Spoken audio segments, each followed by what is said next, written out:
This young man transmigrated to a world of divine domains where everyone strives to be a god, thinking he'd be a once-in-a-lifetime genius, but the body's owner, Han Vu, is just a good-for-nothing who's always had it rough. While others are born with awakened god domains, he only gained this ability at 18, and his core family is just the weakest of all, the Locusts.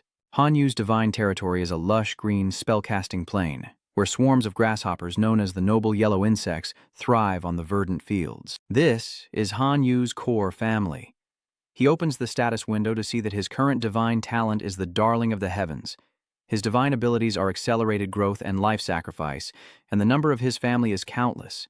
800,000 adults, not to mention 20 million unhatched eggs. Compared to the original owner's memories, the favored child and life sacrifice abilities are completely new. Probably a bonus he received from transmigrating. Han Wu takes a closer look, and as the name suggests, the chosen one is blessed by the heavens, gaining a unique ability with each level up. And life sacrifice is used to sacrifice the lives of creatures in exchange for products and value. It can be used once a day, and the exchange products are random. It seems Han Yu's life isn't a complete wreck after all, thanks to his two unique skills. With enough effort, he might just fulfill his grandfather's last wish. Han Yu reads the details about his insect minions, learning they're not only breeding machines, but also have a super short lifespan of 90 days. After piecing together keywords like reproduction, growth, and sacrifice, plus the fact that 1 day in reality equals 1 year in the divine realm, Han Yu understood how it all worked. He decided to go all in, either dominating those who looked down on him or falling back into utter mediocrity. The next day, Qin Shuang approached Han Yu. "Have you made up your mind? Will you become my slave? I guarantee no one will bully you before you graduate high school, and you might even get married early." "I refuse." Han Vu bluntly said those two words, leaving Qin Shuang speechless. "Do you know what you're saying? Without my protection, those guys will bleed you dry." Qin Shuang tried to intimidate Han Yu, who understood his situation but still chose to refuse. Though powerless, he has his own dignity and can't live his life hiding behind a woman's skirt. Unable to persuade him, Qin Shuang turns and leaves, saying he'll regret it later. Han Yu sighed, finally getting rid of that troublesome woman. Now he had to deal with the unruly Zhang Bin. "Han Yu, did you prepare the 100 points of divine power I asked for?" Seeing his silence, Zhang Bin placed his hand on Han Yu's shoulder, making him uncomfortable. "Don't touch me." Zhang Bin frowned, surprised that Han Yu dared to resist him today, threatening that if he didn't hand over his divine power, he would destroy his divine core. "Then let's see," Han Yu retorted fiercely, surprising Zhang Bin, who wondered if he'd found some backup to be so tough today. But Qin Shuang turned a blind eye to the situation, so he wasn't backing Han Yu after all. Zhang Bin's lackeys cheered him on as he went to fight Han Yu. They were also curious to see what a person looked like when their core was shattered. "If you're tired of living, don't blame me for not giving you a chance." Han Yu Zhang Bin pulls out an intrusion card worth 10 points of divine power. Once a target is locked, a spatial portal opens within their divine territory, initiating an invasion, and Han Vu is forced into his own territory to face the onslaught. Before him, a colossal portal opens, revealing a multitude of glowing red eyes. Zhang Bin's dwarf army is lining up, waiting for their turn, while Zhang Bin himself is in a state of ghostly limbo. "In the name of the dwarf god, I command you to destroy those weak yellow beetles and annihilate the core of this divine territory." The dwarves raised their hands and roared in unison before heading into battle. Outside, everyone watched on the small screen as Zhang Bin's dwarf army grew by at least another 1,000. With this strength, he could easily crack the top 50 in school. And his dwarf army is armed, led by an elite creature unlike the rest. To counter the dwarves, Han Yu unleashes his self-detonating locust army, surprising everyone with his swarm of crimson insects. Exploding locusts are also elite creatures, but Han Yu's core bloodline is just ordinary locusts. So how could he produce so many elite locusts? But even with the title of elite creature, no one thinks highly of exploding locusts, because compared to the dwarves, their combat power was far inferior.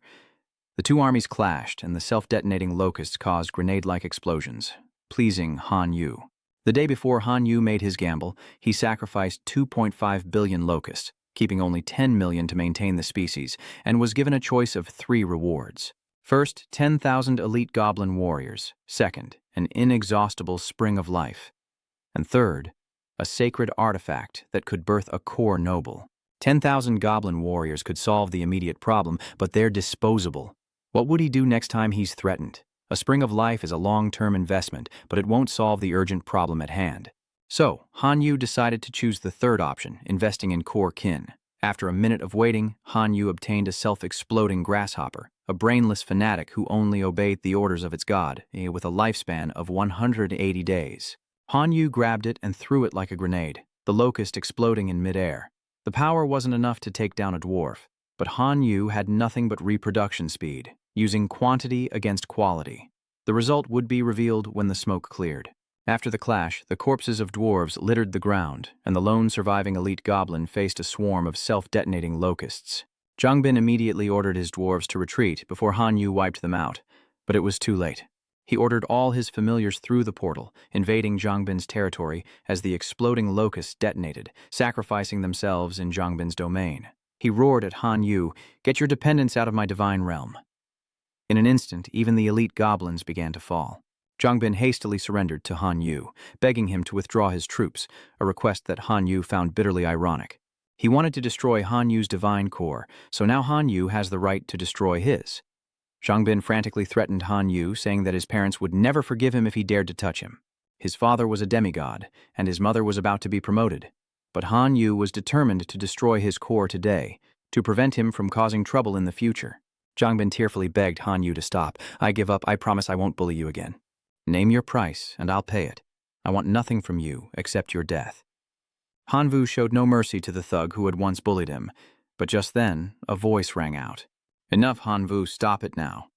A teacher appeared in Han Vu's divine realm, urging him to show mercy. Seeing someone come to his rescue, Jang pleaded, "Mr. Liu, stop this madman. My parents will definitely—" But before he could finish, Han Yu's locust army attacked Jang core, leaving him speechless in agony. Liu orders Han Yu to stop, but Han Yu smirks, wondering why he's suddenly here. As the homeroom teacher, he could naturally sense the situation of everyone in the class.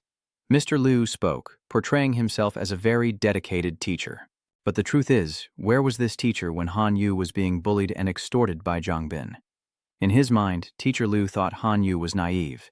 Even his parents weren't around, let alone demigod parents like Jang. Then lowering his voice to persuade him, he said, "Stop this. Let me ask you one last question. If I were the one being attacked and my divine core destroyed, would you have intervened?" Han Vu's question silenced the teacher. That was all the answer he needed. A bitter truth of this cruel world. The grasshopper's self-destruction was a firework display that shattered Jang divine core into pieces. The divine domain crumbled, and Han Yu expelled the teacher before he could taint it. After leaving Han Yu's divine territory, Jang lay groaning on the ground, defeated. "It's all over. It's really over.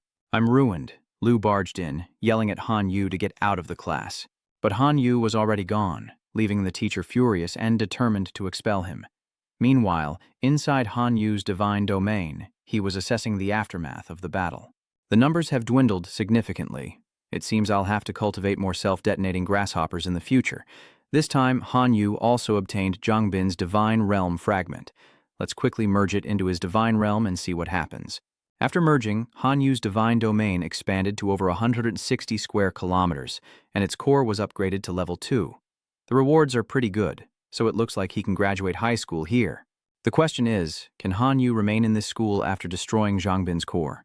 His parents are both demigods, and it's clear whose side the director, Liu Luotian, is on. Han Yu is on his own now, and he'll sell the dwarves daggers to see if he can get anything good in return. Just 5 minutes later, Han Yu receives a response. The other party wants to trade lava fire crystals. This item can enhance the endurance of fire element dependence and increase explosive power, which is extremely beneficial to his self-detonating locusts, so Han Vu trades for it and uses it to upgrade the self-detonating locusts for the second time. They've evolved into lava locusts with a lifespan of 250 days, and Han Yu, as always, grabs one and throws it like a grenade. The explosive locust power is equal to a grenade, and it sprays lava upon detonation, causing widespread damage. Essentially, Han Yu now has a high-quality grenade depot. Meanwhile, Jang parents confronted the school, but the teacher revealed that Jang instigated the fight and frequently bullied classmates, violating school rules. His father flew into a rage, asking what could be done about it. "So you're saying my son is to blame?" The school bears no responsibility. Jang mother, fiercely protective of her son, demanded that the school expel Han Yu, who was talking with his underlings when head teacher Shu called him. What's coming will come, and Han Wu chooses to face it head-on. Principal Heo calls Han Wu to deliver some news. Zhang Bin's parents have come to the school demanding his expulsion. Both of them were aggressive and overbearing, as if ordering Director Shu around, but she stood her ground. She's investigated the matter thoroughly and found Zhang Bin at fault for invading Han Yu's divine territory. Han Yu relied on his own strength in the confrontation, so there's no reason to expel him. Zhang Bin's mother was practically shouting in Director Shu's face, but little did she know they were protecting a student who destroyed another's divine core. Is this your school's educational philosophy? Madam Doe, please don't twist the truth. Han Yu is a well-behaved student who always follows the rules.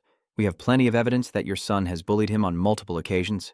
Director Shu firmly defended Han Vu, while Zhang Bin's mother was furious that Ms. Chu refused to expel Han Vu and had to ask her husband to intervene. He can accept the school's severe punishment, but as the victim, he needs to vent his anger. If the school can't meet this small request, he won't hold back. Finally, his parents proposed sending a squad of over 1,000 people into Han Yu's divine realm, regardless of the outcome. Headmaster Shu wanted to know if Han Yu could withstand the demigod's 1,000-man squad. Han Vu is grateful to Headmaster Shu for his help, and as for that match, he will definitely go to school tomorrow to fulfill the agreement. It seems Han Vu has even more reason to level up. It's time for the second life sacrifice. This time, there are 3 choices. First, a level 1 sacred object, the Blood Demon Eye, which increases the birth rate of Blood Eye familiars and enhances visual observation. Option 2 is a Tier 1 Fireball skill. Crystal, helping the clan master the elementary Fireball spell with the highest comprehension being the ultimate true Fireball. Option 3 is the Blade Weasel Hero, a Blade Weasel life form. Trading 48 billion locusts for a treasure, Han Yu decides to choose the third option. A dignified 4-armed old man with long white hair and a beard appears. The hero unit, Sword Wind. Now 150 years old, the first words he utters are, "Oh gods, grant me a sword." Han Yu is incredibly generous, having just spent 48 billion locusts to get him. Now he doesn't hesitate to choose a top-notch sword. Equipment is divided into 4 levels. Normal equipment is made only from materials and has no energy.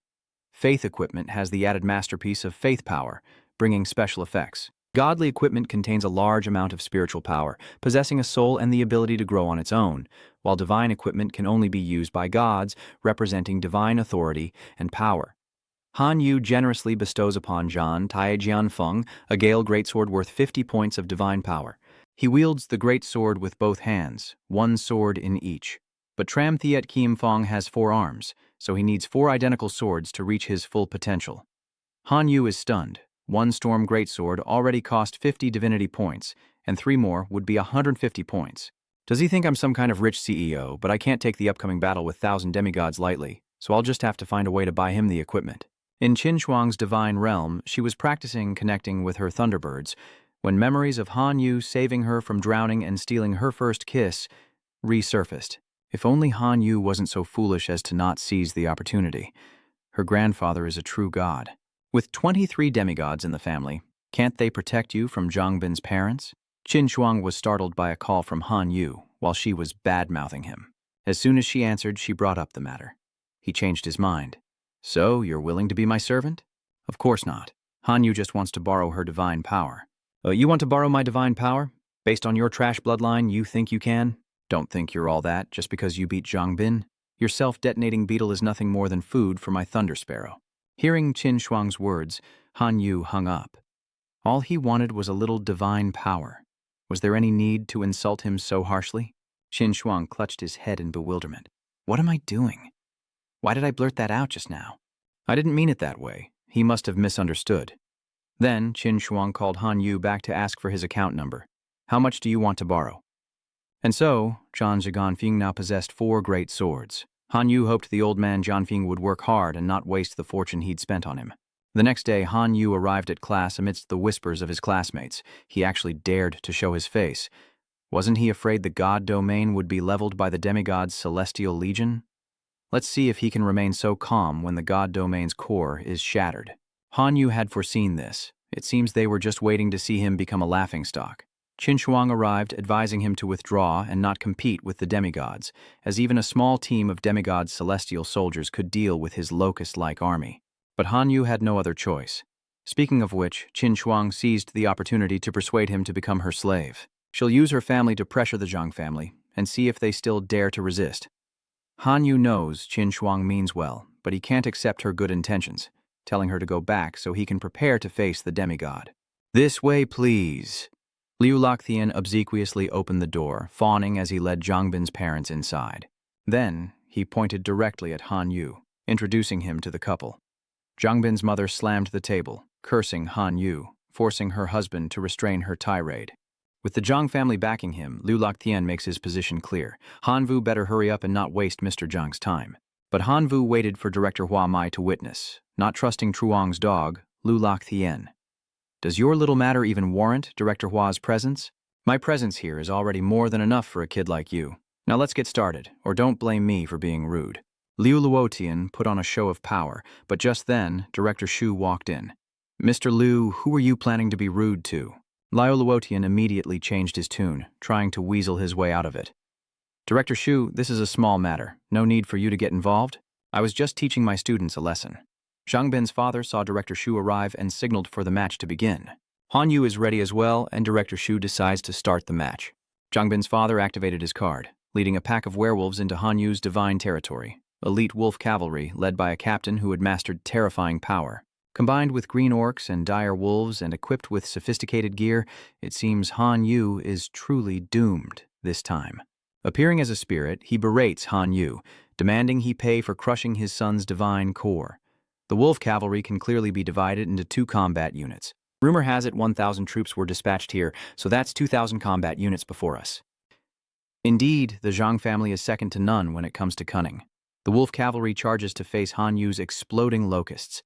Han Yu's elite locust army has grown to nearly 7 million, up from just 20,000 yesterday. Their reproductive power is truly terrifying.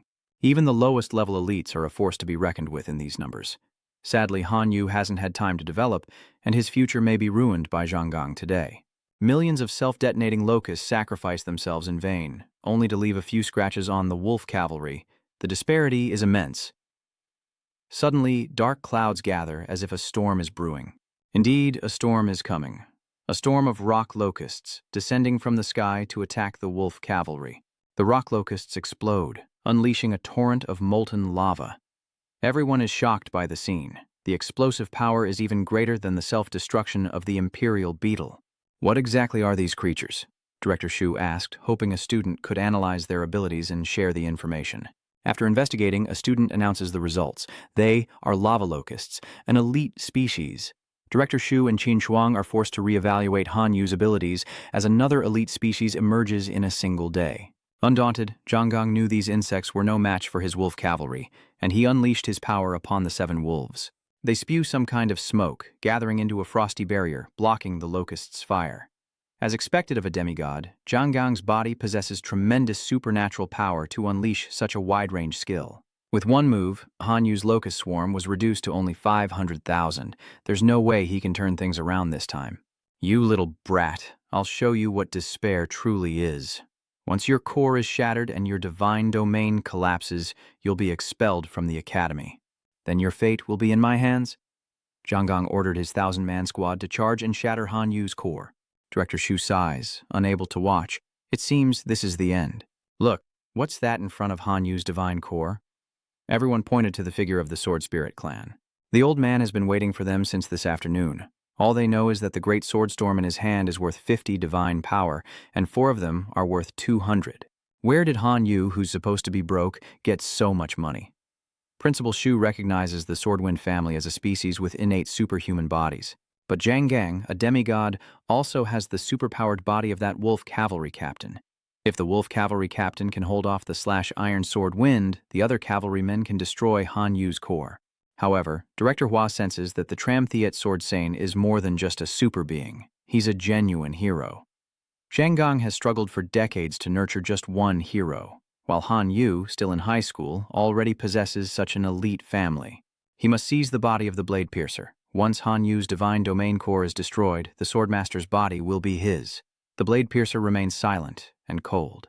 With him here, no one would dare touch Han Yu's core. He unleashed the level 3 basic Gale Slash and the level 1 basic Corpse Wind Slash, making mincemeat of the wolf cavalry. A green orc spews out a breath as fresh as a clown's, but it's just a signal to call his brothers to attack. The wolves, heeding its call, charged forth like rabid dogs as Sword Fanatic raised all 4 arms, not in surrender but to unleash the ultimate severing iron stance. Qian Jianfeng flies up and throws a ball of power down, creating a massive tremor that devastates the land. It's terrifying. Absolutely dreadful. Everyone outside was speechless as Sword Demon defeated the wolf cavalry and their captain. Zhang Gong gritted his teeth at the loss of his talent and summoned a higher-ranking wolf cavalry to level Han Yu's divine domain. Demigod, do you intend to break our agreement? A strange but familiar voice startled Zhang Gong, and he turned to see the headmaster who had appeared unnoticed. He immediately ordered his wolf cavalry to retreat before the headmaster lost his temper. The headmaster glanced at Han Yu below, offering a compliment that sounded like a threat. Not bad. After the match, Director Shu lectured Han Yu on civic virtue, warning him not to be arrogant with his newfound power, especially since he wasn't even in the top 3 of his class. So Han Yu decided to switch classes, unable to endure this stifling environment any longer. Startled, Liu Luotian does a complete about-face. Han Yu, I admit I haven't paid you much attention, but I promise to guide you well from now on. Only the readers know that deep down he just wants to cling to Han Yu's talent so he can get a reward when he gets into a top university. But Han Yu is a man of his word. He's determined to switch classes. Director Shu can't immediately agree, as school regulations govern class changes. If Han Yu really wants to switch classes, he'll have to pass a test arranged by the school. If he meets the standard, he can transfer immediately. Needless to say, Han Yu wants to take the test right away. Unexpectedly, even Qin Shuang, who had no reason to, wanted to take the test to change classes. Where Han Yu goes, she follows. Seeing his talent slipping away, Liu Luotian's face darkened. Qin Shuang, if you have any complaints about me, you can tell me, and I'll be sure to correct them. There's no need to make a scene by changing classes. She had no complaints. She simply didn't want to be in this class anymore. A response that left him speechless. Not only that, another young man raised his hand to request the test. Liu Luotian, unable to contain himself, shouted, Zhang Xiaolong, you're the class monitor. Why are you joining them? Mr. Liu, thank you for your care and guidance, but I can't stay in this class any longer. Principal Shu, trying to contain her amusement, decided to arrange the test for them the next day, while Liu Luotian was invited to her office for tea and a chat. That afternoon, after school, Qin Shuang chased after Han Yu, asking about his hero spirit, the sort of severing pleasures. This has nothing to do with you, Han Yu coldly replied. Qin Shuang uses the excuse that Han Yu owes her 150 points of divine power and must repay the debt by being her servant, so she has the right to know where that heroic life came from. Han Yu looks at her with judgmental eyes. If she wants her debt repaid, he'll give her 5 points of divine power as interest, but if she wants to know about his hero, she can dream on. With that, Han Yu returned to his divine territory, leaving Qin Shuang unable to follow. Inside his divine territory, Han Yu carefully tallies his forces after the recent battle, realizing that with such meager numbers, he can't pass tomorrow's test. Just then, Zhan Shijianfeng appears, reporting that after patrolling the territory, some fleeing wolf cavalry are hiding in the mountains. He asks if they should be eliminated, explaining that the dozens of escaped wolf riders left behind by Zhang Gong must have ill intentions, and it's safest to deal with them quickly. But for someone as poor as Han Yu, this method was a bit of a waste of resources. So he ordered Zhan Shijianfeng to capture the wolf cavalry, but alive, so they could be used later. 2 hours later, the hobbled wolf riders were brought before Han Yu, who decided to sacrifice all 1 billion ordinary locusts and the 24 wolf riders. Why waste free stuff? After the sacrifice, Hanvu has 3 choices. An alpha robot or a blueprint for a forge that increases the chance of creating faith-based equipment, or 3 flute towers that support long-range vision and predict enemy invasions. The robot is cool and good, but Han Yu's locusts are brainless and can't drive it. They wouldn't know how to use the furnace to forge anything, and the watchtowers are useless on Han Yu's flat plains. Nothing seemed right for him, and Hanvu was disappointed. Then he remembered the hundreds of dwarves he'd taken from Truongban. He wondered how they were doing and used his hawk eyes to observe. They're diligently tilling the land, and despite the hard labor, they thank the gods every day for this good life. Han Yu found it strange. After capturing them, he only ordered them to mine as a way to pass the time. It seems the dwarves are passionate about mining and crafting, but Zhang Bin took them to the battlefield to fight. Dwarves are skilled craftsmen, perfect for logistics, and it seems the forge will be put to good use. Han Yu then granted them a large forge to produce better equipment, and the dwarves knelt, thanking him as a godsend. That day, Liu Luotian held a meeting with the homeroom teachers, saying, "Everyone, I think you all know about Han Yu and the 3 students. Qin Shuang and Zhang Xiaolong want to take a test to transfer classes, and the school will entrust us with the task of preparing the test. I wonder what everyone thinks. One of the teachers spoke up. What other choice do we have? We must accept Teacher Lu's gift. Are you trying to give away these 3 outstanding students to your colleagues? Though bitter, Luluotian still tries to find a way to hold on to them. He didn't care about Qin Shuang and Zhang Xiaolong's tests, only Han Yu, whose test he wanted to make as difficult as possible for his lack of respect. I've never asked for favors before, but please, as colleagues, grant me this. Liu Luotian's hypocrisy touched his colleagues' hearts. The teachers all agreed, thinking Han Yu was ungrateful, unaware that Liu Luotian was just seeking revenge for being lectured by Director Shu the day before. The next day, Liu Luotian brought the exam requirements for Zhang Xiaolong and Qin Shuang, both level 1, preventing 1,000 aliens from invading the divine realm, a piece of cake. When it came to Han Yu, his expression revealed his displeasure. His test was level 10. Stop 10,000 invaders. Wasn't Liu Luotian's intent obvious? Even Headmaster Shu felt the test should be reviewed, but Liu Luotian claimed it was a decision made by all the homeroom teachers. Han Yu accepts the challenge, not forgetting to mock Liu Luotian, saying that it has nothing to do with Headmaster Zhu, and that Teacher Liu just wants him to show his abilities to the new headmaster. Needless to say, Lu Loktien was red in the face but could do nothing to Han Vu, while Tan Song nagged Han Vu daily about becoming her servant. As usual, she drones on until Han Yu knows her speech by heart. But just like always, Han Yu refuses, saying he has a test to worry about first. How foolish. Qin Shuang sighed in disappointment. Behind him, Zhang Xiaolong secretly hoped Han Yu would embarrass himself in front of Qin Shuang, giving him a chance to shine. The test began, and 10 fierce goblin warriors charged into Han Yu's divine domain. Those watching outside heard that his difficulty was the highest. Serves him right for provoking Master Lu. Just wait and see the show. Han Yu is definitely cursing right now. That Lu Loktien is truly insidious, throwing a horde of fire-resistant goblins into the mix. He's confident that his goblin army will be enough to break through his divine territory. A nearby student congratulates him on his successful trap, but Liu Luotian remains in character as the dedicated teacher. What grudge could there be between teacher and student? After this test, Han Yu will surely understand the good intentions of his teacher. Han Yu sends out his locust army first, but the red goblins unleash a fiery barrage, causing them to explode. Ordinary insect queens can't inflict any damage, but Han Yu uses self-detonating locusts. That many exploding locusts only managed to take out 400 red goblins, while Zhang Xiaolong and Qin Shuang have already finished their tests. It seems Han Yu is really in trouble this time. Grasshoppers are, after all, low-level creatures. Han Yu uses his exploding locust army again, only eliminating 3,000 more red goblins, and the rest have reached the core of his divine domain. People are starting to worry about Han Yu. Even with the Blade Storm Sword, he can only eliminate half of the remaining goblins. Director Shu sends a message to Han Yu, telling him that he can concede. It's okay to fail once. He'll surely rise again quickly. But Han Vu is a man of his word. He's determined to transfer classes, so he'll persevere to the end.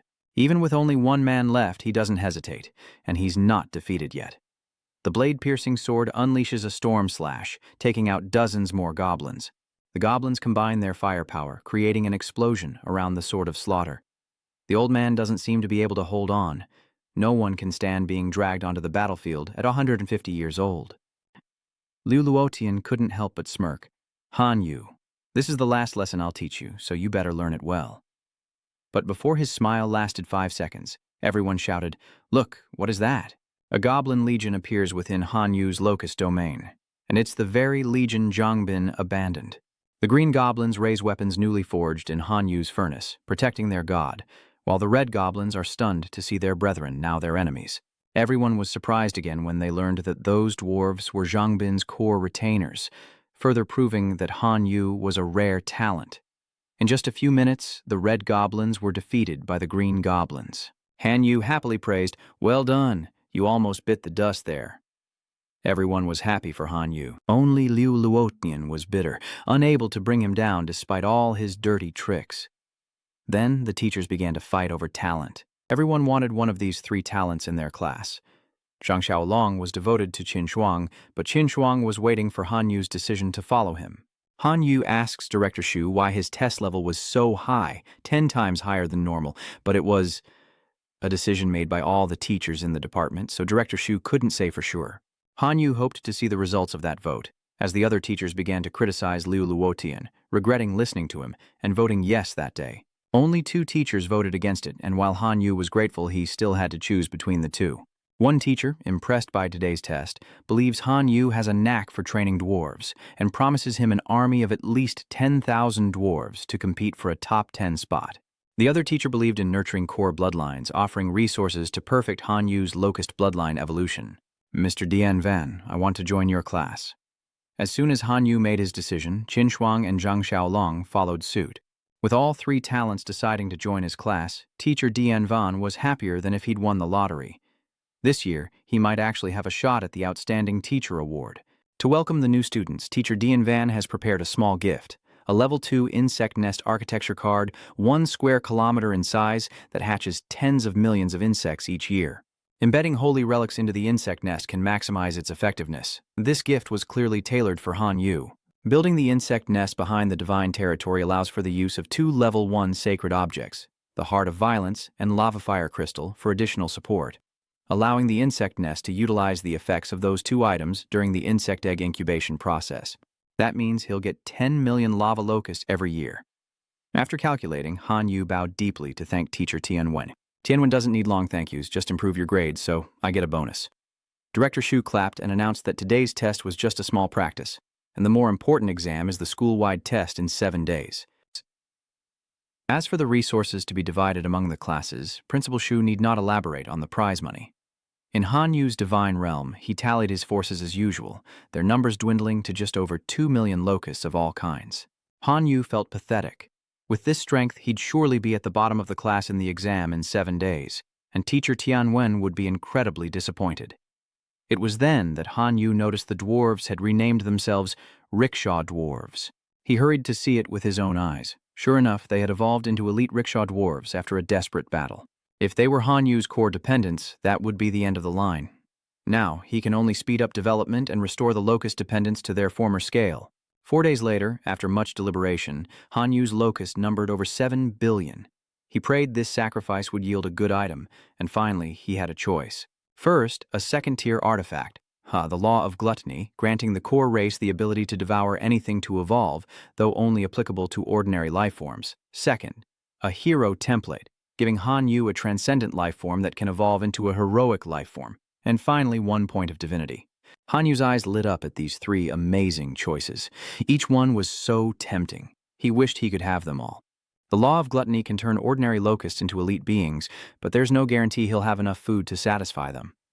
The hero template takes time to nurture a transcendent life into a hero, while a spark of divinity is equivalent to 100 million divine power, like winning the lottery. In the end, Han Yu chose the first option, gluttony law. If he couldn't raise 100 million elite locusts, he'd start with the queen, raising 1 million a year. 3 days later, Han Yu entered the god domain and exclaimed, "Holy moly, are those locusts or dinosaurs? When did your locusts turn into helicopters?" Han Yu named them premium locusts. The next day, during the assessment, Qin Shuang muttered her usual mantra. "Have you thought about becoming my servant? Without backing or resources, your current strength can't stand out among the other demigods." She continued, "Your grasshopper is just a small insect, and even if you can tame dwarves, they aren't your core faction." As usual, Han Yu rejected Qin Shuang's good intentions, frustrating her to the point where she just wanted to chain him up and take him home. Seeing Han Yu ignore Qin Shuang while she wouldn't even speak to him, Zhang Xiaolong was incredibly jealous as teacher Tianwen entered the class to announce the upcoming general competition. Students with excellent results will receive valuable rewards such as sacred objects, divine domain land, core fragments, and noble legions, followed by the competition rules. The assessment is divided into 2 phases, the first being elimination. All students will receive the same level of examination, and those who pass will receive an accumulation point, while those who fail will be expelled from the school. The second phase is ranking, and students can opt out, forfeiting their place on the leaderboard. Those who continue will face the infinite combat exam. Intruders will be teleported out. Each wave cleared improves your individual ranking, but failing the elimination test means expulsion.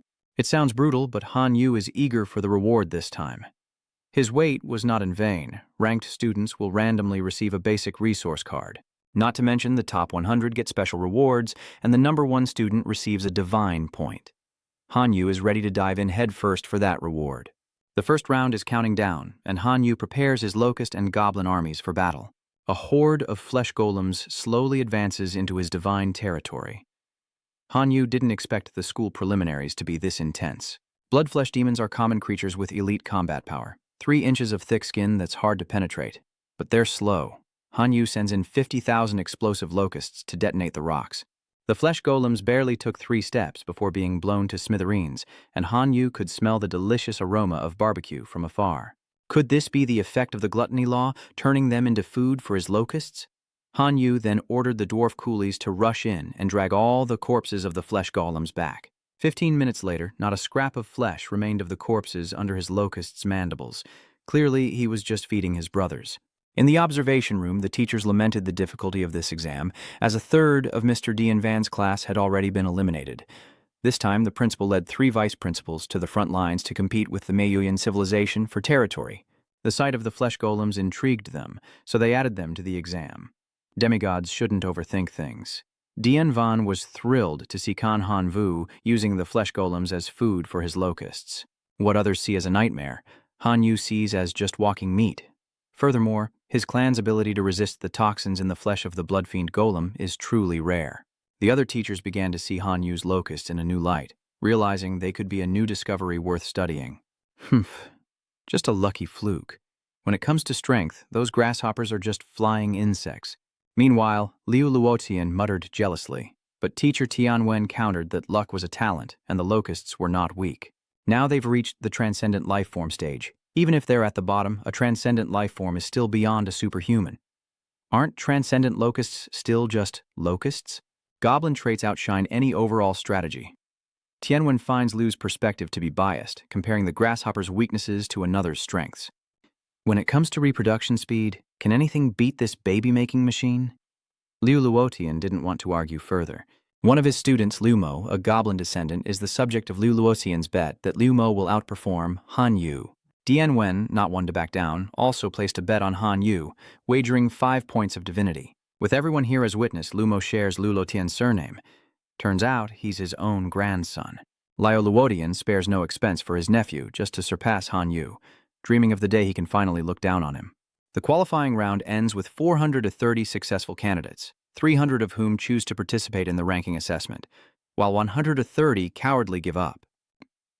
Hearing Liu Luotian say that, the other teachers retorted that the exam was very difficult, and the students who passed were worth nurturing. The ranking assessment has now begun, and an army of skeletons is on the march. Are these surprised teachers just handing out points? Han Yu sighed. His locusts only ate meat, and he wasn't sure if they could even gnaw on bones. Seeing is believing, so he sends in 1 billion beetles to devour the skeletons. 2 hours later, Han Yu is bored and sleepy, but it seems these mindless skeletons are just food for his locusts. The second wave of skeletal soldiers exploded as soon as they crossed the gate. Han Yu noticed they couldn't swim and couldn't cross the lava into his divine realm. So he ordered the dwarf rickshaw pullers to dump all the molten lava from the furnace onto the ground, creating a massive river across the entrance to his divine domain. These bone soldiers are going straight to heaven now. The observing professors are in awe of Han Yu's strategy, a level of thinking that fills Tianwen with pride. Liu Luotian smugly said, "What's the big deal? It's only the 7th wave." My Liu Mo has already reached the 7th wave. At that moment, in Liu Mo's divine territory, in addition to the green dwarves, there were 13 level 1 arrow towers, 9 level 1 lightning towers, a level 1 fireball tower, and much more. Liu Luotian was smug, having invested so many resources into Liu Mo to take the top spot this time. Just then, everyone suddenly exclaimed, "Look at Qin Zhuang's divine territory." There were 100 lightning towers alone, and tens of thousands of other life forms. Liu Mo was just nouveau riche, while Qin Zhuang was old money. Even demigod teachers couldn't have as many trump cards as she did. Humiliated, Liu Luotian is bitter, but unable to do anything to Qin Zhuang, he blames Han Yu. The 10th wave has ended, leaving 18 remaining contestants. The next wave of invasion proves far more challenging, as a bone controller stands before their divine territory. A hero class being with the power to manipulate and gather bones. The bones of the skeletal soldiers on the ground suddenly stir, and at the bone manipulator's command, they combine into one massive bone. The bone manipulator gathers bones into a massive soldier of immense power, crushing a tower with a single stomp. In under 3 minutes, 8 students have already retreated. The difficulty is truly extreme. Liu Luotian is fixated on Han Yu, wondering why the giant skeleton in his divine domain is a different color. The weak giant skeleton clinging to the cliff trembles, because below is a river of molten lava, melting all the bones, leaving nothing for the bone controller to summon a giant skeleton. Swordpeak steps up and cleaves the bone controller with his iron severing strike. Round 11. Han Yu passes with ease, barely stifling a yawn. This is absurd. Han Yu must have cheated. Lu Luotian simply can't accept this truth. When Master Dian Van demanded proof, Lu Loctien threatened to report him to his superiors, as everyone noticed Han Vu's unusual behavior with the bone soldiers. And who cleans up after defeating bone soldiers? Yang fragments on the battlefield enhance the bone manipulator's power. Tianwen was speechless at this convoluted reasoning. Liu Luotian cornered him, claiming Han Yu knew the test beforehand and thus knew how to handle it. Finally, the director promised to speak up, saying that the exam was personally set by the headmaster, and even she didn't know the specifics. If Han Vu knew the test beforehand, only the headmaster could have told him. If Liu Loctien wants to question it, he can go see the headmaster. Luo Lichen tucked his tail between his legs, not daring to utter another word. I must have been overthinking things. Student Han Yu was just lucky to defeat the bone controller. Even without cheating, this result is unfair to the other students. Director Shu was truly at a loss for words at Liu Luotian's stubbornness. In their Divine Domain Civilization Academy, talent cultivation had nothing to do with fairness. Whoever is more skilled wins. It doesn't matter what Han Yu did to achieve his results as long as he didn't cheat. If we're talking about fairness, Lu Luotian should look in the mirror. He uses his position to give his grandson, Lu Mo, more resources. Qin Shuang is a rich heiress whose family supports her with 10 million units of divine power. How is that fair? Tianwen didn't realize that Liu Mo was Liu Luotian's grandson. No wonder he was so confident in proposing the bet. As they say, you reap what you sow, and Liu Mo wanted to win without working for it.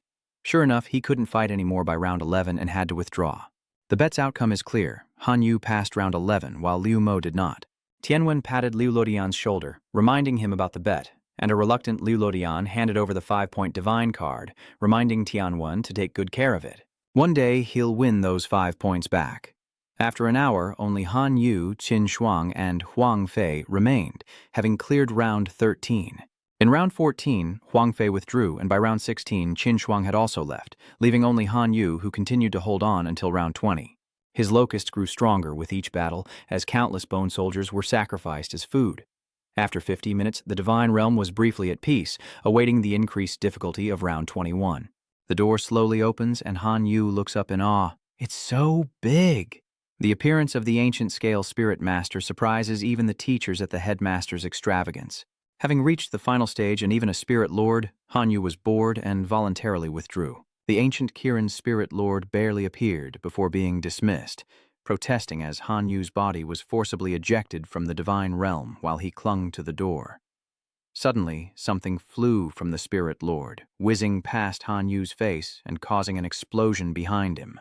Before Han Yu could figure out what happened, he was forced out of the divine realm, only to see his name at the top of the school rankings, much to his surprise. In the end, Tianwen's class took first place, while Lu Luotian's class fell to 8th, causing him to curse in frustration.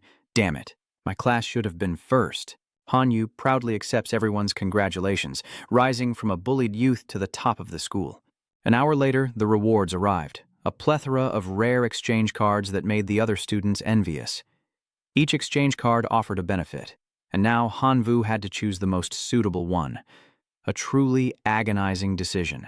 Luckily, Mr. Dianvan gave Han Vu a suggestion. First, use the Divine Territory card to exchange for another 20 square kilometers of secret forest land. Then, use the Level 1 Sacred Object card to exchange for the Poison Mist Orb, adding a core sacred territory and completing the construction of a Level 1 temple.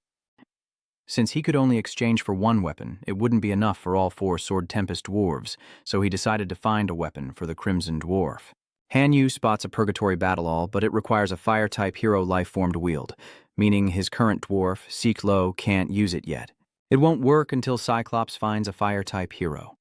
An hour later, Mr. Dianvan summarized with the class. The final exam has drawn a line between them and the high schoolers. Those with true strength will soon become elites. Mr. Dianvan invites the top 3 students to receive awards. Han Vu, who excelled in the competition, takes first place, earning 100 fan points at the treasure vault, allowing him to choose any item he desires. Han Yu wondered what goodies were inside, and a selection appeared. Giant Growth, Life Spring, Mystic Iron Core, and some Tier 2 support skills.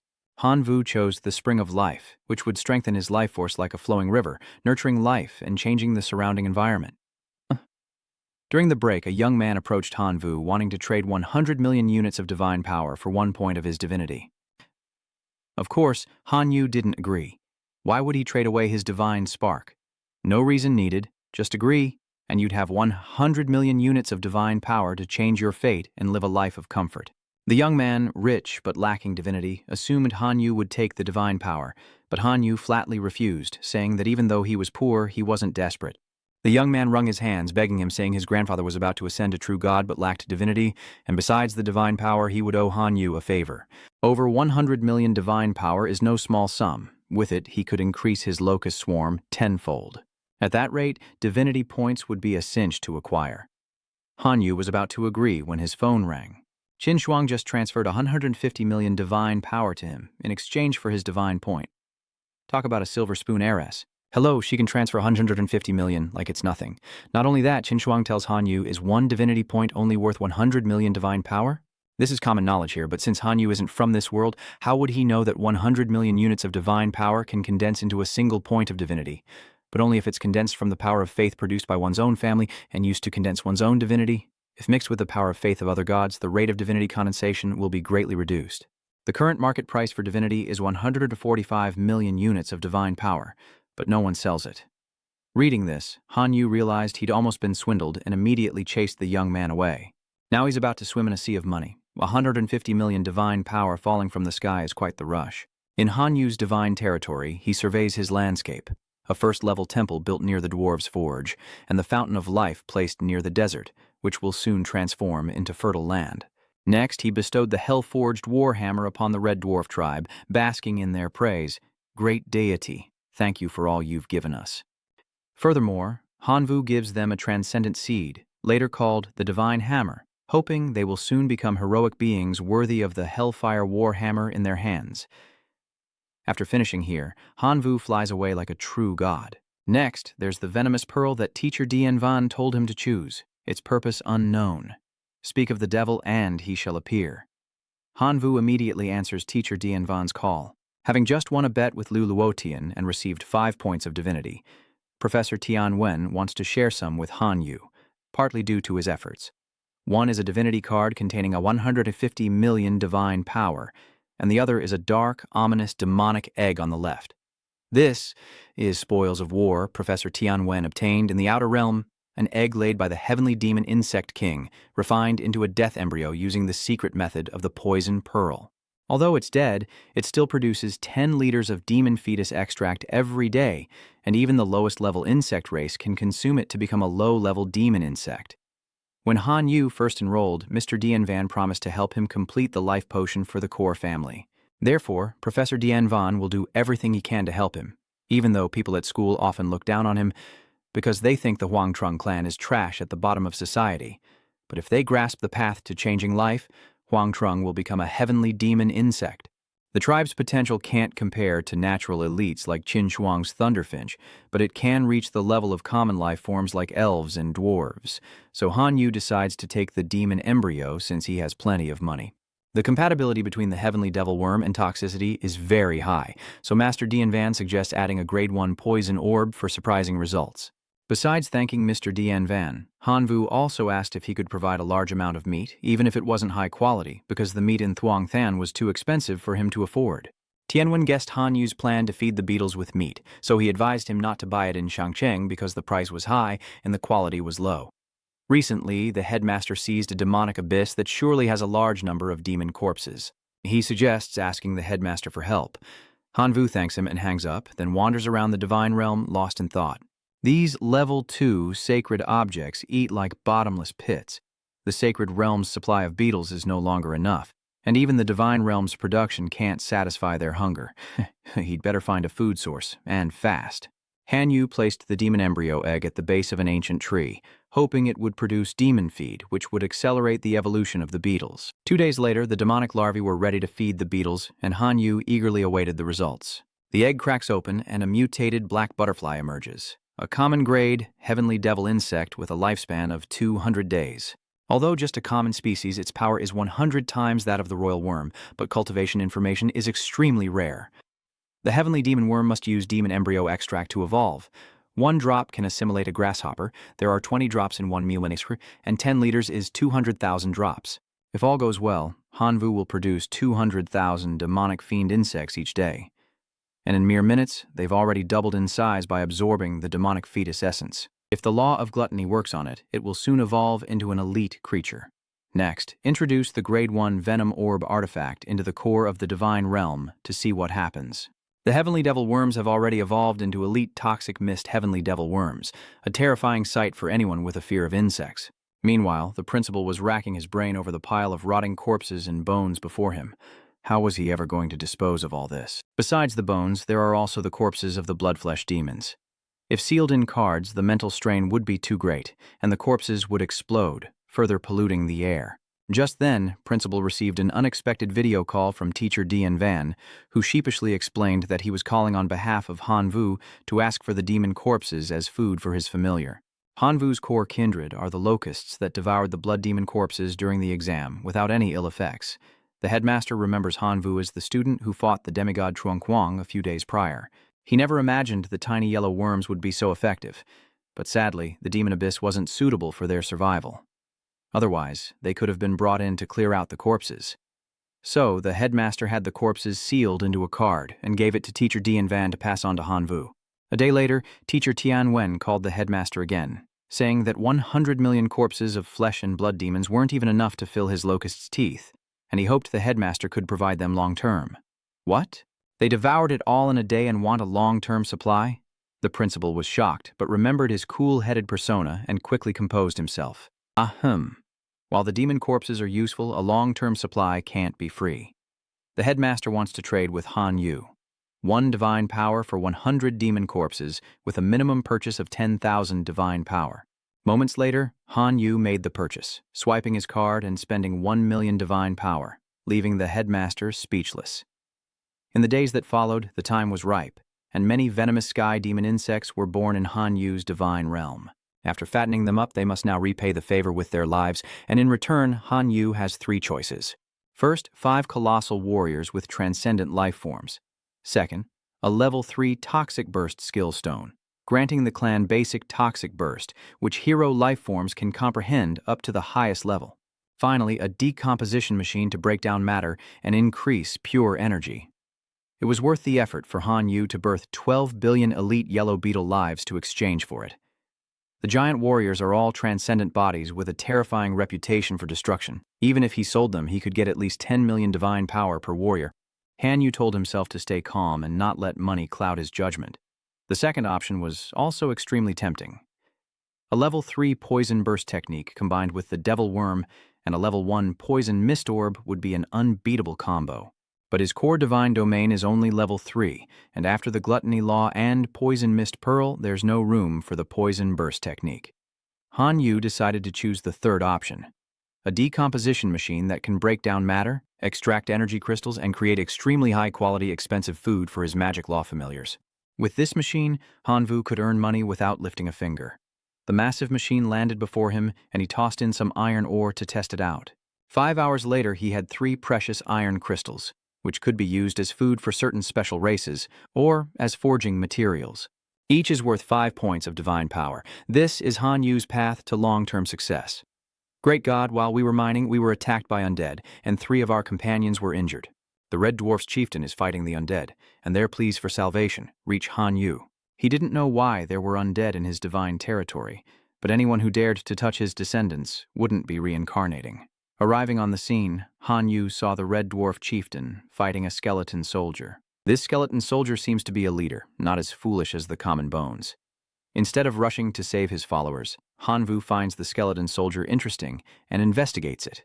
But the investigation failed because Little Skeleton wasn't one of Han Yu's followers, and he lacked the ability to investigate. Frustrated, Han Yu summoned Sword Peak to fight, deciding to use force to extract the information instead. Swordfather Kiem Fong strikes, shattering its bones, but they immediately reassemble. Hanvu orders it to submit, promising a new life with flesh and blood. Little Skeleton flails its arms, attacking him, but Han Yu is unharmed, his body like a spirit rather than flesh. Only by destroying his divine realm can one defeat his divine avatar. Han Yu ordered the dwarf chieftain Sichlo and Swordfather Kiem Fong to beat the Little Skeleton until it submitted. After 3 days and nights, the skeletons knelt before Han Yu, who praised them as he rubbed their skulls. If they'd listened earlier, they wouldn't have been beaten so badly. This skeleton is actually a weakened and sealed undead lord of the Qian clan, but its faith power is extremely high, so it's not useless. Every day, except for free days, he throws himself into exams. This next exam is the real key to separating the students, and could even affect their futures. This important exam, involving the university, is something Han Yu takes very seriously. His grandfather's wish was for him to attend the Imperial Academy in the Chaotic Star Sea to find his parents, one of the top universities in this divine civilization. Grandpa sure knew how to make things difficult.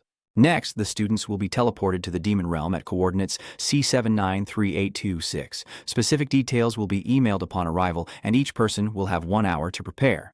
The students whispered about the demon realm, rumored to be perpetually shrouded in dense demonic energy. It's said that other beings who enter are corrupted by the energy, transforming into mindless, demonic creatures. Only demons and the undead can survive there normally. Zhang Xiaolong is ecstatic. Isn't this test tailor-made for a demonic familiar like him? His time has finally come. Just then, a strange number calls Xiaolong. It's unexpectedly Liu Luotian.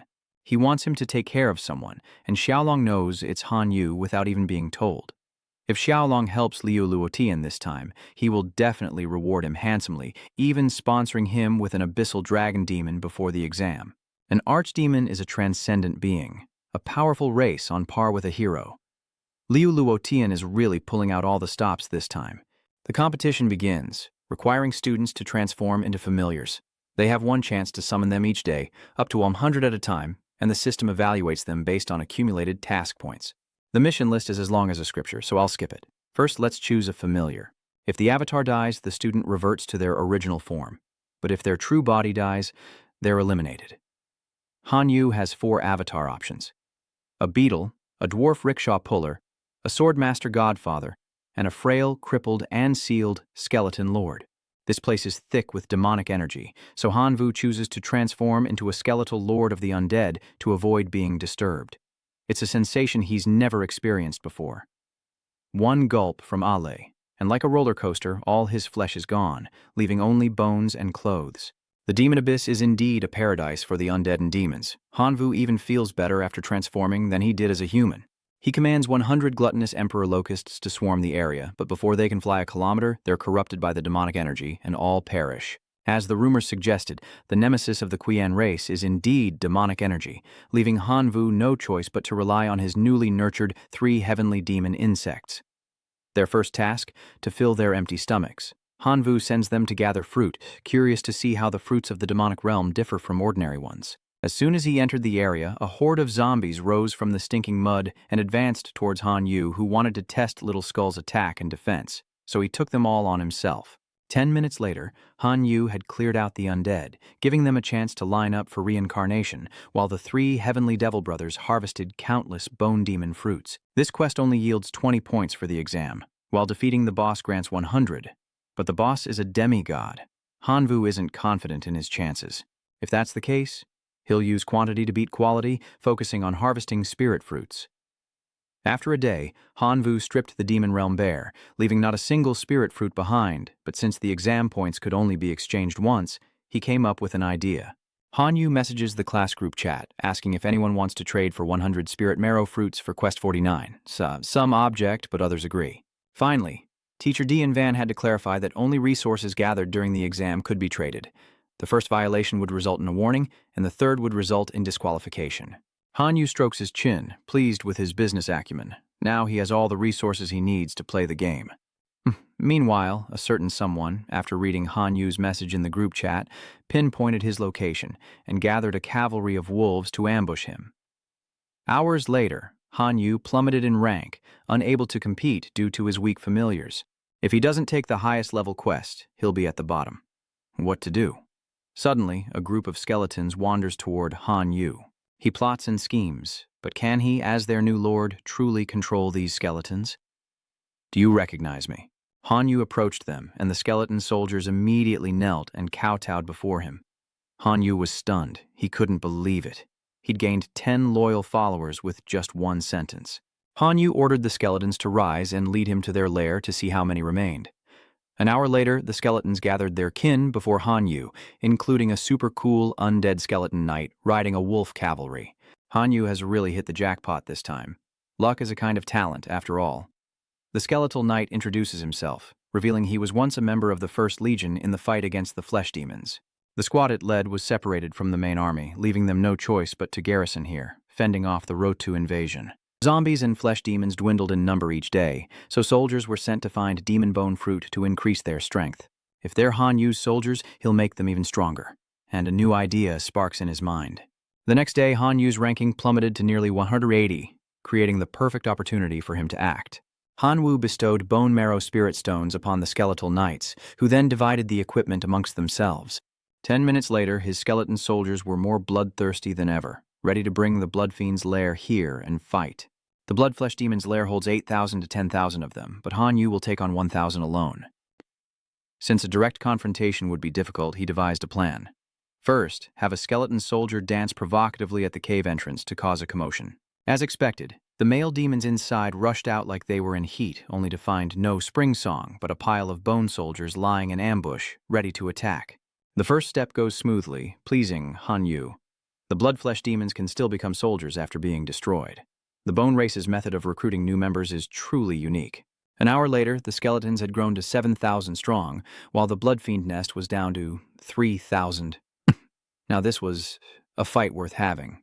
Han Yu commanded his skeleton soldiers to charge. 3 hours later, the skeletal knights presented the boss's heart to him, completing the quest and granting Han Yu an additional 60 points. Meanwhile, Zhang Xiaolong was still searching for Han Yu, desperate to catch a glimpse of him. On the leaderboard, Han Yu had jumped from 180th to 108th place with 60 points. He guessed that Han Yu had leveled the Bloodflesh Devil's lair, and though it was unexpected, he was sure it was just luck. Zhang Xiaolong arrived at the Blood Fiend's lair in search of Han Yu, learning that he was raising an army of skeletal soldiers in the shadows to boost his score, so he unleashed his hellhounds to tear them apart. The skeletal soldiers rushed to protect Han Yu, their bones so hard that Xiaolong's hellhounds struggled to break them. It's only the second day since the abyss descended, and Han Yu has already amassed such a force. If we wait any longer, who knows if anyone will be able to stop him. Determined to end it all, Zhang Xiaolong summons the Nether Dragon Demon, who viciously tears apart the skeletal knight's body. Han Vu wondered what grudge they held that would cause Yu Long to suddenly attack him, to which Yu Long gave an infuriating reply. "Because you irritate me. Hurry and go to the afterlife." The evil dragon strikes Han Yu head-on, sending him flying. The skeleton soldiers charged to avenge their master, but Xiaolong saw them as mere mindless bones, unworthy of his attention, and retreated. Han Vu clutches his chest as he rises in a thicket, thankful for the skeleton lord's resurrection ability, and orders his skeleton soldiers to gather their forces and leave. A wise man knows when to advance and when to retreat. Though Han Yu lost to Xiaolong today, their next encounter will be his last. Xiaolong thought Han Yu would withdraw from the competition, but his name wasn't on the list. In fact, it was still on the leaderboard. Furious at being tricked by Han Yu's feigned death, Xiaolong immediately flew off to find him. This time, no matter how long it takes, he'll hunt Han Yu down and make sure he doesn't survive. But when he arrives, it's deserted. Han Yu has already moved his troops elsewhere. Xiaolong orders his hellhounds to sniff out Han Yu, leaving no stone unturned within 100 miles. After Zhang Xiaolong's sneak attack, Han Yu had only 5,000 skeletal soldiers left, so he granted them bone gems to accelerate their reproduction. But their strength after absorbing the gems was still insufficient. To catch the eye of the Imperial Academy, he needs a breakthrough. Han Yu scans the mission board, finding Mission 64. Eliminate the Sunken Demon Tribe, worth 80 points, and a Level 2 Meteor Fireball skill stone. The Sunken Demons are native creatures, sinister and cruel but of average strength. For something so weak to be worth 80 points, their numbers must be over 1,000,000. It wouldn't be bad if Han Yu could turn them into his bone soldiers. And so, Han Yu set off to annihilate the Sunken Demon Tribe. 2 months later in the meeting room, the teachers were once again showing off their students, and one person, whether intentionally or not, baited teacher Dian Van. "Isn't Han Vu from your class the top student in the assessment? Why isn't he around this time?" Taking the opportunity, Liu Loctian added fuel to the fire, saying that Han Vu was just a lucky dog who only managed to get to the top through trickery, and that his inherent weakness was only exacerbated by Mr. Dian Van's pampering. Mr. Dian Van warned Liu Loctian to watch his words and act like a proper teacher, but Liu Luotian continued to rant and rave. "Am I wrong? That useless Han Yu is like mud on a wall no matter how many resources you give him." Unable to contain his anger, teacher Dian Van bets Lulok Tian that Han Yu will win this time, wagering 10 divinity points. Luo Tian doesn't have 10 divinity points, but he does have a divine title, so he's getting involved. He's set a trap this time, and Han Yu might not even make it back. He can't pass up these free 10 divinity points. I'll bet my 3rd grade divine office on it. And with that, the bet was made. Han Yu only needs to score over 80 points on the mission to be considered successful, a feat difficult for high school students, but one that will garner attention from top-tier schools. Even if he doesn't rank first, he'll still have a place. In the desolate fallen demon camp, once home to millions, less than 100,000 remain. The remaining creatures joined Han Yu's ranks, increasing his skeletal forces to 900,000, and another 100,000 were soon to follow. 20 minutes later, Han Yu's skeletal soldiers achieved total victory. 3 skeletal mages used an illusion to transform the surviving fallen demons into transcendent undead skeletal revenants. Han Yu is surprised to find skeletons even stronger than the skeleton knights, and these reanimated skeletons can cast spells to make the other skeletons stronger. With this, Han Yu's army will be virtually indestructible, as skeleton knights scour the battlefield, offering up the spoils of war. A first-level sacred artifact, the Fireball Staff. Adding it to the Divine Core can increase the power of the first-level fireball for the familiars, making it a divine weapon. And the Abyss Origin can trigger increased life force. Truly a treasure for Han Yu's Locust Swarm.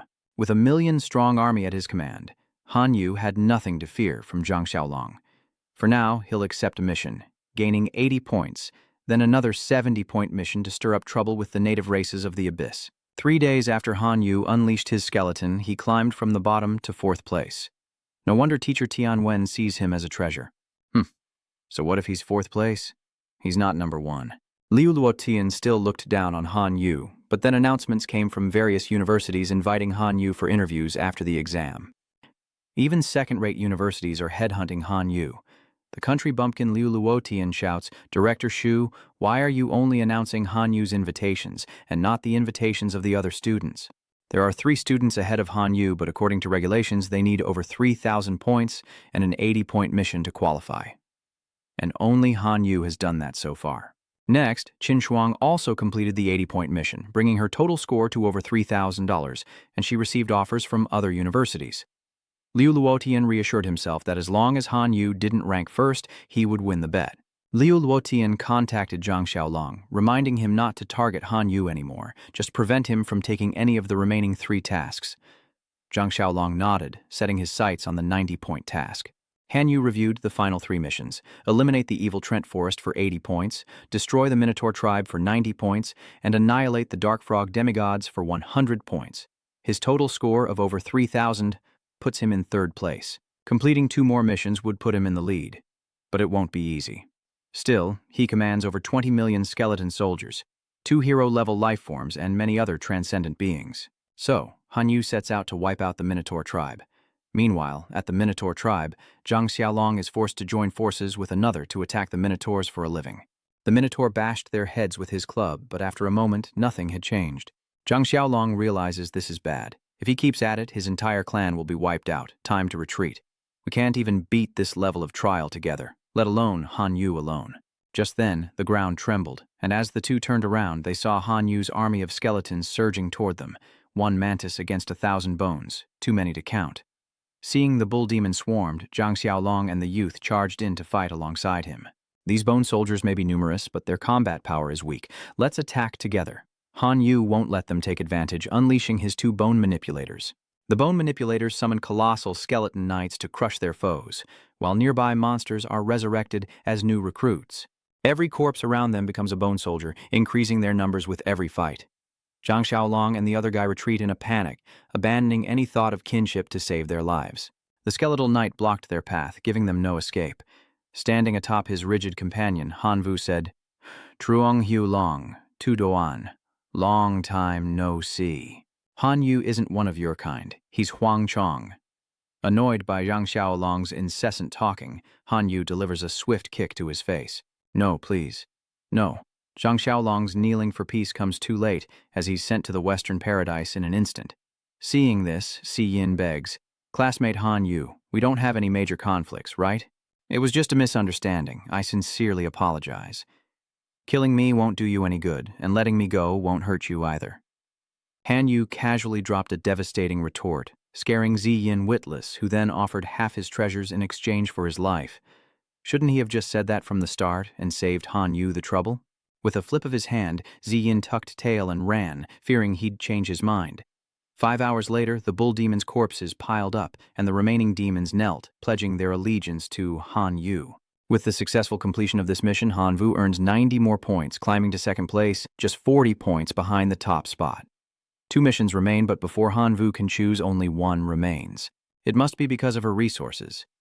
Han Yu wasn't surprised, as the young lady was backed by a powerful family.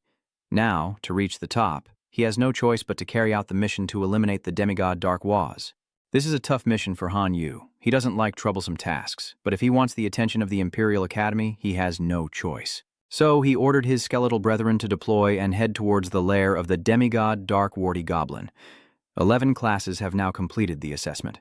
Only 3 students from Tianwen's class remain: Qin Shuang, Han Yu, and Zi Ruan. Qin Shuang is in second place, 10 points ahead of Han Yu in third, and Zi Ruan is in seventh. Tianwen also wondered what the 3 kids were planning.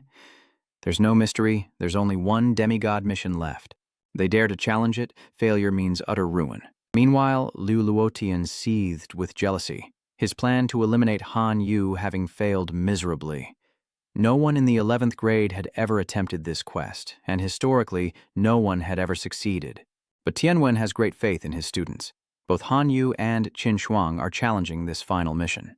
Qin Shuang arrives first, unleashing her flock of thunderbirds, tiny birds that generate lightning more powerful than alternating current, instantly turning the dark frog into grilled meat. The demigod Dark Toadman, a red-eyed, talking frog, casts a spell to activate a shield against Qin Shuang's thunderbirds. "You dare invade my tribe? I curse you all to a gruesome death." Qin Shuang sensed a powerful attack brewing, but before she could fly away, she was struck. Qin Shuang whirls through the air, thinking she's a goner, but she isn't. She uses Purification magic to restore her strength, then unleashes a lightning blast, a ball of thunder containing alternating current, toward the Dark Toadman's shield. The remaining Thunderbirds unleash a barrage of lightning strikes, and while one orb may falter, many shatter the Dark Toadman's defenses. All that's left is to roast the frogs from the inside, but if it were that easy, it wouldn't be the final mission. It is now that the Dark Ogre summons the Village Mountain Demon Ogre. A colossal frog with a terrifying, bloodthirsty maw appears behind Qin Shuang. To the mountain-devouring toad, Qin Shuang is nothing more than a fly, and it snatches her up with its tongue. She can't even flap her wings and is swallowed whole by the giant frog. Inside the mountain, devouring Toad's slimy mouth, her lightning is useless, and the longer she waits, the more likely she is to be digested. Just then, Han Yu calls. Annoyed, Qin Shuang answers the phone, wondering where Han Yu is. The scene is bizarre, and Han Yu's teasing immediately infuriates Qin Shuang, who just wants to smack him. Han Yu gets serious and proposes a partnership, otherwise her lightning will become frog food in 10 minutes. Qin Shuang was about to curse Han Yu, but considering her hopeless situation, she agreed, on the condition that the Dark Warren's divine territory belonged to her, and everything else was Han Yu's. Han Yu agrees, waiting for Qin Shuang to send her location so he can send his skeletons to help, but she only says she's in some kind of fissure, a hint so vague that even my Han Yu couldn't save her. Qin Shuang was just stalling. She had already dispatched the Thunderfinch Legion to Han Yu's location. In just a few minutes, Han Yu saw the Thunderfinch army in the sky, faster than an X's change of heart. "Over here, birds!" Han Yu waved his bony hand, then hopped onto the lead bird and ordered them to depart. The other skeletons followed suit, leaping onto the backs of the Thunderbirds. Arriving at their destination, the Thunderbirds unleashed a torrent of lightning upon the red-eyed frogs. With a single puff, the Dark Toadmen shattered Han Yu's bone soldiers into piles of useless remains. But Han Yu commanded the bone manipulator to resurrect the fallen, transforming them into a fearsome skull knight with a stylish red scarf. The Dark Swamp Goblins sit in a circle, chanting to summon the Hell Swamp, while the skeletal knight kicks 5 frogs away. Is he trying to use their bones for witchcraft? Han Yu sends in a skeletal revenant and a minotaur mage, bone and flesh charging into the fray. The minotaur mace sends them flying, while the revived skeletons turn the fallen goblins into new bone soldiers. Living and dead dark dwarves fought each other, but with the added support of lightning, the outcome was clear. I underestimated you all. It seems I must fight seriously from now on. The dark dwarf demigod uses dark magic to summon dark night, making the already dark sky even darker and turning the sun blood red. This curse is truly terrifying. Han Yu's skeletal soldiers have been drained of their life force, now withered and lifeless. You've brought all your clan's warriors here. Are you really going to give up? My god, I volunteer to fight. A voice echoed in Han Yu's mind. It's Sword Peak and the Red Dwarf. Your nurturing of these two has not been in vain. With those two on the field, he could surely add new dependents to enrich his divine realm. The gates of the divine realm opened, and Sword Peak, wielding 4 great swords, charged forth with his army of red-skinned dwarf miners. A swarm of locusts also flew out, willing to sacrifice their lives for Han Yu, who, though tearless, was deeply moved. Not wanting to let his people down, he sacrifices everything at once. This time the choices are excellent. Is even the heavens trying to help him? Among the choices was an item, the sacred flame of Haiyigi, which dispels darkness, eliminates friction in relationships, and adds positive energy to the clan. Han Yu didn't hesitate to accept the blessing of light, cleansing the shadows. The Dark Goblin is dumbfounded by his purifying torch, and Han Yu can't contain his excitement. Finally, he gets to strike back. The Dark Goblin can't accept that a divine being like Han Yu can dispel its dark magic, simply because he's the author's favorite. Wielding the holy torch and soaring through the sky with lightning wings, Han Yu purifies everything his light touches, even curing the red eyes of those gruesome, red-eyed frogs. Soaring toward the mountain-devouring demon frog, Hanvu finally remembers he needs to rescue Qin Shuang, after spending all this time playing Lady Liberty with his torch. Bring down that mountain ghoul frog. On Han Yu's orders, Godfather Jian Feng and the Red Dwarf chieftain charge forward. Together, they butcher the giant frog. Inside, Qin Shuang joined the fight, bursting out of the frog's stomach, awaiting Han Yu, after nearly becoming a frog waste. Enraged, Qin Shuang unleashed a massive lightning strike on the mountain frog. The mountain-devouring demon frog experienced a paralyzing, ethereal sensation. Then, a flock of lightning birds, and the dwarf, Sich Lo, surged forward to clear out the remaining froglets. The skeletal knight joined in, crushing several tadpoles underfoot as he walked. The dark frog demigod scurried away, leaving behind a classic line. "You guys wait for him, I don't like waiting." Han Yu appeared above him, using holy light to enlighten the dark demi-human. Then, Qin Shuang unleashed a storm of lightning upon the frog demigod, and together they turned it into a crispy, dark roast. Having completed the mission, Qin Shuang claimed the demigod's body as agreed, while the dying dark toad croaked to Han Yu, "Spare me, and I'll give you everything I have, just to live. Even in death, all that you possess becomes mine." Han Yu nonchalantly bids farewell to the dark toad. Half an hour later, the dark toad's fortune was tallied. Unbelievable how much treasure one frog could hide. As agreed, all the treasure belonged to Han Yu. Qin Shuang only needed the corpse for research. Han Yu crowns Qin Shuang, repaying his debt to her, and though secretly pleased, Qin Shuang maintains a cool facade. Then I'll reluctantly accept it. The assessment test is over. Tianwen informs Han Yu and Qin Shuang that they are to meet with school leaders and recruiters from various universities, and that the bone soldiers belong to Han Yu. On the way, teacher Dian Van instructed his 2 students not to speak carelessly, as all the teachers inside were true gods.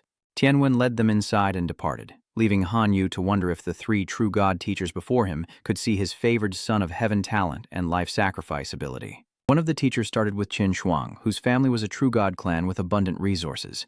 She even acquired the corpse of a god in the competition, in which he suspects she'll use to create a Lord-class life form. The important thing is how much divine value she currently possesses. The teacher next to the vice principal felt ashamed upon hearing that. Qin Shuang is nurturing a Lord-class life form before even becoming a demigod, while the school leader hasn't successfully nurtured one, despite being a god for so long. Qin Shuang honestly states that she has 4 points of divine value, leaving Han Yu once again marveling at her wealth. Rich and frugal. Truly inhumanly wealthy, taking all the good fortune for himself. Zhusheng announces that Qin Shuang meets the enrollment requirements of all 3 of their schools. Qin Shuang can enter any school as a prospective student to experience university life, as long as she nurtures her Lord-level life form. Qin Shuang happily thanks him, as she had foreseen this. Now it's Han Yu's turn, and Zhusheng's expression suddenly darkens, giving him an ominous feeling. "Han Yu, is it? We've reviewed your file. Your core race is Emperor Worm, correct?" After Han Yu confirmed, the teacher checked a box for his core race on the paper with his name, then asked about Han Yu's divinity points, currently at 1, which met their criteria. Next, the recruiter asks the final question.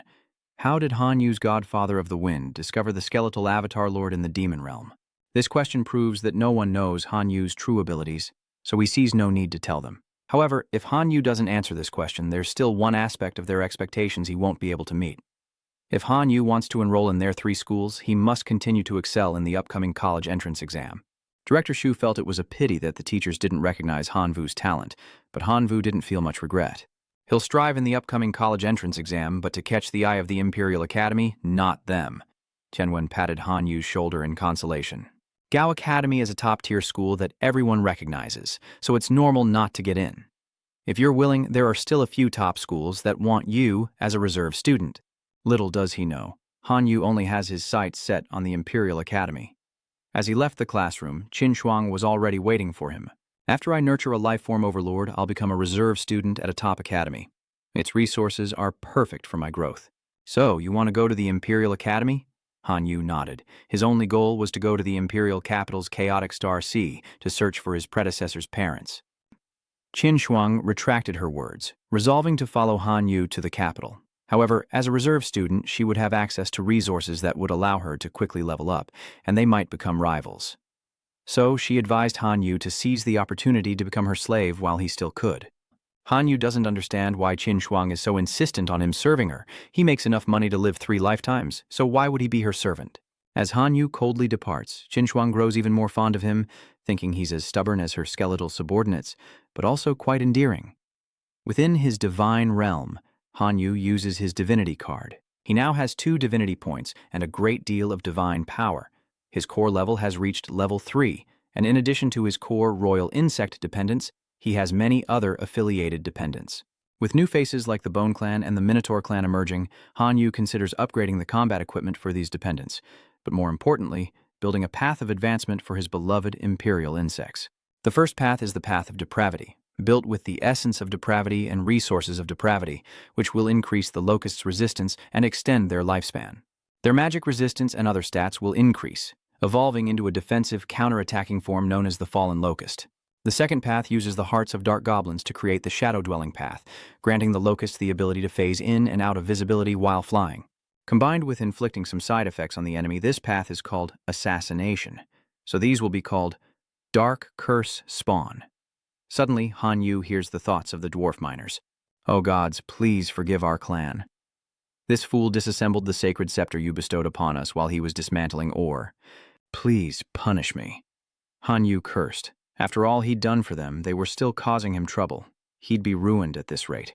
Upon arriving, the Divine Hammer Clan chief was kneeling, weeping, and accusing his brother. "Gods, please forgive him. He's the fool who disassembled the sacred artifact." Speechless, Han Vu told them to learn from this and be more careful in the future. He then waited to see what the sacred object would yield. Han Yu received 2 firestones, a gold crystal, and the original form of the sacred object, which could be used to upgrade and repair sacred objects.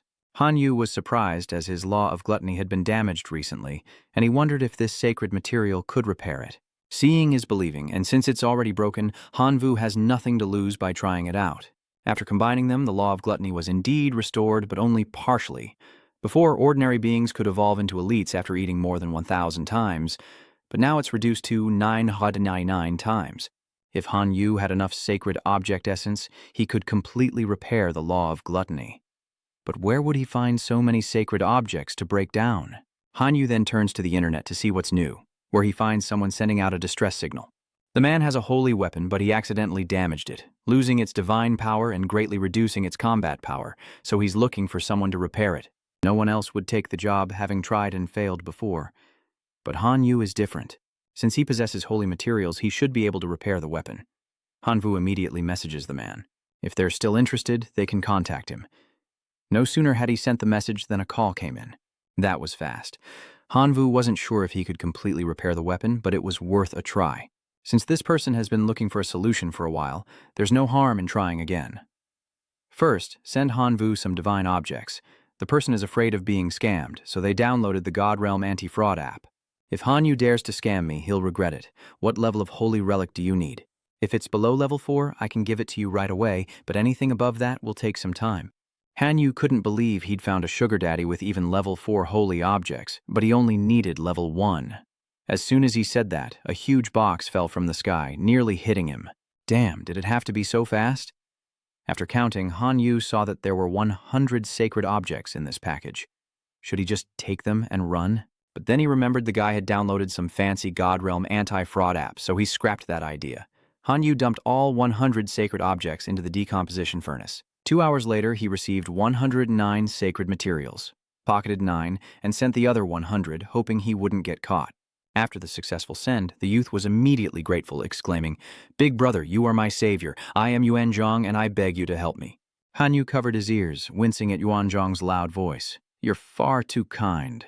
My greatest joy is helping others." Meanwhile, back at Tianwen's house, he was attempting to use the third-level healing divine power he won from Liu Luotian. Feeling helpless, Liu Lacthian sarcastically tells Dian Van, "Mr. Dian, we have a long way to go, so we must proceed with caution." Just then, Han Vu calls to ask about something trivial. "How do you get core resources to upgrade a divine territory? I already searched the top listings, but I didn't find anything." According to Tianwen, rare resources like divine positions, divinity, or core fragments can't be bought online. As soon as they're listed, the big corporations snatch them up, leaving nothing for the common folk. But if Han Yu helps him win the Wanderer's bet, he'll give him something from his collection. There is another way, though it's not common. Teacher Dian Van once encountered a divine realm core that was too low level. Although it was a sacred object with good attributes, there was no way to assimilate it. Dianwen once participated in a competition called Blood Crystal, where the winner received a fragment of a divine realm core.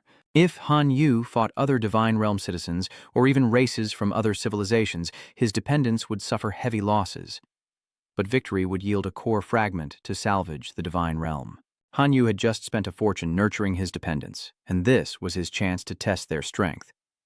He may be short on everything else, but not on cannon fodder, so he decided to give it a try. The next day at the Blood Arena, Han Yu excitedly arrives with teacher Tianwen, where they must don masks to conceal their identities from prying demigods. After all, this is the dangerous outer realm. Then they fill out the form. The matches here are divided into 3 types based on the level of the opponents: divine beings, demigods, and true gods. Normally, matches between different levels don't happen unless specifically requested. Also, there's no limit to the number of family members in a match. But to concede during a match, more than 50% of your kin must be dead. In the divine civilization, things move faster than my best friend's microwave. As soon as Han Vu's name was entered, his opponent was set, and he was suddenly dropped into a multidimensional teleportation space. Kid, while you shouldn't judge a book by its cover, I'd bet you're new here.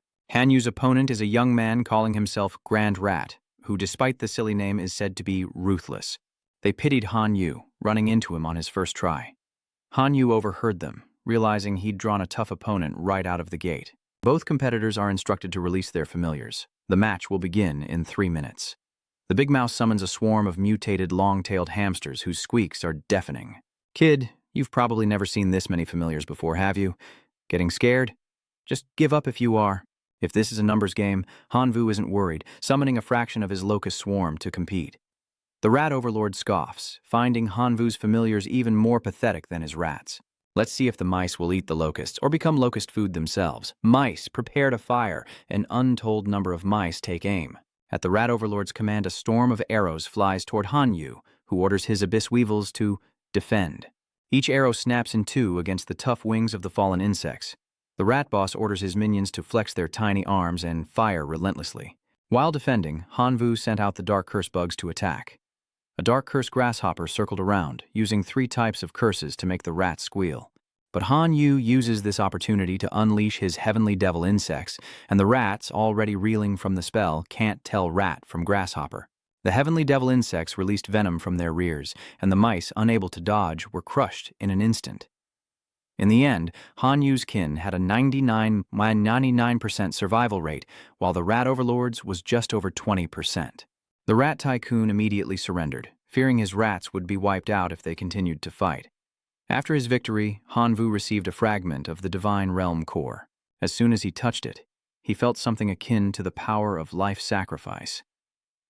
After receiving his reward, Han Yu was teleported back to the backstage area, where teacher Tianwen patted him on the shoulder, encouraging him. "You did great. Winning the first match so easily like that helped me win so much divine power." Turns out, gambling addict Dian Van had bet on Han Vu beforehand, and his dependents hadn't suffered many casualties yet. He didn't know if he would continue to the second match. If he won, he'd get a core fragment, and Tianwen would win his bet again. Hearing this, Han Vu continued to fight, as his dependents needed more combat experience.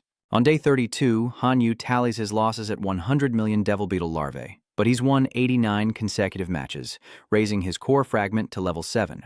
Reaching level 8 was proving difficult, requiring more fragments than all previous levels combined. Just thinking about it is exhausting.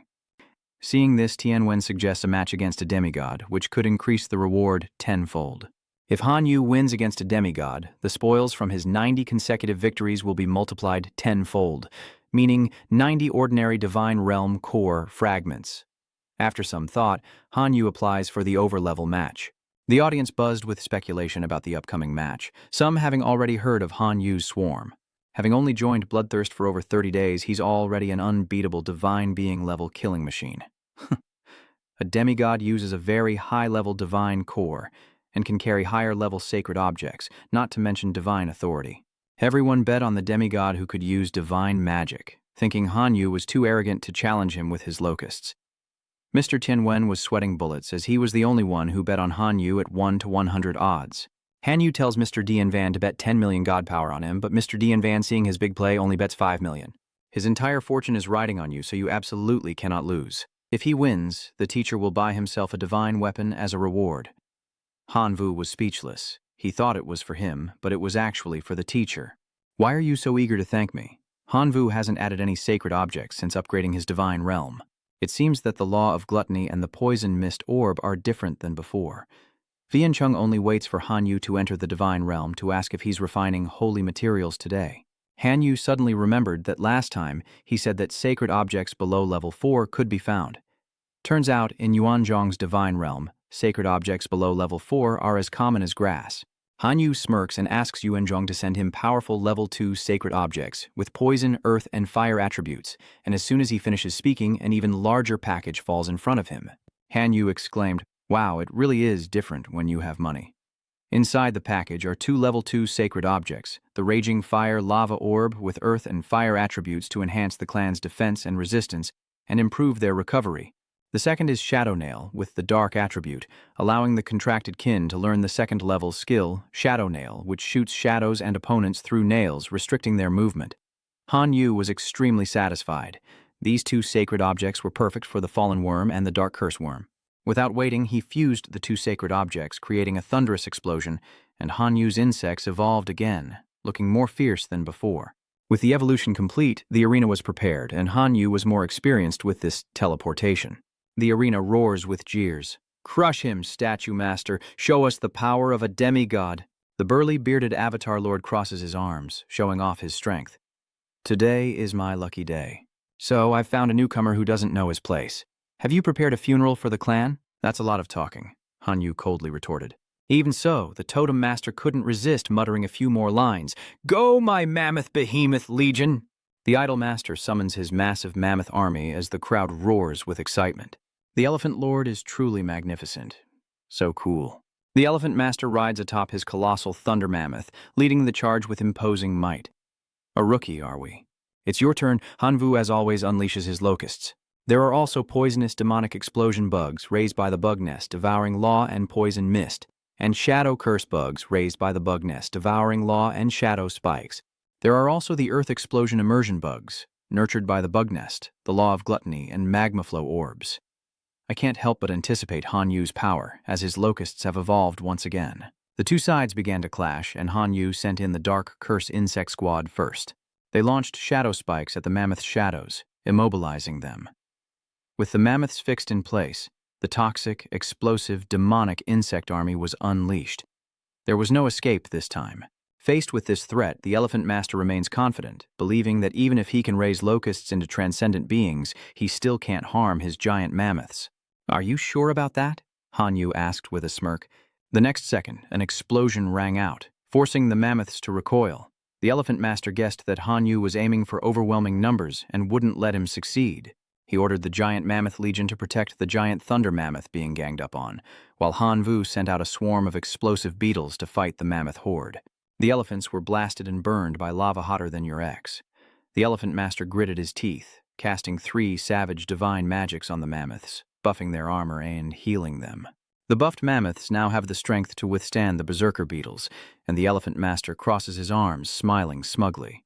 "Forcing me to use magic proves your strength. I'll let you surrender once 50% of your clan is dead." Han Yu knows no fear. Vi, those locusts were only a billionth of his people. The word surrender doesn't exist in my vocabulary. Minotaur clan. Hanyu summons a horde of minotaurs to attack the mammoths. It's the first time in this battle that Hanyu has used a race other than locusts, and the elephant master can't withstand it. The bull demon smashed the mammoths' heads with his axe until they were nothing but pulp, and Hanyu summoned more of his skeletons, followed by the skeletal lord, the empty bones, and the bone reviver. Hanyu leaps up to sit beside the skeletal lord, ordering the reanimator to enter the fray, chanting the magic words Alibaba and turning the mammoth corpses into new skeletal soldiers. The elephant lord curses in frustration, hating how the skeletons can replenish their ranks, but he didn't become a demigod for nothing. The giant mammoth war machine activates its war stomp, and the elephant lord orders the mighty war elephant to crush the skeletons before him. Whenever there are piles of bone fragments like this, Hanyu will have the Taurus demon retreat and let the bone controller take the field, gathering all the bone fragments on the ground to create a supersized skeletal knight several times larger than a mammoth and the strongest hero-level life form. The elephant master, stunned by this high-ranking creature, empowered his giant thunder mammoth to fight the skeleton knight as equals. The skeleton knight grabbed the giant thunder mammoth's long tusks, stopping it in its tracks, then roared, using its right leg as a pivot, spun 180 degrees, and slammed the giant thunder mammoth to the ground, but the opportunity was lost as it lay flattened on the floor. The Bone Knight leaps up and uses a Tier 1 skill. Son Goku's punch turns the giant thunder mammoth into boiled elephant meat. The mammoth retaliates, using its 10-foot trunk to ensnare the skeleton knight's arm, preventing the punch and slamming him to the ground. The mammoth raised its legs, trying to crush the skeleton below, but the skeletal knight nimbly leaped away, narrowly avoiding the mammoth's earth-shattering stomp. In return, the skeleton knight granted the mammoth a level 1 heavy strike, specifically a powerful blow that turned the mammoth's head. Hanyu anxiously shouts, "End it now!" The skeletal knight leaps onto the mammoth's head, delivering a sharp blow to its forehead. Then, the skeleton knight helps the mammoth remove one of its cumbersome tusks, a true display of camaraderie. The idol didn't know what to do, but ordered the mammoth to rise up and revolt, while the skeleton knight snapped off the remaining tusk, earning enough money for 3 generations to live in luxury. However, this skeleton warrior's actions are truly brutal, and Hanyu must bring him home and teach him some manners. Having lost his 2 most prized possessions, the mammoth no longer cared to fight, and the skeleton knight kicked him back to his master. Having lost his champion, the statue master now uses quantity to overwhelm quality, sending a horde of giant mammoths to surround the skeletal knight. The giant mammoths were like ants beneath the skeleton warrior, each one kicked back to where it started if it got within 10 feet.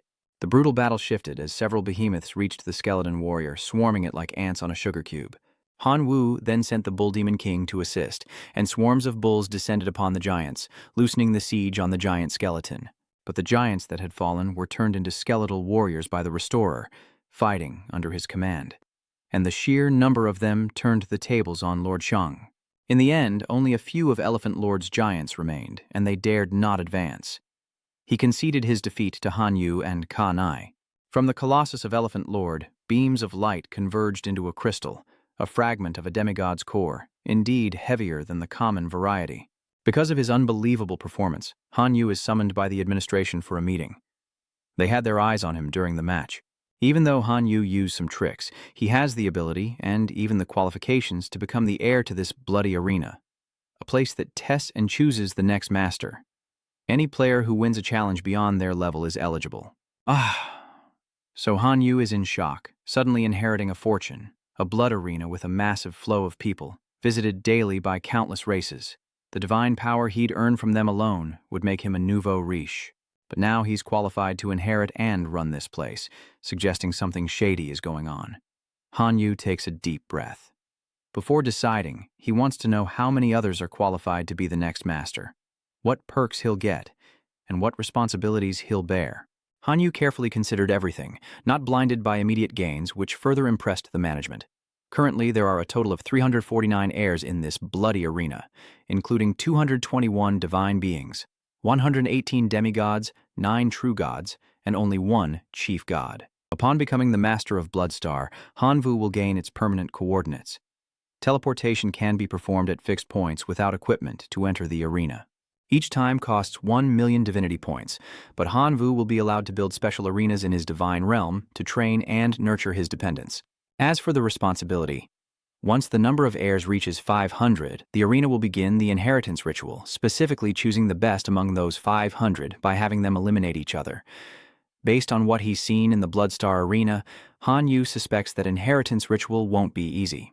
500 people will face off for a single spot, and he's only the 350th, still far from 500. By then, Han Yu might already be a god king. With plenty of time to train, Han Yu agrees to participate in this challenge, ready to win big or go home. Suddenly, a ray of light pierced through Han Vu's body, and Mr. Dian Van jumped out of nowhere, overjoyed. Han Vu, you're my lucky charm. We're rich this time. While Han Vu was still bewildered, Teacher Dian Van shoved a phone into his hand, showing an account balance with countless zeros. Now he has to figure out how to spend 1 billion god coins, so Tianwen suggests he buy a decent divine artifact. Tianwen puffs out his chest, saying, "You're not a first-level recruit. I just happen to know a store that sells wholesale and retail divine artifacts. There's bound to be something for you." Han Yu felt his teacher would be perfect for multi-level marketing. "Grasshopper, I've finally found you."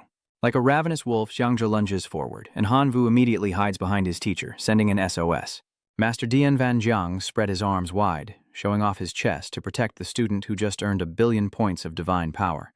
Elephant Chu immediately surrendered.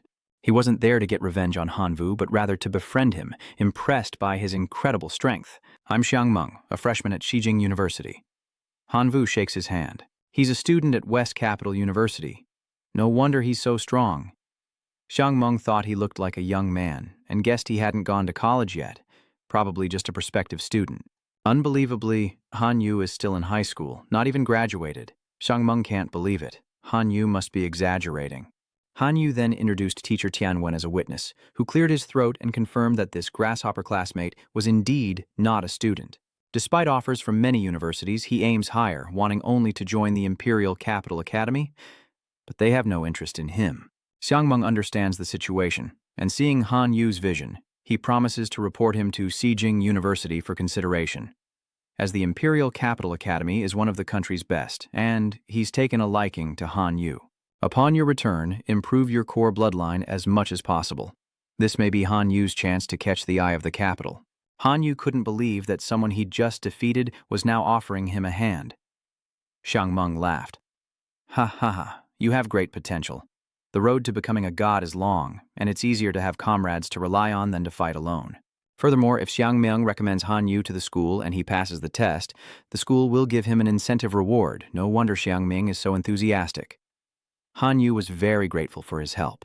Xiang Meng advised him to invest more in resources, preferably nurturing heroic life forms to best prepare for the disciple test. Soon after, Teacher Tianwen indeed led Han Yu to the Treasure Pavilion, a place specializing in wholesale second-hand artifacts. Whether the goods are quality remains to be seen, but the staff is definitely top-notch. No wonder wives don't want their husbands shopping here.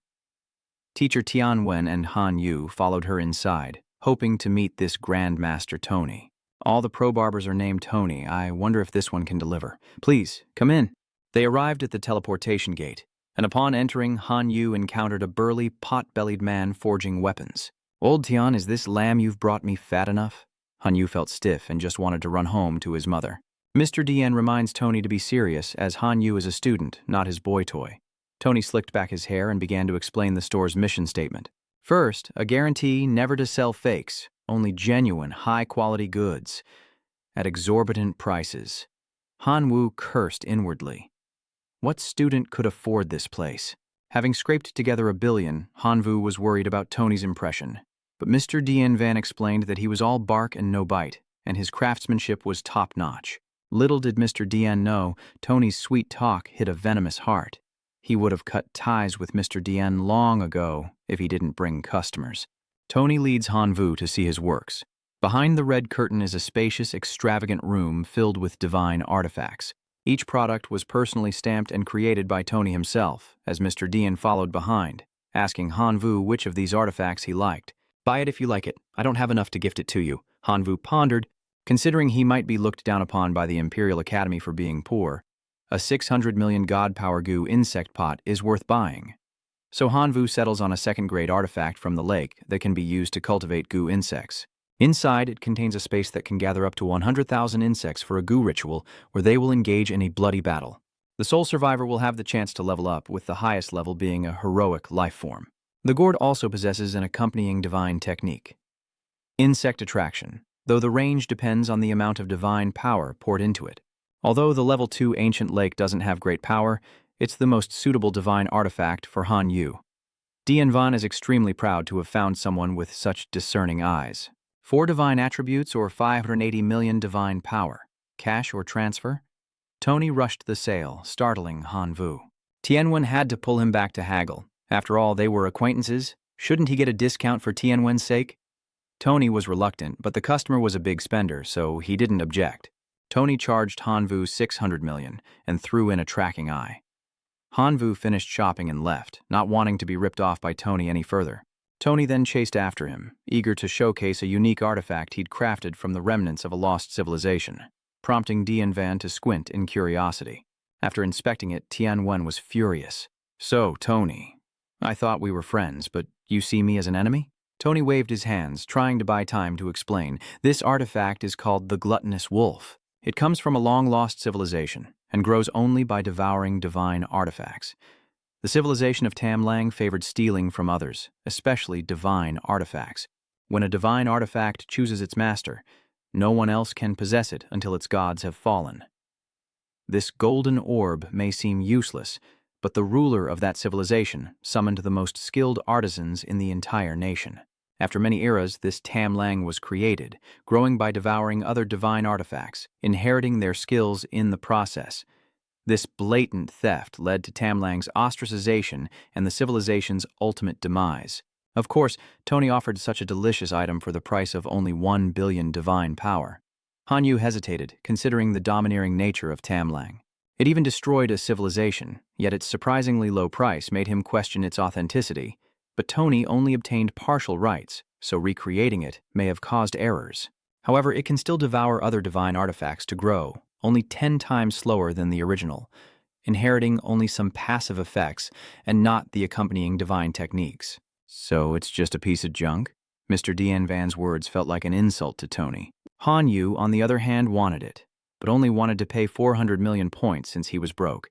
He really wanted to try a powerful artifact that others couldn't easily destroy.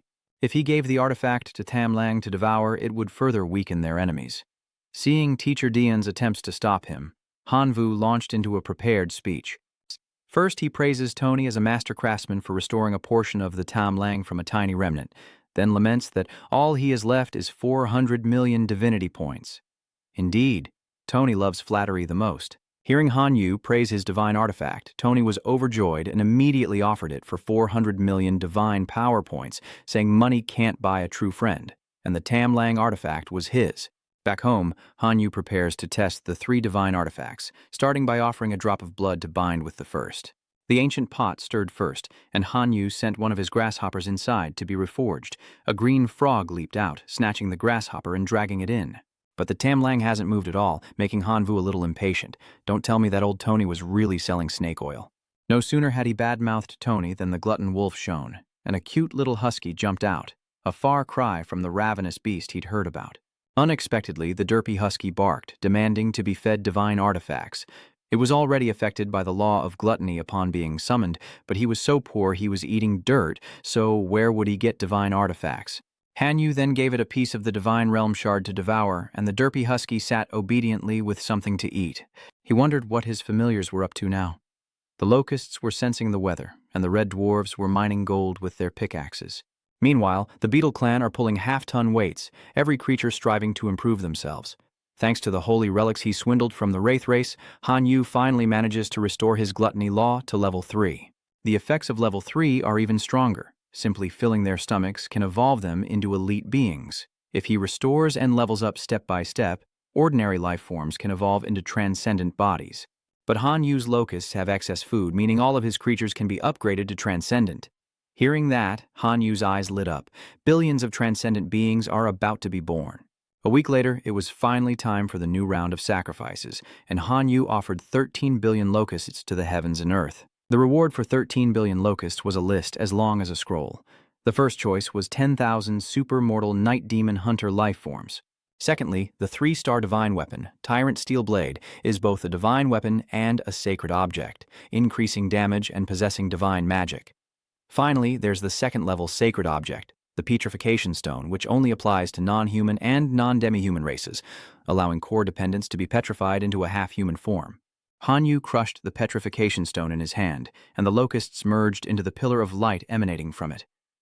A moment later, a swarm of human-like locusts appeared, and Hanyu's eyes lit up, for this was indeed a step towards evolution. His locusts have evolved into locust men, all extraordinary life forms with low-level intelligence and a lifespan of 10 years. Hanyu is even more excited as he skims through the locust men's faith points and reproductive abilities.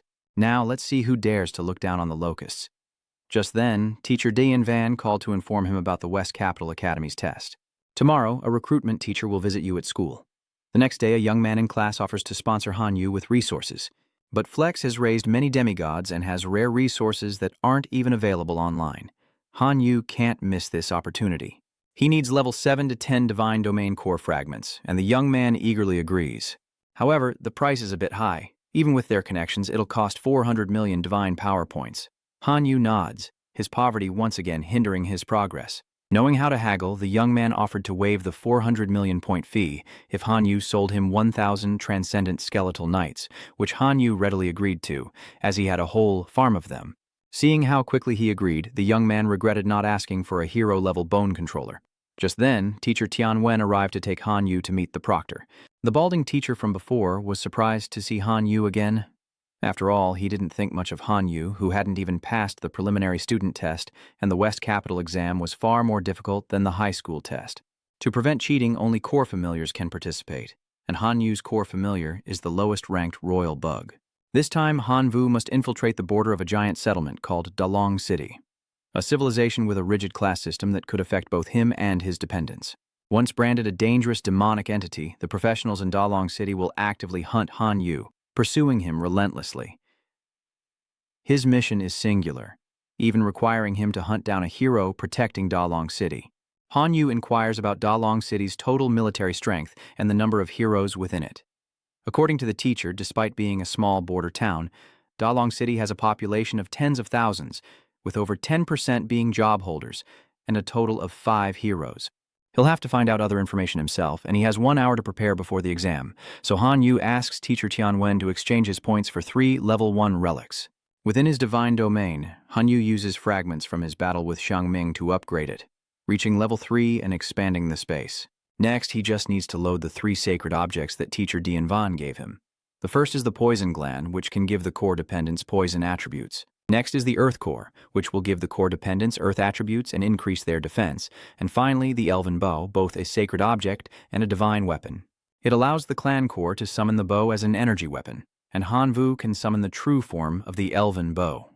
After a successful upload, most of the heavenly demon insects will have venom glands. Half of the fallen insects will have upgraded defense, and most of the royal insect humans will be able to use the bow in combat. Confident he can handle this test, Hanvu prepares as the proctor teleports him to the outskirts of Dalong City. It was Hanyu's first time using a teleportation service, so he was a little disoriented. He fell from the sky, but luckily he landed gracefully. As soon as he lands, an urgent warning appears. If Hanyu doesn't leave the area, he'll be classified as a monster to be hunted. Hanyu, alias Demon King of Destruction, level 80, has all his personal information exposed, so he uses it to check the level information of his 2 new hero-level insectoids. An information panel revealed their level to be 60, but Hanyu didn't know how strong that was, as he'd never taken them into battle. The Beetlemen warned Hanyu of an impending attack, so he rode on their backs to investigate. Suddenly, the sky filled with monsters, worrying even the level 2 adventurer, Thon. But the level 1 Rage Fist adventurer was thrilled, as more monsters meant more money. Meanwhile, the Water Mystic, a first-class professional, happily collects core fragments as she eliminates locusts, and a fire mage diligently prepares some fragrant roasted locusts.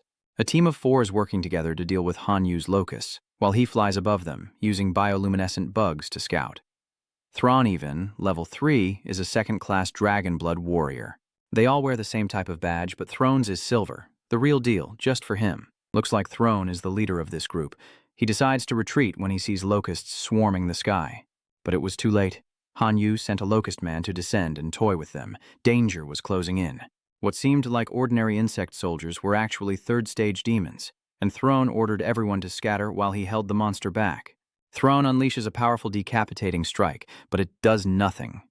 The demon only suffers a scratch. It's too strong, there's no chance. While Throne was distracted, the vermin pounced, kicking him hundreds of meters away with incredible force. With Throne out of the way, it turned its attention to the others.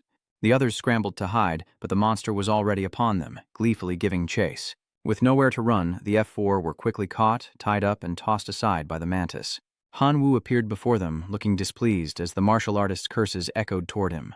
"Don't come any closer, you ugly demon." Han Yu was stung by the insult. He's always been stunningly beautiful, and now this explorer calls him ugly. He told them that if they wanted to survive and leave this god-forsaken place, they just needed to answer his questions. Han Yu asks what kind of person they think he is, but the Wrath Fist Master calmly replies that he would never answer a demon's question. Before anyone could react, the yellow insect warrior suddenly attacked the Fury Fist Master, piercing him with its claw, shocking even Han Yu. He angrily rebuked the insect, reminding it that he only wanted to scare them, not actually hurt them.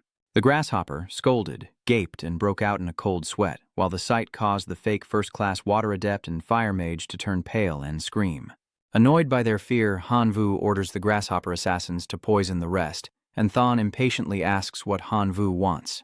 He repeated the question, a question so absurd that Thon found it difficult to answer. He honestly described it, but not Han Yu, the giant, enormous locust with its big eyes and long antennae. Han Wu began to overthink that Thon was describing the ugly grasshopper to create an ugly image, to imprint on the minds of the invaders, which was exactly what he wanted. Satisfied with Throne's answers, he demanded more, and for 3 hours, Han Vu interrogated him relentlessly. Having gotten what he needed, Han Yu released Throne as promised, who immediately fled, as if he were being chased by a demon. He must quickly report the news of the demon army to the Adventurers Guild. Although Han Yu let Throne go, he secretly observed and followed him from above. Having arrived at their destination, he ordered Chow Chow to knock Thon unconscious, as his information couldn't be exposed just yet. Han Wu continues his work, learning that there are hundreds of thousands of adventurers here. Directly attacking with just the 3 of them wouldn't be enough. As he pondered how to increase their fighting power, the outcast goblin horde appeared before him, eagerly awaiting his command. Han Yu was slightly disappointed, but something was better than nothing. Although most of the goblins were low-level, the goblin leader was level 62 and had reached the 3rd class change. But how could they possibly have professions? It turns out their leader had been eating adventurers who possessed profession fragments, thus collecting the professions. With a flash of insight, Han Yu decides to grant his locusts job classes and immediately puts his plan into action. Han Yu then ordered all the locusts to find the adventurers and collect the job fragments. 3 days later, the job fragments were gathered in one place, and it was time to start merging the jobs for the locusts. Han Yu throws all the fragments into the air, and the system offers job options: lawyer, martial artist, warrior, and archer. Han Yu chose the archer class, a perfect ranged attack option for his hero-type locusts, dreaming of future upgrades that would make capturing any hero a breeze. Another grasshopper arrives, reporting that the cave ahead is impossible to approach. Han Yu orders them to lead the way. Arriving at the location, he sensed an intense energy mixed with divine power and saw an orange dragon sleeping in chains below. Han Yu recalls his teacher's words about civilizations from beyond their world, often sealing away enemies they couldn't easily kill. Perhaps the black dragon sleeping before him is a wretch sealed away by a powerful being. This black dragon is named Elphys, currently level 103, originally 149, but significantly reduced due to being sealed. Elphys is a rebel, a special race class, so the rest of its information, such as equipment, divinity, or talent, is unknown. Suddenly, the black dragon opened its eyes, and the insectoids, terrified, tried to flee, only to be stopped by Han Yu, their bodies trembling with fear. The rebellious black dragon Elphys rises up, ready to take on Han Yu, who bolts away and orders the Ant-Men to scatter. Elphys relentlessly attacked, black smoke billowing everywhere. 5 minutes later, Han Vu peeked out, asking if the black dragon was done, infuriating it further and prompting another attack. Elphys opened his mouth, creating an increasingly large orb of power, but Han Wu escaped, and the black dragon's attacks proved fruitless. After 10 minutes of fruitless effort, the black dragon began to tire. Han Vu reappeared, saying he wasn't there to fight, but only to help. But of course it doesn't believe him, thinking it sees through Han Yu's tricks. "When I'm not angry, leave now, or I'll wipe out your entire family." Seeing that he couldn't reason with the black dragon, Hanvu took out his bow and attacked, landing the first blow. "Take this," but the arrow bounces right off Elfish.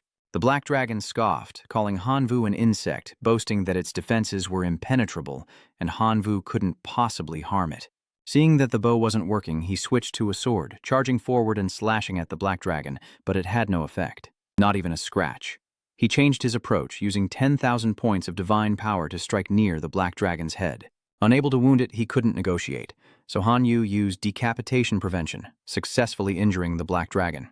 The black dragon, enraged by Han Yu's audacity, tried to intimidate him, but Han Yu cut him off, threatening, "I still have plenty of weapons.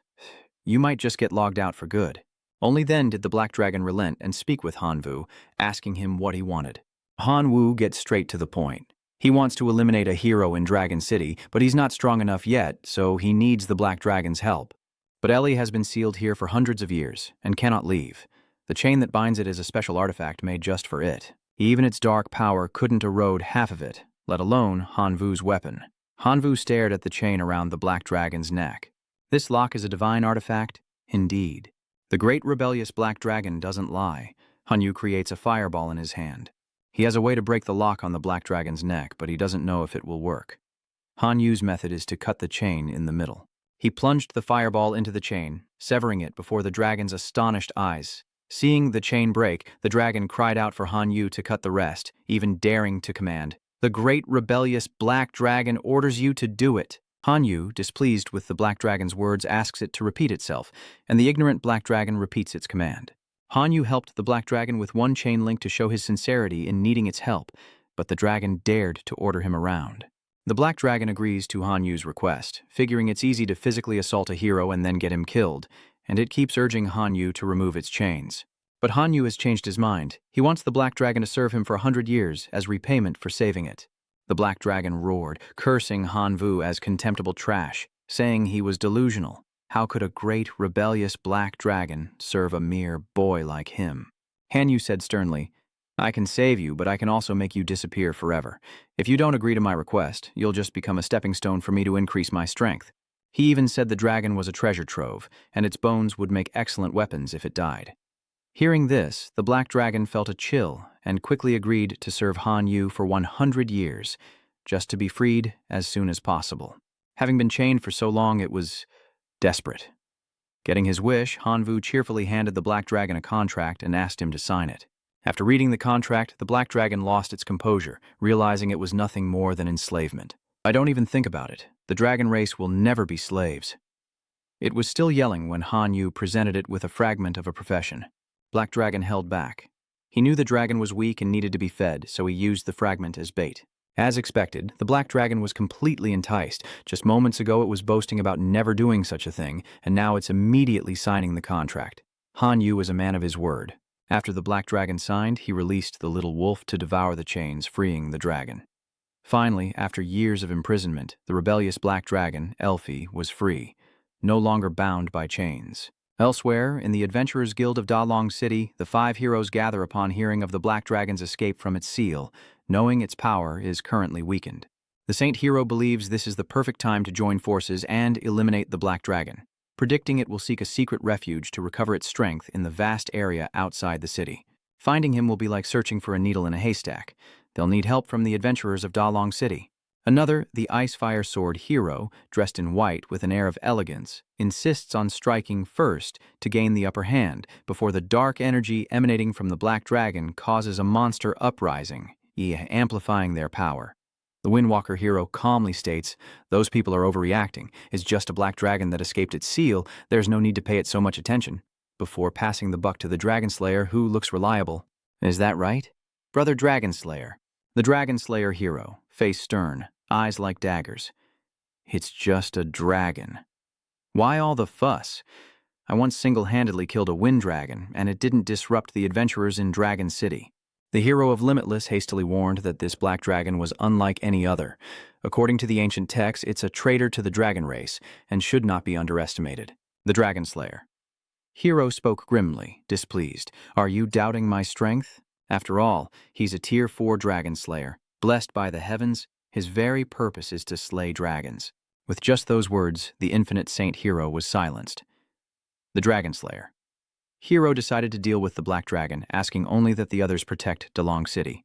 It's clear they respect him greatly, his words carrying immense weight, and the Windwalker happily offers to assist the Dragon Slayer. Dragon Slayer silently walks away, with Windwalker trailing behind him like a little tail, while Han Yu and the Black Dragon gather all the monsters in Dragon City. They all knelt before Han Yu and Black Dragon, as Han Yu called for rebellion, urging them to unite and form a monster alliance to fight the explorers, with the goal of hunting them down. The monsters below were stunned, hardly believing what they were hearing. They'd never considered hunting adventurers, knowing their own limitations. Han Yu pondered the monsters' words. Their tribe wasn't strong enough, and victory depended on controlling these lesser creatures. He promised to enhance their strength. Joining the Monster Alliance would reward them with energy stones to boost their power. Days later, they began the first steps of their plan, with the Black Dragon drawing its own blood for Han Vu to bathe in, hoping it would help him break through to the third stage. He also subtly reminded Han Yu to give him 500 Dark Star Stones, because he would be dizzy from blood loss. Han Yu knew this Black Dragon was pretending to be weak, but since it had to shed so much blood for him, he promised to pay him in full, even though 500 Dark Star Stones was very expensive. After bathing in dragon blood, the system notified Han Yu that he had been promoted to a third-level Black Dragon warrior, increasing his physique and resistance to various elements by 50%.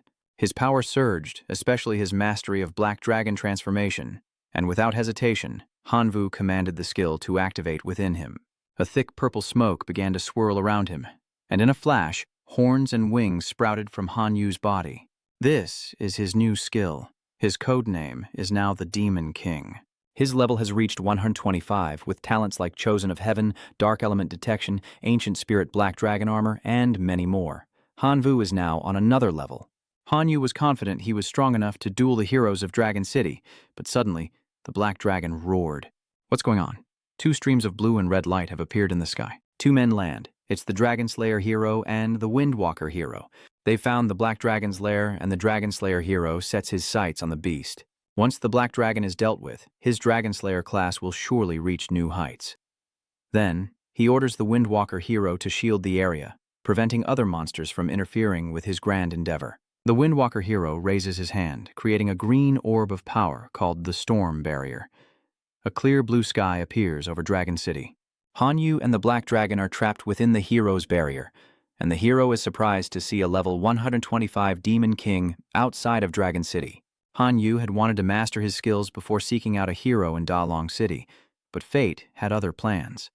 The Windwalker hero's real name was Commit, level 131, with talents in Hammer Mastery, Wind Godfire, Agile Body, and Storm Incarnation. In terms of levels, Han Vu and Black Dragon are at a distinct disadvantage in today's battle. The fight begins. Han Vu attacks first, flying up and launching 2 strikes, but the hero easily evades, leaping high and suddenly appearing behind Han Vu to strike. So it turns out he can create clones.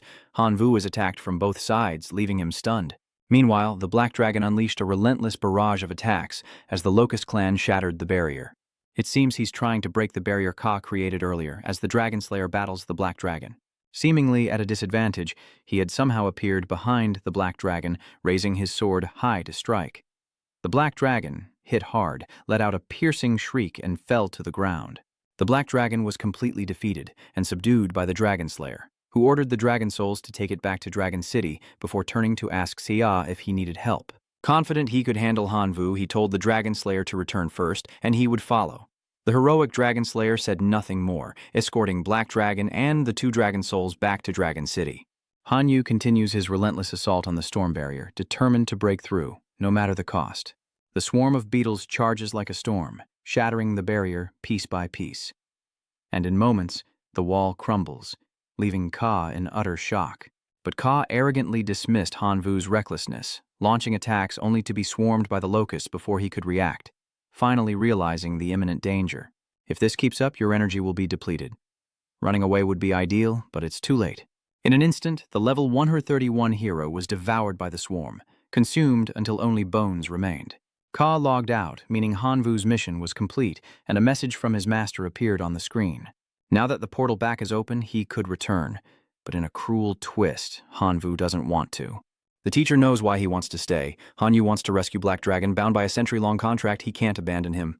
The teacher's face was grave as he warned Han Yu of the danger. Rescuing Black Dragon isn't just facing one hero, but 4 stronger ones, plus millions of adventurers and tens of millions of armed civilians. Even a demigod could fail, especially since Han Yu is just a minor divine being right now, something he's well aware of. He proposed freeing all the races within the Holy Realm to fight alongside him, willingly increasing the mission's difficulty by changing the objective to taking the entirety of Dragon City. The teacher was stunned by his proposal. Challenging all of Da Long City sounded like a joke, but he agreed to the dangerous and dramatic request, sincerely reminding him not to die here before disappearing. Because his true form has descended, he must win and complete the mission at all costs. As the teacher disappears, a group of people appears, the highest level among them being the Sword Peak Tribe's Slash-Thorn Sword Peak Heroic Life Form at level 140.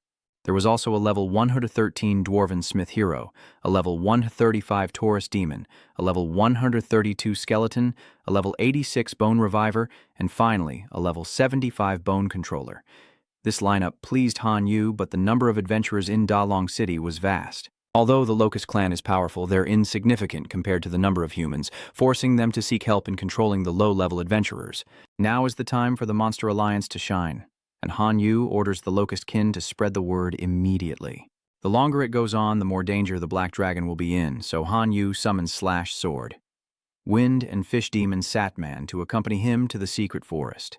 In a hidden corner of the forest, the monsters conspire, believing that with the Black Dragon gone, the Monster Alliance has no purpose. One of the wolves proposed a plan to take down Han Yu, steal his energy stones, and divide them equally, but before he could finish, he was attacked from behind and collapsed to the ground. The monsters nearby were terrified. Han Vu's warning had been delivered. A pack of spineless insects dared to plot against him. If he didn't put them in their place, they'd turn on him. Han Yu glares, asking if they truly have a death wish. But the green-skinned goblin still hadn't learned his lesson, pointing at Han Vu and saying he only wanted to serve other rebels, that he didn't recognize Han Vu, and that he was nothing. Han Yu immediately taught them a lesson, punishing the goblins for their insolence. The one who was just mouthing off is now writhing on the ground. This isn't an invitation, it's an order.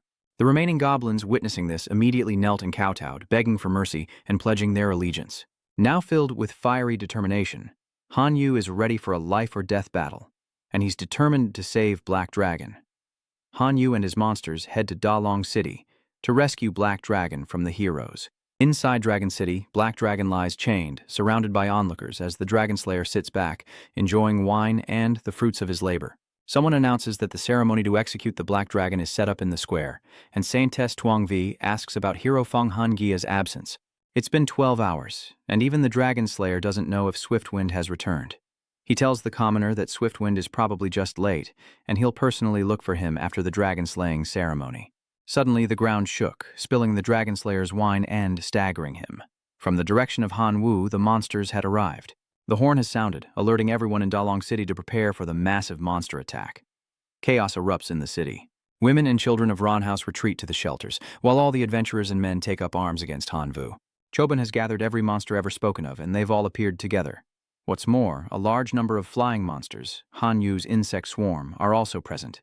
They swarmed into the city, and the soldiers could only beg the mages to cast spells to take down the horde. But before they could act, they were struck down by a hail of arrows. Those arrows came from the mutant hornets, while below, mages desperately tried to strike them down with spells, but the hornets easily dodged every attack. With the monsters attacking more fiercely, the power of unity proves to be a force to be reckoned with, as Han Vu commands from behind. Little Skeleton, Bone Rebuilder, prepare to move out. The two monsters charged forward with incredible force, quickly wiping out the soldiers, leaving them with no escape. The Gravedigger monster fought with increasing ferocity, slamming his massive hammer down, but he couldn't hit the Rose Forest, leaving him bewildered. The Rose Forest hero then launched an attack, with tree branches resembling squid tentacles wrapping around the Gravedigger, completely obscuring his vision. Meanwhile, the imitation hero's sword strikes hold back the monsters, leaving them unable to attack. Seizing the opportunity, the Limitless Saint hero commands the soldiers to form ranks and eliminate the monsters. The other mages were also encouraged to launch magical attacks, creating a combined magic assault. The goblins were no match, blasted away for 2 billion meters, as the magic alliance of the Dragon City grew stronger. The monsters were defenseless. The fake Dragon Slayer hero arrogantly urged the fake adventurers to hold back the invaders while he would eliminate the Black Dragon. With the tide turning against them, Han Yu finally unleashes the Bone Controller, who summons hundreds of bones that assemble into a colossal skeleton warrior. The skeletal giant, crackling with high-voltage electricity, advances toward the fire, easily shattering the magic barrier with the vine. The monster's strength and will are restored once more, and they charge in like mad beasts. Han Yu's power has reached its peak. "Elphys, I'm here to save you." Running and shouting, Han Vu's voice awakens Elphys. In the blink of an eye, Han Vu appears before him. After being immobilized for days, the Black Dragon is invigorated. He asks why he's come. Above, the heroes look down on them with disdain, not knowing their place in a sacred place like Dragon City. Then, the infinite holy hero descends, intent on striking Han Yu. But just as he prepared to strike, the Bull Demon clan sent him flying with a blow, leaving him completely disoriented. To insult my god is punishable by death. Seeing this, the pink-haired hero attacked with thorny vines, but before they could reach Han Yu, the divine hammer blocked them with 1,000,000,000 volts of electricity. The vines writhed in flames, shocking her. The fake dragon-slaying hero couldn't take it anymore. Only a few minutes remain, but his plan has completely fallen apart. He can't let his chance to level up slip away. He began to attack, unleashing dragon souls, but to no avail. The dragon souls were dealt with as soon as they appeared, and the advantage was gradually tilting towards Han Vu and the monsters. The dragon souls and the Bone Clan fought fiercely, neither side giving an inch, when suddenly the Bone Summoner cried out that he was starving, then jumped onto the back of a dragon soul and took a huge bite, causing the dragon to lose control and scream in pain. The dragon never imagined it would be bitten on the neck by a skeleton. Seeing his dragon being devoured, the dragon-slaying hero flew into the air, demanding justice for his beloved offspring. "How dare you devour my dragon spirit? You have a death wish." The undead were already dead, so what did they care about being tired of living? Meanwhile, the dragon-slaying hero's sword strike sent the skeleton plummeting. Cracking sounds echoed from the ground, but within moments the undead's limbs were restored and he leapt back to his feet. The dragon slayer's eyes widened in disbelief. He thought he'd defeated it, but it was far more resilient than he imagined. The poor dragon soul was once again mercilessly devoured by the reanimator, desperately crying out for help. The dragon slayer is stunned by what he's seeing. "What kind of monster are you?" The dragon slayer, having lived this long, has never seen a monster so driven by hunger that it can recover so quickly. Even his powerful attacks seem to have no effect on the Bone Clan. But the main mission upon entering Dragon City was to rescue Elphys, so Han Yu ordered Tam Lang to unlock Elphys's cage. Elphys, caged and near death, praised Han Vu as a reliable partner, lauding him as a great rebel. The Black Dragon vowed to never forget Han Yu's kindness, a sentiment that pleased Han Yu. He told the Black Dragon to serve him for another 100 years to repay his kindness, and tossed the dragon 2 dark star stones to heal the wounds it had suffered. They shared a bond. Though the Black Dragon was Han Yu's servant by contract, he treated it like a true friend. Suddenly, Han Yu senses something is wrong. Divine Hammer is losing ground and in danger as vines close in. Han Yu immediately ordered the Locust to assist Divine Pestle, but things were still looking grim. They must escape their current predicament as soon as possible, or defeat is inevitable. At this rate, Han Yu's army will be annihilated in no time. Black Dragon, sensing Han Yu's genuine concern, decides to offer him a great gift in gratitude. It must truly trust Han Yu. Elphys wishes to bestow a title upon him. "From now on, you shall be known as the Great Rebel." With that, Elphys rose and cast beams of purple light from its eyes onto Han Yu, chanting incantations to transfer energy to him. In an instant, Han Vu's power increased dramatically. He now possessed the powers of Black Dragon Transformation, Possession, and Violent Dragon Slash. Han Vu rushes towards the Dragon Slayer hero, landing a critical blow that he can't defend against. The force is so immense that the hero's body can't withstand it, and he coughs up blood. While the Dragon Slayer hero was weakened from Han Vu's attack, the Drybone clan ambushed him from behind, piercing his heart and ending his life. The Drybone clan then used magic to summon and take his soul, upgrading it into the mutated life form, Hero Blood Drybone. Han Yu doesn't stand still either. On the other side, the heroic Saintess is under attack. Unyielding, she cries, "You dare drop my loot?" Han Vu smirks, promising the next turn is hers, and orders the Saintess of the Divine Hammer to repay her for what she did to him. After dealing with the Saintess hero, Han Vu rushes to help defeat the Icefire Sword hero. He lunges from behind, throwing him off balance, as the mutated hero unleashes a final, decisive blow, ending the Icefire Sword with a cross slash. The infinite hero, seeing his comrades fall one by one, panics and tries to escape, but monsters have already surrounded the entirety of Dalong City. Suddenly, the mutated hero Bloodbone appears before the Infinite Saint, ready for battle, as the Bull Demon clan descends with a decisive blow. With the heroes defeated, Hanvu announces to the monsters that they have purged the entire city. He also kept his promise to exchange starstones for everyone's spoils. Hanyu brought a bag of starstones to Black Dragon, just as he had said he would. "My friend hopes you return to Dinfang soon." Black Dragon, moved to tears, thanked Hanvu profusely, vowing to follow him for life. The teacher's screen congratulates him on completing the mission, his recent achievements creating an unprecedented miracle at the school. The transmission channel is ready, and Hanyu has 3 hours to sort through all the spoils of war. Hanyu agreed with the teacher's request to establish a stable transmission gate connected to his divine realm. He agrees to hand over all the spoils he's won. The teacher ponders, understanding Hanyu's desire to gain a foothold in a new civilization, but it also brings many potential dangers. Establishing a stable portal is simple, but what if an outside civilization retaliates against his divine realm through it? Carelessness could lead to the core of Hanyu's divine realm being compromised. But his mind was made up, and Hanyu expressed his resolve to his teacher. "Master, I've made up my mind." The teacher agreed to Hanyu's request and offered his help. In 10 days, he would help Hanyu stabilize the portal and provide him with an early warning device, alerting him to any powerful beings from outside civilizations using the portal to travel. 10 days pass, and the teleportation gate is more stable. Hanyu leaves Dragon City to the Bone Clan, also leaving the Bull Demon to guard against counterattacks from the adventurer teams. Hanyu confided in the Bone Clan as a friend, saying that Dalong City was beyond saving, urging them to return to the Divine Realm as soon as possible and not to lose too much over this. The Bone Clan silently acknowledged his words, and with everything settled, Hanyu ordered the portal opened, ready to return to his everyday school life. Back at school after those battles, Hanyu's body had undergone significant changes, especially his eyes, which were no longer normal, but now black. Walking through the school, Hanyu's eyes caught the attention of a teacher. "Hanyu, what happened to your eyes?" Hearing this, he became aware of the changes in his body, assuming it was due to his unique renegade class. He opened his information panel to check, and his current level had reached Divine Creature, with Renegade listed among his talents. Hanyu wanted to see more details about his rebellious nature, but the system informed him that his level was too low. He needed to reach demigod status to qualify. The teacher announces that Hanyu has excellently completed and passed the Jingxi Academy's test, earning him a place as a reserve student. But to officially enroll, he must still meet certain conditions. To become a full-fledged student, he needs special skills and must meet at least 2 of the following 4 conditions. First, his core dependents must become innate elite life forms. The second is that Hanvu must nurture a heroic life form. The third, his own divinity must reach over 4 points. And finally, he must possess a saintly relic. In his current situation, Hanyu has already met the second condition. He needs to fulfill 1 more to pass. But this announcement came too late, and it might be difficult for Hanyu.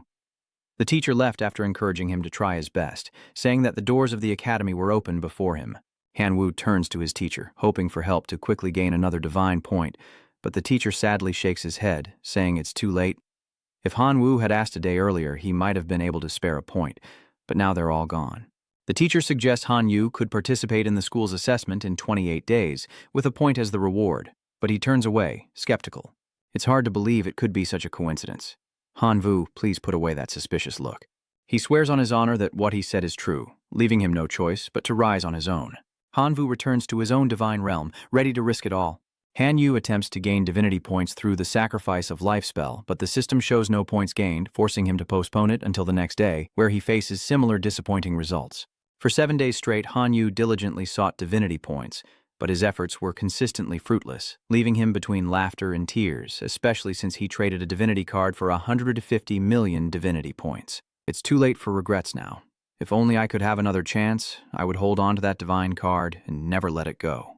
The system alerts him to a new message from Yuanzhang. "Boss, where do the holy relics come from these days?" Hanyu didn't reply immediately, but instead sent a message to Yuanzhang asking to borrow a point of divinity, even though he doubted Yuanzhang as a true god would have any. On the other end, Yuanzhang received the message with mixed feelings of doubt and anticipation, wondering if Hanyu was at least a high-ranking demigod. He immediately asked to borrow a divine point, but since he was a great god in his eyes, he couldn't afford to offend him.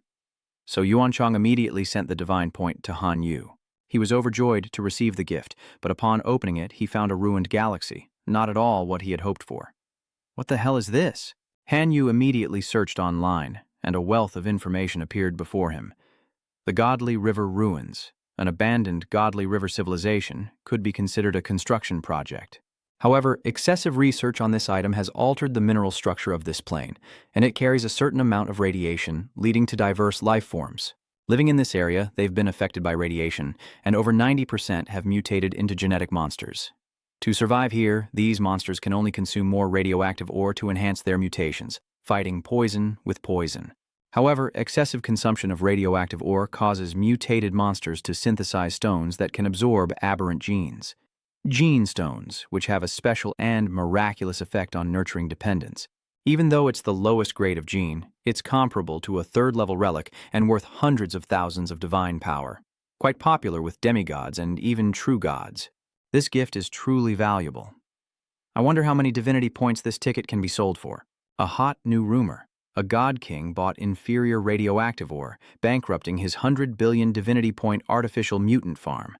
This reminded Han Yu that he had a decomposition machine. Even low-grade radioactive ore could be used to refine radioactive gems. After the mutated beasts use it, they can transform and condense stronger gene stones. I should go check it out.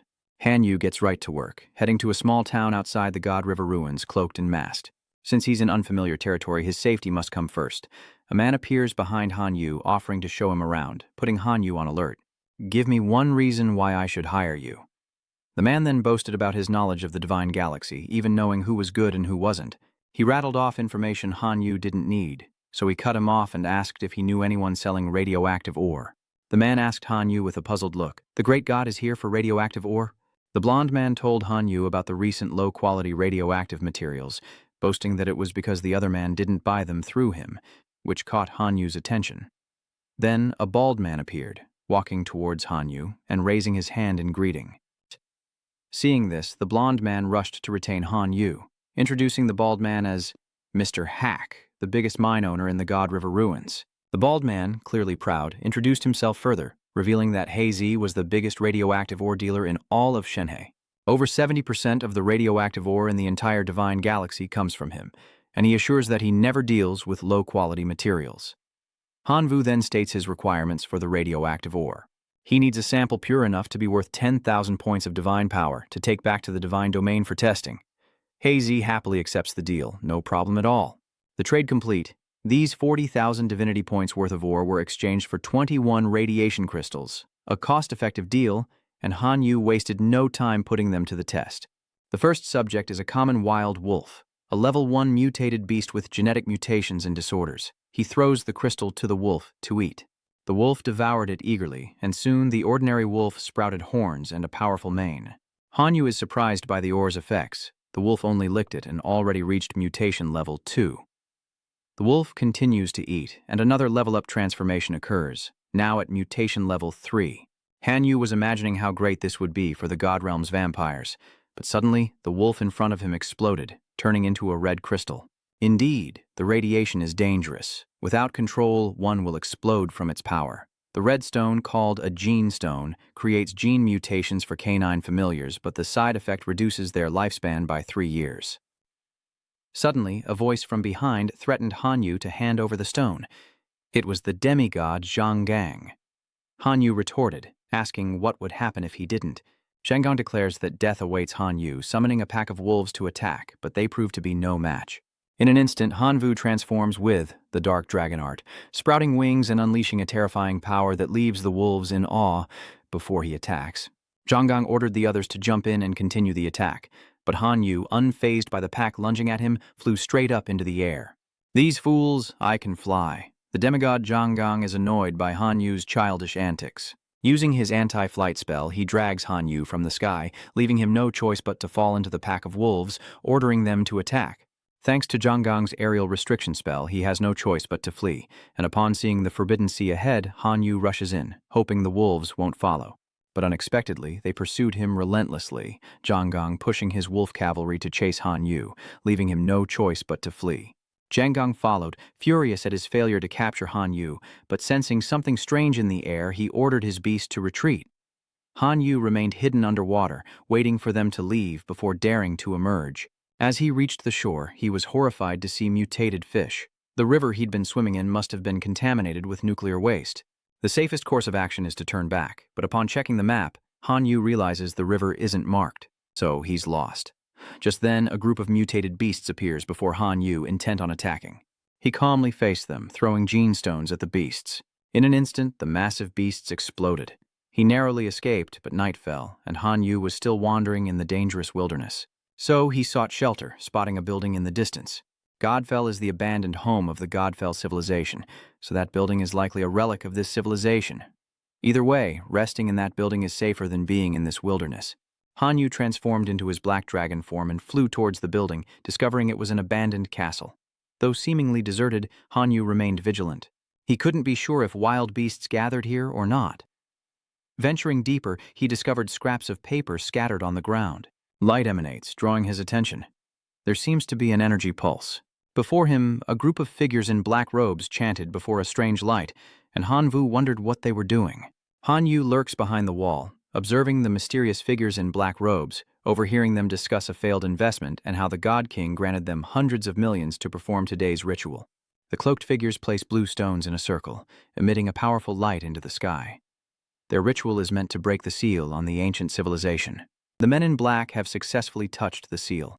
Han Yu also remembers reading information related to the research project on the ruins left by the Divine Galaxy. The Celestial River was sealed due to its high risk factor, and it seems the God King has been secretly researching a ritual to unlock the seal. Fortunately, the God River ruins have restrictions, allowing only life forms with less than 10 life points to enter. And the God River civilization's mutation source is unsealing. The real danger begins now, as the system's alerts turn red. Warning: the sealer is not a super warrior of the Divine River civilization. Intruder detected. Seal removal has been temporarily suspended. The system activates anti-theft mode and releases the mutated beast, hindering the activation of the module.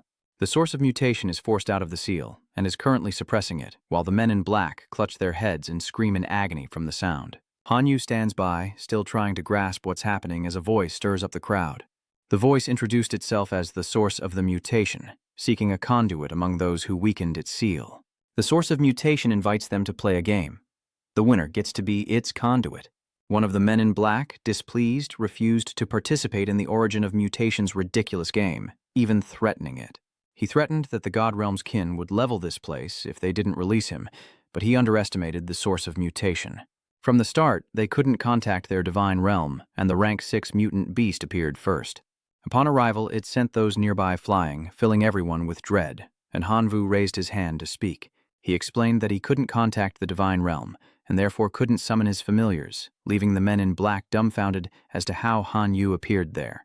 The source mutant promised not to disappoint him, opening a gateway for him to contact the divine realm.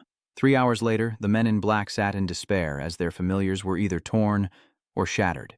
Only Han Yu smirked, knowing he possessed the decomposition device, capable of breaking down around 6,000 night-shining crystals. Currently, the Locust is a level 3 mutated beast, and Han Yu is constantly encouraging it to eat more blue stones. After 3 months of feasting on blue crystals, the Locust's mutation from level 3 to level 6 shocked everyone, and the mutant Qi Yuan ordered his beast Gamura to test it. The monster began its hunt, devouring everything in its path, as the mutant Qin Guyan laughed triumphantly, declaring, "Losers don't deserve to live." The Gamura monster continued to target the men in black, swallowing them whole. They cried out, desperately begging for help. "Save us, we don't want to die." Finally, it's Han Yu's turn, facing the formidable Chi Origin mutant. "You're next." The Locust has fully evolved, and Han Yu names him Ah Qiang. To gain this power, it devoured all the gene stones, so its mutation is a bit overloaded. However, Han Vu regrets that A Kuang's lifespan has been reduced to only 1 day. But now is the time for it to show its most important value in life, as Han Yu has successfully aroused the interest of the Chi Origin mutant. He orders Gamora to attack, and the dragon rockets toward A Kuang like a missile, only to be struck down, sending it into a frenzy. Not backing down from A Kuang's attacks, Gamora advances again, breaking A Kuang's claw and grinning with delight, only for A Kuang's claw to regenerate instantly, leaving Gamora dumbfounded. Ah Qiang enraged the dinosaur to the point that the mutant Origin praised its evolution. They fought for hours without a clear victor, and after 18 hours there was still no progress. Gamura continued to attack A Kuang without landing a single blow, only to put itself in danger, much to Qinguyan's satisfaction. What a wonderful fight. Don't you agree, my dear representative? Hanyu plays along, feigning innocence with the green slime monster, making his skin crawl. "What do you want to do with my pure body?" The primordial variant declared, "From now on, Hanyu's body will be ours." With that, he cast a spell, merging himself into Hanyu. With everything set, his personal information panel appeared, now listing not only Hanyu's name, but also the mutant origin. Hanyu's body doesn't know if it's Hanyu or the source of mutation. Suddenly, blue flames appear before him, calling out to Hanyu. That's because the source of aberration is the origin of your body's super mutant genes. Although it leeches off Hanyu's body, it also grants him the power to surpass the civilization of the divine realm. They are now symbiotic, so they must help each other. The green guy said a lot, but Hanyu just wants to know how to get out of here. Escaping is easy, now that the seal is suppressed and Gamora is dead, but removing it will attract demigods and true gods to the ruins. They'll be waiting to strike the moment the seal vanishes completely. A revelation that sends a chill down Hanyu's spine. If those people rush in, you won't survive this lifetime, alone and without any treasures. The only way is to run. Hanyu teleports to the blood arena, and moments later, the seal vanishes. As expected, the true gods and demigods rushed in to search for the treasure, but it was long gone. All that remained was a Kung's corpse, leading Jang to suspect Hanyu had been there. One of the men, wearing a crown-like hat, is furious that his treasure has been stolen. He orders all his dependents to release a signal day and night and recover the signal seed at all costs. Hanyu is now focused on the bloody arena, but that last teleport cost him 100 million divinity points.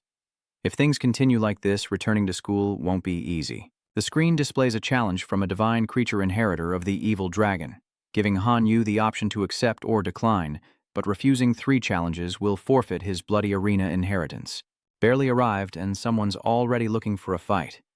Hanyu immediately accepts the challenge. The battle is set to begin, and Hanvu and his opponent exchange taunts. In this battle, Hanyu's use of the skeletal race surprises the inheritor of the evil dragon's divine creature, who is also incredibly enraged. This time, you've met your match. Hanyu unleashes his swarm, telling the arrogant foe to hurry up and finish the fight. The opposing demi-dragons are ordered to attack, now facing his swarm of yellow beetles, not the bone dragons. Hanyu has angered the red-haired man, who believes he's being looked down upon, so he's furious.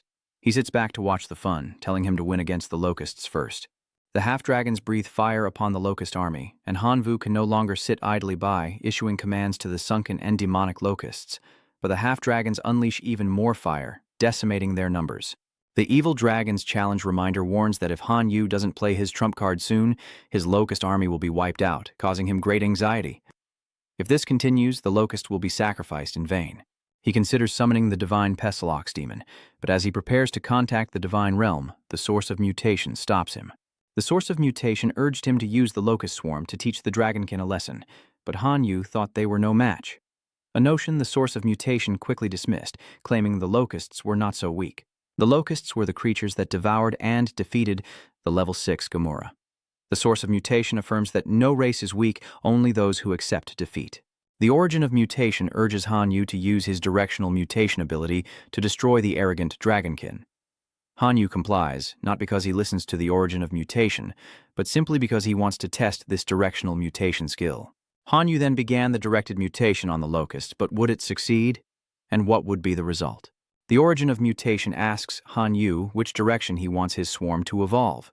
After a moment's thought, Hanyu decides to make the fallen locusts more resistant to damage, so they can withstand more attacks than the others. The system presents 3 options, increasing in power from 1 to 3, but the price to pay also rises accordingly. From level 1, where the lifespan of a drowning soul is reduced by only 50 days, to level 2, where it's reduced by 90 days, and finally, level 3, where the drowning soul has only 24 hours to live. Hanyu was left with no choice. The half-dragon's attacks were brutal and the locusts were dying by the second, so resistance required a gamble. Hanyu chose level 3, and the fallen turned into giant locusts, charging towards the half-dragon. He recovered quickly after transforming the fallen, and they didn't disappoint, launching relentless attacks that the half-dragon couldn't defend against. The red-haired guy who was just boasting and mocking Hanyu is now gaping at the sudden shift in power. Did they use stimulants from Fiu Luang country? He was stunned and demanded a referee, but Hanvu continued to command his mutated locusts to attack. Your little dragons better watch out. He drew his bow and fired at the demi-dragons, scattering them across the arena. With victory in his grasp, Hanvu's mutated locusts continued their assault on the dragons. The red-haired fighter, terrified, begged Hanvu to stop the onslaught. He begs to concede the match, but a spectator, enraged that he bet 500,000 divine power on the half-dragon, shouts in disapproval. Hanyu thinks he should take this opportunity to film an advertisement about the ban on gambling, as the rewards for the challenge were 1 shard of the divine realm and 1 mark of the Bloody Arena. The Bloody Arena's special building now belongs to Hanyu's divine domain, where his dependents can hone their skills. The winner has a chance to level up and a very small chance to transcend the hero simulation, allowing extraordinary life forms to directly ascend into hero life forms. A true surprise. Defeating the heir seemed like an impossible shot, but he actually pulled it off. Talk about a huge surprise. The mutated Chi Origin suddenly appeared from behind, scolding him for being bought off by such petty gains, mere crumbs compared to their true value. Since Hanyu's current power comes from the mutant origin, he doesn't dare defy him. Yes, the boss is always right. Hanyu asks if he can upgrade now that they're done, but the entity orders him to kneel, filling Hanyu with resentment. He vows to get revenge on the green freak once he's strong enough.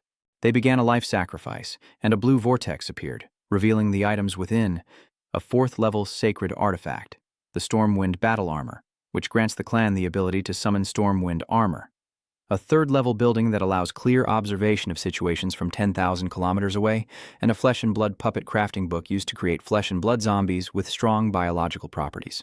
The book caught Hanyu's eye. He chose it, and perhaps his time to rise up had come. Over half a year later, in the Divine Realm, Hanyu successfully created a flesh and blood puppet. Though not much to look at, its power is equivalent to that of a heroic life form. He named this one Xiaoqiang, in memory of the little Ai Qiang who sacrificed himself in the battle against Gamora. Everything is ready. It's time to face the next challenges. Remembering his grandfather's words, Hanvu steps into the Kinte Academy, keeping his promise to find his parents in Tinhai and bring them home. 3 days later, he arrived at the prestigious Imperial Academy, stunned by the sight before him. It was a gathering of the best, where even half the passers-by radiated the power of demigods. A man calls out to Hanvu, asking if he's the Kinte Academy's prospective student. This refined man was specially sent by Jingji Academy to welcome him. Please, follow me to the aircraft, and I will assist you with your accommodation procedures.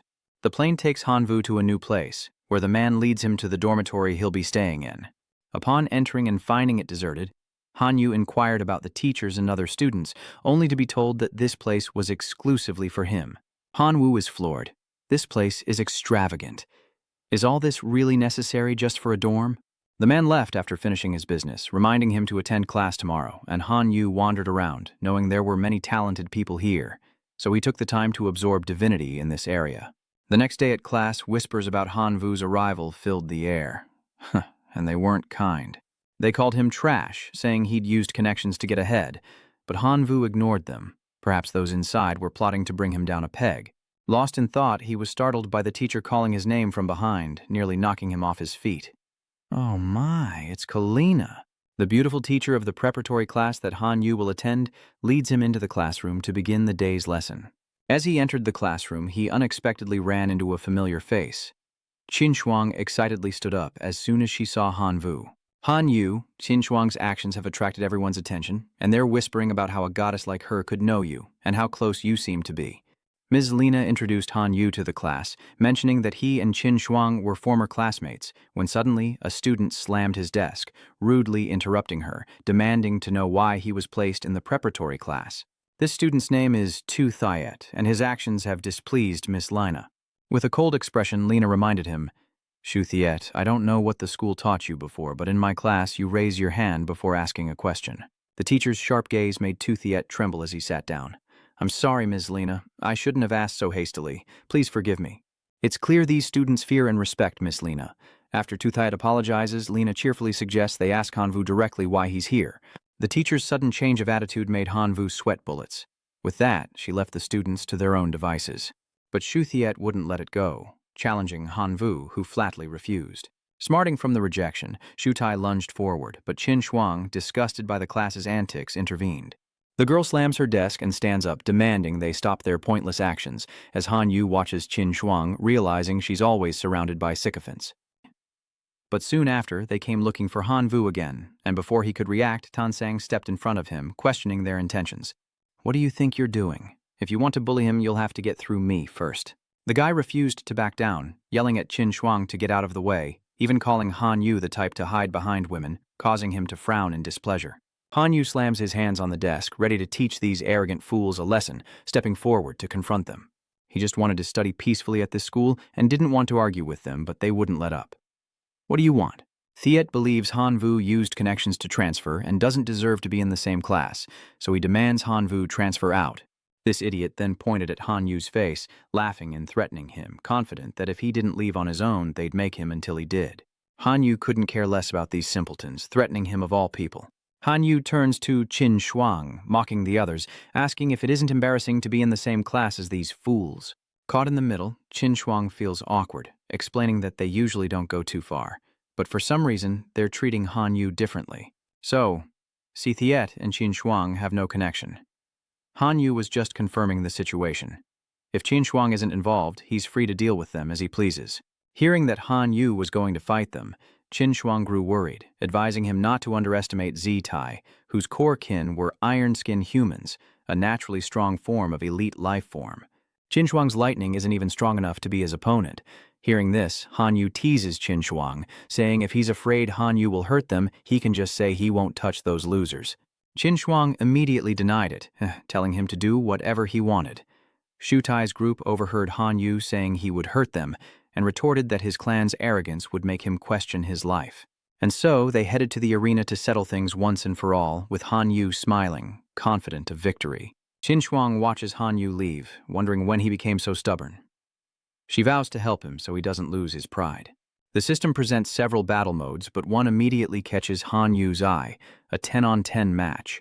He immediately chose this method to test the 10 newly upgraded VIP Pro Max cockroaches, while Thiet scoffed at Hanvu for foolishly choosing a 10-on-10 fight instead of Legion combat. He was going to say that Hanyu must think his dependents are strong, but the scene before him left him speechless. Hanyu was surrounded by VIP Pro Max roaches with ripped, muscular bodies. Now, it's Z-Tai who's questioning his existence, never expecting such a bizarre aura from a life-form hero. It seems he can't underestimate his opponent and must fight seriously, or he'll lose face in front of Qin Shuang. True to form, Thiet summons his Iron Muscleman.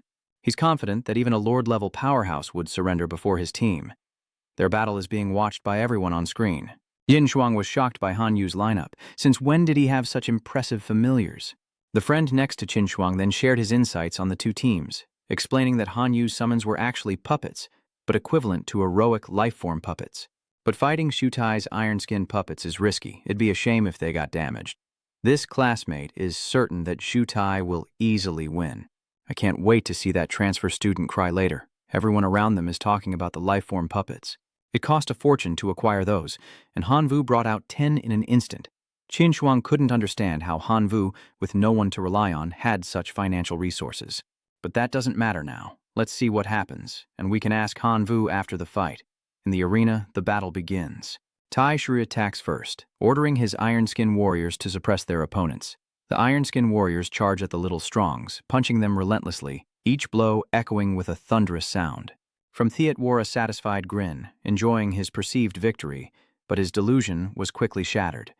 The Tu Kuang took the hits without flinching, standing firm without any sign of injury. Thiet cried out, "What is going on? What have you done to their bodies?" Now it's Han Yu's turn, and he orders the Zhaoqiang brothers to retaliate and teach them a lesson. The little Qiang's attacks are powerful, leaving the Ironskin warriors no chance to retaliate, shocking the onlookers. Even Qin Shuang was surprised by how strong Han Yu had become. Not long ago, he was just an ordinary person, but now everything is different. Han Yu taunts Z-Tai, provoking him. "Han Yu, don't get cocky, I still have a trump card to play." The Ironskin warriors combine. Hearing this, Hanvu scoffs, saying he's been watching too much TikTok, but his laughter fades as he sees them merge together. After merging, the iron skin grew tenfold and the battle intensified.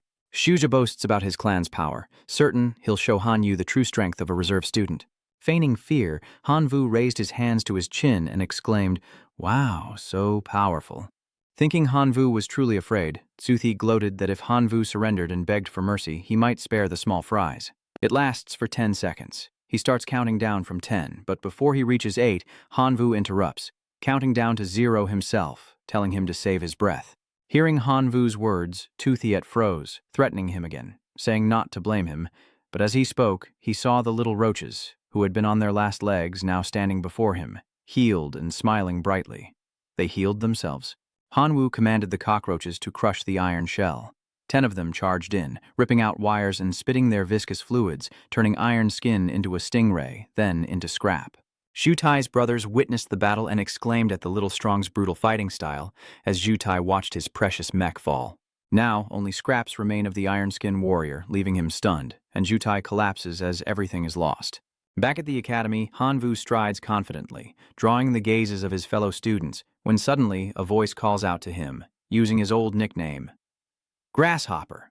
The owner of that voice rushed up and embraced him tightly upon their reunion.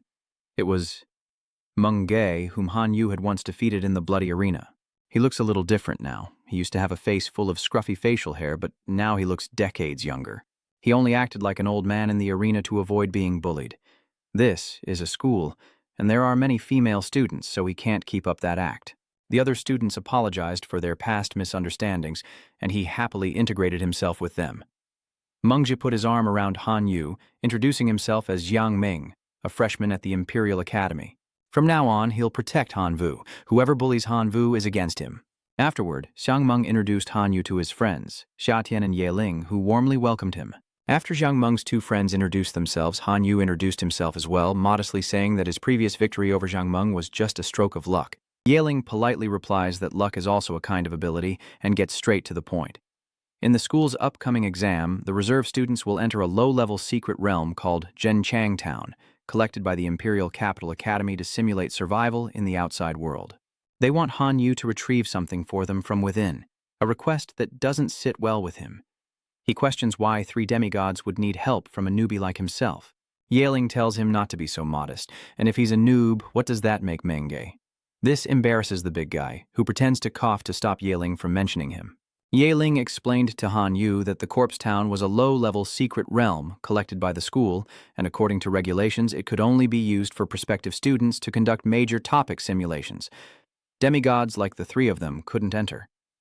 Menge agreed with Yeling, showing off his muscles with narcissistic pride. If he went in there, he'd destroy the place in 2 or 3 hits, sending Yeling and Hanwoo into fits of laughter. Yeling wants Hanwoo to take the wisdom fruit, which can help non-human types enhance their intelligence. They agreed to buy them for 1 divinity point each, and Hanwoo, hearing this, felt like he'd struck gold. All right, I agree. Yeling takes out a seed and hands it to Hanwoo, saying it will be useful for his next subject. So everything evens out in the end. As night falls, Hanwoo stays awake, pondering the divine power. He originally planned to prepare for the demigod ritual once he accumulated 6 divinity points. But today, Sina enlightened him with new knowledge. It's true that accumulating 6 divinity points allows one to prepare for the demigod ritual, but a 6-point demigod can only fuse with the lowest, first-level divine authority in the future. Students of the Imperial Academy wouldn't waste their potential like that. They would continue to accumulate divinity and gradually level up. The highest you can get is 10 points, allowing you to merge with a level 5 divine office in the future. Hanwoo is excited about everything. Kalina is truly pinning her hopes on him. So he'll fulfill the Sword Saint's request. A few days later in class, a classmate tells Hanwoo about the Academy's upcoming exam. It was just as the Mingay Association had said. Tai came to them, inviting Hanwoo to bet with him. It seems that after that match, this guy still hasn't given up his competitive spirit with Hanwoo. He wants to bet their grades. If his are better, Hanwoo can never approach Qin Shuang again. Conversely, if Hanwoo outperformed him, he would give up on Qin Shuang. Hanwoo mocked him, wondering how someone with such a low IQ even got into the academy. No matter what, Qin Shuang never gave Shutai a second glance, making his bet utterly pointless. But this guy wouldn't give up. He ignored Hanwoo's words, willing to pay any price if it meant keeping Qin Shuang away from him. Qin Shuang appears behind him, wanting to confirm what Shutai had just said. Shutai, did you say that if Hanwoo's grades are better than yours, you'll stop pursuing me? Shutie, frustrated and frowning, asks Qin Shuang why she won't accept his sincere feelings. Who could ever date someone like that? Ignoring that, Qin Shuang just wants him to answer her question, promising to uphold his end of the deal, and asks Hanwoo for his help. Hanwoo agrees to help Qin Shuang, but reminds her that the students here are all geniuses, and not to blame him if he can't win. Qin Shuang remains firm, truly believing that Hanwoo will beat that clueless Z-Tai. Colina announces that class is about to begin, and the students enter the zombie town. a peculiar place where the hospitable zombies express their welcome by affectionately eating the guests' heads. As night falls, they go wild, and as soon as they arrive, two classmates complain of hunger. But upon entering, artifacts like spatial rings became unusable, blocked from working. Han Yu pondered. As gods, they could go without food for days, but with their artifacts now useless, was this a test of survival? He checked his system for any issues, and with his core skills intact, the problem wasn't so difficult. Han Yu invited Qin Shuang to explore the town, and she readily agreed to join him. Qin Shuang summons her little peacock to carry her across the town, offering to help Han Yu, but he refuses. "No need, I can do it myself." Han Yu transforms into a black dragon, spreads his wings and flies into the sky, heading to the other side. Qin Shuang followed close behind, and together they ventured into the zombie town, seeking to uncover its hidden secrets. After flying for a while, Han Vu and Tan Sang penetrated deeper into the zombie town. Han Vu was marveling at how well-stocked the town was when Tan Sang's stomach suddenly began to rumble. Her stomach rumbled and Han Yu couldn't help but laugh, inviting her to try some nearby restaurants, which made Qin Shuang blush with embarrassment. He's not allowed to laugh. They enter a rather old-fashioned shop where the owner greets them with open arms. Hoping for understanding, Han Yu explained their situation. Travelers from another town, now penniless. But the owner turned hostile, brandishing a gun and spewing threats. "Get your poor asses out of my store!" Qin Shuang, enraged, was about to teach the old man a lesson, but Han Yu stopped her, urging her to stay calm. Right now, their abilities are no different from ordinary people, and if that's exposed, they'll be sent back to their own time. Han Yu suddenly remembered the seed that senior sister Yidling had given him, saying it would be very useful here. He took the seed out of his pocket, presented it to the restaurant owner, and asked if he was interested. The restaurant owner's eyes lit up like headlights at the sight of the golden seed, as if he'd found a precious gem, and his expression changed instantly. He was all over the place, one moment calling Han Yu a poor devil, the next addressing him as a respected guest. The innkeeper was eager to buy the seed, offering 10 gold coins for it. It seems these seeds are quite valuable here, so Han Yu asks him to prepare a meal for him and Qin Shuang. The shopkeeper happily agreed to his request, and soon delicious and eye-catching dishes were laid out on the table, exciting Han Vu and Tan Sang. Han Vu takes the opportunity to ask the innkeeper about the current situation, and thanks to the seed, the innkeeper is happy to answer his questions. This is a truly strange place, where humans and zombies coexist in the same town. Humans hunt zombies for money and resources, while zombies eat human brains for power. Every night, zombies parade through the streets, hunting any living thing they see, even invading human homes. Besides swords and guns, humans rely on magical plants to survive. The innkeeper confirms that the seed in Han Yu's hand is definitely a rare, level 3 plant seed, and he wants to buy it at any cost. Han Yu suddenly thinks, this scenario is a bit familiar. He played this game when he was a master in his previous life. It seems that first-level plants here are equivalent to common life-form dependents, so third-level plants would at least have the strength of transcendent life-form dependents. These precious seeds can be bought at the town store, but they're expensive, or they can be taken from the zombies outside. Han Yu turned to Qin Shuang, understanding each other with a single glance. It seems they must find a place to settle down before nightfall, as the nights here are far too dangerous. The innkeeper also suggested they see the town's mayor to buy a house and officially become residents or find a hotel, but definitely not go out at night. With that vital information, Han Vu and Tan Sang departed. First, they need to buy a house. As they leave the restaurant, a student enters, begging the owner for food, but the owner curses at him and even shoots at him with a gun, causing him to scream. Qin Shuang witnessed this and couldn't help but get goosebumps. The restaurant owner really meant what he said. Luckily, Han Yu stopped her, or they might have suffered the same fate as that student. Together, they went to the mayor's house to look at properties. The cheapest property in this town cost 1,200 gold coins, a price that leaves Qin Shuang bewildered. She doesn't have enough money to even buy the cheapest house here, but Han Yu happily offers to help her pay. "I'll pay for it." The mayor suggests they could buy a house together, which would save them a lot of money. He currently has a house with a very good environment, priced at 2,350 gold coins. Han Yu and Qin Shuang were immediately captivated by the house the mayor presented, exclaiming how beautiful it was, especially the large pool. Their eyes lit up, and Dongqing told the mayor they wanted to buy the house. They wanted it, and the mayor happily agreed. But there was a town regulation about jointly purchasing property. He stated that to jointly purchase the house, they needed to be married, catching Han Yu and Qin Shuang off guard. "So, are you two going to get married or what?" The mayor gestured at them with his chin, asking, "What's wrong? Don't you want to be husband and wife?"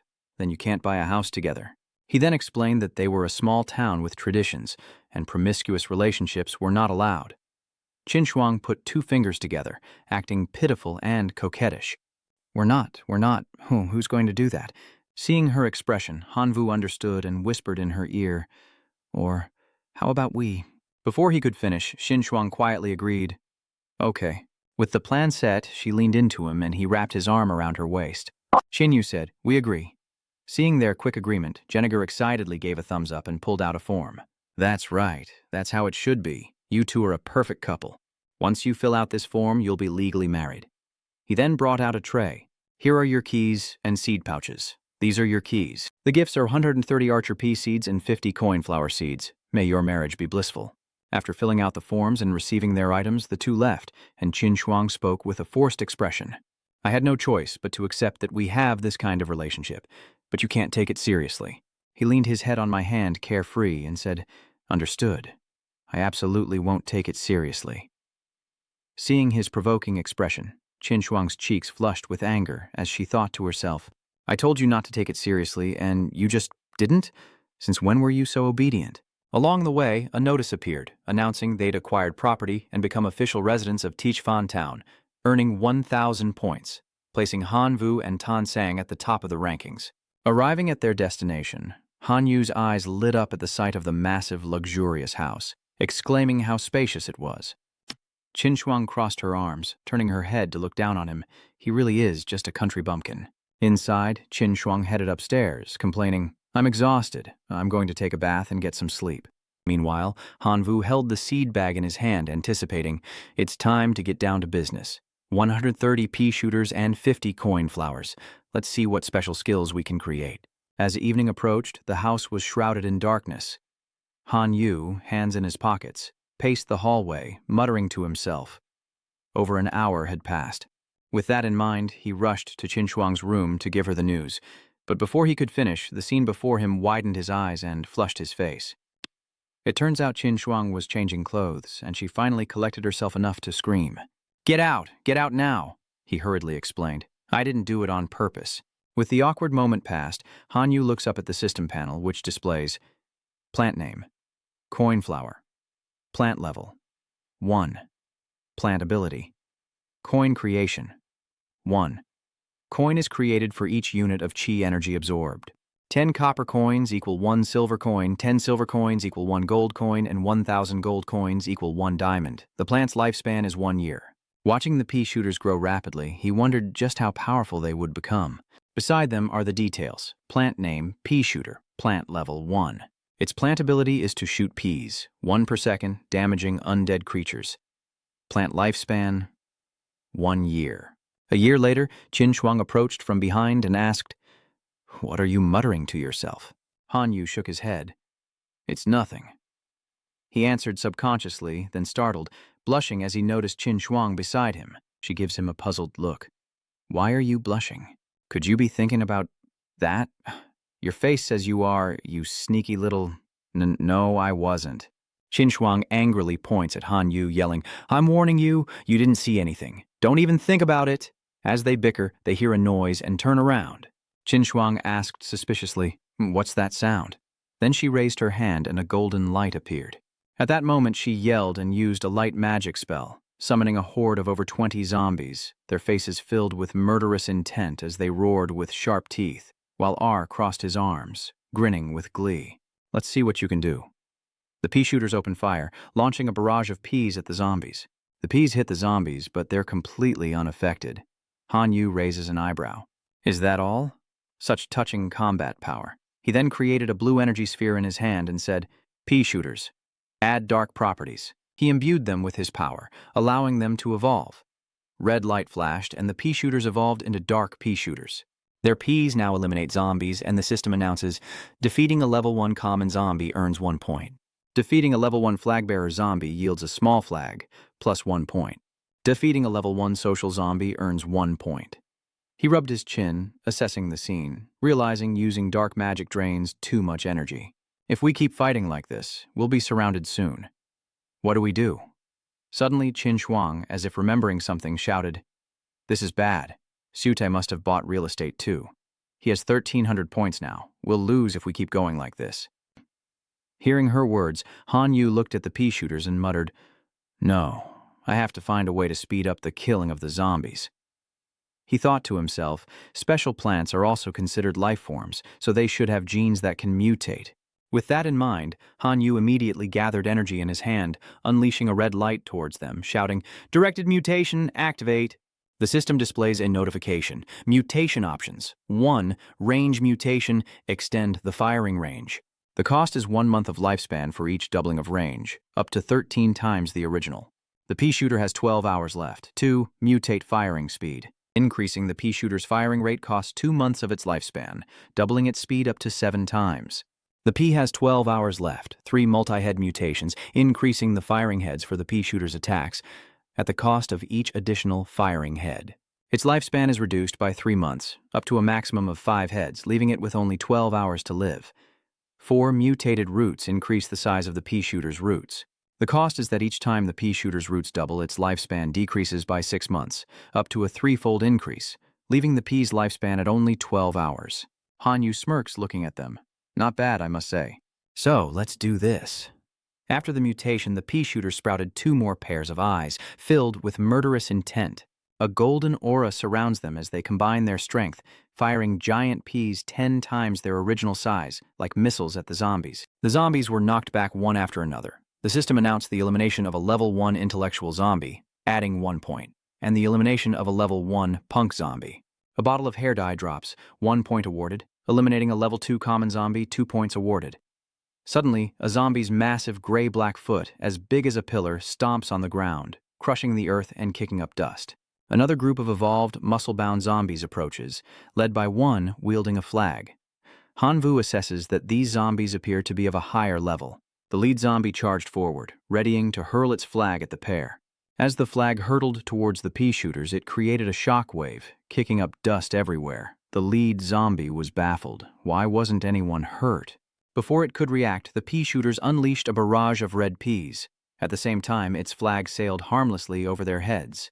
Han Yu caught the flag, noticing tiny lightning bolts on its handle. He smiled, realizing it was made from hundreds of refined steels, a wasteful treasure to confiscate. Turning to the coin flowers, he ordered, "I almost forgot about you. It's time for you to mutate as well." The system panel appears, offering coin flower mutations. 1. Multifunctional mutation, increasing coin flower production. The cost of doubling the coin flower output is a 1-month reduction in lifespan, up to a maximum of 13 times, leaving the coin flower with 12 hours to live. 2. Mutate to increase the coin flower's range of death energy absorption. The cost for doubling the death energy absorption range is 2 months of lifespan. It can be increased up to 7 times, leaving the coin with 12 hours of life. Without hesitation, he shouts, "I want it all!" And then a rain of coins, countless coins, pours forth. Qin Shuang, seeing the rankings, clenched her fists in excitement. He surpassed him. His points surpassed Shu Tai's, who looked up at the rankings in shock. What? Han Vu is in first place with 1436, and Shu Tai is in second with 13-13. In his hand, he holds a level 4 plant, a fire dragon herb seed, muttering, "Han Yu, don't think you can surpass me. Never." 2 hours later, the fire dragon herb seed transforms into a blue dragon, surrounded by a golden aura, and it roars. The fire dragon grass opened its mouth, unleashing flames upon the approaching zombies, incinerating them before they could react. Looking at the system leaderboard, Taizong watched his score climb. First place, Taizong with 1610 points and Han Yu in second with 1586. He smirks. "Han Yu, I've investigated you thoroughly. You're just an orphan with no parents. What right do you have to compete with a descendant of a true god like me? I'll make you suffer a crushing defeat."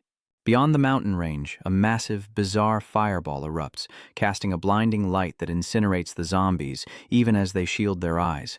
Meanwhile, back with Han Yu, countless gold coins litter the ground, and Xin Shuang asks, "The first night is over. Thankfully, the plant's attack power exploded. How did you do that?" Next to him, piles of gold coins glitter. Han Yu replies with his arms crossed, "Actually, I possess a type of directional mutation ability that can affect living organisms." Xin Shuang stands up and looks at the system board, excited. "That's a pretty twisted ability, but our score is still far behind." He checked the system board, Shutai ranked first with 211,000 sellers, Han Yu second with 128,000 sellers, and Xinchuang fifth with 23,000 sellers. Han Yu reassured her, "Don't worry, this is just the beginning. We'll deal with these to exchange them for better seeds." Time passes, and the sun sets, giving way to the rising moon. Beside Han Yu stood two massive, ferocious-looking plants, backed by a line of pea shooters. He smirked, confident that these level 2 and 3 plants would be enough. On the rooftop, Qin observes the situation through binoculars, announcing, "We might be in trouble."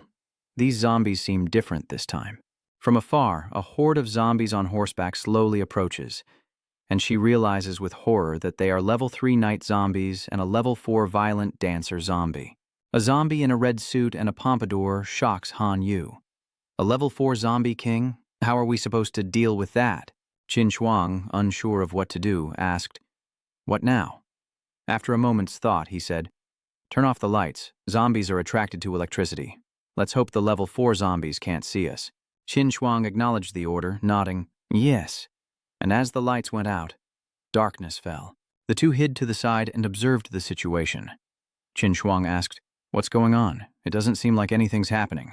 Han Yu watched the zombies move toward the faint golden light ahead and sighed in relief. "Good. They're going to Madame Salon next door."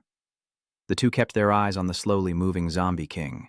He smirks, using the light spell to illuminate and kill the zombies, then seize their points. Qin agrees, "Yes." With that, she raised her hands, activating holy light, and a golden orb appeared, striking the zombies by surprise. After seeing their comrades killed, the zombie knights turned and charged at her, roaring. The pea shooter, seeing this, activated and fired countless peas at them. The peas pelt the zombies, sending them reeling back, but one mounted zombie charges toward Qin. Just as the attack was about to hit her, a level 3 plant landed a punch to the face. Han Vu stood by, arms crossed, gazing at the leaderboard. Shutu remains in first place with 232,000, followed by Han Yu in second with 140,200. In third place is Sun Qingnian with 99,000. He mutters, "Sun Qingnian, how is his growth rate so fast?" As he marveled at the rankings, Sun Qingnian's voice echoed from behind. "Ha ha, transfer student, are you scared by my speed?" Turning around, he saw him cheerfully grabbing Hannah Sal's shoulders, making him wonder, "Damn, is Sun Qingnian leeching off her?"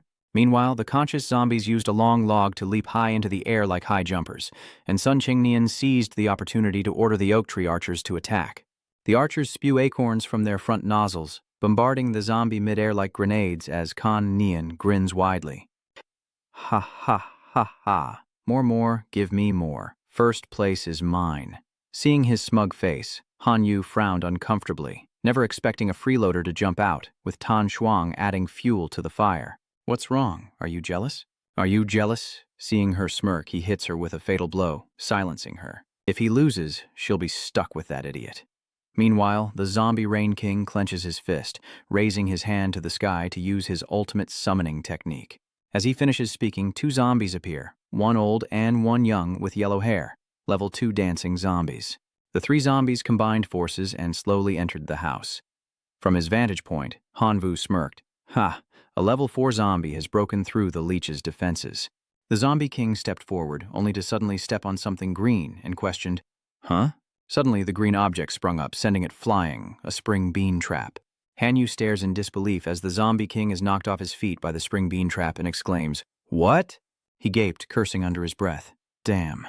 Han Yu then pointed forward, ordering, "Pea shooters, concentrate your fire and take down that zombie martial king." Obeying his command, they unleashed a barrage of pea projectiles at the zombie warlord, but the zombie warlord was unfazed. The peas simply bounced off him. Mockingly, it even smiles triumphantly. Seeing the situation, Qin suggests, "Let's retreat into the house. The plants here can't stop a level 4 Jiangshi." But Han Vu disagreed, shaking his head. "No, retreating means defeat." Then he transformed. Wings appear on his back as he declares, "I can't lose this easily. I'll take the lead." With that, Han Vu immediately rushed towards the zombie Rain King, fist raised in attack. The zombie Rain King's moment of triumph was cut short as he took a punch to the face. After that thunderous punch, a smoking wound appeared on its face, but dissatisfied, he gritted his teeth. "It's not phased at all. Looks like I'll have to get serious." And with that, Han Vu began his serious battle. His arms crossed over his chest as he growled. Ignoring the idol armor, he unleashed a flurry of punches into the zombie dance king's gut, yelling, "Machine gun blow." Unable to withstand the attack, the zombie dance king fell backward, its bony neck snapping. His punch sent it crashing to the ground, dead on the spot. The system announces the slaying of a level 4 zombie dance king, yielding a level 4 seed, a pair of crocodile leather shoes, a collection of Black Kit dance reference images, and 500 points. He rubs his aching hand, lamenting, "A level 4 zombie dance king is so hard to kill, my hand is about to dislocate, and all I get is 500 points. In the distance, someone observes the fight through binoculars, a smile creeping across their face. "That kid is quite interesting. The one watching him is Ye Ling," she says regretfully. "It's a shame I can't see the rankings." Next to her, Manhwa exclaims excitedly, "Let me see, let me see." He watches the match through binoculars, commenting, "He's got a good eye this time, and he's teamed up with the reserve-class goddess. This kid's got potential, just like me." Shatian quickly retorted, "Don't flatter yourself. Do you think our junior can find the wisdom fruit for us?" Yiling said, "That depends on their progress in exploring the zombie town. If he thinks the zombie town is just a place to grow plants, kill zombies, and score points, he probably won't get high-level resources like the wisdom fruit. But now I really want to know if he can take first place, or if we should let Lena beat him up for the right to watch." "Ha ha!" No sooner were the words out of her mouth than Lena appeared behind her, whispering into Yeling's ear. "Why do you see Lena as such a violent person?" That familiar voice makes her hair stand on end. Lena crosses her arms, her figure alluring, and says, "I'm curious who you're betting on." It's Han Yu." Lena turned away, satisfied. "Good, then I'll grant you the right to watch. Come with me." Everyone followed Lena into the office, and the door slammed shut behind them. Lena gestured forward, and a screen appeared, showing Han Vu in battle. She crossed her arms and told everyone, "You can watch to your heart's content this time." On the screen, Han Yu attacked the armored zombie while giving orders. "Pea shooter, focus fire, and eliminate them." And with that, they unleashed a barrage of shots at the zombies. Seeing this, he jumped high, and the peas rained down on the armored zombie. Yeling, impressed by the firepower, said, "Han Yu's pea shooter's firepower is comparable to level 2 plants." "Old Xiang, you were right to lose to him." She paused, then spoke with a hint of confusion. "What's going on? Why are level 3 zombies attacking his territory? Logically, this location shouldn't attract level 3 zombies or higher." On screen, Qing Nian stands behind Han Salent as spring traps launch the zombies back. Seeing this, the crowd was a little speechless. This is a bit shameless, clearly bullying others, but who is sponsoring this reserve student? I didn't expect him to be so strong. With her arms crossed, Lena replied, "That reserve student is Sun Qing Nian, and he's not sponsored by anyone." Xiang Ming didn't believe it. "Impossible. Then why is he so strong?" Yeling watched Kan Nian and Salan on the screen, sneering, "Leech. There's all sorts in this batch of reserve students, people who'd throw away their dignity for results." The system rankings appear with Shu Thiet in first place with 314,000 points, Ton Kan Nian in second with 213,000, and Han Vu in third with 198,000. Everyone is shocked. Who is this Shu Thiet in first place? That's far more than second place Sun Qingnian and third place Han Yu. Let's see what he's up to. Inside the match, the fire dragon grass was breathing fire, attacking the horde of zombies, while Zhu Tai stood by, arms crossed, a smug grin on his face. "Ha ha ha. Han Vu, let's see how you plan to beat me." Deeplin recognizes Hoa Long Thao, so it seems Tu Thiet is being sponsored by our rival, Hoang Thang Quan. Hangman clenched his fist, angrily saying, "Huang Shenjun slaughtered everyone in the zombie town, taking many valuables. He probably wants to take advantage of this opportunity to rake in money from the reserve students." Lena nodded with a cold expression. "That's right." It seems that Su Thiet and Huang Thang Xuan have a secret agreement. Huang Thang Xuan sponsors Su Thiet, who in turn gives him 70% of the profits from the town. Upon hearing this, Ye Ling and the others cursed, calling him despicable, shameless, and low class. Just as they finished, the person they were cursing appeared, tilting his head up and asking, "Who are you talking about?"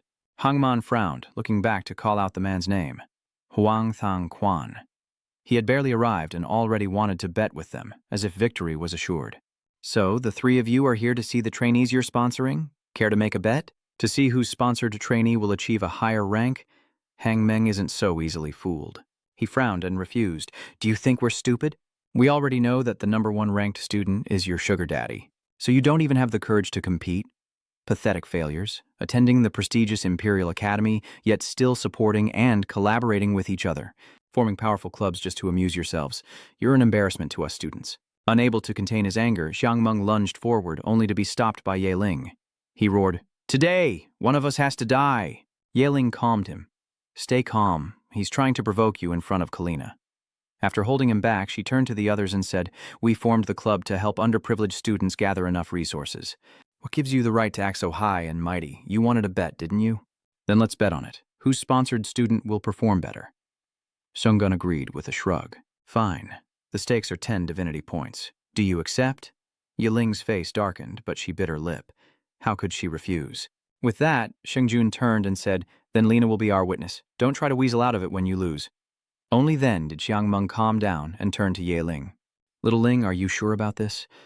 The disciple he's backing seems pretty strong." Ye Ling replied without fear, determined to succeed where others said she would fail. "But Han Yu, whom we're sponsoring, is no slouch either." Lina said confidently, "If Han Yu is the first to see through the truth behind Zombie Town, he can win." Daily check-in, day 2 of survival. Accumulation points plus 2,000. Han Yu groaned as he lay sprawled on the ground. "Ugh, I can't move anymore. I'm so tired I think I'm going to wet myself." Beside him lay a pile of food and gold coins. Seeing this, Qin Shuang said, "All right, you've worked hard. Just lie there. I'll clean up the battlefield." Qin Shuang was secretly pleased. Luckily, Han Yu's abilities were retained in the other world. Otherwise, we would have failed last night.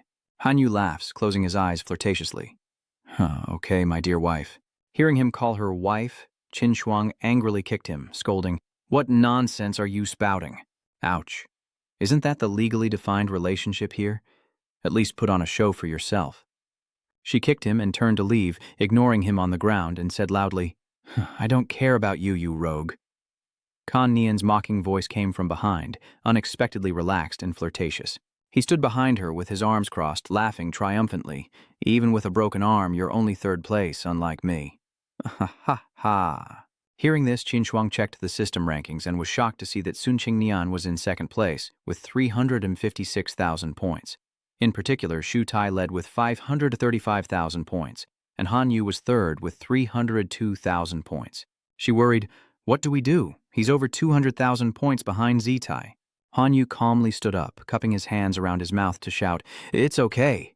I still have a few tricks up my sleeve." "That nobody. I'm better than him even with a broken arm. That supporting leg looks like it's about to break, doesn't it?"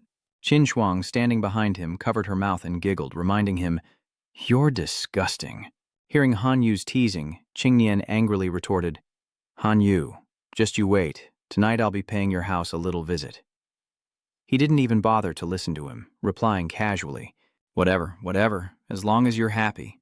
Suddenly his eyes caught sight of a red seed on the ground, and he asked suspiciously, Han Yu wondered, "A level 4 seed?" The system informed him it was a level 4 hypnotic mushroom, capable of firing sleep-inducing energy projectiles. Any zombie hit has a chance of being controlled by the mushroom, turning against its own kind. It also brainwashes any zombie that eats it. The level 4 corn cannon uses exploding corn bullets that instantly kill level 3 zombies and deal area damage. Upon hearing mind control mushroom, he happily sits down and picks it up. "This bewitching mushroom is amazing. Isn't this how I find combat puppets? And the corn cannon is a homing bomb, a point-scoring weapon." Qin Shuang, not wanting to hear him ramble, gathered the items on the ground into a cart and urged, "Let's go. We'll head to the spoil shop and see if we can buy some high-grade seeds so you don't have to work so hard." He gave a thumbs up, about to call her honey, but remembering her kick, quickly corrected himself. "Okay, old Qin." Qin Shuang knew what he wanted to call her, and blushed, snorting coldly. "Just follow me," she thought, secretly wondering, is it so hard to say the name that's already on the tip of your tongue? An hour later, Qin Shuang and Han Yu had sold everything on the cart. As they walked down the stairs, he sighed, thinking the 4th-level Zombie Dance King's Black Kit dance reference book was a treasure. But the store wouldn't take it. With shining eyes, she tallied up the night's earnings. 243 gold coins, not bad. The boss said the town leader is a collector of cold weapons. Maybe you can trade your flagpole for a good weapon there. Hearing her words, he replied that the mistress of the Han estate makes all the decisions. Qin Shuang frowned, a few red streaks on her cheeks, and asked, "Why not the Qin estate?" Han Yu joked that if it were Qin Manor, wouldn't he be marrying in? Qin Shuang angrily raised her hand to chase after him. Very well, Han Yu, you're teasing me again. Han Yu quickly fled, shouting as he ran. Domestic violence. Domestic violence. At the town elder's house, a voice suddenly rings out. What? You want my collector's weapons? He frowned, displeased as he looked at the two of them. Your collection is truly rare. I'm interested. If you want to trade weapons, come and choose. Hearing him, he fell silent, the atmosphere growing tense. Suddenly, he broke the silence, sensing the sword's aura, and exclaimed, Oh, I think that sword is calling to me. Han Wu picked up the sword, and a reddish-gold aura emanated from it.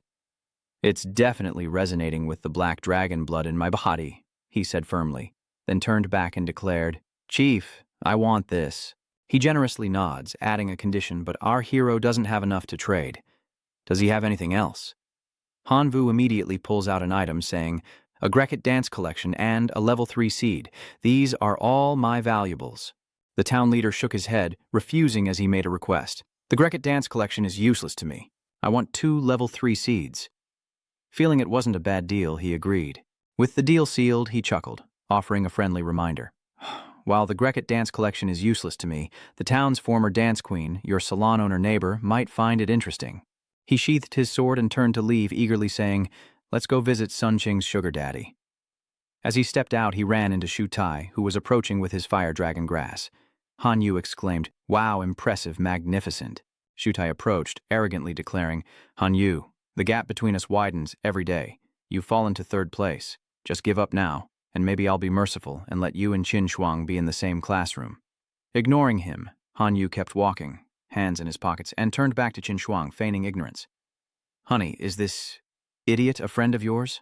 She glanced over, then shook her head. I don't know him. Hearing him call Qin Shuang his wife, Shu Tai gritted his teeth and roared, What did you call her? How dare you? I'll show you what it means to be crushed. Ignoring his rage, Han Yu calmly took Qin Shuang's hand and left, saying, Forget him. Let's go have fun. Seeing them leave hand in hand, Shu Tai seethed with hatred, vowing, I'll not only beat you, I'll cut off your hands. Han Yu and Qin Shuang arrived at a small house, knocking and calling out, Is Mrs. Salon home? Hannah, Salon's daughter, came out. He asked with a smile, Oh, isn't this Han Yu? Salon assumed he was there for compensation and immediately refused. You're the new neighbor next door. I've already heard about what happened last night from my little darling. If you've come to my door looking for compensation for last night, you can just leave. I absolutely will not compensate you for your incompetence. Taking advantage of the situation, Khan smugly says, Hanvu, don't come looking for trouble. He shakes his head, saying she's mistaken. I've come to admire your grace. The town elder said you were once the town's dance queen, and your presence is indeed extraordinary. I happen to have an item that I believe only you deserve to possess. Don't think your flattery will change my mind about the garden's layout. Not a chance. Hearing Seon's words, he took out a book and asked if this item would change her mind. Hannah Seon seemed curious about the book, but Qing Dian frowned and coldly scoffed. Offering a tattered book as a peace offering. Han Wu, aren't you being a little too lenient? As if remembering something, her eyes lit up as she exclaimed, This is the lost dance of the Rain King. Name your price. I'll pay everything I have. If Han Yu asked Salon to kick me out, I'd be done for.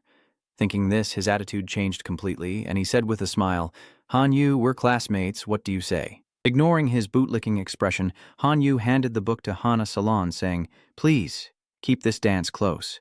If I find any related scores in the future, I'll be sure to send them over. She happily accepted it, expressing her regret. Han, I'm truly grateful. Please forgive my rudeness earlier. From now on, you can call me Hannah Salent. I'm happy to be your neighbor. After handing over the item, Han Vu and Qin Shuang waved goodbye and left. Hannah Salent cheerfully bid them farewell, inviting them to visit any time, as a system notification popped up.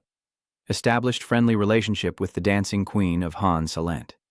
Affection. 99. Unlocked personal store for Hannah Salent. Plus 130,000 points. Stunned by the score, he stammered, 30,000 points. How many zombies is that worth? Could this be the key to gaining points after killing zombies? Qin Shuang asked, noticing his expression. What is it? What did you just do?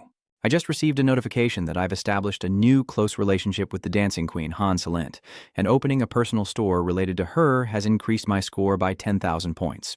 With that in mind, wasn't he just teasing Qin Shuang again?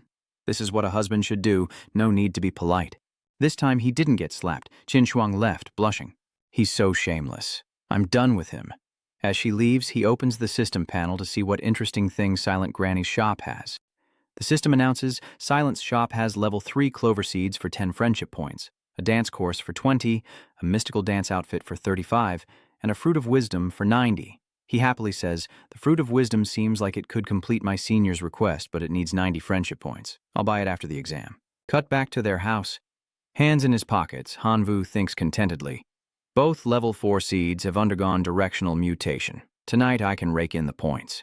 At that moment, a horde of zombies attacked, but without fear, he commanded the Wu cannon to fire a missile, creating a golden sphere that slammed into the ground, unleashing a massive explosion that sent the zombies flying. Han Yu wondered aloud, "Hey, why aren't there any higher-level corpses today? These little guys aren't good for scoring points, are they?" Suddenly, something catches his eye and he frowns.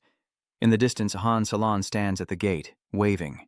"I see," Madame Salin called out cheerfully. "I'll get rid of the magic bean bullets as a small repayment." He sighed, closing his eyes. "Looks like there's no chance to show off my skills tonight. I might as well head into town and see what's up." Then he transformed, wings unfurled, and he soared from the ground into the sky, surveying the scene from above. As Hanvu approached the zombies, he realized he was about to hit the jackpot. They weren't zombies, but points. With that, he drew his sword and charged into the fray, unleashing the dragon strike upon the horde of zombies. His strike lands on the zombie's face, revealing golden coins, and then Hanvu turns and flies away. The zombies below give chase as he thinks to himself, "Time to hunt level 4 beasts. These small fries aren't worth the effort." 4 hours later, Han Yu stood on the rooftop of a tower, opening the system leaderboard to see Sun Qingnian in first place with 831,000 points, Shu Tai in second with 757,000 dollars, and Han Yu in third with 723,000 dollars. He smiled inwardly. The score gap had narrowed, but he still needed to keep pushing. Daily check-in. Day 3 of survival. Score plus 3,000. Han Yu turns to see a man standing in front of his door and asks suspiciously, "Who are you?" The young man turns and introduces himself. "Hello, I'm Eric Green, a resident and captain of the town guard. Last night I saw you bravely fighting zombies, so I've come to invite you to join our town guard." He put his hands on his hips and asked, "I've only heard of the Galaxy Guard. What does the town guard even do?" Eric Green replied, "Protect the town, of course. We guard the town's entrances, preventing level 5 or higher zombies from entering. Without us, the town would have been overrun long ago." Hearing this, he was overjoyed. Level 5 zombies and above meant high-level combat, and points would skyrocket if he could take them down. With that in mind, he said, "Captain Eric, let me join your team." He happily patted him on the shoulder, saying, "The town guard needs smart young men like you. Welcome to the team." As he finished speaking, the system notified him that he had established a friendly relationship with Eric Green, captain of the town guard, unlocked Eric Green's personal store, and received 60,000 points. Joining the town guard unlocked the town guard's achievement store and granted him an additional 50,000 points. Then the system ranking board opened, revealing a change in the rankings. He was now in first place with 836,000 points, followed by Tonkan Nien in second with 834,000. Third place goes to Shu Tai with 761,000 points, leaving him speechless. "I'm number 1. After recruiting more members, Eric Green turned and left, waving goodbye. "You have to come tonight." As he walked in, Qin Shuang happily ran over, wanting to hug him tightly and shout, "Wow, you're number 1. You're so good. Tell me how you did it. What big thing did you experience last night?" Seeing her hug him, he replied, "I just..." Suddenly, there was a noise at the door, causing him to glance toward it. Then he opened the door unhappily and asked, "Who are you meeting so early in the morning?" A seductive blonde raised her hand to her lips, saying, "Hun, you were so strong last night." From behind, Qin Shuang stares at him inquisitively. "Han Yu, what exactly did you get up to last night?" "Someone's come knocking," Qin Shuang said, and a cold sweat ran down Han Yu's back. Seeing Qin Shuang, she interrupted, "Oh, this must be Qin Shuang," who awkwardly introduced herself. "I'm Han Yu's wife. And who are you?" Ignoring Qin Shuang, she pressed close to him, asking, "Han, are you really married at such a young age?" Feeling stifled, "I'm Jessica, and I could be your lover if Han agrees." With that, Jessica hurried off, reminding him, "See you tonight at the town guard, Han." Seeing Han still waving goodbye, Qin Shuang's face darkened with jealousy. Look at how reluctant he is to part ways. Seeing he wasn't listening, Qin Shuang angrily pinched his ear and questioned, "You scumbag, did you go around causing trouble for other girls in the middle of the night? Is that why your points increased so quickly? Are you trying to leech off someone like Sun Jingnian? No, that's not true. You're wrong, Han Yu cried out. And you, lady, can't you speak properly? Last night, I went out to hunt monsters for points and was scouted by the captain of the town guard, who invited me to join. The points increase is from the joining bonus. After hearing his explanation, Qin Shuang understood and remorsefully let go. He didn't say anything, and after being praised for his strength and excitement, he rubbed his ear and yelled after being released. So you were jealous? I even helped you win by trying to catch up to Hu Tai's points. Qin Shuang quickly denies it, asking who would be jealous. What happens to you is none of my concern. Han Yu took out a bag of seeds and handed it to her. Tonight, I'm off to the guard squad to slay high-level zombies. I'm leaving the home front to you. These are all high-grade seeds. Qin Shuang takes them, asking, Then you must be careful tonight, protect yourself, don't let yourself be... Before she can finish, Han Yu turns back, cutting her off with a cheerful smile, reassuring her, Don't worry. I tested the black sword last night. It can instantly kill level 4 zombies, so nothing will happen. With that, he left, and Qin Shuang, realizing he misunderstood, shouted, I meant don't get seduced by any vixens out there. As night fell on the town, silence enveloped everything. Han Yu strolled forward, approaching Jessica and her group. She spoke. Han, you're here. Jessica rushed over to him, snuggling against his arm. Han, have you missed me these past few hours? The muscular young man with 2 large hammers behind him crossed his arms and said, Hey Jessica, not again. Han is already married. He then introduced himself. Han, I'm John's son, the giant beak. David stood beside him, sword in hand, and asked, Han, what's your specialty in combat? Hearing this, Han Yu transforms without a word, unleashing his power, then turns, soaring into the sky, and replies, I can transform twice. Seeing his transformation, Jessica's eyes turned into hearts, completely smitten. Captain, why don't you let me guide him? I love working with handsome men. Eric Grimm agrees. All right, Jessica will guide Han tonight. Then he looked up at him and said, The fight with the zombies is dangerous. You must listen to Jessica's arrangements. Jessica put away her playful look, took out 2 guns, 1 fire and 1 ice, and with a level 5 plant, shouted to prepare for battle. Han Yu marvels at the sight of 2 level 5 plants, one a flame shooter, the other an ice bone shooter, as Ruashan transforms with bulging muscles, alongside his level 5 nut giant fusion teammate. As he finished speaking, his arms began to bulge with muscle, and the muscles on his back rippled. Then he transformed into a massive, dark-skinned giant. Meanwhile, David wields a golden sword and a blue spear, flanked by 2 high-level plants, Sword Orchid Swordsman and Pine Tower Guardian, fused together. Eric Grimm transforms as well, his legs radiating a blue aura, his entire body emitting a jade-green energy. He announced the arrival of the zombies, and with that he shot up from the ground, frowning as he ascended. Jessica taunts them, firing relentlessly with both guns. Come on, eat this! Jessica holds off 3 ferocious zombies, pelting them with bullets as Joseon rushes in from behind, weapon in hand, declaring, Leave this to me. His hammer struck the zombie's head, but his eyes widened at the sight before him. The zombie's head was unharmed, and tentacles sprouted from its skull. The tentacles lash out, catching him off guard. Eric Grimm shouts, Johnson, move! Before unleashing a blast of blue energy, roaring, Die! David, spear in hand, lunges at a zombie, yelling, Leave this one to me. Hanvu, still floating in the air, observes the battle and whispers, So this is the highest level? This is too good. I can't be left behind. He dove from above, punching a zombie, and thought, I am Han Yu, the god killer. Han Yu drew his sword, slashed, and declared that this was the way to escape death. Suddenly, Jessica's voice warned him from behind. Watch out, he said, glancing back to see Jessica rushing towards him. She shoved him to the ground and raised her gun to fire. Meanwhile, he was pinned and gasping for air. Ugh, I can't breathe. What's going on? She says, firing at the zombie behind them. Her shot hit the zombie's arm as Jessica assessed the situation and explained.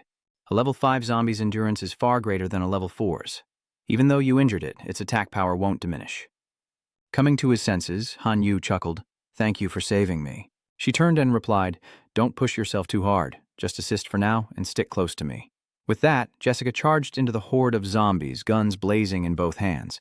He rose to fight as well, his merit points soaring, 3,000 points, 3,000 points, and a level 4 radiant sunflower seed. 3 hours later, Hanvu's body was exhausted. Wiping the sweat from his brow, he sighed. This is going to be the death of me. Meanwhile, the town guard continued their fight. Seeing this, he wondered if they were using stimulants, while Jessica teased him, handsome. How can you be tired when the battle has just begun? Physically, you're just not up to being my lover. He thought to himself, if he still had his divine being physique, he wouldn't be so tired. Even if they fought until dawn, it wouldn't be a problem. Suddenly, a voice appeared in Han Yu's ear. Manager, guess who I am? He's brought to a white space with a blue orb beside him. He says, Varian origin, you finally have time to visit me. It replied, I seem to smell the stench of that deep boudoir resentful woman. I just heard someone say your health isn't so good. It said sarcastically, you, as my representative of the mutant origin, how could you let a woman say no? I've decided to grant you one privilege, the right to stand before that large-breasted, big-bottomed female creature. As he spoke, iron chains and a lock appeared from nowhere, and the source of mutation explained, this privilege is called the gene lock. All right, sit down, let's roll out. As soon as it finished speaking, the chains broke, the lock opened, and Han Vu felt a surge of power coursing through his body. Golden light enveloped him, and golden rays shot from his eyes. He exclaimed excitedly, this is so comfortable, it feels like endless vitality. It further explains, when the gene lock is opened, you can cause your body to undergo temporary mutations by taking any powerful biological cell. You're holding a sunflower seed in your hand. The combination of them and plants is powerful and resilient. I should try it too if I get the chance. Without hesitation, Han Wu swallowed the sunflower seed, which his body absorbed, spreading golden light everywhere. He leaps up, channeling the power of the sunflower, then cups his hands, creating a golden sphere around himself. The sunflower light burned into the zombies, causing them to scream in agony, as Jessica shielded her eyes from below. Light erupts from the man, blinding everyone around him. Is that an angel? The town guard seize the opportunity and attack. Eric Green leaps into action, urging a fierce attack and obliterates the zombies in a flurry of blows. Suddenly, a zombie lunges at Han Wu, trying to crush him with its bare hands. Seeing the danger, Eric Green shouts for Han to be protected. No sooner said than done, Joseon charged forward, only to be met by the zombie's ferocious counterattack, sending him flying with a groan. Seeing the danger, Eric Green shouts out, this is bad. The level 6 zombie's defense is too strong. Run, Han! But Han Yu stands firm, facing the zombie's approaching fist. His eyes blazing like the sun, he smirks, daring the zombie to come at him. The zombie's fist connects, and a burst of light erupts. This light burns a large portion of the zombie's body, causing it to scream in agony. After burning it, the golden light from his body slowly dissipated, and Joseon exclaimed in disbelief, he won! Han, you're amazing! As Han Yu is celebrated, the system displays notifications. Establishing friendly relations with town residents Jessica Smith and Dark Joseon, both members of the town guard, and David Ham, also a town resident and member of the guard, unlocking their personal stores and gaining 50,000 points each, and eliminating a level 6 zombie, earning 23,000 merit points. Seeing his joy, the mutated Chi Wan asked, Representative, how does it feel to unlock your genes? But before his excitement could last, it appeared before him, solemnly announcing, then it's time I inform you of some bad news. Hearing the bad news, Han Yu asks, Bad news? What more do you want from me? I have nothing more to offer you. My divinity was not easily obtained. It scoffs, cutting him off. Who wants your junk? How petty. The bad news is the genetic code has side effects. Hearing her say she didn't need it, he breathed a sigh of relief. So, it wasn't Lion's roar, just a side effect. But suddenly realizing something, Han Vu stared and shouted at him. Are you kidding me? There are side effects? Why didn't you say so earlier? What's going to happen to me? What do you mean? The source of mutation calmly explains, you are the supreme and unparalleled wielder of my source of mutation. Why are you so timid? The side effects won't threaten your body. He shrugged, replying that he simply wouldn't be able to use their geno-lock anymore, which they called CE key, and it needed time to recover. He frowned, saying, You seem to know quite a bit, don't you? The side effect is just waiting for the cooldown, which is fine, but how long is my cooldown? What are the consequences if I don't adhere to the cooldown? He explains that given your current weak physical state, you can hardly use your gene lock ability for 10 days. If you use it frequently, genetic disorders and mutations will occur, temporarily becoming permanent mutations. What's wrong? Aren't you supposed to be a brave representative? Want to give it a try? Han Yu shook his head vigorously at the suggestion. No, I don't want to be a big round light bulb for the rest of my life. Eric Green asked worriedly from behind. Han, are you feeling all right? He turns and smiles brightly. I'm fine. Jessica continues to flirt, lifting his chin with her fingers and softly says, Handsome, your performance has completely captivated me. Now you're qualified to be my lover. No, how about we spend a wonderful night together? He blushed. Huh? Juseon spoke up as he saw Han about to be pinned. Jessica, please stop teasing Han. Are you trying to squeeze him dry? Han, if you're tired, go get some rest. I can easily handle the remaining level 5 zombies on my own. He didn't refuse their kindness, saying, I am a little tired, so I'll leave the rest of the battle to you. I'll go rest in the back. Han Yu left, observing his surroundings as he thought, I can't use Gene Lock for the next 10 days, so I must increase my basic combat power. That's right, aren't there rewards for the security team members here? Let's see if I can buy something. He stops, opens the system store, and says happily, Call me the little top-up tyrant. Half an hour later, after opening it, he looks around and chooses the plant fusion technique. He smiled. Plant fusion just so happens to replace the cooldown of the jealousy lockdown skill. The mutant Origin, standing next to him, squinted and smiled. Ha ha ha, this junk is enough to satisfy you? This so-called plant fusion technique is just a superficial trick to combine life forms. Han Yu frowned and glared at it. This cost David and me 70 friendship points. You say it's useless, but isn't that because your gene lock has such a long cooldown? You're just too weak. Do you believe that with a few tweaks I can take this plant fusion technique to a whole new level? I'll only charge you 2 divinity points, how about it? He raised an eyebrow in refusal. No money, forget it. If you don't give it to me, then we don't need to meet again. Seeing his refusal to pay, it began to pout. Look how stingy you are. How about just 1 point of divinity? It couldn't be easier. Inwardly, he scoffed, haggling with me? Are you the king of bargainers from Huanbei's small goods market? You're just a foreigner from a barbaric land, far inferior to me. But outwardly, he agreed to its demands, feigning a loss. Fine. Deal. Hearing his agreement, it snapped its fingers, and Han Yu's head split open, with confetti exploding out, leaving him bewildered. Looking at the system panel, he wanted to curse. Damn it, the improved plant fusion technique could fuse 1 to 3 plants, and even had a quota for level 6 seeds. Amazing. He gently reminded him, Don't forget, you owe me a point of divinity. He nodded slightly, replying that she wouldn't be shorted. Han Yu happily inserted the attribute card. My attribute is darkness, so the first card slot is for a level 5 plant-based elixir. Daily check-in, day 4 of survival, plus 4,000 points. He crossed his arms, looked at the leaderboard, and grinned. Ha, my score's up, and Qin Shuang's here too. Looks like I can beat Shu Tai in less than 2 days. At the top of the leaderboard is Han Yu with 1.4 million points, followed by Sun Qingnian with 1.2 million, Shu Tai with 986,000 slurs, and Qin Shuang with 736,000. Han Yu enters the house and asks Qin Shuang, who seems busy, Are you busy? She's sitting on the floor with 2 big bags, looking up at him mockingly. Not in a bad mood, are we? Having a good time with that hot girl, huh? He starts to defend himself with a chuckle. What are you talking about? Qin Shuang was sorting items to sell and tossed his things to him, saying, Hey, these are yours. Sell them yourself. Hanvu approached with a sword and a grin, saying, I don't need these anymore. You can have them. Besides, why are we acting like strangers when we're husband and wife? Hearing this, she flew into a rage, her face flushed, and she punched him in the head, yelling, I'm going to tear your mouth apart one of these days. I said we're splitting it evenly, and I meant it. I'm not one to take advantage of others, and I don't need your pity. Hanvu, reeling from the blow, cried out in surrender, Okay, I get it. Hearing his agreement, she lets it go and turns to leave. All right, I'm off to dance class with Mrs. Say. Go rest by yourself. Take care of your head and come back early. Inwardly, he muses that Qin Shuang is indeed clever, knowing how to score points by befriending the townspeople, truly someone with the arrogance of capital. 9 days later, the town basks in the warm sun, a picture of tranquility as Han Yu arrives cheerfully, announcing, I'm here, everyone. Jessica saw him casually waving. Hey there, handsome. As he approached, he noticed the grim expressions on their faces and asked, What's wrong, everyone? Why do you all look so worried? Jessica explained, Handsome, didn't you know? Tonight is the monthly lunar eclipse. The invading zombies will be even more ferocious.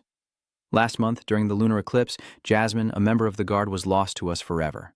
With a look of self-reproach, Eric Grimm crossed his arms and said in a low voice, Jasmine's death is my responsibility. I, Eric Grimm, promise that as long as I'm alive tonight, I will never let any of you die before me. Johnson and David spoke in unison. Captain Eric? Jessica stepped forward, anxiously taking his hand. I might not be able to protect you tonight, so promise me that if you're in danger, you'll run away immediately. Hearing her words, he fell into contemplation. He was currently the weakest member of the town guard. If things get dangerous, I'll probably be the first to die. Is she worried about me? He then flashed her a radiant smile, thinking that he, as a man, should be the one protecting her. Jessica, captivated by his smile, reminded him to take good care of himself. Han Yu opens his system panel, thinking that in such a dangerous moment he must quickly go to the merit store and equip himself. The screen displays the store with countless items, and he currently has 95,000 Yangqi. After a bit of shopping, has his virtue points returned to 0? He raises his hand and activates the golden dragon grass.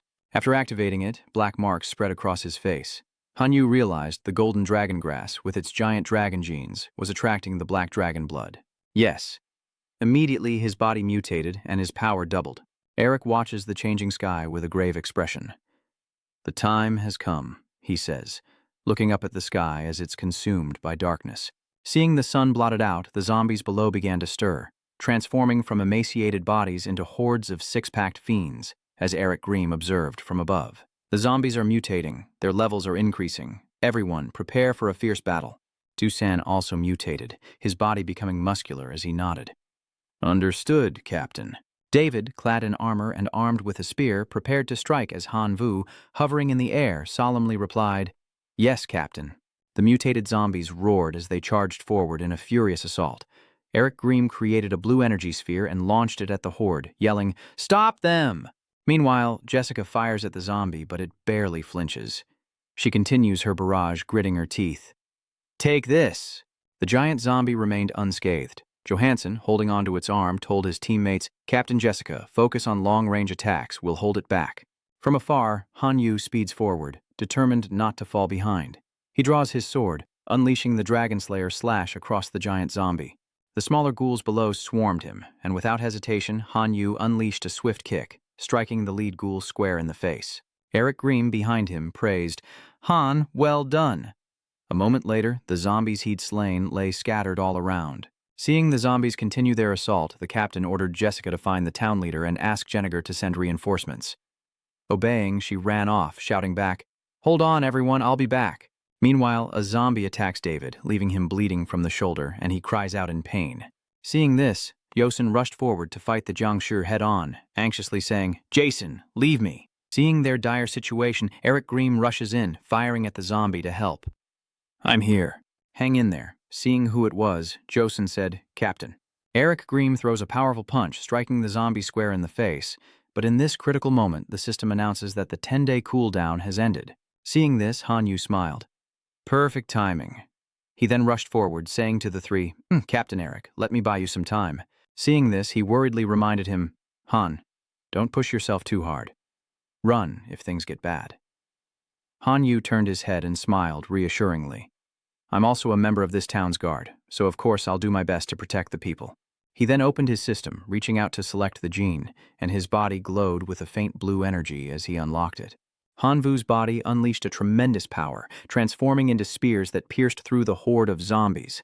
Eric Green, witnessing this power, could only gape and exclaim, "So strong." After a moment, seeing the zombies fall to the ground, he breathed a sigh of relief. Whew. But before he could celebrate, another zombie appeared, attacking him and causing him to cry out in surprise, "How is there still one here?" Jessica called out from afar, "Hang in there, Han!" A group of people followed behind her. She raised her voice, "We're here." The mayor ordered Jenniger to charge forward, shouting. Seizing the opportunity, they charge forward, Jessica close behind, when Eric Green suddenly warns them to stop. Something's wrong ahead. The mayor had Jenniger use binoculars to survey the situation, and he anxiously assessed the unusually thick fog. "This fog doesn't feel right." Eric Green rushed over to warn him. "Mayor Schwarzenegger, the fog has rolled in. We can see through darkness, but not through this mist. Do you have a suitable plant? Get it out here quickly." Hearing this, he immediately took a strange seed from his bag, a level 4 wind-blowing shamrock seed.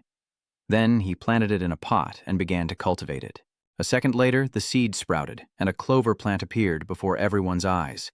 Han Yu was astonished, thinking to himself how fast it grew. Instantly, the windfall clover transformed into a giant fan, blowing relentlessly at the zombies as Han Yu pulled out his eye of appraisal. The flower pot then glowed strangely, and the system announced, "Ceramic flower pot for sowing seeds can increase the growth rate of seeds planted in it by 100 times. Seeing this, he exclaimed in surprise, "Wow, this is a divine artifact." The mayor turned to look at him, smiling gently as he explained, "Han, If you like the flower pot, I can give you a few later. I heard from Eric that you did a great job tonight, and when the lunar eclipse ends, I'll reward you on behalf of the town. Hearing this, Hanyu happily replied, "Thank you, Mayor." Immediately after, a system notification popped up, surprising him. Established a friendly relationship with Mayor Anschweisenegger of Anchtown and unlocked Anschweisenegger's personal store, plus 100,000 points. Hanyu opened the system, happily gazing at the system list. The mayor's shop was sure to have many treasures, and this plant was just too good, a veritable viral attack. Catch. The mayor's shop appears, and a mushroom called Dark Spore catches his eye, capable of spraying tens of millions of spores at once. These spores will feed on the magnetic energy of the zombies and rapidly grow into new Black Death mushrooms. Immediately after, Hanyu throws the mushroom towards the wilting clover. Tens of millions of spores are released towards the zombies, driving them into a frenzy. He happily says, "Just a little more, and I can try a new tactic." "Come on." Immediately, Hanyu assessed their situation. The black fungus has spread far enough. Success or failure depends on this. He stood high above, wings spread wide, his body radiating a strange golden light. Hanyu declared, "The dark spore belongs to my life form. Begin the life sacrifice." Immediately, the swarm of zombie ants below was enveloped in golden light. This golden light immediately obliterates the damned zombies, and a new notification appears.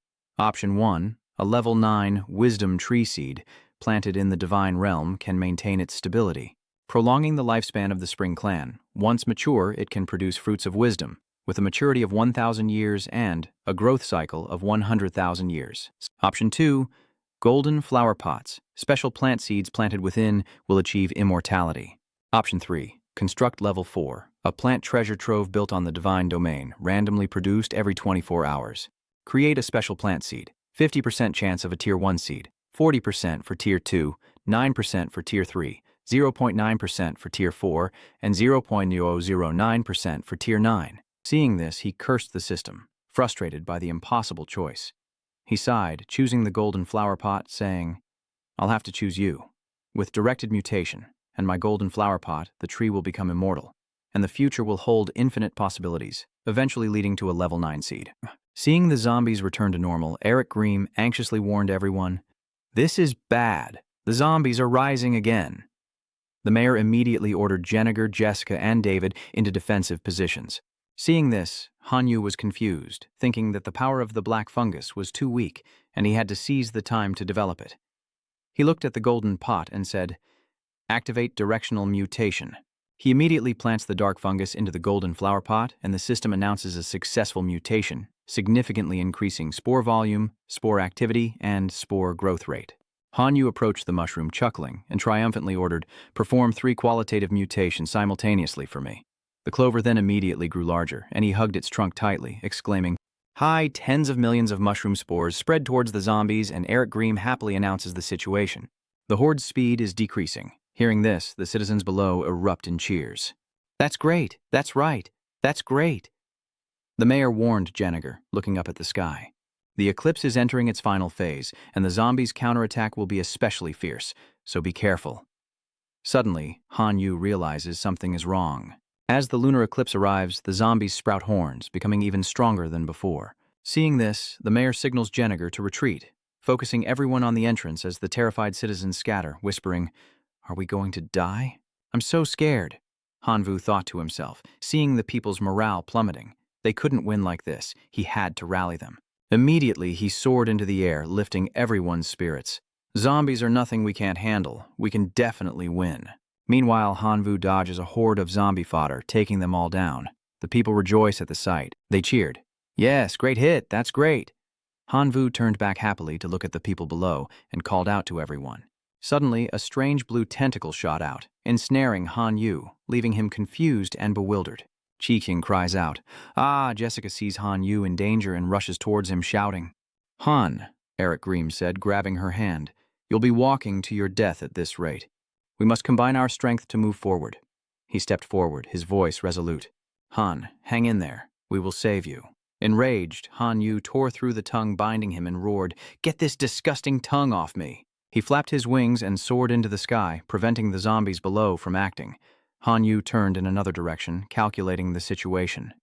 If he flew in the direction he was being pulled, he would soon return to the town, wouldn't he? Half an hour later, he flew and observed, "What is going on?" Why is every direction wrong? Where is it? Suddenly, a familiar voice speaks up. Hey, is that guy still clueless? You're trapped, he said, as the source of aberration turned to him in surprise. Then, do you have a way to escape this place? It pondered for a moment, then revealed itself to be the first supergene of the divine galaxy civilization. How could such a small scene trap me? One divinity point and you'll be safely out of here. Hearing this, Hanyu asked in a deep voice, Do you want divinity, or do you want to live? The choice is yours. The source of mutation chuckled ominously. Then pray for good fortune, because as your superior, I'm going to give you some free advice. Don't wait for dawn to escape, because the moment you entered the fog, your time stopped. He looked around, thinking that if what it said was true, he was in real danger. But east, south, west, and north were all wrong. Did it want him to barge into the heavens and the earth? Suddenly, a thought flashed through his mind. That's right. Hanyu then changed direction and flew straight into the sky, telling himself that he didn't believe this fog was without origin. A minute later, he noticed something strange ahead. Was it a shield? Hanyu stared blankly at the massive shield before him, then swung his sword at it, yelling, You really think I'm a pushover? But the shield only cracked slightly. Seeing this, Hanvu was surprised and immediately swung his sword at the shield, shouting, So tough, huh? Let's see how long you can hold out. The shield immediately cracked, and soon it shattered into even more pieces, scattering debris everywhere. Hanyu gazed at the scene, wondering, What is this? Before him stood an enormous tree. The mutated source of Chai greeted him, Welcome, outsider, to my domain. Hanyu gripped his sword, wondering if this ancient tree was behind everything, and how did it know he was an outsider? Didn't revealing my identity in the Outworld Survival Simulation Review fulfill the requirement? Seeing his caution, it quickly reassured him. Outlander, don't worry, I won't kill you. Hearing this, he asked, Then why did you bring me here? It sighed, replying, Because I need your help to save this world. Hanyu, surprised, lowered his sword and asked gently, You want me to take care of all the zombies? Hearing this, the great tree suddenly boomed, not to kill the residents of the small town, but to drive them all away. He immediately sat down before it, thinking, There's more to this than meets the eye, and calmly asked, Can you explain? Hearing this, the great tree slowly began to tell its story. I am the Tree of Wisdom, a guardian of this secret realm, and I have existed here for tens of thousands of years. This place was peaceful, until an outsider discovered this secret realm and claimed it for himself. He sent his minions to gather the special tree seeds I cultivated, turning them into a unique trade resource. How could I bear to see my descendants become mere commodities? At this point, it hesitated, but continued. We had lived in peace for millennia, and had no fighting strength to resist the invasion. So I went to the god of death and prayed for the power of revenge, offering to worship death in return. It then sighed. From then on, I had the ability to turn corpses into zombies. With an image of zombies appearing, the great tree sadly continued. And so, the war between humans and zombies raged on for thousands of years. The number of zombies grew and humanity could no longer resist. So, 30 years ago, I led an all-out offensive. I thought we had a chance, and humanity retreated to the last town. But at that crucial moment, a comet-like powerhouse arrived. It recounted the scene of hundreds of zombies being driven away, not knowing what method he used to cultivate a level 4 plant, especially the incredibly powerful fire dragon grass, relying on the immense damage of the fire dragon grass to prevent us from attacking for a long time. Seeing him listening attentively, it seemed to gain strength and continued to tell the story of its life. Years later, I realized that mysterious man was likely an outsider because he possessed abilities unlike anyone else in town.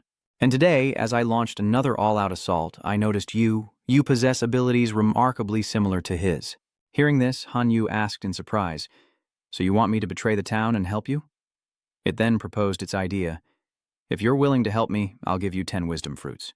Hanyu was now in a dilemma, thinking, 10 wisdom fruits? That's like 10 divinity points. Seeing his hesitation, the great tree added, I'll also give you 3 divine corpses. Though they died thousands of years ago, their bodies are preserved as if they were still alive. Hearing this, his resolve seemed to waver. He swallowed, thinking, This is far too generous. He immediately hesitated, 2 thoughts warring in his mind.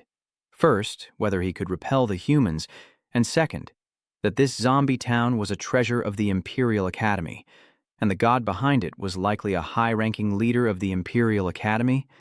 If he helped the Tree of Wisdom and caused dissatisfaction, betraying a god would be the greatest offense. Hanyu immediately turned and coldly said, Please understand, I cannot. Seeing him leave, the great tree offered an even more enticing reward. If you're willing to help me, I can introduce you to the great death god temple. Hearing this, Han Yu turned back in surprise to ask the great tree. The Dian of Death? He thought to himself. Wasn't that a chance to obtain the powerful 5th-level death godhood? If he could obtain it, he would become a god revered by all. The great tree, hearing his question, spoke with a hint of joy in its voice. So, do you agree now? He asked hesitantly, turning to explain. I'll try my best, but I have one condition. I need to contact the god realm and bring my clan here. I can't do it alone. Hearing this, the great tree was speechless, continuing, That's not impossible, but I need you to swear before the Dainyu of Death that if you break your oath, your kin will be cursed and tormented until they are wiped out. Coming to the tyrant's secret realm, and yet you underestimate the allure of a level 5 death godhood to me. He held out his hand to make the oath and laughed. I willingly swear to His Highness, the God of Death. Then, a mark instantly appeared on the back of his hand. Confused, Han Yu looked at his hand and exclaimed, Hey, does this mean I'm branded? At that moment, the great tree linked its branches together into a small circle, and hundreds of scout eyes were released. He closed his eyes, basking in the sunlight, thinking, Oh, the coveted ore of the gods. I should be a life-form domain lord by now. The great tree softly said, Very well, outsider. I hope you quickly fulfill our agreement. Immediately, it shoved him back to the lower realm. Go on, get out of here, he shouted, shocked and bewildered by the sudden descent. Han Yu lands amidst the zombies, glaring at the sky as he unleashes his fury. That old tree is so rude. It didn't even offer me coffee. How am I supposed to get the townspeople out of here? First, he'll fly back and figure things out. Immediately, Han Yu flew back to the old spot, gathering with everyone. Seeing him, Eric Green exclaimed, It's Han! Han's back! Jessica immediately turned to look. Immediately after, Han Vu landed safely in front of everyone, and Jessica rushed to embrace him, overjoyed. Han, it's so good you're okay. As he blushed, Johnson and Eric Green rushed over, overjoyed. Han, you're amazing. The mayor chuckled, placing a hand on his shoulder. Han, to acknowledge your contribution, I'll award you the town's Citizen Award. Han Yu shyly smiled and said, It's nothing, you're too kind. As the zombies faded in the light, the citizens cheered, The lunar eclipse is ending. We've won. Meanwhile, a system notification appeared. 1. Hanvu, 12 million points. 2. Qinshuang, 720,000. 3. Sun Qinian, 7,920,000 points. Zitai, 7,890,000 points. Seeing this, Shudai gritted his teeth in anger, saying, What exactly did he do? Why can't I win? A wicked plan then formed in his mind. If he couldn't win head-on, he wouldn't hesitate to stab him in the back. Moments later, Shu Tai carried a large sack of items out of the house, placing it heavily on the table 20 minutes later. Filled with rage, Shu Thiet looked at the man before him and said, You're the most skilled assassin in this town, right? Here are 8,000 gold coins. I want you to kill Han Vu. The assassin nodded slightly, his voice firm. Very well, await good news. As Zhu Tai left the store, he was immediately watched by a reconnaissance eye, cutting back to the two men's large villa. Han Yu watched everything, arms crossed, and laughed. You can't play fair, so you want to play dirty, huh? If that's how it is, don't blame me for killing you. He immediately commanded the swarm of beetles outside. Royal locusts, devour the sword. Immediately, the royal locusts began to destroy the flowers. They didn't just destroy the flowers, but moved on to the trees, their sharp teeth tearing through the vegetation. Qinshuang finds Han Yu and asks him in confusion, These locusts are all your kin, so why did you let them in here? What are you trying to do? Han Yu looks at her and replies, It's a secret. If I told you, I'd have to kill you. Qinshuang, hearing this, immediately grabs his ear and scolds him angrily. Oh my, you dare to kill me? Are you going to talk or not? Han Yu cried out in pain. Ouch, that hurts. Suddenly, a commotion outside startled them both. Han Yu, come out here. Enraged, Shu Tai bursts into the house, pointing and yelling, Don't tell me you had nothing to do with this. Han Yu chuckles, asking, Oh, Shu Da Shao, what good deed have I done? Immediately, the locust swarm descended upon Tu Thiet, who cowered in fear, yet still managed to shout, Han Vu, you're shameless. You don't have special plants like I do, so you let locusts destroy my trees? You think you can beat me that way? Hearing this, Han Yu smiled and explained, Stop talking nonsense. How could the royal insects get in here? If you're going to sling mud, at least make it logical. Besides, I'm not great at math, but isn't 12 million a lot more than 7 million? How could you possibly catch up? Then he struck a pose, pretending to drive a motorcycle, and taunted, Relying on your precious motorcycle. Seeing this, the man gritted his teeth, glaring and spewing harsh words. Shutua trembled, glaring at him with rage, vowing to himself, "Hanyu, I'll make sure you don't see the light of day tomorrow." At that moment, the townspeople flocked to the store, angrily telling the owner, "I want pesticide, I want some too, I want to buy some." The store owner smiled and explained, "Everyone, the pesticide in the store is really gone. We will definitely make more as soon as possible. Please come back tomorrow." Hearing this, an old man looked dejected. "What to do? The pesticide's all gone. My crops are doomed." Just then, the young man beside him spoke up. "Someone say something. My level 4 carnivorous flower has been drained dry. How am I going to survive tonight?" The mayor had Jenniger appear to inform everyone. To the residents of the town has urgently launched an evacuation plan. Tonight, the town's chapel will open its doors to shelter residents. Please take refuge there for the night. As Hanyu watched him rejoice, he secretly calculated his next move. He had to take advantage of the townspeople fleeing their homes and let the locusts devour the remaining special plants. This way, all the special plants will be devoured and the townspeople will be defenseless against the zombies, forcing them to relocate, whether they want to or not. Cut to another part of town where Eric Greames is surprised to see him. "Han, you're here. Today's mission is relatively easy. The zombie army suffered heavy casualties last night, so you can take it easy today." Jessica happily ran over and took his arm, saying, "We're always happy to have you visit." Hanyu pointed behind him and said, "Well, I'll go around and pick up some leftovers." Just then, a scout eye flew in to report that Tu Thiet and Sat Thu were preparing to attack. Hearing this, he quickly heads off. "I'll find a secluded spot and wait for them." Hanyu calmly watched the two rushing towards him and spoke, "You've finally arrived." He looked up at the two of them. "You've kept me waiting." Furious, Tu Thiet turned to the assassin and asked, "Did you say that?" The assassin replied coldly, "You can insult my character, but not my professionalism." Seeing this, Zitai immediately turned to him and cursed, "Forget it. That's not important. What matters now is that you, Hanyu, will die here today." Hanyu looks at him with a calm gaze. "Are you sure you're willing to kill me? The university will have a record of this. How will you explain this to the school if you kill me?" He grits his teeth, staring at him. "Killing you is the work of a little town assassin. It has nothing to do with me.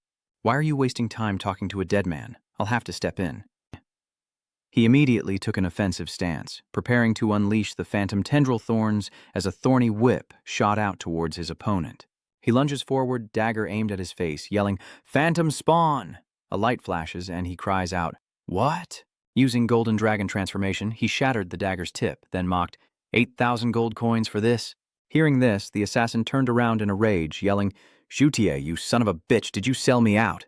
Even Tu Thiet was confused as he angrily shouted, "Han Yu, how did you know?" Seeing the two clueless men before him, Han Vu smugly summoned his kin and said, "Now it's my turn to make a move." He then turned and commanded, "Entertain our guests, my children." Seeing this, Shu Thiet cried out in dismay, "Impossible! How can you summon the clan? Don't waste time. Point at that assassin and kill him for me."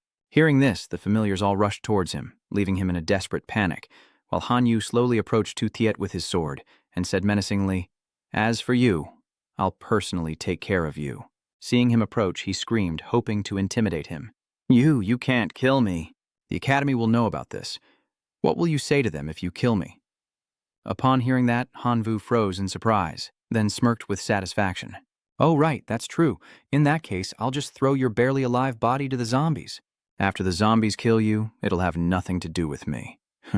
Shu Tai, realizing the situation, immediately ran as fast as he could, shouting, "Don't come here! Don't come here! Help!" A second later, Han Vu floated over, grabbed his collar, and with one move, slammed him to the ground. Tu Thiet's face was swollen as he begged for mercy. Please don't hit me anymore. My family won't let you get away with this. Just you wait for the retribution of the true God." Han Yu effortlessly lifted him up, a smile playing on his lips. "All right. Whoever doesn't come is the grandson." He immediately flung him towards the horde of zombies outside. Elsewhere, Han Vu strategized, issuing orders to his subordinate. "Brutal. Investigate if there's anything left. Not bad. Leave me some broth to suck on." Immediately, he unfurled his wings and flew forward, instructing, "You all rest. I'll take over." As the crimson sun began to set, we transitioned to a high-level meeting in town, filled with a chorus of voices. "That's it. My trees are all gone. There's basically nothing left. How am I supposed to live now?" At the meeting, the mayor listened to the citizens' complaints as Jenniger sat by, bored. "Mayor, I can't live like this anymore." "That's right, the church doesn't have enough room for all the residents," the mayor replied, a bit flustered.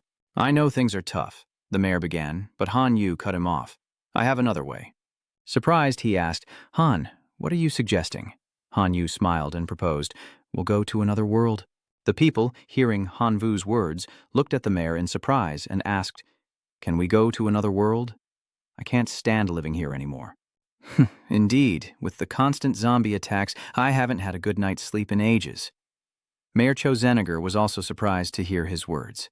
Worried, he asked, "Han, it's not that we don't want to go, but the portal was destroyed fighting the zombies and we don't even know where we could go." Han Yu placed a hand over his heart, smiling confidently. He swore an oath, afraid they wouldn't agree to move. "So, how about this? Dalong City is perfect for everyone. I have a way to rebuild a new transfer channel to another world. Give me some time, everyone." Hearing this, he was immediately overjoyed and exclaimed, "Great, Han. Just tell me what you need, and I'll do everything I can to help." The scene shifts to another vast place, where Han Yu stands before a giant tree, saying, "The situation is this. The people of the town have agreed to move. If you can restore the teleportation gate, I can find them a place to live."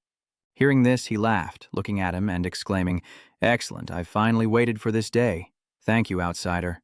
I will certainly fulfill my promise to you. Tonight, under the full moon, just bring them to the entrance of the secret forest." As night falls, the scene shifts to the entrance of the secret forest, where the mayor's group brings Yenegar. They ask him in surprise, "Will the gate to another world really appear when the moon is full?" Jessica stared blankly at the giant tree and asked, "Look, everyone, is that the tree of wisdom?" "It's the tree of wisdom." And just then, the portal opens and the crowd cheers. "The portal's here!" As everyone stepped through, he waved goodbye. "Until we meet again." Hearing this, the people were moved and waved goodbye as the mayor cried out in emotion, "Thank you, Han. You're truly our benefactor." Jessica seized the opportunity to give him a kiss on the cheek, surprising him. She immediately covered her mouth, turned away, and said with a blush, "Han, see you again. Please remember me." And with that, the portal slowly closed before him. Han Yu sighs, "It's finally over." That evaluation was long. In an instant, Lena looked at everyone seriously and said, "Dear students, the zombie dungeon assessment is now over." Then she and everyone else immediately appeared in the classroom. She surveyed them all, then said sternly, "First, congratulations to all the students who successfully returned from this survival assessment. 2 students died in the mystic realm. I hope they'll be strong enough to face the assessment in their next lives." Hearing this, Han Yu thought to himself, "So those who die in the secret realm also perish in the real world. This assessment is far too cruel. Kutia, don't blame me for what's to come." He was immediately startled to see Shutai glaring at him with resentment in his eyes, wondering how he was still alive. How could he be alive? Ms. Alina smiled as she announced the battle results. "Please be seated, everyone. Now let's announce the results. In first place, Han Vu with 16 million points, and in second place, Qin Shuang with 12.03 million points. Third place goes to Sun Qingnian with 10 million points. At that moment, Shu Tai stood up and loudly announced to everyone, "Teacher, I accuse Han Yu of cheating." Han Yu turns to the others, noticing their smug grins, as Lena asks in surprise, "Shu Tieshi, do you have any proof?" Shu Thiet glared at him and slowly recounted, "We saw Han Vu's locust familiar in the zombie town, and I also saw him summon a puppet." The two beside him immediately chimed in. "That's right, I saw it too." She smiled gently. The theme of this lecture is simulating survival in the outer realm, and it doesn't say anything about not being able to summon familiars. Han Vu relied on his own efforts to summon his dependents into the secret realm. There was some luck involved, but it was mostly due to his strength. Hearing this, Tu Thiet immediately became angry and gritted his teeth, saying, "Teacher, you're covering for Han Vu. I'm going to report this to the higher-ups." At that moment, Lena's aura intensified as she glared at him. "Who are you going to report this to?" "That's your right. However, as your guide, I have the right to punish you for disrespecting your teacher." Seeing this, he was confused. Why was she suddenly so imposing? Then she pushed him into the time gate, saying, "I'm punishing you with a year of hard labor in the Black Dungeon." Hearing this, Shutai screamed in despair. "What?" She immediately turned to Tu Thiet's 2 disciples, her smile unsettling them. "Anyone else want to join Mr. Tu Thiet?" one of them asked, terrified. "Lena is right, isn't she?" The man next to her nodded with a gentle smile. "How could you disrespect your teacher? He deserves it." She happily continued her announcement next to the award ceremony. Hanvu will receive a jade vase in Qinshuang. The awards ceremony concludes, and as he walks down the corridor after class, a voice calls out, "Junior brother Han Yu, over here." Seeing the three people approaching with smiles, he said in surprise, "Senior brothers, senior sisters, I didn't disgrace my mission and brought back the fruit of wisdom." Hearing this, Xiangming smiled. "You got your hands on some? One or two?" Han Yu thought to himself before the assessment ended. He exchanged all his friendship points for wisdom fruits, including those given by the wisdom tree, for a total of 12.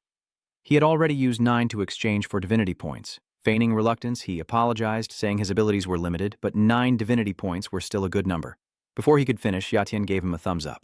"9 fruits? Junior brother, you're amazing." Yeling happily tells him that thanks to him getting first place, they obtained 10 points of divinity from Huang Shenjun. "So you just keep these 9 divinity points, and now let's go grab some spicy food." Ha ha ha ha. Suddenly a voice echoed from behind him. "Eating and drinking? How delightful." Huang Shenjun steps forward, saying, "Are you Han Yu, the one who made me lose 10 divinity points?" Meng rushes forward to shield Han Yu, angrily asking, "Huang Shenjun, what do you want?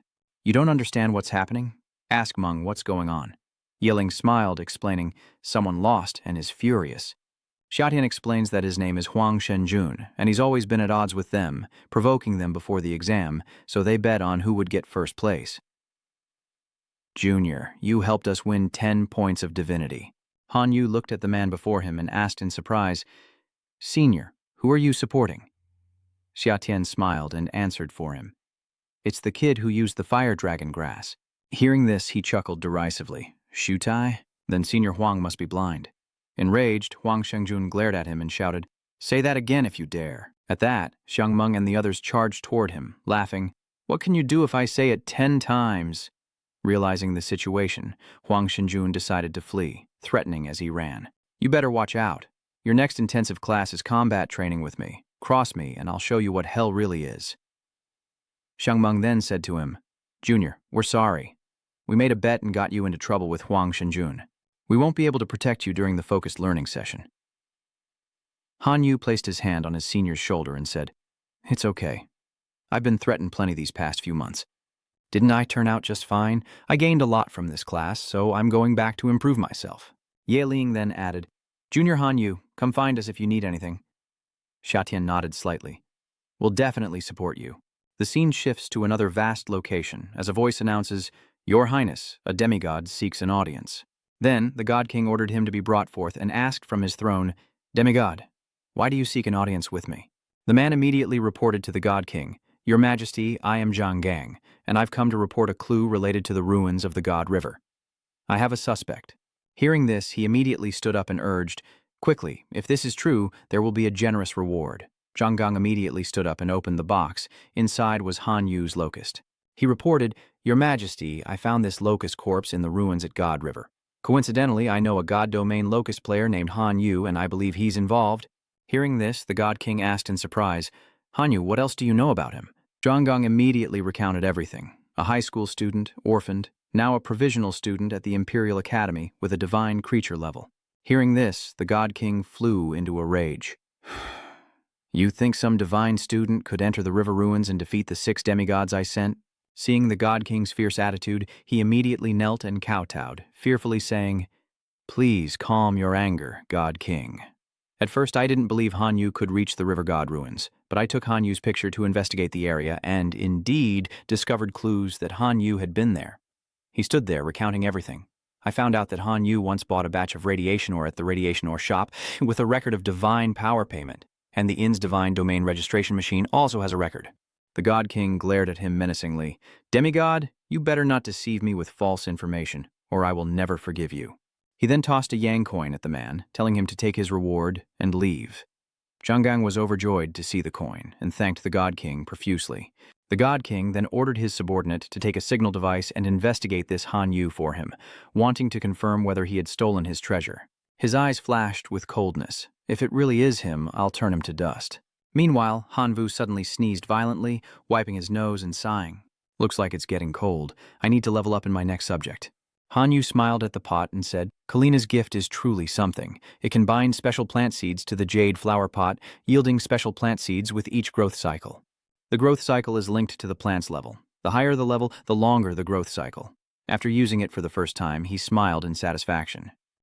This level 6 Phantom Vine, combined with plant fusion, can unleash the powerful Phantom Shadow Blink. I'll bind the Jade Pot and the level 6 Phantom Vine Seed, so I'll have a continuous supply of Phantom Vine Seeds. Then, looking at the 3 dried corpses in front of him, he thought to himself that he could refine the energy of flesh and blood into divinity, which could promote the creation of a Locust Lord. When the time comes, he'll give the Locust Lord the fruit of wisdom, and his combat power will surely skyrocket. Suddenly, Lena called, surprising him. Han Yu immediately answered, calling out, "Lena?" She said to him, "Han Yu, I have some bad news." He was surprised and asked, "Does it have something to do with the zombie town in the secret realm?" She quickly replied, "The zombie town was a gift to the academy from one of the 3 main gods of the Imperial Capital Academy, the main god Shu Haikwan. Now the town has been lost because its coordinates were destroyed. Master Shu has discovered your involvement and is furious." Hearing this, Hanvu pointed at himself, anxiously stammering, "Am I going to be expelled?" Lena smiled and shook her head. "Of course not. This isn't against school rules, it's just that Master Shu is annoyed and wants to duel you tomorrow. I'll be the referee." Hearing this, he immediately breathed a sigh of relief. "With Miss Lena here, I'm not worried about getting killed." She cleared her throat against the cold and said, "Just do your best. He won't make it too hard on you, don't worry." After the call, Han Yu lay in bed and sighed. "Well, what's coming is coming. There's no avoiding it. I'll get a good night's sleep and give it my all tomorrow." The scene shifts to the martial arts arena the next morning. As Han Yu steps onto the platform, his 3 senior apprentices cheer him on, telling him to do his best and quickly admit defeat if he can't win. Colina stepped forward, pointing to a strange man as she introduced him. "Han Yu, say hello to Master Shu. He is the god. Shu Hai." He said, "Hello, Master Shu." Shu Hai solemnly instructed him, "Han Yu, because I'm fighting you, I won't use any abilities, using only 1 summoned creature to fight you. If you win or lose, I'll forgive you for destroying my secret realm. Do you have any objections?" Han Yu smiled, confidently replying, "I wouldn't dare. I will fight with all my strength and not disappoint you." Just then, Colina looked at the system and announced, "Very well. Let the duel begin. The duel will take place in Chuling, and both of you can summon your familiars." The atmosphere crackled with anticipation as a fierce battle was about to unfold. Shu Hai reached out and a blue vortex began to spin at breakneck speed as he commanded, "Come forth." Identical figures emerged, an army of Homo sapiens with terrifying power. His jaw dropped at the shocking sight as he exclaimed, "What kind of monsters are these? How can they have such power?" Sha Tian, arms crossed, gleefully watched his bewildered expression and chuckled. "These are Homo sapiens, a subspecies of humans, an extremely rare species. The Homo sapiens are extraordinary beings, naturally gifted with high intelligence and potential, and with a little effort they can ascend to become heroic life forms." Yeling crossed her legs, watching the ferocious roars with a sigh. Though there were no heroic life forms here, their momentum was no less impressive. Hang Man, hearing this, anxiously shouted to Han Vu with all his might, "Han Vu, you're doing well." "Hey kid, just give up. If you surrender, you only lose half. A gentleman can wait 10 years for revenge. The mountains will always be there, so what's the worry?" Before he could finish, Shu Hai shouted, "Silence!" He stood at the head of the Homo sapiens, facing Han Yu's solitary figure. Seeing him still motionless, Xiangmeng couldn't help but feel a pang of bitterness, thinking, as expected, Han Vu is still frightened. He looked at him intently, asking, "Friend Han Yu, are you unwilling to join your clan?" Han Yu finally moved, waving his hand behind him, and a squadron of self-detonating locusts appeared. He excitedly says, "Let's do it. What's there to be afraid of?" Before the blue gate, the Homo sapiens stand solemnly, unmoving as they are surrounded by countless self-detonating locusts above.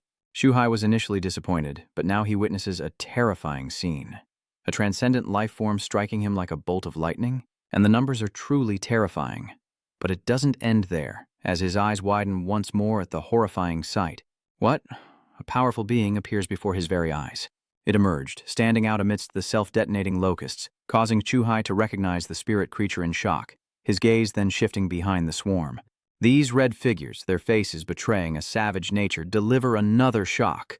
Behind the locusts, red dwarves. The leader is a spirit creature. Han Yu is summoning terrifying beings. Even that minotaur is powerful and intimidating, leaving him in shock. Not only the Bull Demon clan, but also a spirit lord life form. Following behind, the majestic legions are the Sword Peak clan. He appears at Han Yu's summons, shocking Shu Hai, who exclaims, "A sword peak tribe life form spirit master?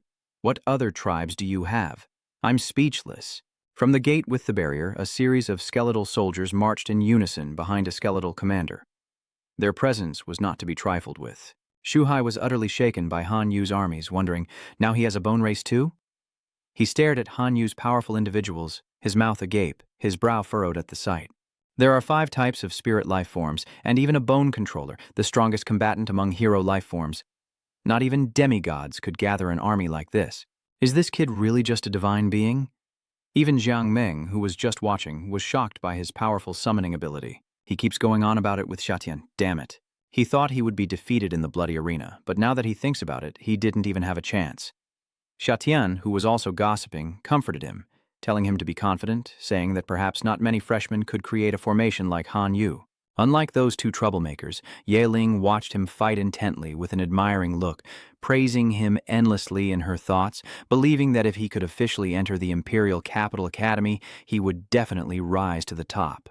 Though each had their own thoughts, all 3 were happy to cheer him on. Go get 'em, Hanvu, show them your true power. With encouragement from his group, Hanvu finds renewed will to fight.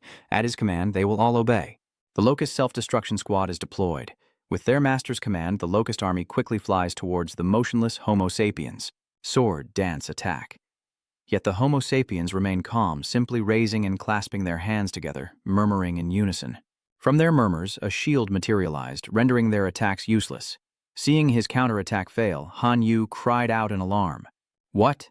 After shielding themselves from the Locust's attacks, the Homo sapiens army begins to counterattack. Fireballs are launched, targeting the hovering creatures, immediately decimating Hanvu's forces, causing him great alarm. He quickly issues a command, unwilling to sustain further losses. Oh no, self-destruct locusts, fall back, rock locusts, provide cover. Immediately, a swarm of locusts with greater size and power appeared. Following their master's command, they fulfill their mission. And Shu Hai, seeing that their attacks are not enough to damage his army, begins to sneer.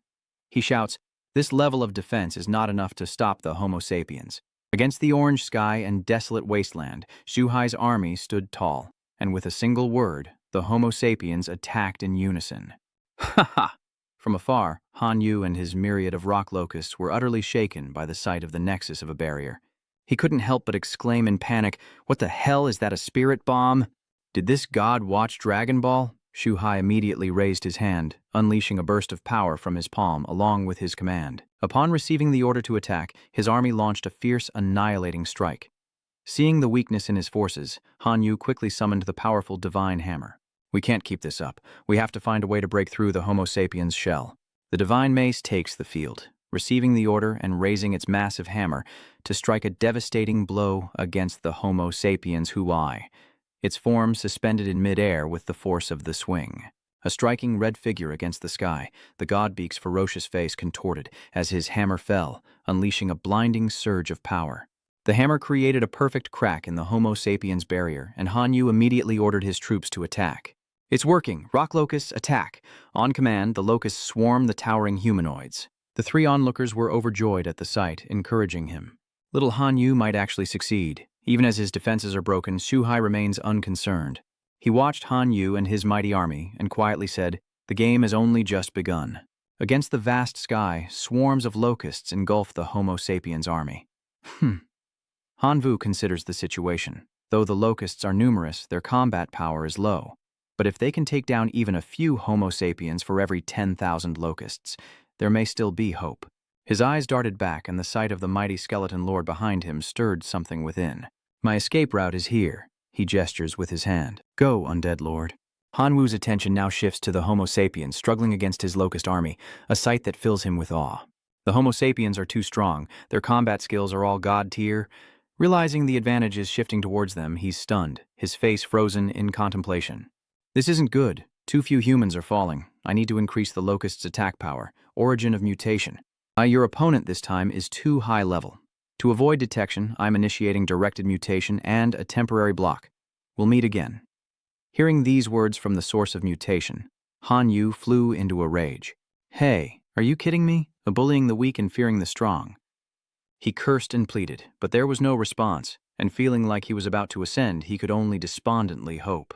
Looks like directed mutation is a bust. Hang in there, little skeleton. The skeleton lord systematically defeats each homunculus as he watches with anticipation, pinning all his hopes on him.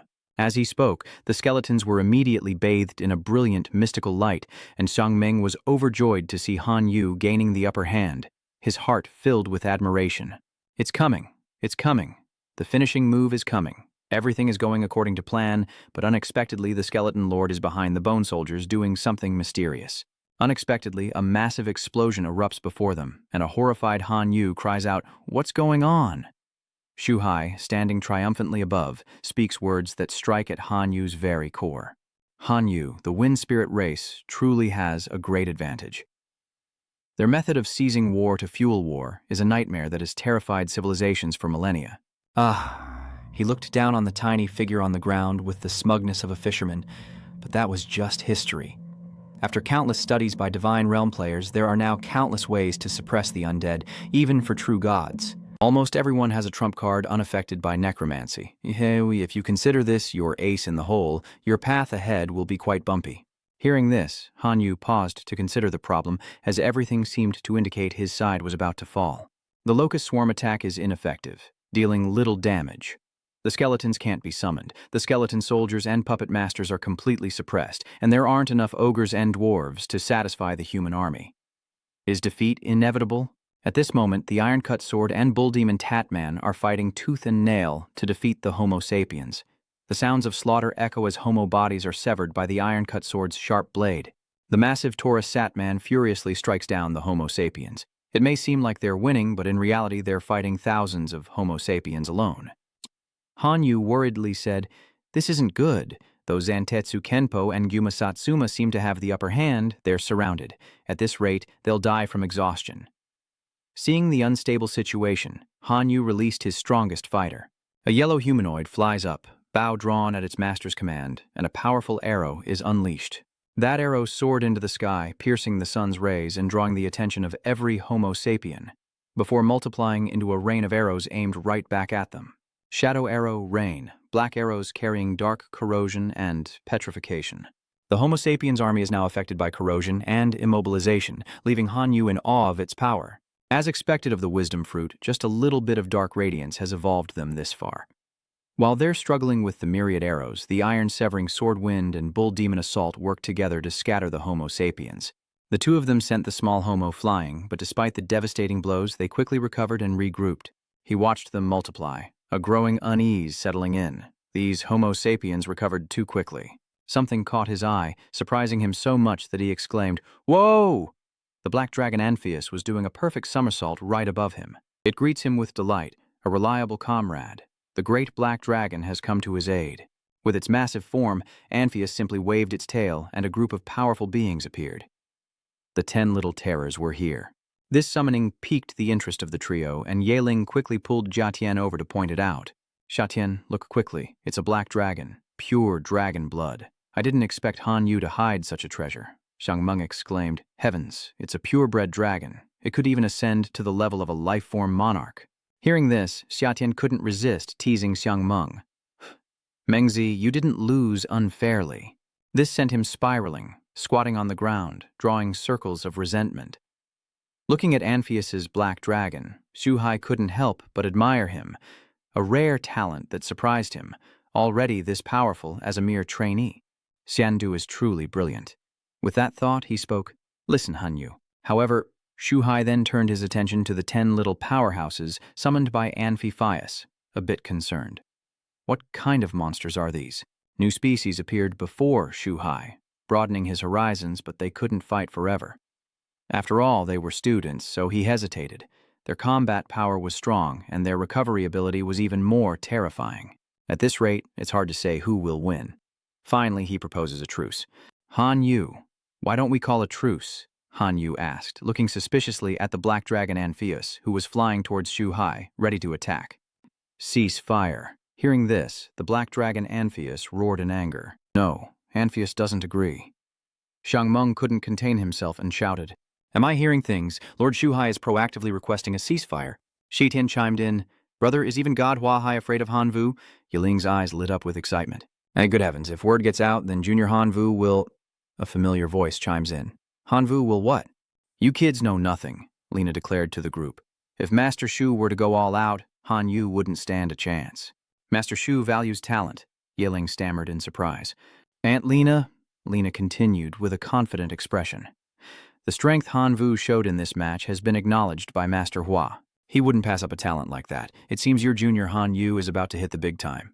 Just then, Shu Hai approached and said, Han Yu, I've calmed down. Continuing this fight will only lead to meaningless sacrifice.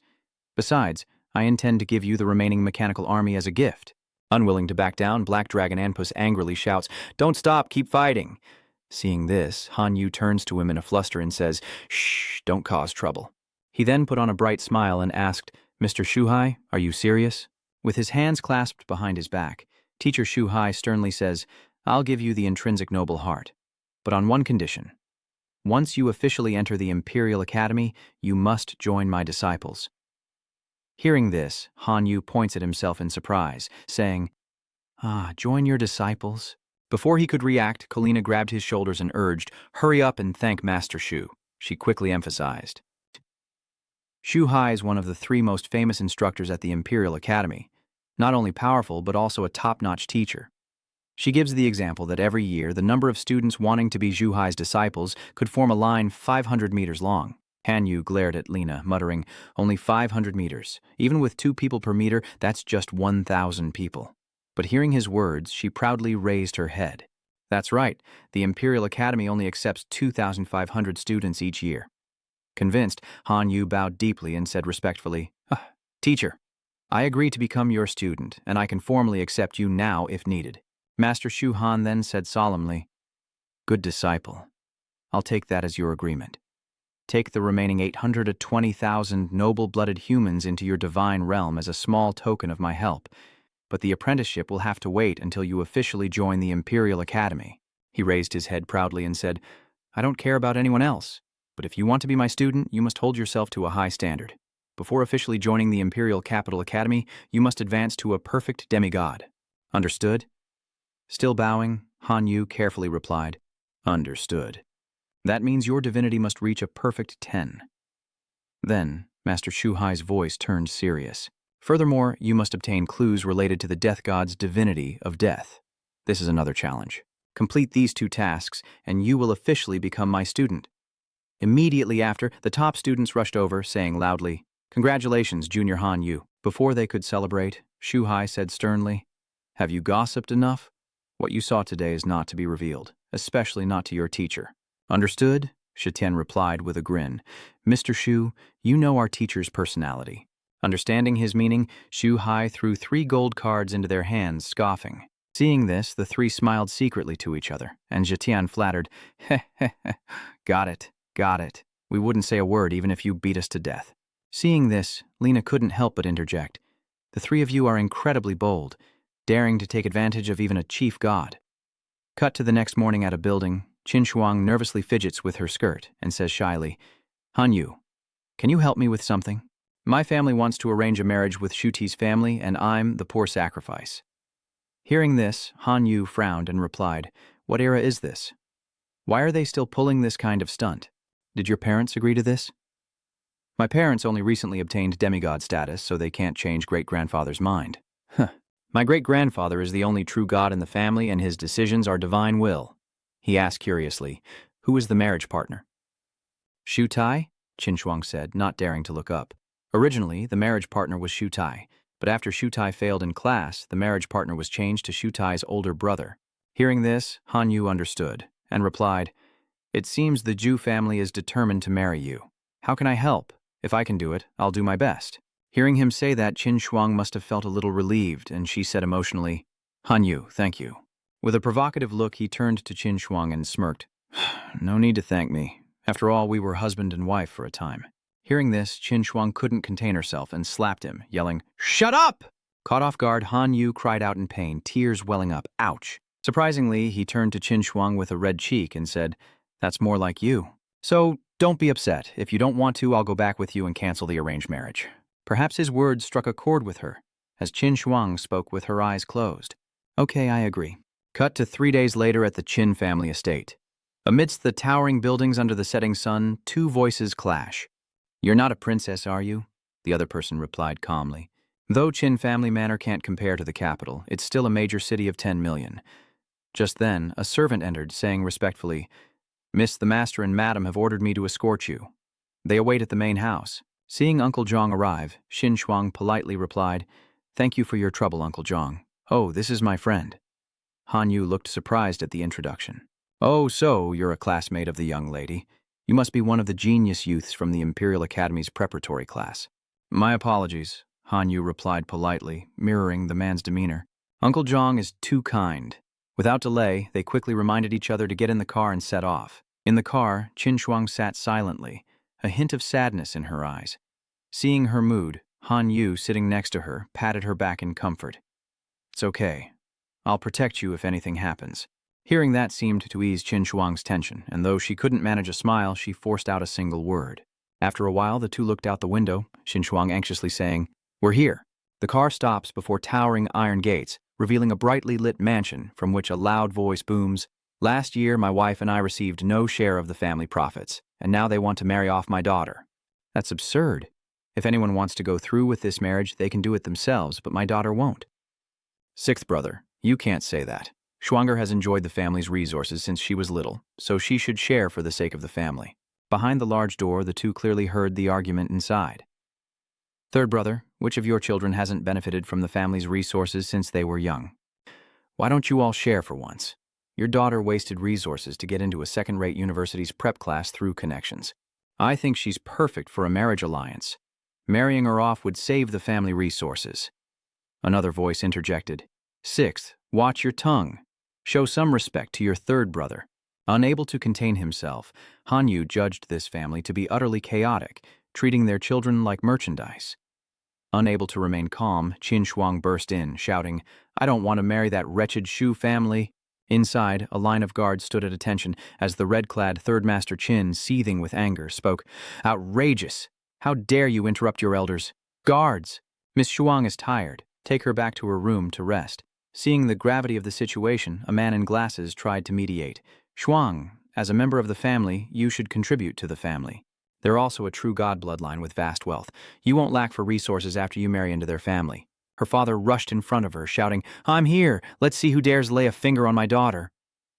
At that moment, the third master stood up, a cigarette in his hand, and said, Sixth, you're only hurting her by spoiling her. Ignoring him, Qin Shuang's father expressed his displeasure, shouting, She's my daughter. I'll spoil her if I want to. She's a student at the Imperial Academy, and she has a chance to become a true god in the future. I absolutely will not allow you to ruin her future. The head of the Qin family pointed at him, saying, You've gone too far, sixth brother. Do you want the true god ancestor to beg you before you agree? His face flushed with anger as he spoke. Your daughter is exceptional, but she's not even a demigod yet. Becoming a true god could take decades, even centuries. Right now, the Qin family only has one true god, and we must protect him at all costs. Imagining his family being trampled by others, he exclaimed, If the Qin family loses its true god, what will those hungry wolves do? You know better than I do that you can't bear that burden. Outside, having overheard everything, Han Yu wondered, Uncle Jang, what does Qin Shuang's marriage have to do with the only true god? Uncle Jang sighed. The Qin family's only true god is being held for execution after causing trouble while traveling in a foreign civilization, and only a true god has the authority to intervene. The Qin family searched far and wide, but only the Shu family's true god agreed to help. Hearing this, Han Yu stroked his chin, thinking that Qin Shuang likely had the potential to become a true god in the future. The Shu family wants to use this opportunity to bring Qin Shuang to their side. How calculating. Wait a minute, a true god? Isn't that idiot Yuan Zhang a true god? With that in mind, he took out his phone and contacted Yuan Zhang, who was busy drinking bubble tea while answering the call. Are you short on divinity again? He shook his head, saying, No, I'm calling because I need your help with something. Rescue the Divine Realm players imprisoned by that nation's god in a foreign civilization. Before he could finish, Yuan Zhang interrupted. I've heard of that Outer Realm civilization. I also know that true God is strong, just a little weaker than me. Hearing that, he beamed and replied, So, does that mean you're in? The voice on the other end didn't answer, but instead asked, How much is your fee? If it's too low, I'm not going. Afterwards, Hanvu went outside, thinking that the price to hire a true god was definitely not cheap. If the Qin family were to pay this fee, such a huge sum would make them question Qin Shuang. Might as well go all the way. he thought. Payment will be made in sacred object essence. How many sacred source stones will it take to get you to show your face? Hearing this, the figure smirked and said, Simple. Repairing my divine gun cost me 30,000 sacred source stones. So, the fee for this is settled at 30,000 sacred source stones. Agreed, let's settle on that. 30,000 sacred source stones to rescue a true god. I'll send you the coordinates to sign the contract. Inside the living room, the third master continued to angrily berate Qin Shuang. Shuang, you can't be so selfish. Suddenly, a voice caught everyone's attention in the room. Wait. Han Yu confidently strides in, seeing the third master angrily scolding, Who are you, boy? Why are you here in the Qin family's main residence? Guards, get him out of here. Sensing danger, Qin Shuang steps in front of him, declaring, He's my classmate, here to help me. Hearing this, the bespectacled man immediately retorts, A classmate helping you? More like her college boyfriend. No wonder she refuses to marry into the Zai family, she retorted. Uncle, you're lying. The boss, not to be outdone, chimed in with a word of advice. Xiao Shuang, you're a descendant of a true god. You should only be looking for a man of equal status. Kid, I'm asking you, does your family have a true god? Han Vu quickly replied that he was an only child, with no true gods, not even demigods. As for the 6 divine dew water, he had a few bottles. Hearing this, Qin Shuang couldn't help but exclaim, Uncle He, and the leader also chimed in with criticism. What can he offer you if his family doesn't even have a true god? You'll be eating dirt every day if you marry him. This power storage card contains 500 million units, enough for you to live comfortably for the rest of your life. Take this power and leave her. Seeing the gold card in his hand, Han Vu, as if manipulated, smiled politely and said, Okay, if that's the case, then consider this 500 million units of power as capital for me to invite a true god to save the Qin family's elder. Seeing him like this, the elder turns to Qin Shuang and says, Xiao Shuang, 500 million units of divine power is enough to see a man's true colors. Did you hear that? He even said he'd use this 500 million to hire a true god. Seriously? Use 500 million to hire a true god? 500 million divine power to summon a true god, the man with glasses said mockingly, unable to contain himself. Is he joking?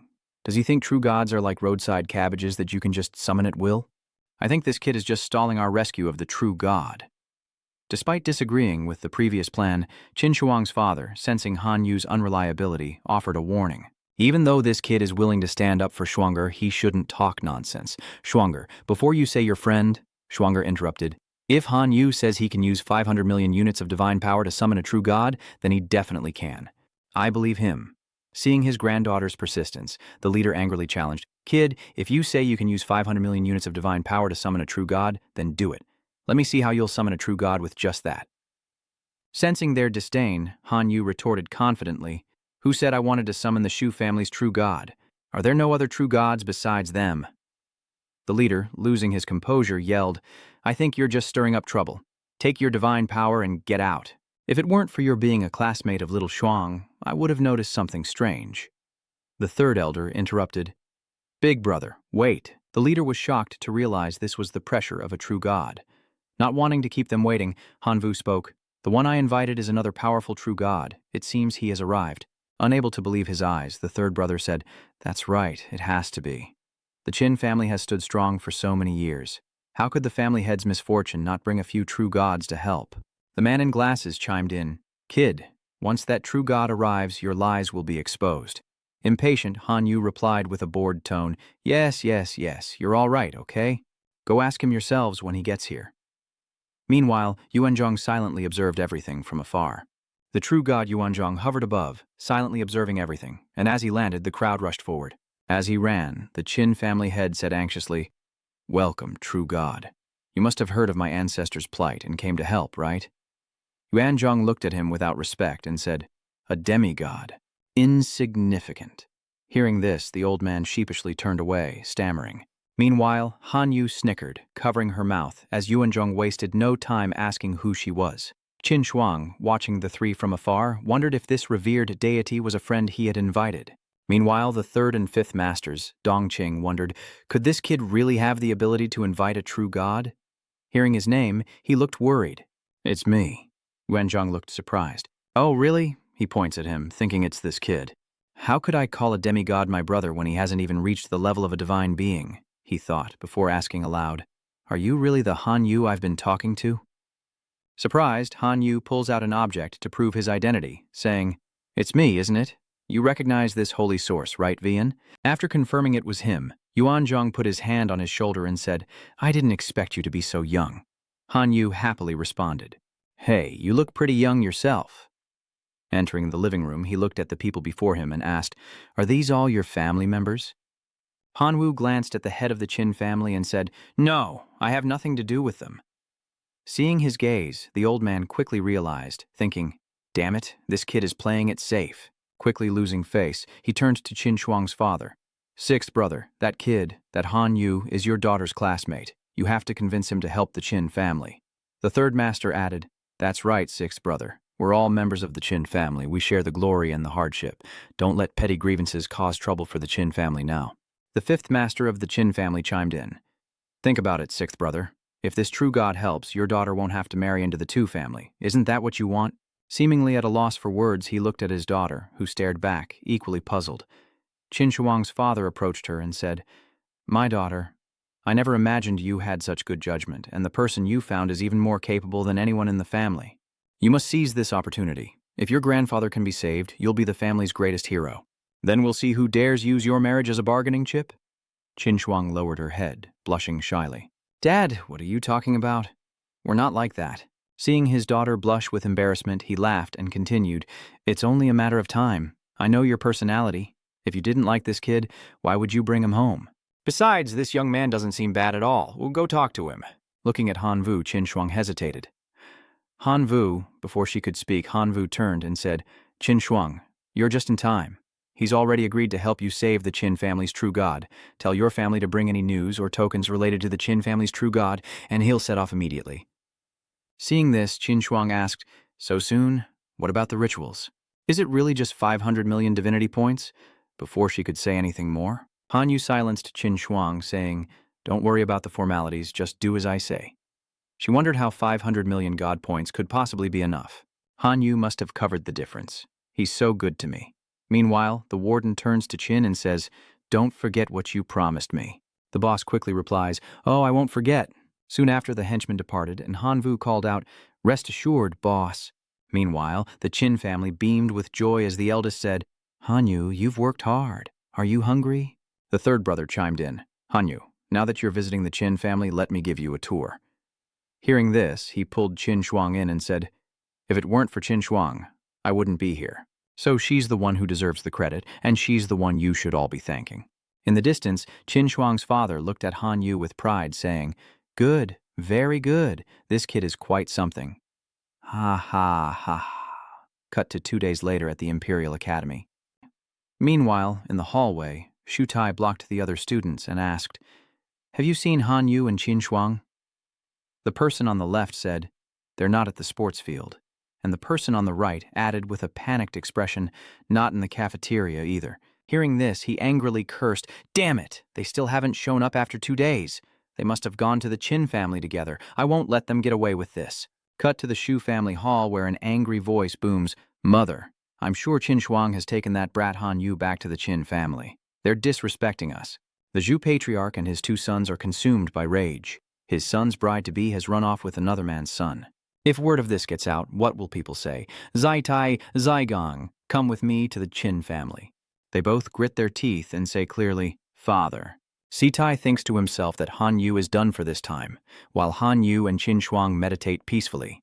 Looking at Qin Shuang, he thought, 500 million units of divine power exchanged for a total of 103,000 sacred object essences. 30,000 were kept by Yuan Zhong, and the remaining 73,000 will upgrade the gluttony law to level 4. It seems I'll soon have a locust hero army. Qin Shuang noticed something strange and looked at him. Han Yu's expression was extremely excited, and he was even laughing. "Ha, ha," Qin Shuang asked, puzzled. "What are you thinking about that's making you drool like that?" Suddenly, Uncle Zhang rushed over to them, shouting, "We're in danger, big danger." Seeing his panicked expression, Qin Shuang anxiously asked, "Uncle Zhang, what happened?" Uncle Zhang immediately replied, "The Shu family's true god has arrived with Shu Gong and Shu Tie. The Lu family asked me to deliver the message, telling you two to run away quickly." Inside the house, a man's voice warns that according to the formation's alert, they'll arrive in less than 15 minutes. The Shu family's true gods don't just announce visits to the Qin family estate for no reason. It's likely about the marriage alliance. Qin Shuang's father angrily retorted, now that the ancestor has a true god to rescue her, this marriage doesn't need to be kept. Hearing this, the Qin family elder sighed, slowly explaining, Sixth brother, you're thinking too simply, aren't you? The Zhu family's true god is no fool. If they knew the truth, wouldn't they use it as an excuse to wreak havoc on the Qin family?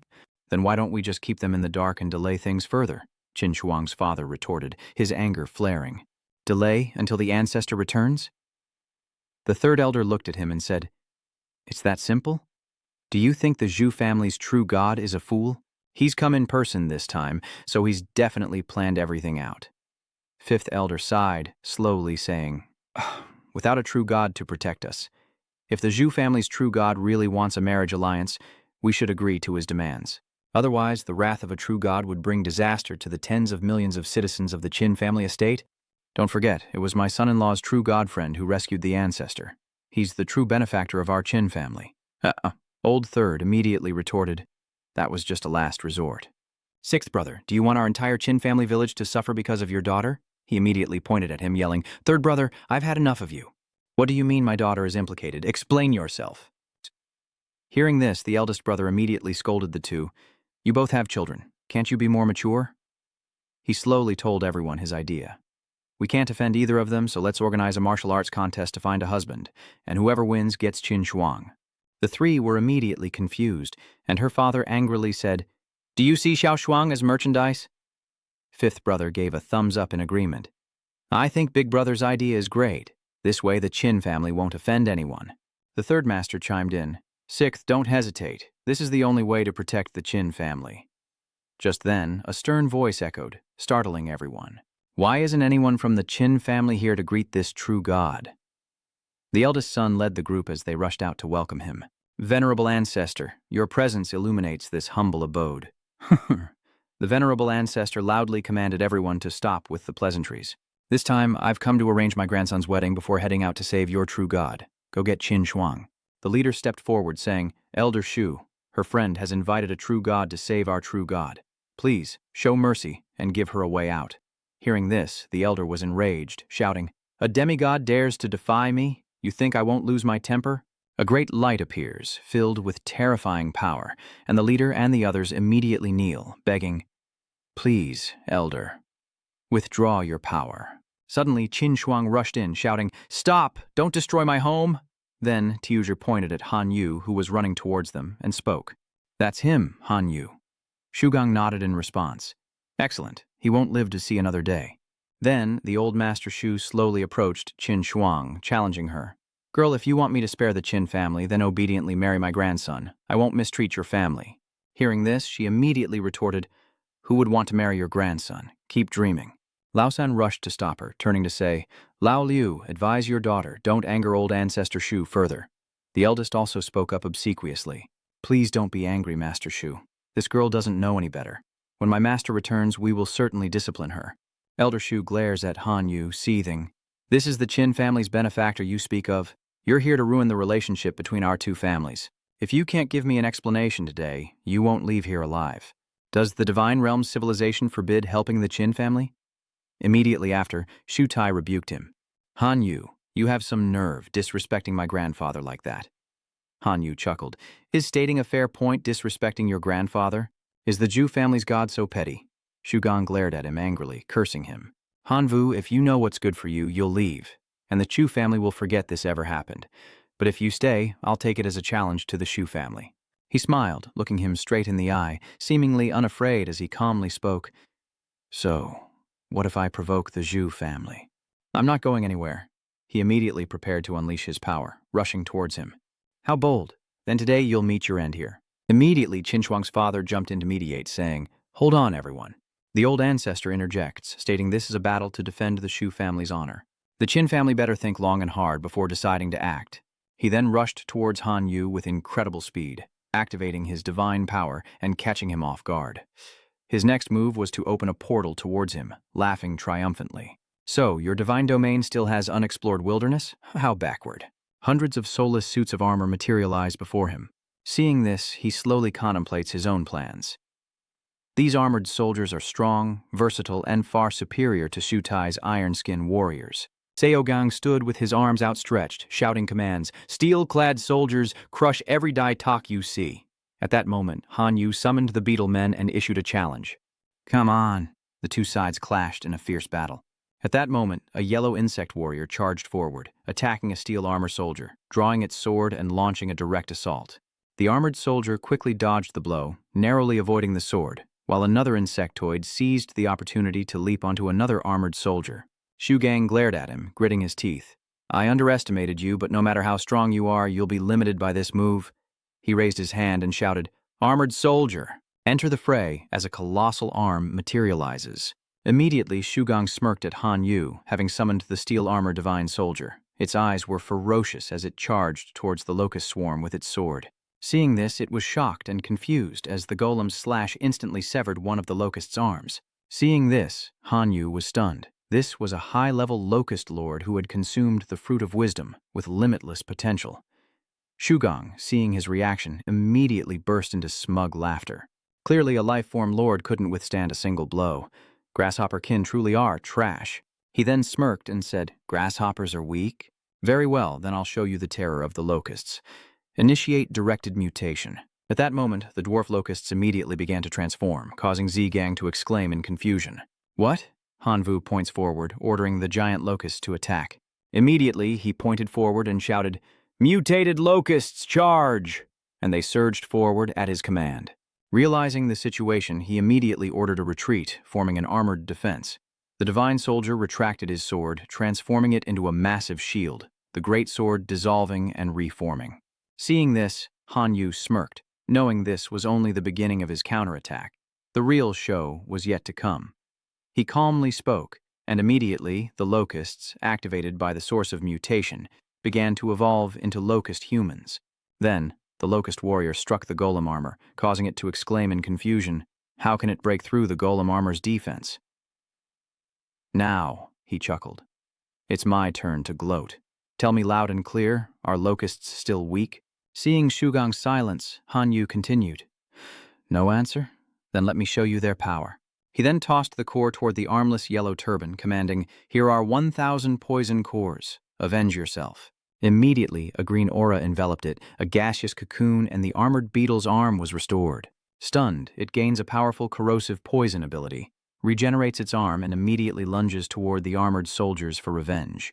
It used its newfound power to attack the armored soldiers, but they were protected by a barrier, which began to crumble. Seeing this, Tu Kuang panicked and screamed, "What the hell is this? Retreat! Fall back to the divine realm!" Han Yu looked at him and smiled. "You think you can come and go as you please in my territory?" A realization that terrified him. "Oh, what do you want?"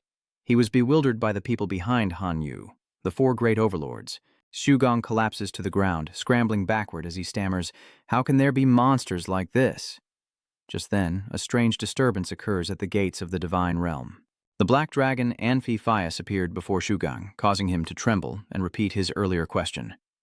"Why are there monsters like this?" Meanwhile, Lord Taurus Tartan was attacking with fervor, and another lord was launching an equally fierce assault, the Lord of Dry Bones, commanding soulless skeletons and summoning skeletal knights. Shugang, seized by fear, clutched his head and cried out, I yield! I'll withdraw from your divine territory. Just stop!" Han Yu glared at him, retorting angrily, "So your invasion is over? Now it's my turn to send all my familiars into Shugang's divine realm." Shugang looks back, worried, thinking, "This is bad. I can't wait any longer. If I can't stop his familiars, my divine realm will be counterattacked." He gritted his teeth, made a decision, and shouted an order to immediately close the portal. The gate then slowly began to shut. Amidst the chaos, some of Han Yu's locusts had infiltrated Shugang's divine realm unnoticed, causing the divine armored soldiers to flee, much to his relief. Suddenly, he sees the gate open right in front of him and cries out in confusion, "What?" Han Yu steps forward, explaining, "I have some low-level locusts. They're not strong, but they can build a bridge connecting divine realms. As long as they're here, you can't sever the connection. You can just wait while I devour your entire divine realm." He immediately knelt down in defeat. "End this war, I've lost. Just take your kin and leave my divine realm." He stood there, coldly watching him, and said, "You invaded my divine territory first, so it's only fitting that I invade yours in return. The intelligent army has already infiltrated Zgang's divine territory. Hearing this, he immediately turned around, angrily glaring at him. Han Yu, I'm already making a huge concession by asking you to withdraw all your kin from my divine territory. Don't forget my grandfather is standing outside. He's a true god. Do you, a mere genius, think you can stand against him? He replied with a hint of disdain. Do you think I'm a fool? Once I sever the divine territory, you'll have your grandfather obliterate me with divine power? You're my bargaining chip. With you in my grasp, your grandfather won't dare kill me. Shugang immediately changed his tone, begging, Spare me, and I promise I'll keep my grandfather from annihilating you. He put his finger to his lips, signaling him to be quiet. Shh, my locust is finding your divine realm's core. Han Yu then smiled smugly. Ah, found it. An hour had passed, and old Ancestor Shu paced around, wondering why they weren't out yet. Could something have happened? Growing impatient, he decided to check the virtual screen, and Third Master immediately turned to First Master, saying, Big brother, let's go take a look too. Immediately, everyone stared in stunned disbelief as the scene shifted to the large screen, showing Shugang floating in the air, looking incredibly uncomfortable, while his divine armor was dragged away by the swarm of beetles. The third elder exclaimed with glee, What is going on here? The first elder explained, Little Han has Kwang's divine core in his grasp. The insectoids now stand guard, 1 foot on Shugang's divine realm core, as the old ancestor's phantom appears, raging, You brat, Han Yu, release my grandnephew's divine realm core. Han Yu turned around, surprised. Are you threatening me? I'm not amused. Then he summoned his kin and immediately ordered them to increase the speed at which they were destroying the Zhangshi divine armor. He glared at Han Yu, rage burning in his eyes. What do you want to release, Zigong? Han Yu simply smiled, raising his hands in a gesture of peace. The true god has emerged? You must be mistaken. What we should be discussing is what I must do to earn your forgiveness. The Zhu Patriarch gritted his teeth, vowing vengeance. Once Zigong is free, he'd torture Han Yu for 3 days and nights before finally ending him. Suddenly, Han Vu sensed the aura of a true god descending, and with delight announced, Vian Chung has returned, and another true god has arrived. It seems old ancestor Qin is back as well. The Qin family, watching the screen, exclaimed with joy, The ancestor has returned. The Qin family head saluted and asked with a smile, Elder Shu, today is a joyous day for my ancestor's return. The Qin family will host a grand banquet. Why doesn't Elder Shu stay and have a few cups? The old ancestor Shu reluctantly said his goodbyes, and the scene shifts to inside the divine realm, where he angrily urges, Han Yu, the true god you've been waiting for has arrived, so why haven't you released my grandson's divine realm core? Hearing this, he chuckled and replied, I'll wait until my friends are by my side before letting go. Who knows if someone will play dirty tricks? Wouldn't want you to take advantage of my carelessness and use your divine power to kill me. Yuan Zheng immediately appeared before him and assured him, I'm back. No one can touch you in my presence. Seeing him, he wondered in surprise. He's back? Han Vu guessed that the Qin family's true god must have returned as well. He smiled at the old man and said, Poison Emperor, have your clan leave the core divine realm and retreat with me. Immediately after, he dispelled the divine realm. Shugang angrily stepped forward. Han Yu, I've got my eye on you. Next time we meet, only one of us will be left standing. Hearing this, Han Yu chuckled. You better find a way to rebuild your ironclad soldiers, or you won't even be qualified to fight me. Seeing Shugang's tough talk even now, the old ancestor slapped him hard across the face, shouting, Shut your mouth! Aren't you humiliated enough? Let's go home.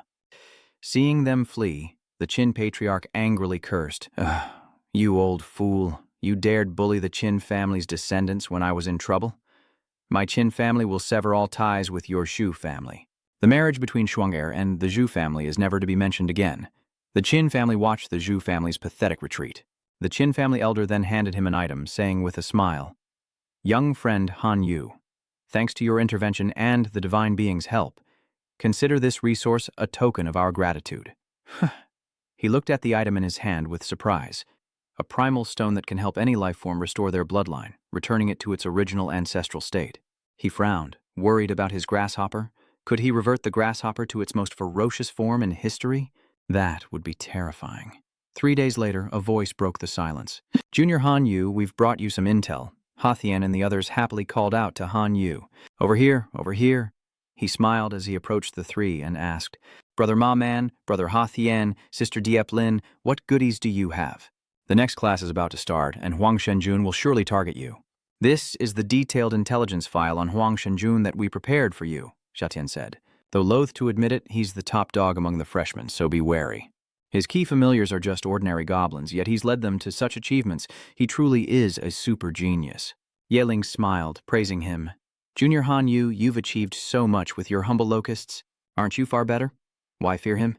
Hearing this, Xiatian nodded in agreement, saying, "Indeed, he only has a few hundred Lord life forms, 3 King life forms, and 3 high-level divine authorities, so there's nothing to fear." He was surprised, asking the 3, "Isn't this something to worry about?" The 3 could only turn a blind eye and pretend they hadn't heard anything, as the scene shifted to another large, cozy place, Han Yu's house. He sat cross-legged, meditating, thinking that Huang Shenjun would surely target his 3 grasshopper lords for slaughter. No, he couldn't afford to lose any of them. He could use the super regeneration ability he'd created for Roach, using a large amount of radiation spar, but that would only protect the grasshopper lords. It might not be enough to withstand Huang Sungun's attack. He then looked at the mushroom pot he had planted, remembering how the Black Death mushrooms had been so effective against the zombie army. If it could inflict more area damage, it would be much safer. He then opened the system search. After searching for a while, he was immediately overjoyed. He found it. As soon as it was in his hand, the system notified him of the successful purchase. He then vaporized and merged his purchase with the Black Death mushroom, cutting to a hallway in the Imperial Academy. Lena happily points to the board, slowly announcing to everyone, "This lesson will test your ability to resist invasion. The first-year seniors will be the proctors, and they can only use the power they had a year ago to face you. Those who can protect their divine realm from the upperclassmen's invasion will be rewarded, while those who fail will face a grueling journey through the Black Prison. So prepare yourselves, the upperclassmen's invasion is about to begin." At that moment, a great light appeared before Han Yu, and he slowly stepped into its strange glow. Inside, someone was already waiting, Huang Shenjun, smirking with satisfaction. "I told you, Hanvu, in this lesson, I'll show you what hell really is." Before he could react, he immediately shouted, "Kill!" Han Yu's eyes widened in surprise. This is quite the impressive formation. He recognized the goblin elites before him, a close combat unit, then looked in another direction. Goblins lined up in formation, smiling wickedly at him. These are ranged physical attack units. Then Han Yu looked at the Red Goblin Troop, a transcendent life form, the Blazing Goblin Square formation. Next, a group of ferocious Blue Goblin looked at the transcendent life forms, the Goblin Icebone Square formation, as 2 goblin leaders leisurely rode forward on large wolves. He immediately assessed the life form of the Overlord. Han Yu rushed towards the goblins and shouted, "In that case, my Locust army must also deploy." He stood there, arms outstretched, commanding his Locust army to form ranks. Ordinary locusts, sky devils, drowned fiends, curse fiends, primal locusts, and finally, the Locust Lord. Seeing this, Huang Shenjun was bewildered, thinking, to reach this level with trash-tier dependence, he's definitely capable. I must take this seriously. I can't afford to fail miserably. He immediately turned back and ordered the Ice Goblin and Flame Goblin formations. Immediately, as he launched his attack, thousands of projectiles hurtled toward Han Yu, striking the locusts. Seeing this, he worried, thinking, trying to suppress me with momentum right from the start. It won't be that easy. Then he commanded the battle. Sunken worms, defensive formation, demonic worms, and dark curse worms. Flank the goblins' front line. Swarm attackers, strike the rear from afar. At that moment, the dependents returned to formation as he instructed, and the goblins in front attacked the grasshoppers with crossbows. Seeing the situation was not good, Huang Shenjun shouted an order. First formation, melee formation, return to defense. Han Yu immediately smiled smugly. Dream on, you primitive locusts. At that moment, the locusts targeted the goblin elves and attacked. Han Yu rushes forward, shouting orders. Demonic and dark curse beetles bite and kill the goblin nests, attacking from afar. His face turns ashen as he glares menacingly at him. Humph. You think I'm on the same level as Xiang Meng and Xia Tian? Then I'll show you my power. Huang Shenjun points forward, yelling for an attack. 3 or 4 battle formations change their fire magic, focusing their barrage. With that, countless bullets rained down on Hanvu, and seeing cracks appear in his barrier, he realized with alarm that his defense was about to break. Not stopping there, Shengjun continued to order the attack. A massive explosion erupted on the ground as he called out the 3-4 square formation, continuing the barrage. The locusts outside Sungun's defense are hit, and he spreads his arms, laughing triumphantly. Now I'll show Han Yu the price for insulting me before. The elf lord enters the battle. No sooner were the words spoken than 2 elven lords appeared, hacking into his locust army as he commanded them to eliminate the enemy locust lord. Han Yu watched the situation, analyzing the battle plan. With 2 lords in the elven formation, his hero-level locusts wouldn't be able to inflict any damage. Thinking that it would be inconvenient for him, he ordered, "Grasshopper Lord, lure the elf lords away."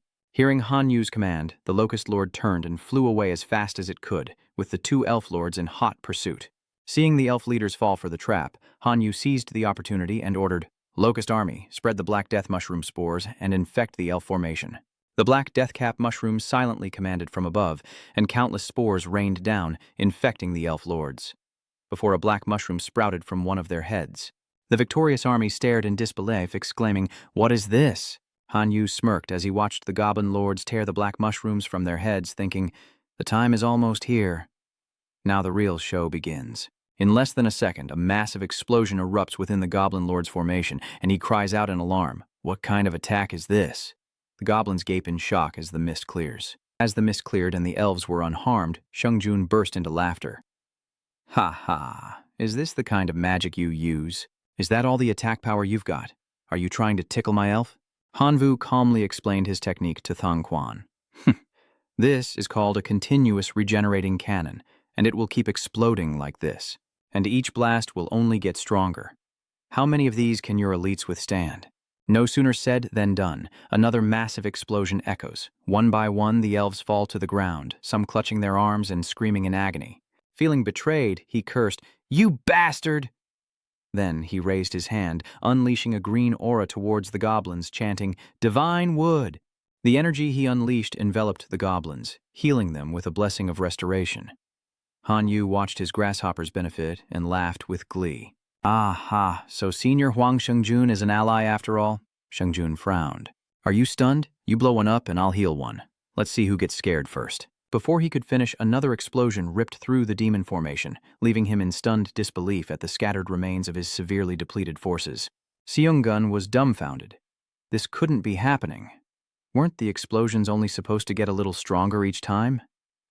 Hanwoo scratched his head and chuckled. "That's how it started.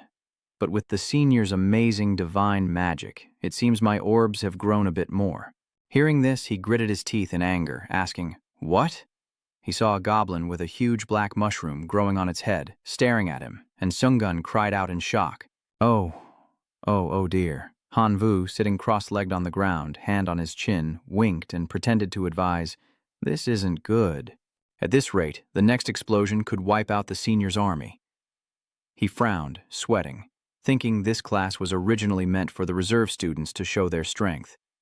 "If I fail here, will I ever be able to hold my head high again? Even if I have to use all my cards, I can't lose." With that thought, Shungun confidently declared, "Hanyu, I must admit you're strong, but you're still not a match for me." Hanyu raised an eyebrow. "Oh, what other tricks do you have up your sleeve?" Suddenly, a legion of divine war magic appears from the ground, improving combat will, physical abilities, and pain tolerance. Thang raises 2 fingers, unleashing a purple light and chanting a war spell. The ogre's eyes ignite as they bare their fangs, ready to destroy their enemies and absorb 25% of the damage dealt to heal themselves.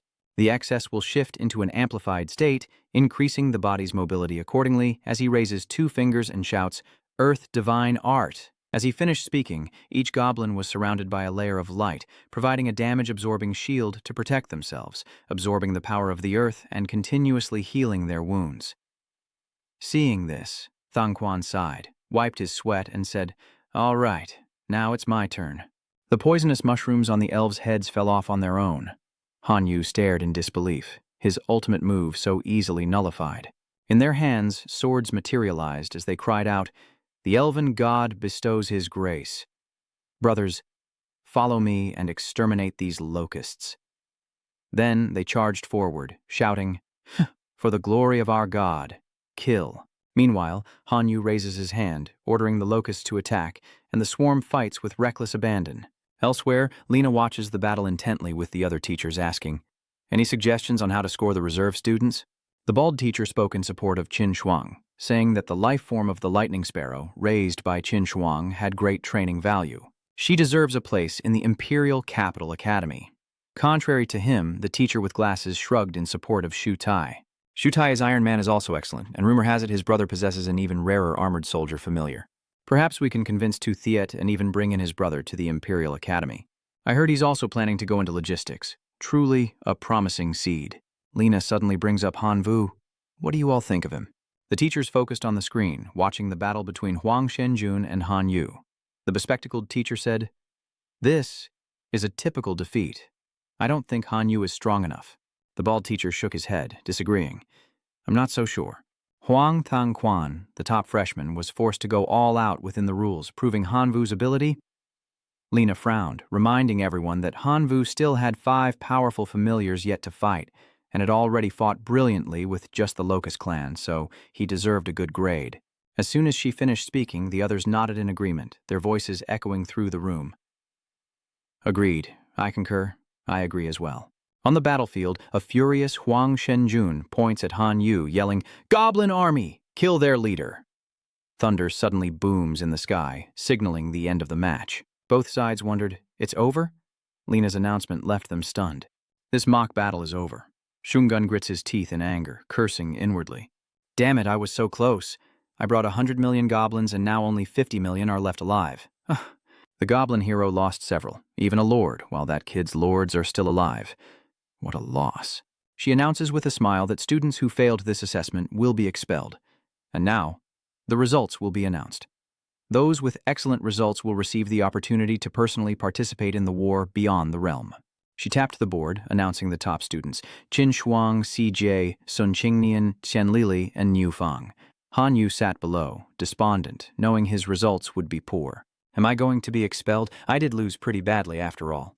From the side, Zi Tai, hands in his pockets, sneers, "Is that all you've got, Han Yu?"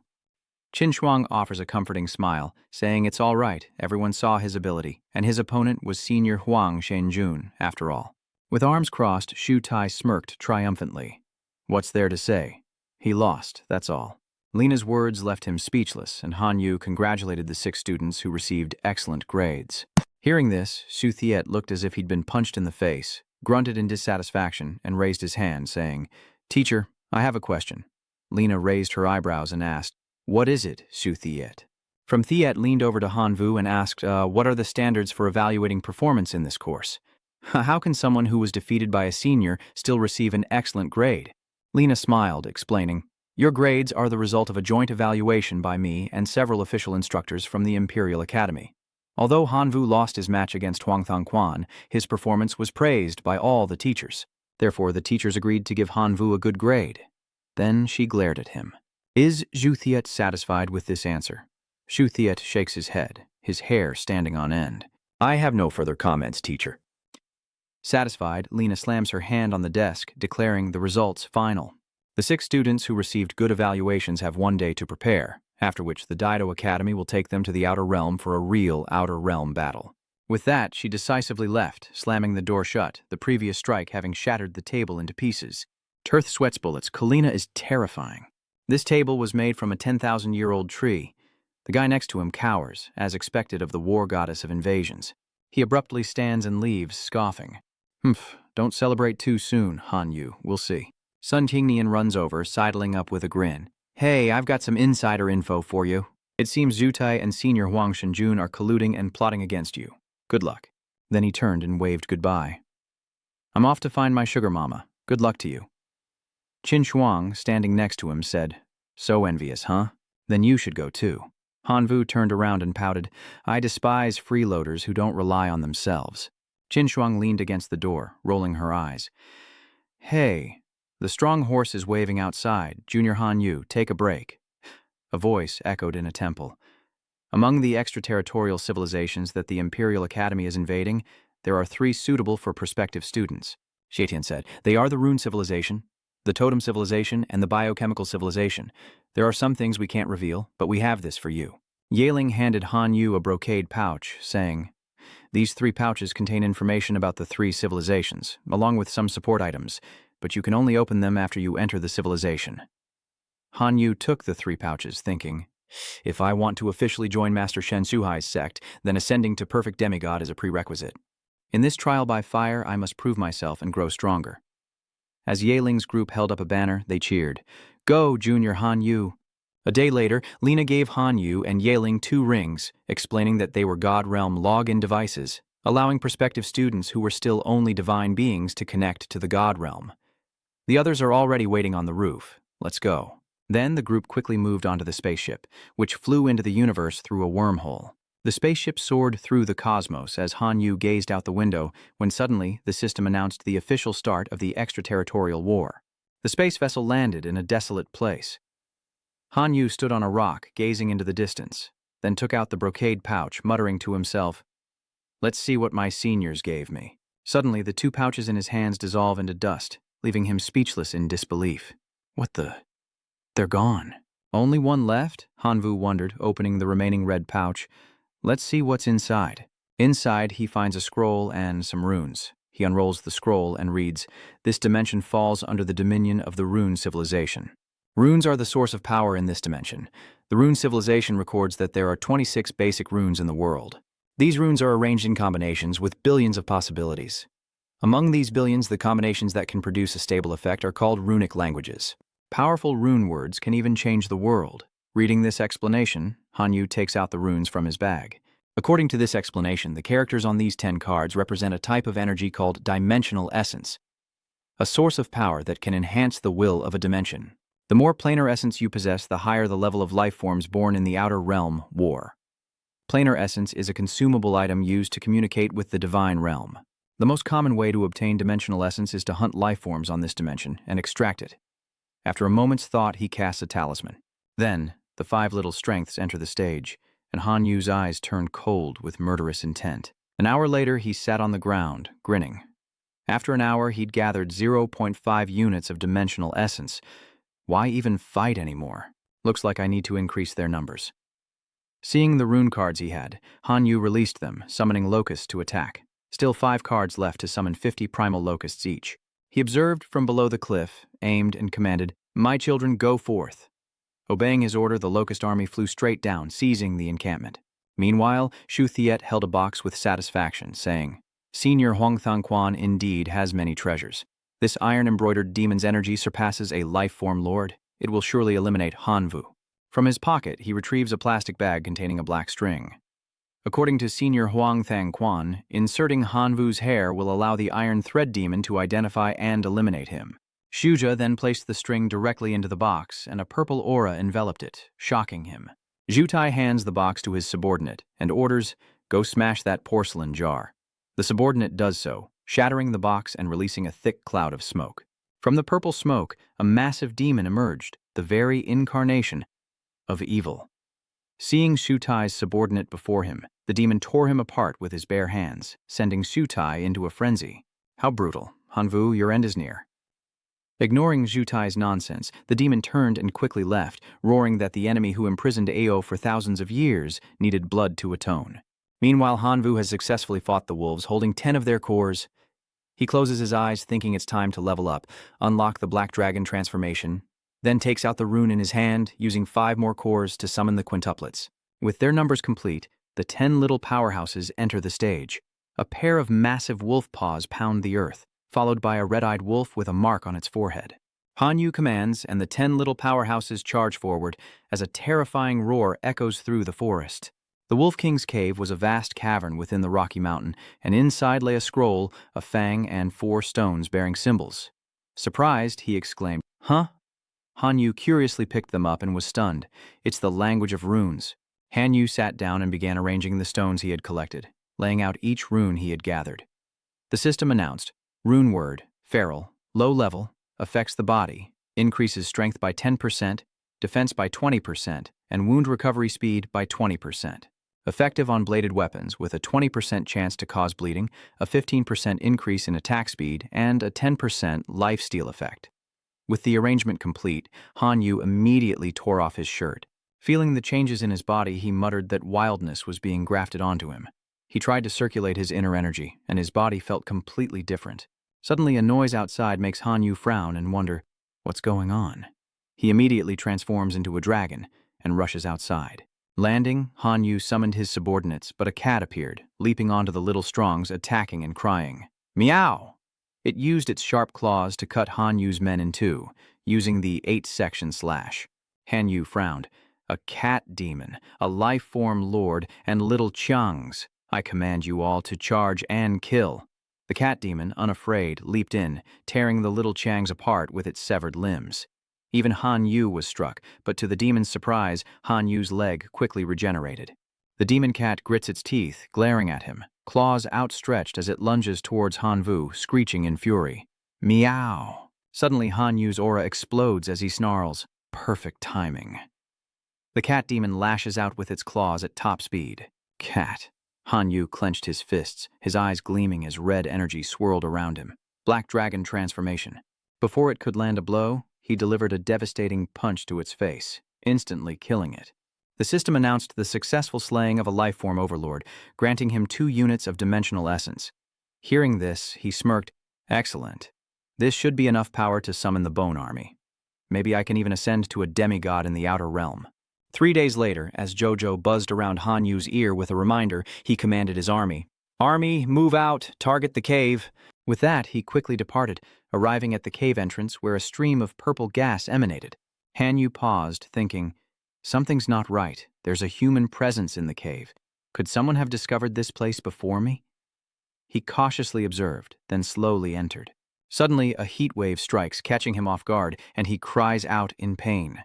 Before the heat subsides, the fire-scale lion appears. Han Yu was shocked, realizing things were about to get bad. He immediately transformed into a dragon, his body radiating a red aura as he roared. "Come on, kitty, come on!" The fire-scale lion was charging towards him, but suddenly slammed on the brakes, leaving him confused. Turns out a girl was pulling its tail, causing it to break out in a cold sweat. She yanked hard, making the fire lion wince, then shouted, "Where do you think you're going?" Terrified, it tries to flee, screaming at her to stay away. Han Yu, seeing her, asks if she's Niu Fang. Ignoring him, Niu Fang held onto the Fire Kirin lion's tail, even as it wept. "This is my territory. Get out of my way." He wasn't intimidated, even taunting her, setting aside whether this was her territory or not. "Even if I have to steal it, I will. Who are you to say otherwise?" Stunned, Niu Fang abandons the Fire Kirin and charges toward Han Vu, yelling, "Am I being too nice? Leave or die here." Han Yu stood still, his body emitting a green aura. The Great Death Li, plant fusion. Ghost Shadow Vine, plant fusion. Vines began to sprout from Han Yu's body, and Niu Fang frowned in surprise, exclaiming, "What is this technique?" He unsheaths his sword, countering with a deadly strike as Niu Fang grits her teeth and throws a punch where he once stood. But Han Vu vanished in a flash using his phantom shift technique, causing her punch to miss and slam into the ground. Niu Fang was shocked, never expecting him to dodge her attack, but in an instant, Han Yu was already behind her. He says, "Next time, I'll aim for your neck." Hearing this, she looks up, eyes wide and silent, cold sweat beading on her face. After a long silence, Niu Fang turned and conceded, "You win. I can't beat you. The flame lion in this cave is yours." Han Yu sheathed his black sword, thinking, what use do I have for that fire mane lion? It's just a life-form lord. Killing it won't yield much dimensional essence. I want the entire fire star mine. She pondered, then stood and nodded. "All right, then the flame lion is mine, and we can cooperate in the future." Han Yu turned to leave, waving his hand and ordering, "Bonekin, come in and mine the fire star stones." Suddenly, dark clouds filled the sky, demonic energy seeped in, and a stream of dark energy shot out from the cave entrance. Niu Fang frowned and turned to ask, "Is this one of your familiars too?" He still has time to joke around. "I'm about to pee my pants." A pair of red feet with claws appear. It's the demon, Thiet II. In its hand, it clutches a skull. Without a word, it sees Han Yu and immediately attacks with its iron claw, roaring, "I will use your blood to wash away my shame." Seeing the situation escalate, he uses the golden dragon grass technique. A plant fusion, 2 dragons behind him open their mouths and charge. The golden dragon breath, blasting away the iron claw. The iron claw demon sneered, enraged that his attack was thwarted. His pants were torn as the golden dragon shattered his iron claws. Not to be outdone, Han Vu uses his phantom deception skill, while beside him, Niu Fang clasps his hands together, creating a giant fireball that melts the iron spikes. Han Yu pondered, realizing fire could restrain the demon, and summoned the forged dwarf god Chui, using a burning talisman to reveal him. Han Yu points forward, commanding, "Godly mace, pulverize this demon." The godly mace frowns, replying coldly, "As you command, great divine one." With that, the fiend gripped his weapon, unleashing a purple aura as he prepared to strike. The iron-embroidered demon scoffed, firing diamond-shaped arrows at the divine pestle, shouting, "Insignificant trash, die!" From behind, snakes erupted from divine hammer, fangs bared, intercepting Iron Hand Demon's attack. Caught off guard, the snakes tore through half of Iron Hand Demon's body, and it begged for mercy in terror. "No, no, please stop." But the godly hammer ignored its pleas, raising its hammer and snakes to strike. The hammer strikes, creating a massive cloud of smoke, obscuring what's happening within. From outside, Han Vu excitedly shouts encouragement. "Don't let it escape. Keep smashing it." At Han Yu's encouragement, the godly hammer enthusiastically delivers another blow. Han Yu covers his eyes, exclaiming, "Oh my, that's brutal!" The flattened ironhide demon lay on the ground, watching the hammer swing down again. He signaled for it to stop and walked forward, shivering as he looked at the ironhide demon's soul trembling on the ground. "The demon's soul remains," Chow Chow said. He nodded, thinking this guy is impossible to kill. Keeping him around might mean he comes back for revenge someday. Han Yu looked at him with cold eyes, then let the bone controller devour its soul. It desperately begged for mercy. He hastily begged, "I surrender, willing to be your slave, just begging the great god to spare my soul." He squatted down, pointing at its body. His words caused the iron-toothed demon to break out in a cold sweat. "I don't trust you unless you sign a contract with me." It stammered, "No, this can be arranged." Seeing him agree, Han Yu quickly opened his system panel, now to draft the contract. "Slave contract, contractor Han Yu, Ironhide Fiend." Yu Fang looked on with admiration. "How sinister. You're even more cunning than the most ruthless merchant." He points towards the rust demon, and a stream of blue light flows into it, completing the contract. Han Yu stared at it, asking, "Right, what abilities do you have?" It answered fearfully, not daring to delay. "My lord, I am a demon with rust blood. I can transform into rust and corrode metal objects and living beings. Fire completely suppresses the rust demon, making its weakness obvious." Seeing him about to leave, it hurriedly said, "If master doesn't mind, Anno can become your weapon. Anno has rust blood and can corrode any weapon it touches." Han Yu paused, seemingly satisfied. "Not bad, do as you said." Hearing his master's satisfaction, it breathed a sigh of relief. Whoosh! With that, he plunged the sword into its soul, and the soul entered the sword. Han Yu happily slung the sword over his shoulder, thinking his combat power had increased several times over, making his chances of ascending to a perfect demigod even greater. Next, he would slaughter even more to increase the plane's origin and expand the team's scale. Cut to a vast forest days later, where a cloaked figure spies from the shadows, astonished. "Is this an undead legion?" The cloaked figure is stunned by the size of the undead legion, 500,000 strong, and knows he must report this to the city lord immediately. Upon hearing the report, the lord of Langdong City slammed his throne in anger, demanding, "What did you say? A legion of 500,000 undead?" The subordinate, trembling and sweating, dared not lie and kowtowed. "Yes, Lord City Master, the undead legion has appeared dozens of miles from us." The city lord of Langdong fell into thought upon hearing his subordinate's firm words. His city guard numbered less than 50,000, and even with mercenaries, they could only muster 100,000 troops. If that undead legion of 500,000 attacks, we're doomed. He paled and frowned as he gave the order. "Men, send word to the surrounding cities. We need reinforcements now." The subordinate quickly acknowledged the order and departed. "My lord, one day later, on the city walls, I come to report that reinforcements from other cities have arrived. There are 300,000 guards and mercenaries, and the church has sent 50,000 priests." Standing on the city walls, the city lord cried out, "Excellent! The priests can restrain the undead. How can they possibly survive this time? Guards, mercenaries, and priests of the clergy, we now face a life-or-death battle. We must swear to stop the undead legion." Beneath them, the soldiers chanted in unison, vowing to protect their home and repel the enemy, as their commander, clad in armor, rode forth with a raised hand, radiating heroic spirit. The army sets out to destroy the undead legion, while Han Yu and Niu Fang sit under a tree, where a grasshopper messenger reports, "We have a report that a human army of 350,000 is approaching." Hearing this, Han Yu excitedly exclaimed, "Oh, they want to clash with me?" Yufang turned to him, startled, and asked, "What's wrong?" He stood up, cracked his knuckles, and said with a grin, "My scouts tell me a large human army is coming to surround and kill us. I could use a big fight to get more dimensional essence." Yufang frowned. "You want to use me? Do you think I'm stupid?" Han Yu ignored her and went to face the human army alone. He lay prone on the ground, observing and hearing rustling sounds. He looked to his side and was surprised to see Niu Fang mimicking him. Wasn't she against getting involved? She raises an eyebrow, going simply because she wants to, not to help him. Han Yu grinned, patting Niu Fang's head like a master would a loyal dog. "I like your feisty attitude." She swatted his hand away, annoyed, and snapped, "Don't touch me, they're coming." From afar, a legion of mounted soldiers kicks up a cloud of dust. They move with perfect order, and sensing the moment, Han Yu suddenly rises and shouts, "Skeletal Legion! Ambush!" Seeing the ambush, a soldier frantically ordered, "Defense! Defense!" The remaining soldiers, pale with fear, cried out for their parents, realizing they'd been ambushed. "Oh God, I want to go home."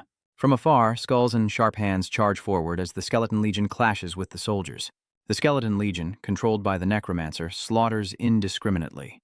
Seeing the situation worsen, the general of Lingdong City frowns and shouts, "Holy Order, purify them!" The holy practitioners followed his orders, emitting a blue energy that enveloped the Skeleton Legion, devouring them with its power. Sensing danger, Han Yu exclaimed, "This is bad. The holy practitioners are suppressing the skeleton soldiers. We have to deal with them first." Niu Fang sped past Han Yu, who transformed and excitedly declared, "Oh, I won't lose to you." She charged towards the Holy Order, emitting the blue energy, knocking them down, and Han Yu followed up with a slash, cutting them in two.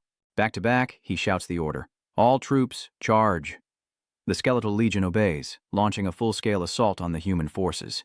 A soldier rushed in, breathless, stammering to the city lord, "Lord, we're being routed! The undead legion has—" Hearing this, the city lord rushed to the city's railing to assess the situation, and upon seeing his soldiers being slaughtered, he shouted, "It's over! We're doomed! Retreat, everyone!"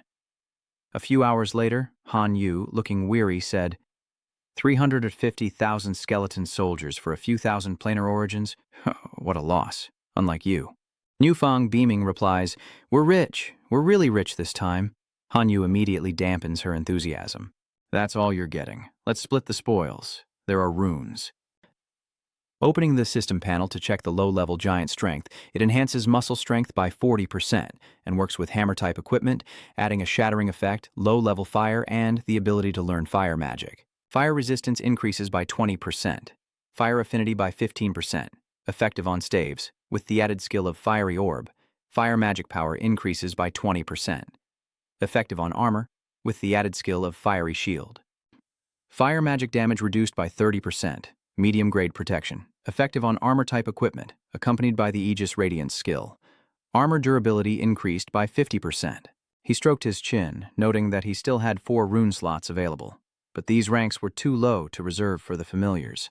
She stood beside it, picking and choosing, and then selected Fiery Blaze, saying, "I want this one." After selecting Blazing Fire, Niu Fang's body is enveloped in red light, and she happily declares, "I'm one step closer to the Lifeform Monarch." Han Yu, thank you. Hearing this, Han Yu happily replied, "It was nothing." Niu Fang, hands on her hips, smirked, That kid, Henry and Qin Shuang like him." In a castle, a voice filled with disbelief asked, "Are you sure about that?" The king, gripping his throne, sweat beading on his brow, asked, "The Undead Legion has attacked Lingdong City." The soldier below nodded firmly. "Confirmed, and not only Lingdong, but the 4 surrounding cities have been destroyed as well. The Undead Legion numbers nearly 10 million. The king shot to his feet, roaring, "Summon the High Priest and the rulers of the Elven Kingdom, the Minotaur Kingdom, and the Wolf Kingdom."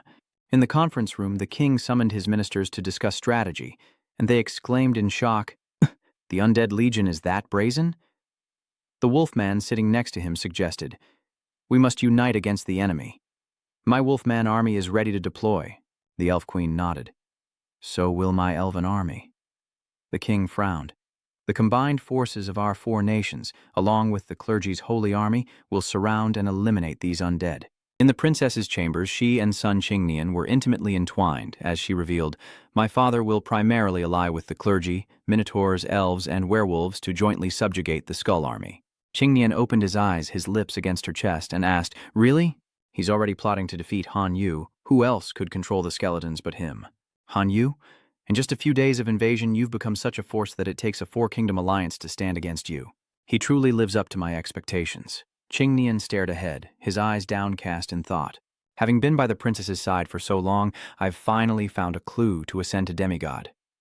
In the civilization of the divine realm, one only needs to meet the requirements of divinity to become a demigod, but in the outer realms, one must also satisfy the requirements of the current civilization.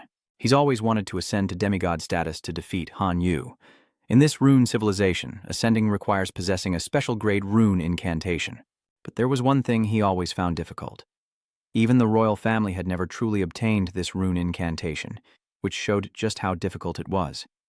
Qing Lian thought to himself, Han Yu, I'm planning to cooperate with you. I'll provide the clues and you'll send troops to cooperate. That way we might be able to obtain the special grade Rune incantation, so you can't have anything happen to you. I have to find a way to keep you safe in the hands of the allied forces. Seeing his distraction, the princess said with displeasure, I'm talking to you. What are you thinking about? The Elven Queen is coming to see my father tomorrow. The princess's words snapped him back to reality, and he flashed a charming smile. No queen could ever be as beautiful as you. Kan Lian's restless hands roamed the princess's waist as he thought, perfect, it's the queen. We're saved. There's no woman I can't handle. He immediately turned and pinned the princess down. Stop acting spoiled. Are you being naughty? Meanwhile, back with Han Yu, a messenger dragonfly leaves him speechless. Huh?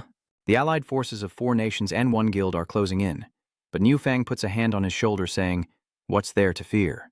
You have so many skull soldiers. But he didn't think so, shaking his head, saying that numbers wouldn't help. Their power is too weak. Against a well-trained coalition, they'll likely be crushed. Han Yu rubbed his chin and sighed. This is going to be troublesome. The mutated source of power chuckled. See, host, in times of crisis, it's still me who has to solve your problems. Han Yu, not in the mood for small talk, asked, do you have a solution? Seizing the opportunity, it demanded a reward up front. 1 point of divinity for its brilliant idea. Han Yu wanted to curse. It hadn't even revealed the plan yet, and it was already asking for payment. Besides demanding divinity from me, what else do you know? Thinking this, he said, you have to tell me your method first, otherwise how would I know if it's worth a point of divinity? He chuckled, saying, actually, I've heard of rune civilizations. Knowing a rune incantation could greatly promote mutation, he quickly asked, what kind of rune incantation? He said, tell me quickly. Hearing that the source of mutations method was reasonable, Han Yu reluctantly gave it 1 attribute point. Happily accepting it despite his anger, it thanked him for the divine point and whispered into Han Yu's ear. After hearing that, he crossed his arms and smirked. Interesting. Then let's see. He thought to himself that this point of divinity wasn't a waste after all. Ruo Fang, seeing Han Yu's expression constantly changing, wondered why his face kept shifting. Have you figured out a solution yet? He turned with a sinister smile. Just, you wait. The human army sees a legion of skeletons and a swarm of locusts in the sky, and their leader orders an attack. The locusts and skeletons are on the same side, obeying Han Yu's commands. And with that, the human legionnaires thrust their swords into the locusts. Thinking it was too easy, they cheered. It's over, we did it. But when the locusts were cut down, their blood and black spore fungus splattered onto the soldiers. The soldiers, shocked to see the blood splatter and turn into a black aura, with black mushrooms sprouting on their bodies, cried out, what is happening? One soldier, curious, plucked a mushroom, only for his body to erupt in a dark red aura, filling him with dread as the skeletal legion fixed their blood-red eyes upon them. The soldiers, terrified, turned pale, and moments later they lay dead on the ground. Han Yu and Niu Fang arrived, and he marveled at how effortless it was. The spores of the dark fungus were indeed effective. Killing these men was effortless. Han Yu smiled, glad that his thousands of divine power was not spent in vain. The mutated source stood by smugly, explaining that the black fungus spores could transform into a virus, combining with runic incantations to accelerate and prolong the plague. After using the runic language for a mid-level plague, he picked up a fungus, muttered something, and applied it to his body, effectively becoming a plague host. Every cell in his body's metabolism carries the plague virus, and after settling one matter, Han Yu coldly orders the attack. At his command, the Skeleton Legion immediately attacked the soldiers, arrows raining down, and the soldiers died defenseless at Han Yu's hands. With the aid of the plague runes, Han Yu defeated the allied forces in just 3 days, successfully occupying 10 surrounding cities, and 5 special undead heroes emerged within the skeleton army. The king gritted his teeth in anger. Do any of you have a plan? At this rate, my kingdom will be destroyed. He suggested that their only option now was a truce for negotiation. The king was doubtful, but who would they negotiate with? They'd been fighting the Skeleton Legion but had yet to meet their leader. Suddenly, a commotion arose outside. The doors opened and in walked Qing Nian, the princess and the elven queen. As Qing Nian entered, he said, "Your Majesty, what if you leave these negotiations to me?" The werewolf king looked at Qing Nian with suspicion. He's never seen battle, yet he wants to negotiate with the one behind the floral core. The king scoffs at his pale complexion. A weakling like you has no place here. Kan Nguyen didn't get angry, but instead smiled confidently as the princess stepped forward, saying, "Father, I think he's more than capable." Seeing the princess on his side, he confidently spoke up. "Your Majesty, do you not trust your own daughter?" The elf queen, with unwavering faith in Qing Nian, declares, "I can attest that he is more intelligent than anyone here. Both the human princess and I agree to let him try." The king relented. "We have no other choice. Let him try." The king entrusted him with the task of negotiating in the skeleton army's territory. Alone, Qing Nian ventured into the skeleton army's territory, spotting Han Yu in the distance, who, sensing a gaze, turned and exclaimed, "It really is you." He jumped down beside him, put his arm around his shoulder, and asked, "How did you end up in the Outer Realm too?" Qing Nian smiled and replied, "That's a long story, I'll tell you next time. Representing the 4 nations and 1 sect alliance, I'm here to negotiate a truce." Han Yu raised his eyebrows and said, "So you've joined forces with them? If they want a ceasefire, let's see how much they're willing to pay." He nodded in response. "Of course. Name your price." He winked. Gold and jewels were a given, but he also wanted runic languages, not just any kind, but the most precious kind, plus runestones starting with 5 digits. Kan Nian rubbed his fingers together, negotiating. He demanded the human king compensate them with 2 runic languages, one of which had to be high level, along with 200,000 runestones. He thought to himself that since the princess had been with him for so long and given him important information, he had to respect her. At this, Qing Nian's eyes turned cold. Double the compensation for the elves, and double it again for the werewolves, fishmen, and the clergy. So he's playing both sides, betting the princess and the elven queen. Khan thinks that he can't let the queen get the short end of the stick, so he'll divide things up later. Han Yu happily puts his arm around him. "All right, thanks for making the trip." "I won't let you come up short," Qing Nian said with a smile. "No need to be so polite. The reason I integrated into humanity was to find clues about becoming a demigod in this Rune civilization. And now, there's finally a trace." He whispered into Han Yu's ear, "As long as we find the ancient god relics." Hearing this plan, Han Yu nodded. "All right, let's work together." Seeing the negotiations complete, Qing Nian signaled his departure. "Then, I'll go back and tell them the conditions. Once their problem is solved, we'll meet again." Han Yu nodded. "Very well. And tell them, if they refuse, I won't hesitate to lead the Monster Legion to crush their city and turn all their comrades into immortal souls." Back at the king's castle, the Minotaur heard about the negotiations and said, "We don't have that many high-level runes, how can we compensate?" Qing Yuan smiled and raised his eyebrows. "If you don't have high-level runes, use information about the ancient gods' ruins to replace them, or if that doesn't work, you can exchange them for divinity." The elf queen, sitting beside him with her arm around his shoulder, said, "The elves' compensation exceeded my expectations. Why is humanity so low?" Qing Nian replied, "Because too many humans have been turned into monster spirits, and you wouldn't want the same to happen to the elves." To his left, the princess leaned close, saying, "My father has no objections. He'll defer to you." He asked alluringly, "Did the negotiations go well? If I didn't embarrass you, doesn't the princess have a reward for me?" She blushed and shyly replied, "Of course." Before he could finish, the door suddenly burst open, and there stood the God King. He angrily retorted, "This is highway robbery, and you're agreeing so easily? The righteous clergy will never bow to the wind spirits." Qing Nian shrugged, nonchalantly replying, "Whatever. The Minotaur and the werewolf both think alike. Let the church fight another battle. If they win, we won't have to pay compensation. We'll just wipe out their army together." Below the city, the Skeleton Legion is poised to attack.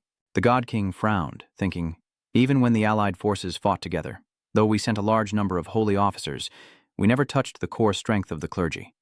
Now I've summoned all the elite holy officers to participate in the holy war, along with my 3 elite legions. These legion captains with near demigod power have never known defeat. Before, the 2 sides clashed. The outcome of this battle, the church's key operation, remains to be seen. While light crystals sprout within Han Yu's residence, he looked around, noticing all the structures were built with light crystals, brimming with light energy, highly effective at suppressing the undead. Observing the human soldiers in his black cloak, he thought, the Pope really did provide me with information about the elite legion ahead of time. Han Yu clicked his tongue, impressed by their combat prowess. He stroked his chin and muttered, "Right now, Everlight is like a solid block of steel. Luckily, I only ordered a siege and not a reckless attack. To breach the city, he must first find a weakness. But how to penetrate Everlight? He then retrieves a purple crystal from within himself. Without hesitation, Han Vu swallows the crystal, unlocking his genes as green trees sprout from the ground. Han Yu closed his eyes and a mass of ghost vine appeared before him, surrounded by roots. He gripped it tightly, pondering his next move. Grasping it, Han Yu swung his arm back, unleashing the shadow vine. He opened his palm, pleased with the shadow vine. Excellent. The phantom vine exceeded expectations. Han Yu leaps forward, brandishing the thorn-covered vine, ready to play with those holy servants. The priests turned to see what was happening, shouting, "Who's there? Stop!" He raises his sword to the sky, the demon vine behind him, and without a word unleashes both on the holy officers. One of them is impaled through the wrist by the shadow vine, and a black aura emanates from the wound. The other, seeing his comrade wounded, cried out, "Purify him, quickly!" The injured man clutched his arm, shaking his head. "No, it's no use." The soldiers, alerted by the commotion, rushed over to find the cleric injured and demanding Han Yu's capture, while another fearless soldier leapt into the air, spear raised, ready to strike. The axe hurtles towards him, but as it strikes, Han Yu vanishes, the blow shattering the ground. Confused, the soldier barely has time to react before Han Yu appears at his side, his sword slashing across his abdomen. The soldier, struck in the gut, clutched his wound and leaped back, swinging his glaive and cursing, "Damn you!" Once more, the glaive's blade hurtled toward Han Yu. He stands still, only glancing at the soldier, unaware that he's already moved behind him. Without hesitation, Han Yu raised his sword and delivered a fatal blow to the soldier's back. He collapsed, still clutching his stomach wound as Han Yu turned away. Han Yu turns to the remaining soldier with a smile. "Now, it's just you." The soldier stands firm, unafraid despite his comrade's death, his body radiating a golden aura. He recognized the golden light as holy energy and cried out in his mind, "No, he has holy energy suppressing undead energy." Seeing Han Yu dazed, the two clerics behind him raised their hands, creating a barrier of energy. "Now's our chance. Seize him." Han Yu turns and charges toward the two priests, without hesitation slicing their heads off. "If I can't deal with him, does that mean I can't deal with the likes of you?" But before he could leave, he was attacked by a soldier with holy light, and two more holy officials followed behind. After an unknown amount of time, a purple aura rose from a nearby building, and beneath it lay countless corpses of the holy officials. Han Yu stood contentedly on the ghost shadow vine, thinking that the time had come, and then ordered the Skeleton Legion to attack the city. The skeleton army advanced. The Skeleton Legion advances, a purple aura spreads, and a green light incinerates the skeletons, while others are consumed from within. In the Battle of Light Harbor, over 2 million holy servants perished, 3 elite legions were decimated, and the skeleton army suffered heavy losses. 15 million skeletal soldiers are gone forever. And seeing his troops suffer such heavy losses, the God King is distraught. How could this happen? The damage is too severe. He pondered, blaming himself. Was I wrong? If I had agreed to compensation in the beginning, would the clergy not have suffered such heavy losses? What to do now? The God King opened his eyes, his brow furrowed, sweat dripping down his face. Continue to resist or surrender? A voice echoed from the doorway. Your Holiness, I can help you repel the skeleton army. The God King turned in shock, asking, Who's there? It was Shu Tai, Han Yu's mortal enemy. Meanwhile, the battlefield was a wasteland of ruin, and holy healers were desperately tending to the wounded when a horde of giant skeletons suddenly attacked, causing soldiers to cry out in alarm. The skeleton soldiers are back. Han Yu's face darkened as he growled, Attack! The skeletal giants obeyed, surging forward in a massive wave. The two armies clashed, and the royal army was immediately overwhelmed, sent to their doom by the skeletons. But then, the Pope's spirit suddenly appeared, denouncing the undead. He shouted, bolstering morale and calming hearts, while warning Han Yu and his skeletal giants, halt your defiled advance, and retreat from Bright Harbor for a chance at life.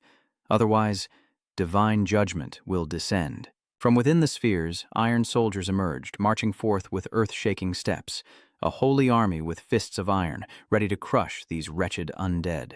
Hanwoo was stunned, his mouth agape in shock. Iron men. He gritted his teeth, looking around in confusion. Since when did Zhu Tai collude with the Pope? In a hidden corner, the Pope silently observed as the iron soldiers rushed forward with brutal force, suppressing everything in their path.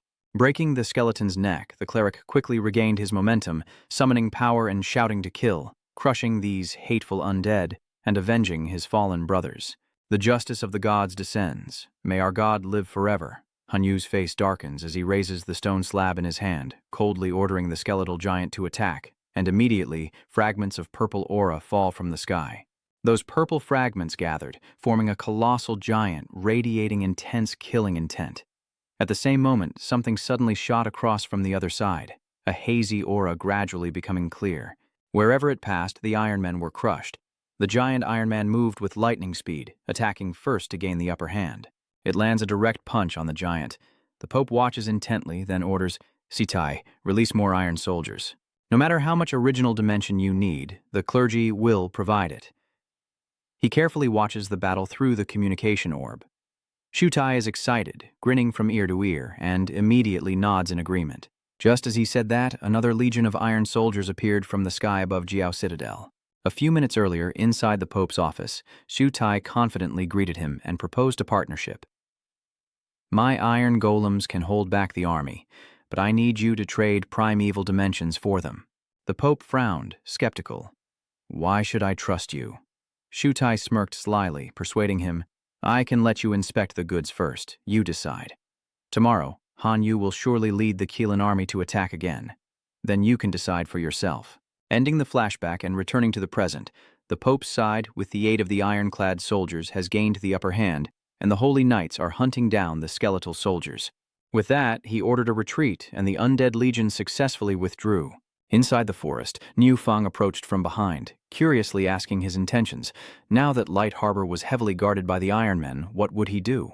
Hanyu gnashed his teeth in regret and fury. "Taija, I should have eliminated him long ago." She frowned, seriously reminding him of the gravity of the situation, telling him to forget about that for now. The merfolk and werewolves, seeing the cult gaining the upper hand, have begun to curry favor with the Pope, even declaring they will join the cult in suppressing the army once more. He shook his head slightly, his voice cold as if he had foreseen everything. "These fair-weather friends aren't worth worrying about. We'll deal with them all at once when the time comes." Suddenly, a skeleton arrived with a message. "The Human King has sent an envoy to meet with you." Han Yu's face darkened. He nodded, signaling for the messenger to enter, inwardly wary and probing. What were the humans up to now? Kan Nian entered casually, speaking frankly. "The king asked me to tell you that he accepts all previous reparations, only begging you not to wage war on human territory." Han Yu laughed in satisfaction. "He's smart, just as he wishes." He tilted his head, curious, and asked, "How do you plan to deal with the clergy?" Han Yu glanced at him, a calculating smile on his face. "Let the Pope enjoy his triumph for a few days. I'll deal with his lackeys first. I found a relic with you. After we're done here, let's go together." In the days that followed, the skeleton army stood ever ready as Han Yu led supply troops and remnants to attack multiple locations across the werewolf kingdom. Those dim-witted wolves were no match for him and quickly fell after a 5-day and 5-night battle. Unable to counter the resurrection and infection of the death-black fungus, the werewolves suffered a crushing defeat. And ultimately, 12 million elite werewolves became part of the Legion. Under Han Yu's command, a small country was immediately wiped off the map. The werewolf kingdom was destroyed. Witnessing the werewolves' fate, the Minotaur kingdom was terrified and immediately surrendered to the Legion, no longer daring to rely on the church. Han Yu stood proudly, hands in his pockets, smirking with cool authority. "Scared now? Too late. Unless you agree to double the compensation we previously discussed, I'll just wipe out your Minotaur kingdom." The Minotaur chief knelt obediently, nodding in agreement, not daring to utter a peep. I agree to everything. Just spare my life." In his heart, he bitterly regretted helping the clergy with the werewolves in the first place. The werewolves were silenced, and the clergy stood idly by. Infuriating. With those trifles out of the way, Han Yu returned to the main event. He stood silently within the formation, arms crossed in contemplation, surrounded by a dazzling array of light. Though these 10 high-level rune incantations were precious, his body had its limits, and he had to choose the most useful. After careful consideration, he excitedly points to a rune. These are the ones. Hanyu opens his hand, feeling the warm power slowly flowing into his body. The Imperial Glyph empowers the body with Imperial skills and aura, boosting all skill power by 100%. The War Mad Glyph grants the passive skill War Mad, increasing physical strength with each kill up to a maximum of 1000%. Then there's the Rune of Language, the superior essence of blood which, when applied to the eyes, increases all physical attributes when seeing the color red, with a maximum limit of 500%. Finally, there's the Rune of Language, the superior natural essence which, when applied to the body, grants the active skill Voice of All Things, allowing one to communicate with any living being. His body was lifted into the air, surrounded by an endless source of power, as Hanyu reveled in the exhilarating sensation. High-end items truly are different. I feel power coursing through my entire body. He smirked, took a leap, and shot forward, sternly ordering, "Recapture Kwang Min and wash away our shame." The skeleton army assembled, awaiting orders, and upon hearing them, they immediately stood ready. He frowned, his eyes cold as he made a silent vow. "Tiecha, I definitely won't let you get away this time." Later, at Kwangmin Port, Hanyu led the army, sensing something was wrong, and immediately shouted, "Long!" King Nian was shocked too. How could anyone be so cruel as to leave no survivors? Hanyu stepped forward to examine the wounds of a dead cleric nearby. He saw the fist marks on the corpses, as if they had been beaten to death with bare hands. The two immediately made the connection, exchanging glances, and came to the same conclusion. "Iron." At that moment, a weak, intermittent voice suddenly spoke. "He's gone to Binduong Lake." Hanvu was startled, looking around to find the source of the voice. He frantically discovered the Pope lying in a pool of blood, barely alive. Hanyu rushed over, urgently asking, "Where's Tu Thiet?" Remembering his betrayal and the massacre of the Holy See, the Pope trembled and replied, "He's gone," grinding his teeth as he spoke. He drained the church's essence and had the iron golem slaughter all the clergy. "I want revenge. Didn't you invite the wolf into your home?" He was in no condition to argue. In the next instant, the Pope's eyes rolled back and he coughed up blood, breathing his last. Hanvu looked at him and sighed, realizing the answer himself. No wonder the church didn't react when I fought the werewolves. Shutai must have wiped them out long ago. He nonchalantly crossed his arms, clicking his tongue as he urged them on. "All right, forget them. Let's hurry and find the divine relic. This place is a ruin now." He chuckled, stalling for time, saying he'd leave right away. But he couldn't leave behind these light crystals. It would be a waste. Having gathered their spoils, they quickly ventured deeper into the forest, surrounded by lush, towering vegetation. Hanyu cautioned that ancient relics like this must be scouted for traps first. Soon they successfully located the place. A faint mystical purple aura appears in the air, and Qing Nian nods, saying, "I had the foxmen mark the problem areas, so just avoid the signs." The arrows all pointed deeper into the forest, growing ever darker. And as they followed the last arrow, a cold gust of wind sent chills down their spines. Suddenly, a massive monster appeared, catching them completely off guard. "Be careful!" The tension is high as Hanyu and Qingnian face a fearsome monster. Without a word, it swung its heavy iron arm in attack, but luckily, he reacted quickly and dodged. Quickly, Hanyu retaliates with a counterspell, a high-level Imperial rune that affects the human body, granting him the skill Imperial Overlord Aura, increasing the power of all his abilities by 100%. The surge of energy took effect instantly, draining the monster's life force as it knelt respectfully at his feet. Seizing the chance, Hanyu drags him away, but Qingnian, still thrilled, keeps looking back, praising him loudly. "Your domineering aura is too strong. The runes and you are well matched." Speechless, Hanyu reminded him, "Stop talking nonsense. We have to go quickly." Soon, they reached a path with steps leading underground, where they encountered more giant monsters, immediately on guard and ready to attack. Seeing their hostility, Hanyu sighed, knowing what was coming. He had no choice but to cast a spell, a high-level rune of nature that affected the body, granted passive skills, and allowed him to communicate with all living things. He closed his eyes, calmed his mind, and began to connect with them. "We're only here for the trial. We won't destroy anything, so move aside." The monsters roared in defiance. Left with no choice, he leaps into action, shouting, "You don't want the easy way, huh? You want the hard way? Then don't go anywhere." Hanyu aims for the core in its chest and strikes. Caught off guard, the monster was instantly knocked off its feet as Hanvu coldly warned them, adjusting his body to grow larger. Anyone else? No sooner said than done. Han Yu sped off, delivering a knockout punch to the second monster's chest, catching it completely off guard. Seeing an intruder daring to defeat two of their own, the remaining monsters roared and advanced, intent on eliminating him. Hearing their deafening roars and seeing Hanvu's excited face, Kan Nian was speechless, sighing and reminding him, "That's enough." Hanvu hadn't had his fill, but considering the big picture, he waved his hand and recalled them. The skeleton soldiers and the Bone Legion immediately rose to the task, and Qing Nian joined in, summoning the Fox Human Legion with a flick of his fingers.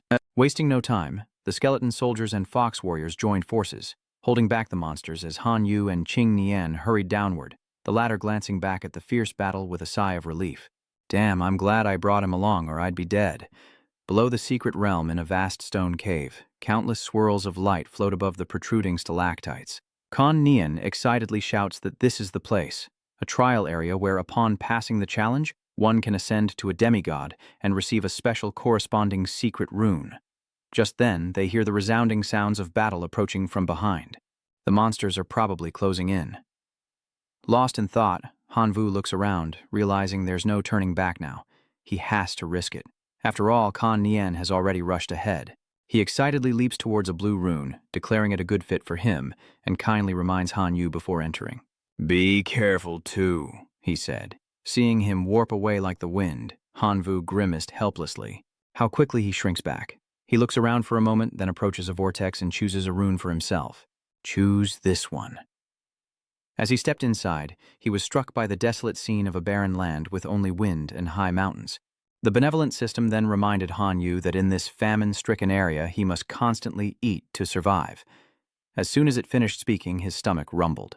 Han Yu emotionlessly remarks that it lives up to its name as a famine zone, already feeling hungry upon arrival, but thankfully he's connected to the God realm and has an endless supply of food. Seeing that the system isn't giving him a quest and the signal is getting weaker, he furrows his brow in suspicion, wondering why nothing's happening. Could the connection to the God realm be severed? Just as he was wondering, Han Yu suddenly sensed something approaching. Uninvited guests. He was startled and wary. What was it? Turning around, he realized with horror that the skeletal monsters were starving corpses, undead creatures, humans who had starved to death. The trial required resisting their attacks while also avoiding starvation. Han Yu grits his teeth, his face tense. Damn, does that mean these things are both enemies and food? To survive, do I have to eat people? The starving corpses growl, circling, preparing to attack Han Yu. One lunges forward, but Han Yu sees it coming. He summons skeleton soldiers to hold them back, taking down one of the ghouls in a flash. As the battle rages, Han Yu plants a seed in the ground. In short order, a sapling sprouted, and within seconds it had burst from the earth, growing into a colossal tree. The death lilac, the all-dragon herb, and the phantom creeper. Han Yu sat at its center, protected by its branches. He frowned, calculating that he could kill people, but absolutely not eat them. First, he would use 3 kinds of plants to absorb nutrients from the ground to sustain him. He then used his skeleton soldiers to fend off the ravenous corpses, protecting himself from harm as the ever-growing horde of the undead swayed and growled, eager to tear him apart. He sighed, slowly closed his eyes and resigned himself to hibernation, a last resort. He would minimize energy consumption, and if he could survive for 30 days, he would prevail. Meanwhile, the royal capital was in ruins, with smoke billowing from every corner as the Iron Legion brutally occupied the city. Inside the palace, things were no better, with everything destroyed and corpses scattered about, as Jutai stood on the throne, arrogantly declaring, "The human kingdom will also belong to me." From the clergy to the human kingdom, and then to the land of the Minotaurs, all will be leveled by my iron soldiers. Meanwhile, the Elven Queen's kingdom struggles to maintain a protective barrier with their magic formation. He smirks, secretly mocking them. The Elven kingdom could only hold out for so long with their magic circle. Suddenly, one of Tu Thiet's iron soldiers brought Ngu Fuong to him. Shutai smirked, touching her face as he threatened her, never expecting such a prize. The Queen of the Minotaurs herself. Well, well, well. You've fallen right into my hands. Enraged, Niu Fang interrupted him with a shout. I'll enjoy watching you be arrogant for a while, but Han Yu won't be coming back. He caresses her soft cheeks, then replies with a cold, confident laugh. He's not coming back. Don't think I don't know. Qingnian led you to the ancient relics, a place where you'll either die or be skinned alive. You couldn't even defeat my iron-armored demons, so how do you expect to survive? Dream on. With that, Shutai turned and left, ordering the iron puppet to attack. Get her thrown in jail. Niu Fang struggled, cursing his opponent and predicting a grim end for him. Later, another henchman reported to him that Qian Lili had surrounded Qin Shuang in a valley courtyard, as he'd instructed. Remembering Qian Lili's arrogant and reckless demeanor, Sutai laughed with satisfaction, praising her good work. Qian Lili may be greedy, but she always delivers. He thought of Qin Shuang's graceful figure and chuckled to himself. Qin Shuang, there's no escape from my grasp this time. Cut to a peaceful forest, suddenly rocked by a massive explosion. As she approached, she discovered the Iron Tusk demon troop fighting Qian Lili's forces.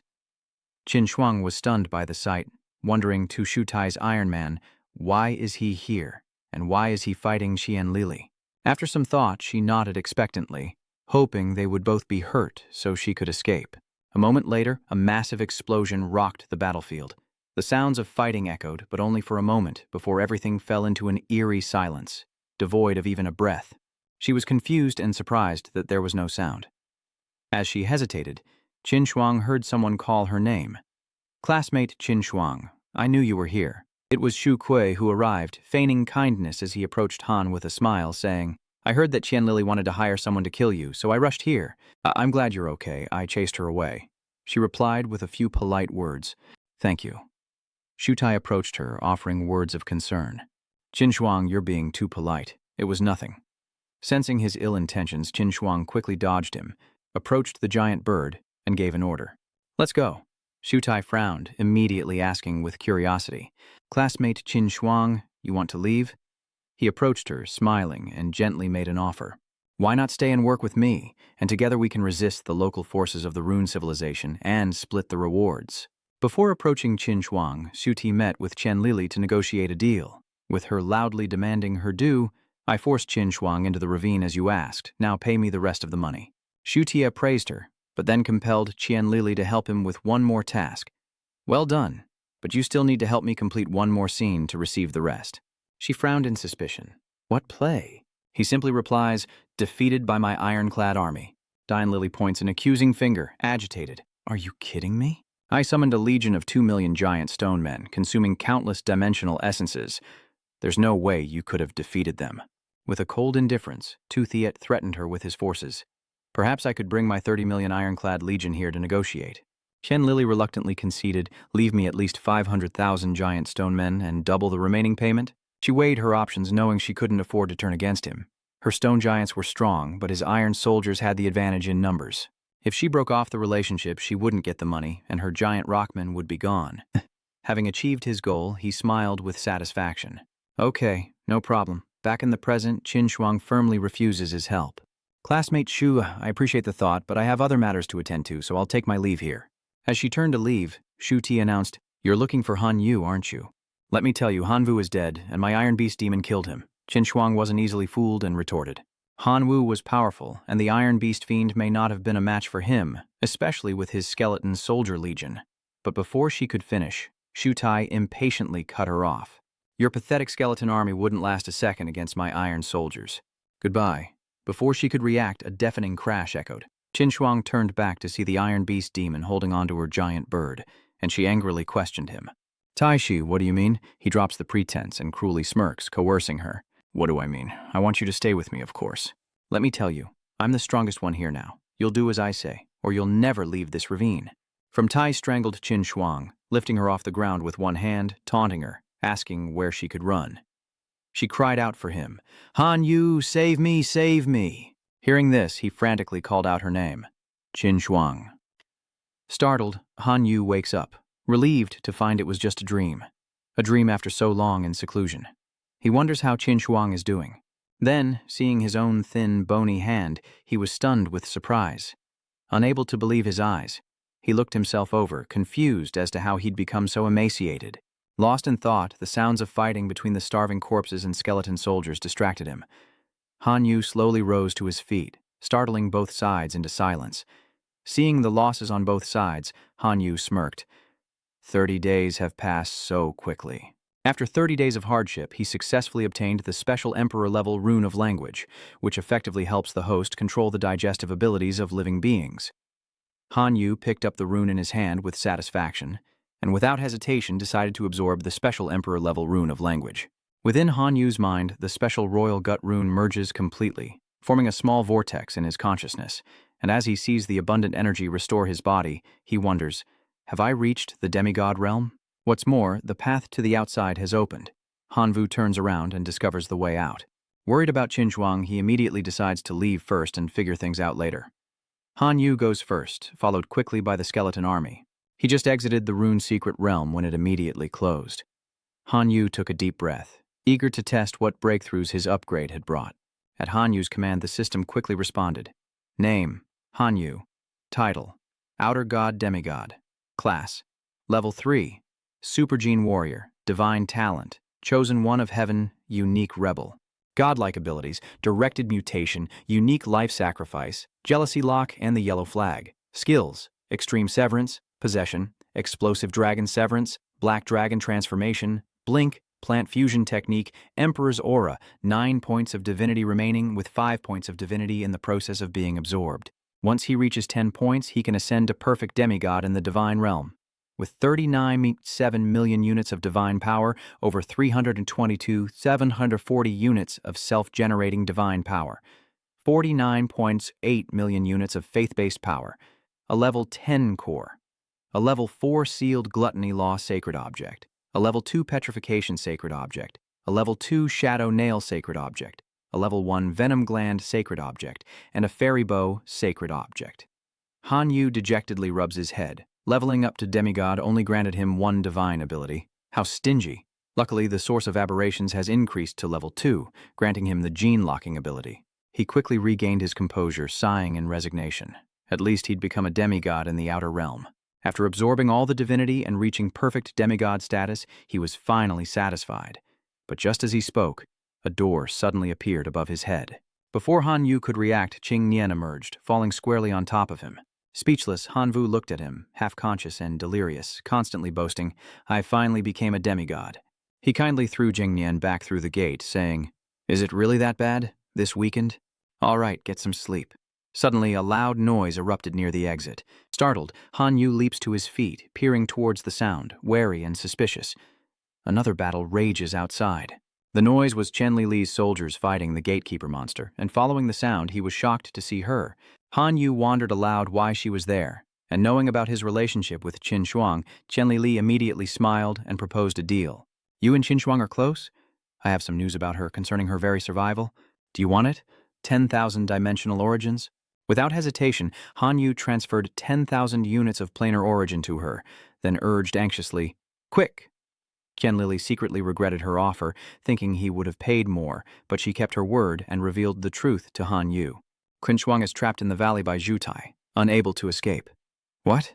Burning with anxiety, Han Yu summoned his wings, transforming into his beast form in a desperate race to save Qin Shuang. Han Yu flew towards the mountain valley, calling out, Qin Shuang, Qin Shuang, Qin Shuang, soon arriving and landing on a mountain peak. He looked around, deciding to use his divine power to sense her presence, thinking, I'll sense her presence first. But after a long search, he found nothing. Enraged, Han Yu gritted his teeth, cursing his inability to find her. In the heat of the moment, something suddenly whizzed past from behind, startling him. As Han Yu turned around, he immediately recognized the Golden Crown Thunder Falcon. He was shocked to find its feathers scattered in the air below the Rocky Mountain, where the Thunderfinch was being suppressed and captured by Zhu Tai's Iron Men. Immediately, Han Yu swooped down, using his wings and casting a spell. Runes appear on his abdomen, a high-level language of symbols, the influence of a king. The iron golems are nearly blown off their feet by the fierce winds from Han Vu's wings. Gritting his teeth, he prepared to strike again, as Han Vu tested his newfound power, unleashing a wave of overwhelming force. With his new godlike power, the Iron Core are completely suppressed, kneeling to the ground. Lei Zhu seized the moment as Han Yu was about to deal with the distracted crowd and violently flapped its wings to break free. Lei Zhao's joy was short-lived as it sensed a massive force closing in from below. It turned its head in alarm to confirm. Unbeknownst to the beast, it was Han Yu all along. He latched onto its tail, urgently issuing commands. Stop looking and take me to find Qin Shuang, or it'll be too late. Understanding, Leisu crouches down to let him climb on, then carries him on its back, immediately spreading its wings and flying swiftly through the air. Meanwhile, deep within the vast forest, a small cave was hidden, and inside, Shutai could no longer restrain himself. He forcefully tore her outer garment. Shuang struggled, crying out, "Let me go!" Shuti grinned, his hand reaching lower, tauntingly asking who could save her now. Shuang was too exhausted to resist, but just in the nick of time, Han Yu appeared. Gritting his teeth, Hanvu kicks a rock, sending it flying towards him. The rock hits Toothiet squarely in the head. Caught off guard and foiled, Toothiet clutches his head and whirls around, yelling, "What was that? You dare sneak attack me?" He stared in disbelief at Han Yu, who was very much alive. "Why you? You're not dead?" Ignoring his words, Hanvu's blood boiled at the sight before him. Enraged, he lunged forward, punching Toothiet squarely in the face, coldly reminding him, "Even if you die, I won't." Shujo was struck, blood trickling from his mouth. He wiped it away, his eyes filled with hatred as he glared at Han Yu. "Han Yu, I will definitely kill you today." He raised an eyebrow, a confident and contemptuous smile on his face. "Is that so?" As soon as he spoke, Han Yu secretly unleashed his new divine ability, Starvation. A seal appeared above his head, and in the next moment, Shu Tailing felt something strange. Clutching his stomach, he trembled, whimpering, so hungry, why am I so hungry?" He gritted his teeth, glaring at Han Yu as he demanded, "Did you leave the game?" Han Yu didn't have time for his nonsense, and delivered another blow to his stomach, causing Zhu Tai to collapse and vomit uncontrollably. Coming to his senses, he fearfully asked, "Have you become a demigod?" Han Yu coldly summoned a red sword, intentionally revealing the current situation. "Your iron beast demon couldn't kill me. Instead, it became my slave." As he spoke, he unleashed a deadly move, the sharp blade flashing before Zhu Tai's horrified eyes. "Now you'll taste the pain of being devoured by iron," then a shower of scattered essence. Having dealt with Zhu Tai, Han Yu rushed to help the weakened Qin Shuang, saying, "Qin Shuang, I'm here." She smiled wryly, reassuring him sheepishly, I'm okay." Han Yu and Qin Shuang pulled Qin Shuang out, then carried her out in a princess carry. Outside, Thunderhawk waited at the cave entrance, while Zhu Tai's iron puppets were in disarray. He frowned, coldly disgusted by the iron horde. With Zhu Tai dead, his clan can no longer sense his presence, and no one can control them. With that done, Han Yu immediately turned around, jumped onto Lei Kuei's back, and gave the order. Aboard Lei Kuei, Han Yu held Qin Shuang, asking if she felt better. She nodded weakly. "Much better. Have you really become a demigod?" Hearing that, she gave a thumbs up and teased him, saying he could just fake his death for a change of pace, to which Qin Shuang happily chimed in, "That's great." Then Han Yu stroked her hair and said affectionately, "I know the location of an ancient relic. We'll gather some more dimensional origins, and when you've accumulated enough bloodline power, you can level up." Qin Shuang agreed, but worriedly wondered, with the 4 nations and 1 sect ruined by Zhu Tai, leaving only the dying elf kingdom, where could they find dimensional origins? It was simple for him. Han Yu smirked confidently, reassuring her, "We can wander around the desolate area and try our luck." Moments later, the Thunder Falcons soared through the air, carrying them over a mountain of purple rocks. Spotting it, Han Yu exclaimed, "An ore mine! We can use the analyzer to break down the gold star stones." Suddenly a loud noise draws their attention, and Qin Shuang warns him with concern. "Listen." At the foot of the mountain, a massive bear roars and attacks with sound waves. Seeing it, Han Yu is even more excited, snapping his fingers triumphantly. "Isn't this a dimensional origin right here?" The next moment, he was about to jump down, telling her to wait there, but she quickly stopped him. "Don't go risking yourself alone." As soon as she finished speaking, Qin Shuang smiled and snapped her fingers. Instantly, the other birds in the area flew towards them, led by the valiant Thunderfinch, followed by the rest. It nimbly dodges, slashing at the bear's face, which struggles to defend itself, as countless eyes emerge from the misty forest nearby. Immediately, countless skeletal soldiers appeared and swarmed the bear. One bear, infected by the poisonous mushroom's bacteria, roared as its eyes turned completely white. The bear swayed, its body covered in wounds, and moved toward another bear. Without warning, it bit the other's shoulder, triggering a chaotic chain reaction as it attacked the others. "He bit you too?" System. How much planar origin has been absorbed? A total of 0.0003 units.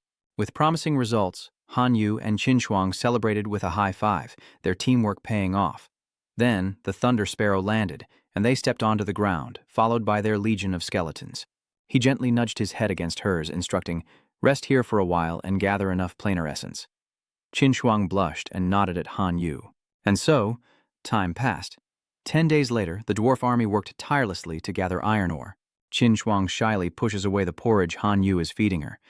It's been 10 days, and we've collected a good amount of dimensional essence. I want to go to the ancient city. But he just smiled, intent on feeding her to reassure her, saying there was no rush. Her wounds had just healed, and she needed to rest. Just then, Qing Nian suddenly jumped out of space, startling them both, and stretched, yelling, "That was a great nap." Qin Shuang awkwardly greeted him, "Long time no see, son."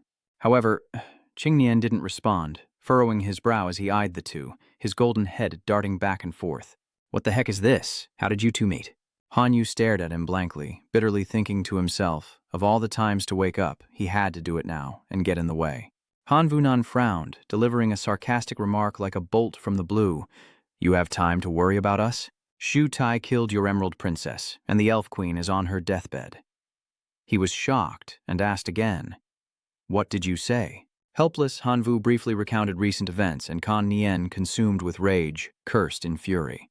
"That bastard Shu Ti, I only slept for a few days, and he's already ruined the 4 nations and 1 sect. What a pity for my princess." The two watched his internal monologue and rich facial expressions, speechless. With that said, he turned and hurried away. "My princess is beyond saving. I must go rescue the Elf Queen. We did sleep together after all. I'm off." And with that, he leaped away, vanishing in an instant. Witnessing this, Qin Shuang sighed, surprised by Qing Nian's loyalty, but he casually cut her off. "More like he's running wild," she says. "Forget about him. You rest up for a few more days." Just then, Qin Shuang suddenly remembers something and looks at him worriedly. "You killed Shu Tai, and once you return to school, the Shu family will definitely come after you." Han Yu anticipated this, but he doesn't care. "If I hadn't killed Shu Tai, would the Shu family have let me off? I'm not worried about their pressure, but I am concerned about the Imperial Academy's discipline." Speak of the devil. Lena suddenly appears, barking orders. Han Vu and Qin Shuang, return to the academy at once. It's urgent. Qin Shuang quickly glanced over to reassure him, "Don't worry, I'm here." Meanwhile, back at the academy, something had happened. Taizet's father slammed his fist on the table, then angrily pointed at Lena, yelling, "I want that Han Yu kid to pay for my son's life." His mother sat in a chair, weeping heart-wrenchingly. Meanwhile, Han Vu reassures Transang, telling him that now is not the time for trials, and that he shouldn't force himself to help him. Qin Shuang smiled resolutely, saying that before officially becoming a student of the Imperial Academy, advancing to demigod had always been her dream. Seeing her radiant face, Han Yu swallowed the refusal that was on his lips. But seeing this, the playful Qin Shuang placed her hand on Han Yu's lips, silencing him. "Don't worry. You've told me all the maps and intel within the relic. I'll definitely make it through." Having no choice, Han Vu relented. "Okay, I'll be waiting." Qin Shuang ran to the space exit and told him to come back to school with her. After she left, Han Yu, with a mix of helplessness and determination, ordered the skeleton soldiers to protect her. They obeyed, rushing toward the space-time portal. Time slipped by, and a month later he stood patiently before the portal, but his heart was on fire, restless with worry. "It's been a month. Why hasn't she returned?" Han Yu quickly analyzes the situation. Even the bone soldiers sent in are gone. She must be in danger, and we're already past the deadline. Without a second thought, Han Yu stepped through the gate, beyond the point of caring. He was immediately met with countless massive monsters, but he wasn't intimidated in the slightest. Han Yu immediately transforms into a demon, coldly commanding, "Get out of my way." Instantly, a colossal dragon appears, its immense power forcing the surrounding monsters to tremble and kneel. Then he quickly flew up high to find Qin Shuang, and just then, Han Yu spotted a sphere in the sky. He touched it, realizing with frustration that the trial's gate was closed and couldn't be opened from the outside. But if it won't open, he'll just break it. So Han Vu resorted to brute force, slamming into the orb, only to be thrown back. Annoyed, Han Vu wondered if those who had already broken through could not enter again, and reluctantly unleashed his ultimate technique, combining all 3 seals to attack. All 3 attacks are launched at once: Advanced Emperor, Advanced Warfiend, and Advanced Star Crimson. Han Yu unleashed all 3 attacks on the sphere, and it cracked under the pressure, allowing him to finally enter. But before Han Yu now were countless gates of different colors, leaving him confused and disoriented. Which did Qin Shuang choose? Han Yu realized he was getting worked up. Taking a deep breath to calm himself, he resolved to find the strongest trace of Qin Shuang's aura within the trial mirror. but just as he was about to use his divine sense to search, a gate high above suddenly flashed. Qin Shuangshui also slid out of that gate, and seeing that she was safe, Han Yu couldn't help but shout with joy. Qin Shuang. He quickly reached out to catch her, ensuring her safe landing. Qin Shuang woke up with a start in his arms, and Han Yu happily asked, "Are you okay? Are you hurt?" Unfortunately, Han Yu tripped on a rock, lost his balance, and they both fell to the ground. Once they regained their composure, the scene before them was explosive. Han Yu was still holding Qin Shuang tightly, protecting her, but their lips were now touching. Flustered, she awkwardly pushes him away, saying, "Let me go." Han Yu, equally flushed, scratched his head. "Yeah." Then she excitedly summoned her seal and showed it off to him. "Look, I finally leveled up." Special grade lightning has an effect on the human body, increasing the power of all lightning skills by 500%. Having mastered the lightning domain, Hanvu compliments her, noting his energy is on the verge of breaking through to the Lord Realm, reaching the Monarch Realm. Suddenly, Lena calls, sternly ordering, "Han Yu, the school requires you to return immediately." That's all she can get out before the signal cuts off. Qin Shuang stood up, worriedly took Han Yu's hand, and firmly suggested, "I'll go back with you." Elsewhere in the academy, 3 people stood before a teleportation gate, looking far from friendly. Sensing movement, the headmaster immediately gritted his teeth and ordered, "Arrest Han Yu at once." Qin Shuang and Han Yu emerged from the spatial portal, radiating a formidable aura. Qin Shuang quickly steps in front of Han Yu, explaining, "Headmaster, Shutai tried to take advantage of me, so Han Yu intervened." Shutai's father, of course, doesn't believe it. He roared back in denial, calling it nonsense, and his mother angrily questioned, "Why are you protecting this kid?" Qin Shuang approaches the headmaster, firmly suggesting, "You can read my memories. I assure you I'm not fabricating this." The headmaster nods in agreement, immediately using his ability to delve into her memories. The headmaster sees the truth. Sitai controlling Qin Shuang and Han Yu's intervention. Sitai's parents refuse to believe it. "This can't be. This is impossible." The headmaster waved his hand, signaling the guards to remove them, and dismissed them. He turned to him, sternly reminding him, "Han Yu, although you're eager to save people, you've gone too far, and you must be severely punished with suspension from school from now on." Until the university entrance exam, he wondered in puzzlement, is that all? Qin Shuang was anxious, as suspension was a severe punishment, but Han Yu laughed heartily, reassuring her, "It's fine. I was planning on taking some time off to focus on absorbing divinity, so I can ascend to a demigod in the divine civilization." 15 days later, before leaving school, he stood before the ancient statue, bowed his head, and reported, "Student Han Vu, divinity absorption complete. My divinity has reached a full 10 points. I pray for a perfect demigod ascension in the divine civilization." No sooner had he spoken than the statue suddenly radiated a brilliant golden light. A golden, spindle-shaped ray emerged from the statue's third eye, surrounded by pure and powerful energy. The starstone flew into him, enveloping him in power. Overjoyed, Han Yu realized it was divine light. His request had been granted. Within the divine light lies earth-shattering energy. It can temper the body, nurture all things in the divine realm, and unlock greater potential. He jumps up, puzzled, wondering if this means he's leveled up. Han Yu happily tests his new power. "This aura, it seems I won't need Black Dragon transformation anymore. My abilities can reach the level of a life-form monarch." Suddenly, another ominous light flashes, startling him into alertness. What is this? A new information panel appears. Name, Han Vu. Source of aberrations. Rank, demigod warrior. Super gene level 2.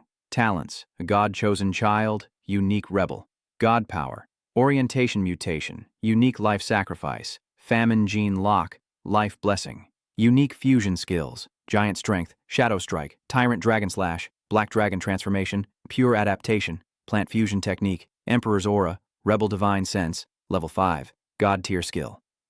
Awakening, soul devouring eyes, life blessing, can bestow life blessings upon dependents, using divine power to increase their lifespan. Unique fusion, can consume divine power to fuse all things with a degree of suitability. Further explanation, after ascending to demigod status, he gained rebel divine sense and awakened soul-devouring eyes. What he's seeing is free soul energy in this space. He rests his chin in thought, wondering if this fusion is his divine power. Then he tested all of his powers.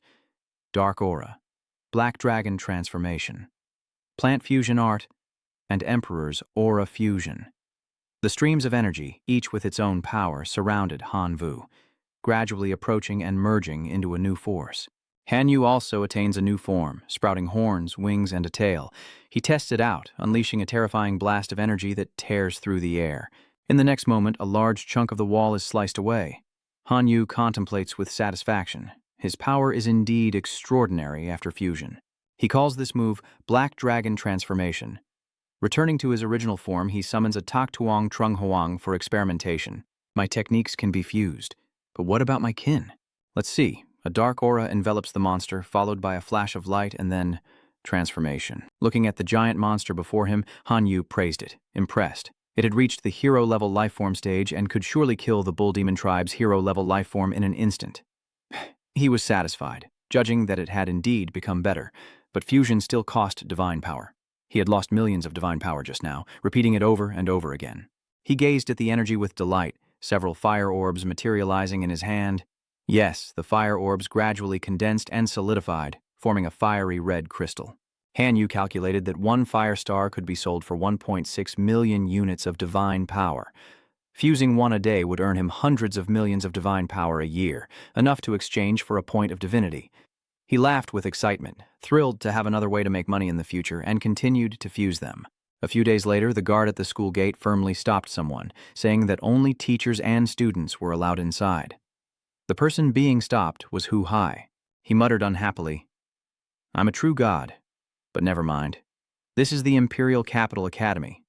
There are true gods, chief gods, even god kings. It's useless to act tough here." He thought to himself. Chin responded so quickly, which means he's getting closer to the thief who stole the god king's treasure. Hu Hai wondered if this Han Wu in the academy was the thief the god king was looking for. He had to find a way in. Just as he was in a bind, Zi Tiechui's father came out of the school, cursing in anger. "Damn academy, protecting the culprit." His mother wept. "Han Wu, you won't get away with this."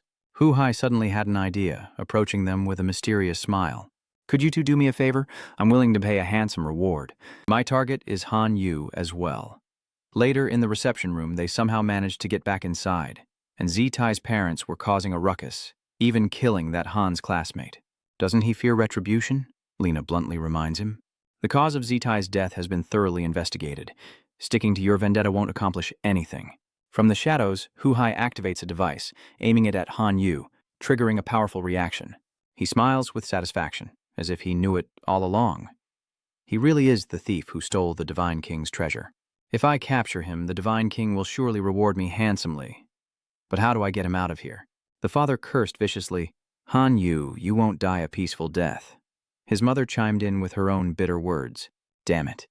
Lena frowned, warning, "The school isn't a place for you to deliberately cause trouble. Leave now." Suddenly, Hu Hai relented, pulling the couple back. "All right, let's go home." As the door closed, Shutai's father anxiously asked, "Master, we brought you here as you requested. Are you just going to let Han Yu off the hook?" Hu Hai confidently promised, "Leave Han Yu to me. I'll give you both a satisfactory result, but don't interfere." Knowing they couldn't win, the couple left in a huff, while Hu Hai stayed behind, secretly listening. Inside, Lena encourages Han Yu, telling him not to worry about what they said. She smiles, reassuring him, Shuti's death was his own fault for not knowing his limits. "You did nothing wrong in killing him. Of course, Han Yu wasn't affected." He nodded to reassure her. "Lena, don't worry. They don't affect me. On the contrary, they encourage me to become even stronger." Lena smiled with satisfaction. That's more like her student. "Now that you're a perfect demigod, focus on obtaining divine sense and passing the Imperial Academy's trials. Failing to pass means expulsion." She conjures a golden mark and hands it to him with a warning. She has a ticket to the ancient extraterritorial battlefield, where he can try his luck and adapt to the competitive atmosphere of demigods, which will benefit his future. Han Yu gratefully accepts, vowing to live up to her expectations, unaware that Hu Hai has overheard everything and smirks, muttering, "The ancient battlefield of the outer realms. How interesting." He watched Han Yu leave the room, muttering to himself, "Then let's meet in there." On the way back, Han Yu realized, wait, each ticket allows 2 people. It'd be a waste to go alone. Who is he calling? After a few rings, the call is answered and Tianwen's face appears. He smiled and asked, "Han Vu, how's life at the Imperial Academy?" Han Vu excitedly replied, "Mr. Dien, I've been promoted to perfect demigod." Han Yu then invited him, "I'd like to invite you to team up and explore the ancient battlefield outside the region. I wonder if you're familiar with it?" Tianwen was surprised and delighted to accept. A demigod ancient battlefield? You've become this strong? I'll definitely go. He nodded, confirming the time and place. Then let's meet at the Imperial Map Transfer Station at 8 a.m. tomorrow. Later, at Han Yu's house, he considered what to pack for his departure, deciding on some useful sacred objects. Finally, he selected a few key items: a 4th-level law-sealing treasure, a 2nd-level petrification treasure, a 4th-level doppelganger scripture, and a 4th-level thunderfire burst pill. With a determined look, Han Yu vowed to succeed this time, but then he remembered Qin Shuang, and a dilemma arose in his heart. This trip might take a few months, and it's time for her to seclude herself and absorb divinity. Switching scenes, it's now dark, and someone is knocking on Qin Shuang's door. She rushed to open the door, and upon seeing who it was, Qin Shuang blankly and hastily said, "Why are you here? Come in quickly." Han Yu refused. "You're making a formal announcement." "No need. I'm going to the extraterritorial ancient battlefield to train tomorrow. I came to say goodbye, but I was afraid you'd be in seclusion and wouldn't have time to see me." She was surprised and regretful. "So soon, huh?" He scratched his head, avoiding her gaze. "By the time I get back, you'll probably have leveled up. I'll see you then." "I'll head back first." Suddenly, Qin Shuang took his hand and made a suggestion. "Walk with me." And so, below Qin Shuang's building, the two strolled slowly, side by side, under the streetlights. Qin Shuang smiled, saying, "Good thing I'm not going into seclusion until tomorrow, or I would have missed your farewell." Han Yu chuckled, joking, "Is this what you'd call telepathy?" She didn't answer, only anxiously asked Han about his situation. "The ancient battlefield is very dangerous." She asked Han if he was prepared, and Qin Shuang, still worried, summoned a sacred artifact for him. "Although this underworld seal has many limitations, it will be useful to you, so take it with you. It's actually a level 4 underworld seal holy relic. After being loaded into the central divine territory, it can help core kin transform into a soul form before death, but only works on core kin below the hero life form." An idea flashes in Han Yu's mind. The underworld seal. My rebellious consciousness needs to devour souls and upgrade through the backlash of the divine eye. The more soul energy absorbed, the faster the upgrade. This is indeed useful. Han Yu gratefully smiled and accepted it, saying, "Thank you." With that, Qin Shuang suddenly embraced him tightly, regretfully urging him once more, "I can't go with you this time, so please be careful." Han Yu then took her shoulders, leaned down unexpectedly, and gently gave her a deep and surprising kiss. Remembering the kiss, Han Yu is elated that Qin Shuang didn't resist, but deepened it instead. She didn't reject him. After that kiss, they tacitly acknowledged their relationship, and his heart soared with joy as he embraced her one last time. Blushing, Han Vu gazed at Qin Shuang, promising, "Wait for me to return." Her face flushed. She still reminded him, "Be careful." The next morning, Han Vu met with old Dian. "Master Dian, you're early." He chuckled politely, greeting him before eagerly urging, "I couldn't sleep, so I came to wait for you. Let's get going." Then, they both bit their fingers, dripping blood onto the golden insignia to summon the gateway. As the blood fell, the insignia glowed, a crimson aura swirling around it, amplifying into a vortex. The gateway. They took a deep breath, nodded, and said, "Let's go." Having stepped through the gate, Han Yu and Tianwen teleported to the ancient battlefield, where a guard was already waiting to greet them. "This is your temporary residence," he explained vaguely before leaving. "If you need anything, come find us. We'll do our best to help you." Seeing the dilapidated camp, Han Yu was already fuming with anger. These living conditions are far too harsh. A tattered tent for Songgu? While he angrily protested, the guard smiled knowingly, turning away as if he heard nothing. Han Yu quickly tried to call out, Hey, switch us." Unlike him, the crazy teacher seemed calmer, patting Han Yu's shoulder and advising, "Don't get worked up. Let's see what the tent is like first." So, the two nervously peek inside, only to find a spacious room with every amenity imaginable. He's stunned. He reluctantly agreed, realizing this was a completely different world and they would have to make do. Suddenly, he notices a guidebook in the middle of the room, and they both approach it to learn more. After reading, Han Yu was completely shocked. Seriously? Turns out, this tent can block the ancient battlefield's scanning ability. The arena here can withstand the summoning of dependents, but the tournament limits the number of summons. He angrily threw the book back where it belonged, a look of disgust on his face. Who wrote this garbage? Han Vu worried to himself, thinking, I've always relied on numbers to win, but if they're limited, how am I supposed to play? Then, Teacher Dian seemed to realize something, and he smiled at him, reminding him, Hold on. Doesn't the manual say we can link to the tent's operating system? Let's see what's what first. Hearing this, he also opened the system to take a look. Sure enough, options appeared: 500,000 elite lifeform locusts, 50 or 5,000 heroic lifeform locusts, 5 locust lords, 3 million skeleton soldiers, 300 elite soldiers, 3,000 knights, 3 skeleton lords, 1 swordwind clan lord, or 1 intelligent robot lord. After careful consideration, he chose the largest number. Mr. Dian had also finished, summoning a group of rabbit spirits. The system then prompted that only core familiars could be summoned inside the tent, and core familiars couldn't replenish troops in time. It also warned that the more rare and valuable the divine consciousness fragments produced on the ancient battlefield, the better.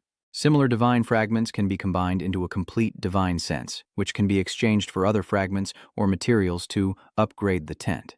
Now that he understood, Han Yu was eager to complete the mission, collecting divine fragments to upgrade the tent.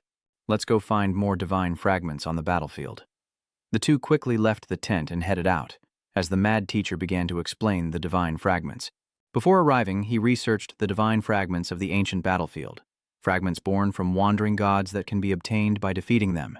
Gods are also divided into different types, distinguished by the aura beneath their feet. The lowest level white aura can only produce level 1 divine fragments.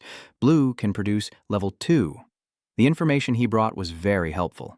The strongest are the gods with red auras, who can produce level 5 divine fragments. Just then, Han Yu suddenly heard a noise, and he cautiously signaled for silence before quietly hiding behind a rock, a smile spreading across his face as he looked in one direction. Look! He looked up to see a flash of light. Unexpectedly, a god bathed in white light stood before them, with an aura unlike the red one Teacher Dian had described. Dian Van was overjoyed to encounter an ancient spirit so soon after entering the battlefield. He carefully assessed the situation, noting that despite the white halo, its brightness suggested it was likely a high-ranking member of the lower gods. Eager, Han Yu unleashed the spirit beast he'd been entrusted with back in the tent. "Go and test your strength against it," he said, as a giant beetle appeared. Obeying his command, it spread its wings and charged forward, attacking the approaching spirit host with such speed that it appeared as a mere streak of black. The armored warrior seemed to sense the sneak attack. As the dark energy neared, he seized the moment, precisely and swiftly, parrying the attack. In the aftermath, the Dark Monarch lost a claw. Enraged, it thrashed wildly, unleashing a barrage of dark energy that autonomously swarmed the night. A shard of dark power was knocked to the ground, but it immediately took root, silently rising as binding tendrils. But by the time the warrior noticed, it was too late. The black tendrils, like tentacles, tightened, restricting his every move as the Dark Overlord seized the opportunity to strike. Its sharp attack immediately pierced the knight's chest, completely destroying his spirit. The mad teacher couldn't contain his joy, leaping up from his spot, marveling with excitement. "Amazing! Quickly collect the divine fragments. Even though they're only first-level fragments, there are 8 of them, so it's not a bad haul." Han Yu approaches, gently picking up the first-level divine fragment to examine it closely, wondering if this is where the divine power resides. Even though they're just first-level divine fragments, there are 8 of them, which isn't a bad haul. Tianwen is overjoyed that his first outing has been so fruitful. He lectured on, explaining that while the courageous divine fragment was only level 1, its divine magic was very useful, making it more valuable than other divine fragments, and could probably be exchanged for level 2 resources, more than ordinary divine fragments. Seeing his profound knowledge, Han Yu smiled, feeling like he'd struck gold. "Mr. Tianwen, I made the right choice teaming up with you. With you around, I can get even more loot." Suddenly, a swarm of dark sovereigns appeared, quickly relaying information, and he smiled, setting his sights on the next unfortunate prey. Grasshoppers discover a new target, a herd of divine beasts cornered by the Dark Army. But Han Yu had no interest in the minerals they carried, all low-grade stuff. The output wouldn't be as high as the divine beasts from before. Before he could finish, Tianwen abruptly stopped him. "No, we can't let them go to waste." Han Vu agreed with him, smiled, and summoned Dark Emperor again, deciding to wipe them out completely. Tianwen summons the spirit rabbit to battle. The Dark Army, brimming with power, serves its master, unleashing sonic waves with a roar. After a fierce battle, explosions and clashes echo endlessly.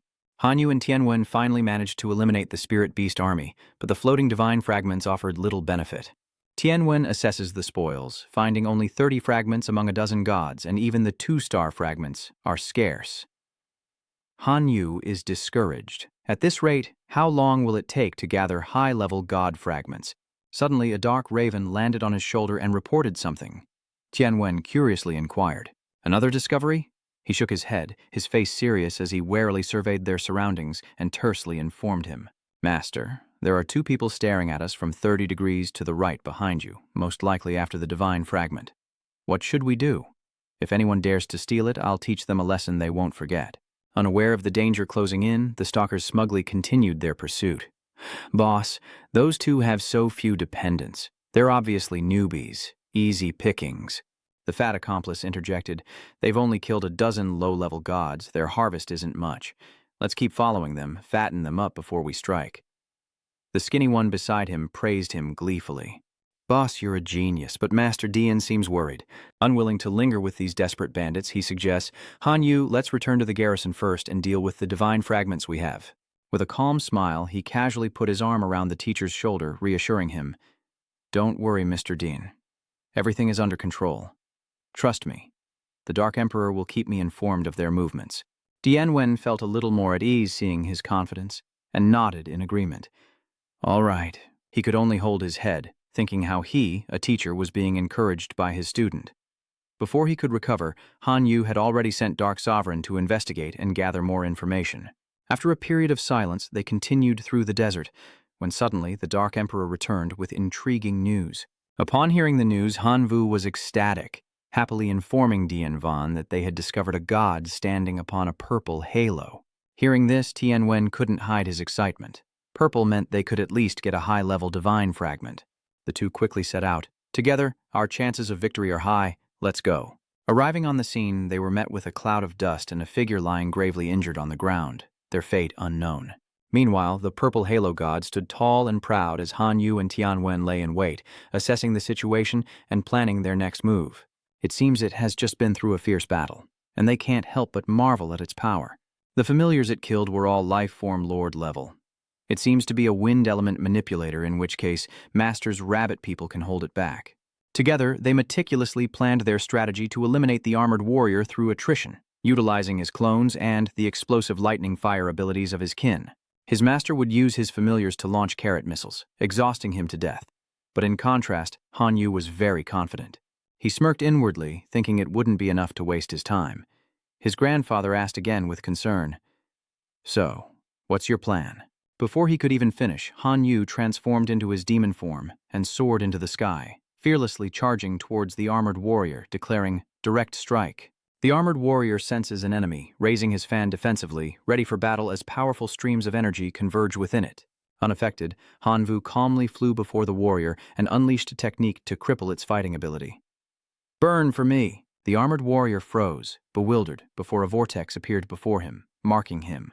Without hesitation, Han Yu summoned his divine sword and unleashed a powerful strike. Immediately, he felt an immense pressure crushing him, and he couldn't withstand it, causing many fragments of divine consciousness to scatter. The 2 pursuers in the distance inadvertently picked up a few small pieces. They were overjoyed. It was a 3rd-level fragment of divine consciousness, a huge win. Back to Han Yu, who has now collected all the remaining fragments of divine consciousness. The skinny one watches Han Yu and Tianwen exchange words, his greed still lingering despite achieving their goal. They had 8 shadows, but the other one was wiser, directly advising him to stop. Forget it. We're no match for him. The fat one, knowing better, immediately turned to dissuade him. Finding a level 3 divine sense fragment is good enough. Let's go. But before they could leave, a dark shadow loomed over them. When did Han Yu appear? He stood before them, his eyes cold, radiating a murderous aura. How dare you try to take what's mine?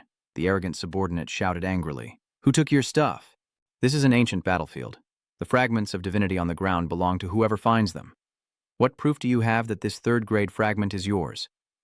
Han Yu sneered, calling them reckless, and without arguing unleashed the Dragonslayer strike where they stood, shattering their defenses with overwhelming power. The overwhelming power arrived with blinding speed, leaving the 2 men frozen in terror. In an instant, they were defeated with a single blow, cut to pieces.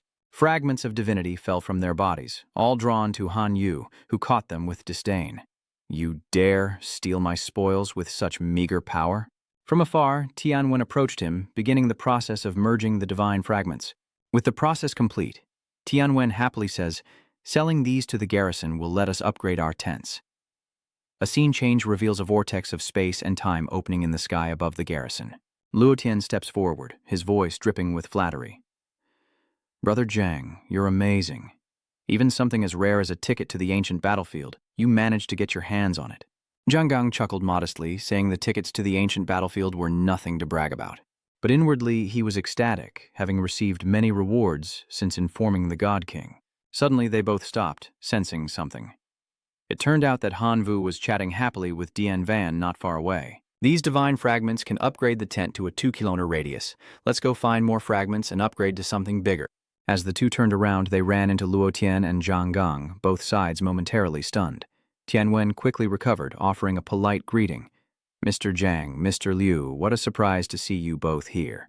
Luo Tian seemed displeased, coldly scoffing, so while Zhang Gang offered a warm smile, returning the greeting, "It's my pleasure to run into you and your student, Professor Tian." As he spoke, he glanced at Han Yu, a subtle reminder. "Han Yu, I've been looking for you ever since we parted ways at the Divine Ruins." He offered a disingenuous smile, deciding to play dumb. "I don't know what you're talking about, Mr. Zhang." Han Yu frowned, wondering how he knew he'd been to the God River ruins. He was wearing the Tianwen mask and was well prepared, but he probably doesn't have any real proof. Seeing him pensive, Zhang Gang chuckled and continued, "Is that so? Then I must have mistaken you for someone else, but Han Yu's progress is truly remarkable. I recall you being the same age as my son, yet you've already reached the demigod level." But inwardly he seethed, lamenting his foolish son's fate, doomed to mediocrity in the shattered divine realm. After a brief greeting, Tianwen politely explained, "Mr. Jang, Mr. Liu, Han Yu and I have some business to attend to, so we must take our leave. Farewell." He glanced at them worriedly, thinking, "Hurry and leave before a fight breaks out." Seeing no objections, Tianwen quickly pulled Han Yu away as Luo Tian spoke up, his voice full of irritation, once they were a good distance away. "Zhang, are you just going to let him go? He's the one who crippled your son." Zhang Gang coldly scoffed, "What's the rush? As long as he doesn't leave the ancient battlefield, we'll meet again." With that, he lazily turned and left, while Luo Tiangu glanced back at Han Yu's retreating figure with a smug smile. "True. Once our camp is upgraded, we'll crush them with our dependents. I don't believe a newly ascended demigod is that capable." Meanwhile, back at the tent, Tianwen anxiously warned him that Zhang Gang and Luo Tian had also arrived at the ancient battlefield. "They're definitely going to come after us, and I've only just become a demigod. You haven't mastered divine magic yet, and you can't beat Zhang Gang, so we should avoid conflict and leave early." Han Vu frowned, clearly annoyed. "Master Dian, why are you boosting their morale and diminishing our own? We arrived here before them, so we should have the advantage." "I don't see him as that strong," he sighed, explaining in a deep voice. "Then you know too little about Zhang Gang. Before I arrived, I heard rumors that Zhang Gang had recently received funding from a big shot and trained a monarch-level life form." He patted the boy's shoulder, sincerely advising, "You're about to take the Imperial Academy's exam. Preserving your strength is your most important task right now." But the boy stubbornly refused to give up this rare opportunity. "Mr. Tian, you know better than I how rare this opportunity to enter the ancient battlefield is. I won't give it up for Zhang Gang, please understand." Tian Wengxi wanted to flip the table, angrily shouting, "Why is that kid so rebellious? I'm doing this for his own good." Han Vu confidently replied, then playfully turned and ran. "So the key is to quickly become stronger. He seems to have a plan to deal with Zhang Gang, as Han Yu has enhanced his rebellious divine office in just a few short days using the soul-devouring eye. He's now in a new form. After 6 consecutive operations, Han Vu's rebellious divine office has finally accumulated enough experience to level up. His face shows satisfaction as he assesses his newly awakened, powerful, rebellious divine ability. He currently has 2 options. 1. Rebellious divine ability, the Sword of Rebellion. Through a powerful weapon summoned by divine magic, physical damage can be converted to magical damage and vice versa. It can also merge with rare weapon types. Fixed effect, Option 2, Rebel Divine Art, Rebel Dual Pistols.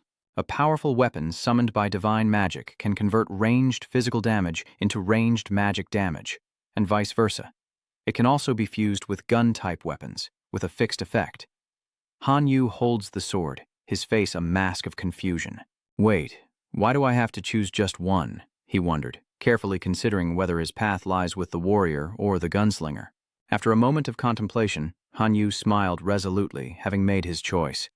He raised the sword in his hand, deciding to test the Sword of Rebellion. He had many sword-related abilities, and his favorite weapon was a greatsword, so of course the Sword of Rebellion was the most suitable. And this sword was no ordinary blade. It was a sword used to enhance close combat skills and could change shape. He gently caresses the blade, playfully examining it with delight. So that's how it is. The more noble souls I absorb, the more the sword's form will change. His task complete, he rises and pulls back the tent flap. Hanvu strides confidently forward with his new weapon. He excitedly poured energy into the sword for a basic strike, and the sharp slash brought down the tree before him. Hanyu stared blankly at the result, approaching to observe, wondering how such a thing was possible without using any attributes. He decided to test it further, and the sword in Hanyu's hand glowed with blinding energy, swiftly slicing through a nearby tree, cleaving it effortlessly. Startled and confused, he wonders why his corrosion effect didn't work. This bothers him, and he resolves to find out the reason. Hanyu strikes the ground, shattering it on impact, leaving a cloud of dust and debris. He's stunned to see the heavy weapon's shattering effect now present in the Sword of Rebellion. Hanyu raised his sword, examining it closely. It clearly had dark properties, but they weren't behaving as expected. The Sword of Rebellion was rebellious indeed. Suddenly, a smile crept across his face as an idea sparked. If he used it to deceive, every lie would surely succeed. From behind, Tianwen approached, announcing cheerfully, "Hanyu, I sold that divine title. We can upgrade the tent." He stepped forward, startled by the ruined landscape, and asked worriedly, "Han, what are you doing?" He smiles, replying, "I've evolved a very interesting divine skill, one that really suits me." Hanwu then quietly recounted everything, defying all expectations. "It went like this." Tianwen was stunned. "Is that even possible?"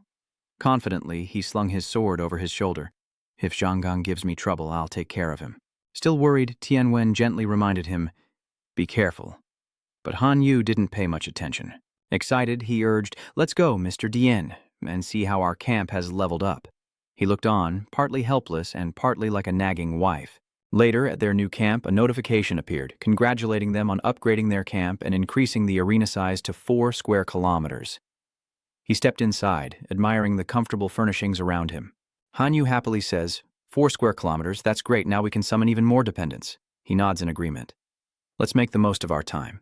After that, they both entered a state of focused cultivation, with Han Yu concentrating on maximizing the power of his rebellious sword. After several days of training, Han Yu's rebellious divine experience accumulated rapidly, and he also possessed a lord-level life form with incredible combat power.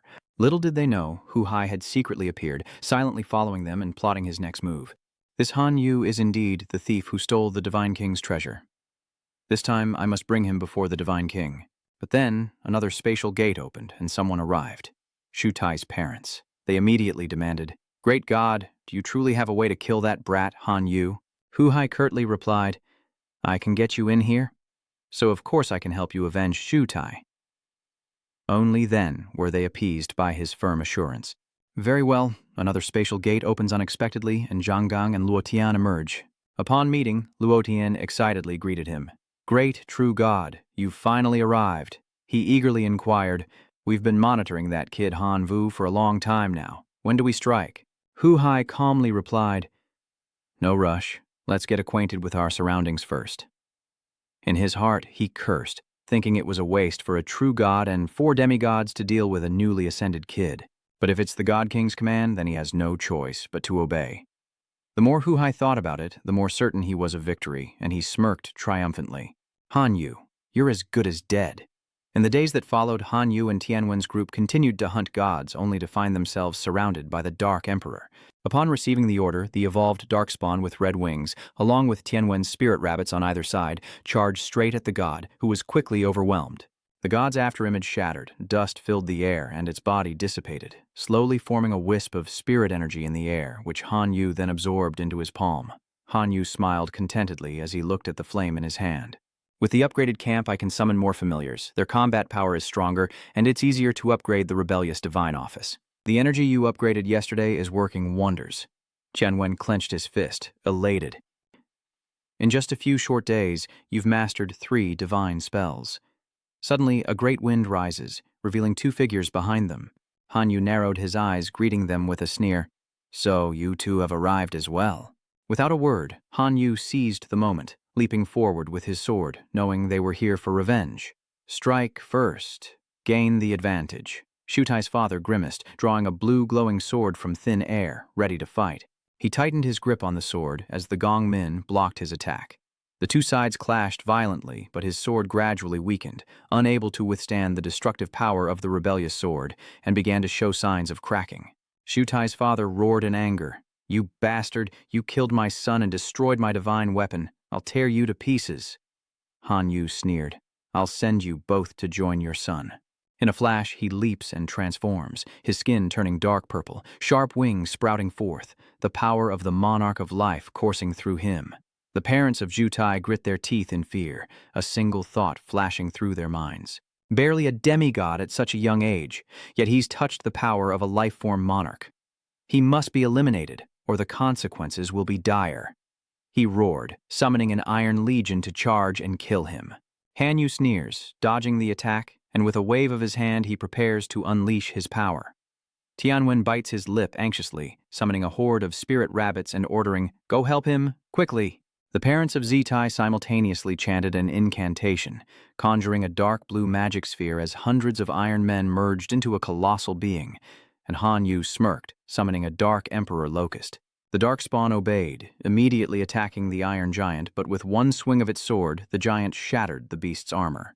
The locust familiar's body shattered, riddled with holes as the Sicheol parents grinned maliciously. "What an arrogant brat," Han Vu says, squinting and smirking.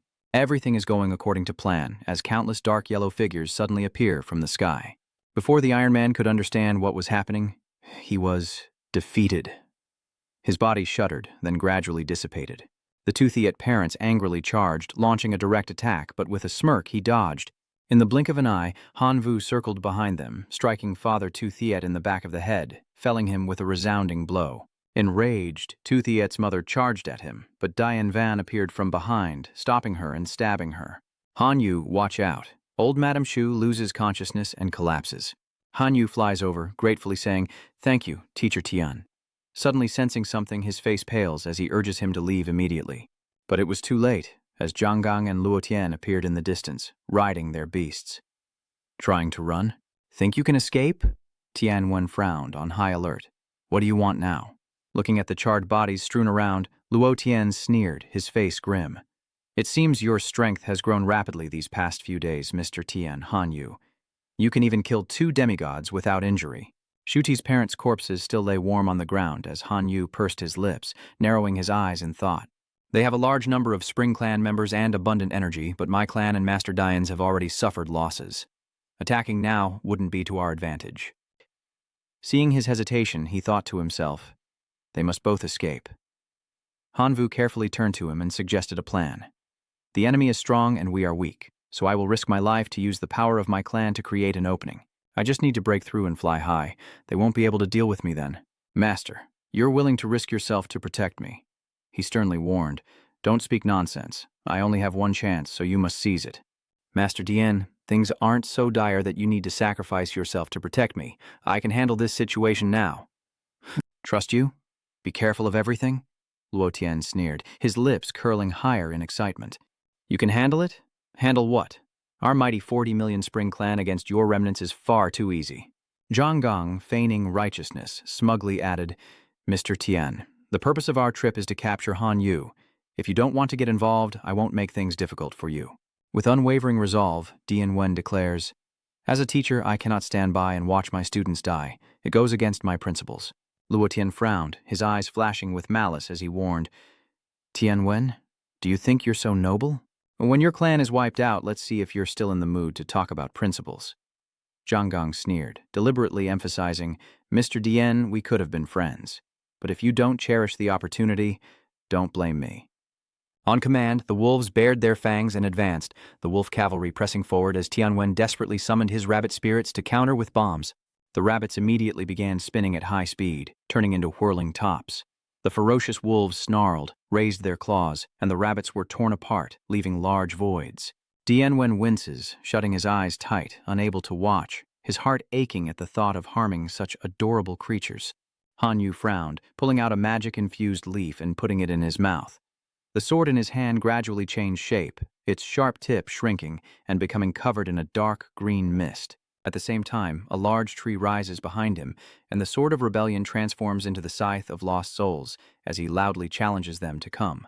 With a cold, expressionless face, Han Yu swung his sharp, decisive blade at the pack of wolves, leaving countless beasts wounded and vanishing into thin air. Vines sprouted from the bodies of the fallen beasts, while thorny branches reached out to block the attacking wolves. Jang gritted his teeth in annoyance, forced to admit the kid had a few tricks up his sleeve. He commanded the largest blue-furred wolf to attack, its crimson eyes tearing through the King Lancer's vines. Han Vu soared from behind it, smugly thinking, "They've been tricked." A bloody red streak erupts from the massive vines as Han Vu soars in with his axe. He grinned, a smug look on his face as Han Vu raised his weapon and charged towards Jang and Lak Tian. "Die," Jang hissed, producing a fan-shaped jade pendant. His scythes strike simultaneously, creating a massive explosion that shakes the earth. Witnessing the aftershocks of that ultimate move, the stone in Jang hand gradually dissolves. He gasped for breath, secretly relieved that the God King had bestowed upon him a protective treasure. But just as he let his guard down, a spray of blood suddenly erupted into the air. Jang watched in disbelief as Luotian's head was severed, his unclosed eyes falling beside him. How could this be? Han Yu's arm suddenly trembled, startling him. He turned around, a worried feeling in his heart as he realized it was time for the demonic vine shadow lock to activate. Tianwen urged him to flee, but Jang seethed. "After killing so many of my wolf riders, you won't escape." The massive wolf king Xiangyang, radiating murderous intent, approached like a mountain, coldly ordering, "Fen Li stop them." The giant wolf swiped its claws, sending them flying, and just then, the vines around him vanished into thin air. Han Yu fell, his eyes squeezed shut, consumed by pain. His jealousy lock was expiring, and he couldn't use it again for 10 days. Dark circles under his eyes, he trembled, forcing himself up to ask, Teacher Tian, are you all right?" But before him, Tianwen lay motionless on the ground, as the great wolf brought their bodies before Jang, who glared at Han Yu with hateful calculation. If he didn't kill him now, he might not get another chance. But just as things were heating up, Hu Hai suddenly appeared in the sky. "Jang, what are you doing? I told you to bring him back alive." Sweating profusely, he quickly explained, "Great true God, you misunderstand. I was just bringing him to you." Hu Hai smirked, picked up Han Yu and reminded him, "Go to the God King later to collect your reward." Hearing this, Jang's spirits lifted. "Thank you, great true God, for this opportunity." He turned to Tianwen, a sinister plan forming in his mind. Killing this demigod would bring its own rewards. Trembling, Han Yu mustered all his strength, creating a sharp point and holding it to his neck as a warning. "If you kill him, I'll self-destruct, Jang. You can be angry, but my tone is contemptuous. With you in such a pathetic state, you think you can self-destruct?" Han Vu gritted his teeth, staring at Hu Hai, questioning him. "If I die, you won't be able to report back." With that, he faltered, his body emitting a strange green energy, the divine muscle collapse technique. Startled, Hu Hai urgently shouted, "Don't touch him! Come with me now!" Jang clenched his fist, turning away with bitter resentment. "I won't kill you, but your fate is now up to chance."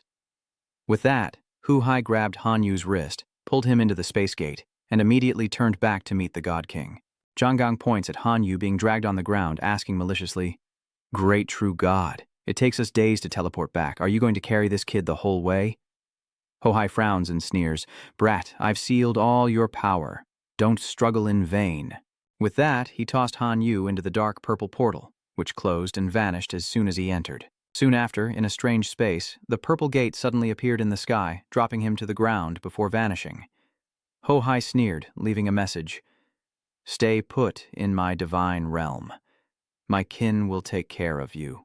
Racked with pain, Han Yu forced himself up, only to be met with the towering figure of a beast with the head of a tiger and the body of a man. Startled, Han Yu instinctively tried to cast a spell, but Han Yu suddenly froze, realizing with dismay that all his skills were sealed. He couldn't use any of his powers. No wonder he dared imprison him in his divine realm. He posed no threat at all. Suddenly a bowl of water was offered, surprising Han Yu. The vampire presented the water, but he shook his head, his mind in turmoil, realizing his vampire was a tiger. "I should still be careful, but what should I do now?" He shook his head in refusal. "I won't drink it." The tiger, without a word, grabs him by the collar and forces the water down his throat.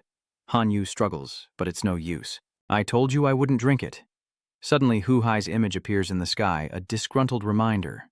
The tiger person can't hear or speak. "I won't hurt you, so just be obedient." Han Yu wipes his mouth, annoyed. So it's both deaf and mute. How cautious. Suddenly, a mutated source of power appears above him, asking smugly, "Master, need any help?" Han Yu's eyes widened, overjoyed to see it. "Is this for real? Isn't Mi's kid sealed?" It giggles. "Host, allow me to absorb the divine power in reserve. Once I've leveled up, I can help you recover your strength and escape this place." He smirked to himself, lost in thought. "That's right, I still have divinity. I'll just have to go all out this time," it asks excitedly. "Then I'll begin absorbing it," he telepathically urged, knowing he couldn't speak aloud without being discovered. "Hurry it up," he recalled Zhang words, "Great true God, in 3 days we will meet the great God King. What kind of reward do you think he'll give us?" Han Yu gritted his teeth, annoyed. "Please, it's only 3 days away. Can you do it or not?" The source of mutation shifted colors, surging within him. As Han Yu stretched on the divine sands, he wondered what changes awaited him. The source of mutation happily announced, "Master, I've successfully helped you evolve. You are now a 3rd-level gene warrior of the Milky Way civilization." But instead of rejoicing, he wondered, "What's the benefit? Explain it clearly." The new ability from this evolution is gene combination, allowing him to combine different genes, change the target's structure, and not affect the original genes. Information that Han Yu doesn't quite understand how to use. Suddenly, a beastly hand holding a bun appears before him. Though startled, Han Yu forces a smile at the tiger, reporting that he's got food and drink. Suddenly, he grabbed its hand as if struck by an idea. That's right. Han Yu thoroughly examines the tiger's hand, ignoring its slight resistance, and a sly grin spreads across his face. His physique has improved, even with the seal. His strength rivals that of a heroic life form. Suddenly, the tiger roars, alerting its kin. A white-striped tiger and its pack menacingly appear. It opens its jaws, warning, "Behave yourself." Taking advantage of the situation, Han Vu grabbed his fist to measure it, delighted. A transcendent life form, perfect for testing. He shouted, activating the jealousy combination. The orange tiger's head begins to change, and under the influence of spirit energy, 2 protrusions gradually emerge. Finally, the orange tiger grew a complete pair of ears, while the striped white tiger's ears were damaged and incomplete. It frantically wondered where its ears were. Meanwhile, the orange tiger discovers it can hear sounds around it. Is it an illusion? He seems to hear sounds. Han Yu smiles, explaining, "This phenomenon. Thank you for feeding me water and giving me steamed buns. These ears are my gratitude." Suddenly, the orange tiger knelt before him, expressing its sincerity, giving Han Yu an idea. "Other people's nobles can become my followers too. So can I convert some more followers to help me conquer the central divine territory and escape?" Having lost its ears, the striped white tiger immediately flew into a rage. "Give them back!" He quickly noticed the action, and Han Yu coldly turned and kicked the striped white tiger in the stomach, eyeing the other servants who were about to rush forward. He ordered Orange Tiger to come over, who, though confused, obediently offered his hand. Han Yu took hold and began converting power, fighting the others while Orange was reborn with extraordinary life force. Old green fox roars in anger, pointing at him and yelling, "He is an evil god, disrespectful to the gods. Seize him!" Hearing this, Han Vu sneers as the brave orange fox steps forward, roaring, "Who dares harm my god?" Without hesitation, it unleashes its power upon the other foxes. The other foxes were no match for it, of course. After the onslaught, the orange fox knelt down and begged him, "God, please accept me."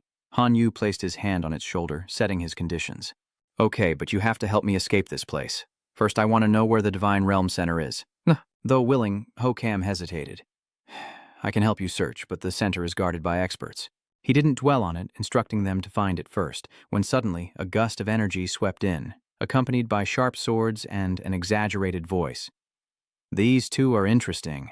Out of nowhere, a hulking figure arrives, pointing and ordering his men to seize them. These thugs, eager to prove themselves, charged towards Han Yu and Ho-Kam, only to find the pair splitting up. Their weapons shattered, men fell bleeding onto the sand. Terrified, one begged for mercy. "Spare us, Great One!" The lackeys bowed respectfully. "We'll follow your orders. You use the light of faith to ensure our followers obey, or else no one will return." They all loudly and clearly pledged their allegiance. Han Yu mused, "Well, I'm short on manpower, so I'll take them for now." Han Yu then expanded his recruitment of followers, intensified his modifications, and delved deep into the corners of the Lake Sea Divine Realm, eventually learning the whereabouts of the Divine Realm's core. Lake Cam reported the situation. My lord, we've learned that the core of the divine domain is hidden in a forbidden area outside the Lake Human King City, guarded by dozens of king-level life forms and over 100 lord-level life forms. No one is allowed near, and anyone discovered will be killed on sight. He frowned slightly, calculating. I see. That complicates things. With so many powerful beings, we'll be discovered if we invade. Unless we immediately capture some birds and moles and start gene splicing. Meanwhile, at the Tigerman Kingdom, Han Yu and his genetically modified tigers arrive. Han Yu surveys the area, secretly preparing the genetic graphs of earth rats and birds for the Tigermen so they can learn to burrow and fly, making them less likely to be detected. Hokam led him to the location and announced that the core of the divine territory was below, atop the tower, where 3 Tigermen sat around a glowing blue stone. Han Yu observes, judging that these 3 are at least at the level of a king-class life form, making things difficult.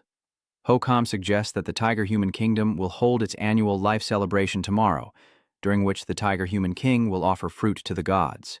The Forbidden Lands envoy will likely attend the ceremony as well, and since he hasn't regained his strength, he has no choice but to agree. Good, we'll improvise tomorrow. Soon, the next day arrived. At that moment, Han Yu stood amidst the mounds of earth, his eyes suddenly glowing as he activated his divine eyes for a clearer view. There was still 1 guard. Still, taking out 2 opponents is a good start. Han Yu points and commands his tiger army, leaping down to crush the core of the divine territory. Then he leaped onto the back of the orange tiger to approach the target. But due to their large numbers and flying in broad daylight, the guardian tiger detected the shadow's reflection. He looked up and shouted a warning. Intruders of the Forbidden Zone will die. The guard tiger's eyes fire beams, severing wings to prevent casualties. Han Yu directs him to the left, and Hukam carries him to a position above the slingshot.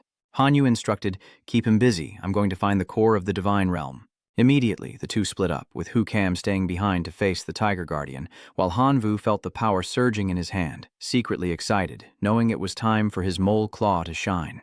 The enraged Guardian roared for him to stop, but he ignored it, bracing his hand against the ground to probe the stone.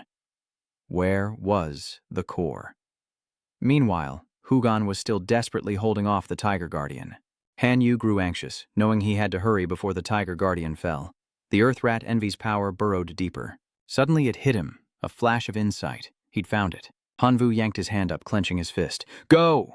The light in Han Yu's hand transformed into a jet-black claw, and he stood tall, raising his hand to strike.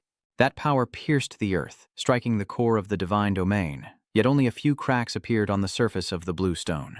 Han Yu looked strained. He'd used gene modification to fuse with the tiger's smallest claw, so why wasn't it working? Suddenly, the entire Tiger Royal City trembled violently, and Hu Hai sensed it, opening the Divine Realm gate and shouting through. What is he planning? His expression is one of shock. How could he have found this place? No wonder I felt the core of the Divine Realm shaking. Realizing something, Han Vu is startled, then bursts into laughter as if something is very interesting, leaving Ho Hai confused. Han Yu continued to laugh as he watched the blue stone being slashed by the black aura. Never would he have thought he was here to help him. At that moment, Hu Hai realized the problem and was furious. No, it can't be. That's when he borrowed my power. As the stone shattered into pieces, he quietly calculated, even though the core of the divine realm is broken, I can escape, but if I run outside now, I'll be teleported to Hu Hai's location. With the seal upon him, he couldn't face them both. He needed to find safety first. Han Yu climbed back onto Hugan. Thank you for buying me time. Suddenly, he remembered something important. Wasn't today the day the Tiger people offered up a divine artifact? He decided to steal it first, figuring it would be easier to escape with a divine artifact in hand. Cut to the Tiger King presenting a pair of boots to the God King. Wind Riding Splendor, a 4-star divine artifact. Effect 1. Wind Walking, allowing the wearer to tread on air as if it were solid ground. Effect 2. Swiftness, increasing movement speed and reducing stamina consumption. Ability 3. An attached divine technique. Wind Walk summons a whirlwind to ride the wind. Another attached divine technique summons a whirlwind eagle. It can summon a gale eagle, which will absolutely obey the host's commands. The gale eagle's power depends on the amount of divine power the host infuses. Taking advantage of his distraction, he lunged forward and snatched the shoes, infuriating him. How dare this audacious thief steal treasures meant for the gods? Take them off now, and I might spare your life. Han Yu scoffs, thinking, you think you can stop me? A drop of blood falls onto the shoes in his hand, then he puts them on and they emit a golden aura. Suspended in midair, Hanvu turned and fled, prompting Ho-Hai to give chase and see where he could possibly run. His face tightens, teeth clenched. He can't win. Forget it. There's only one thing to do. Suddenly, the sky opens up, and bolts of lightning strike down. The Colosseum of Blood, Hanvu smirks with satisfaction. The eternal coordinates of the Bloodstar Martial Hall are indeed powerful. They allow teleportation from anywhere. The system displays a report. To the heir, you have received a challenge from another demigod heir. Does Hoa Fong wish to accept? Rejecting 3 times or failing the challenge will result in forfeiture of your Bloodstar Arena heir status. He flatly refuses, still sealed and unable to access his divine realm, powers, or skills. What is he to do now? The system repeats itself. You have received a challenge from another demigod heir, Bok Bang. Do you accept? He angrily shouts, refusing, but there's still one last time. Dear heir, you have received a challenge from another demigod heir. Does Dark Knight wish to accept? Hanyu's face paled as he lamented. Are you done yet? It's already happened 3 times. Damn it, this is like forcing me into a dead end. He gritted his teeth, resolving to risk it all. On the field, a red and black aura slowly emerges as a striking girl introduces herself. I am Dark Knight. What is your title? Seeing her like that, he was a little disdainful. Just a kid challenging him. But outwardly, he still answered honestly, Huang Ta. Upon hearing this, she released several red bats with an innocent face, declaring, Huang Ta, die. This amuses Han Yu. He's never seen anyone quite like him, a natural at playing the numbers game. Am I scaring you? This is my true power. If you don't want your clan drained dry by my swarm, forfeit now and save me the time. Feeling the distance is right, he smirks and uses Windroot Stomp. Quickly, Han Yu appeared behind Dark Knight, her little trick to withdraw from the fight. Han Yu circled behind his opponent and Dark Knight turned to kick him hard. Han Yu slams into the wall, creating a large crater. She smirks. Close combat is my specialty, so you're basically asking for death. Thinking quickly, he realized that a sneak attack wouldn't work, so he had to target the bats on her body. They swarmed and bit him. This was going to be tricky. Hanvu uses her power to alter it, activating the gene combination, but he bites back at the altered bat without hesitation. Dark Knight pales. Is he crazy? Immediately, Han Yu's power began to return, and she realized the grave danger. He was absorbing the bat's power. She chanted an incantation, and a blood-red aura enveloped her, summoning a silver-haired man. An eternal blood relative. The vampire lord opened his crimson eyes, revealing sharp fangs, and lunged at Han Yu, draining his blood. Han Yu couldn't escape. The vampire was draining his blood. Baring his fangs, he bit into the vampire's neck. If the vampire could feed on him, why couldn't he do the same? At the same time, he immediately unleashed his power, and the vampire, torn to pieces by the combination gene, collapsed. Hanvu then looks at the smug Dark Knight. What will you use to deal with me next? She commanded the bats to attack, to drain him dry.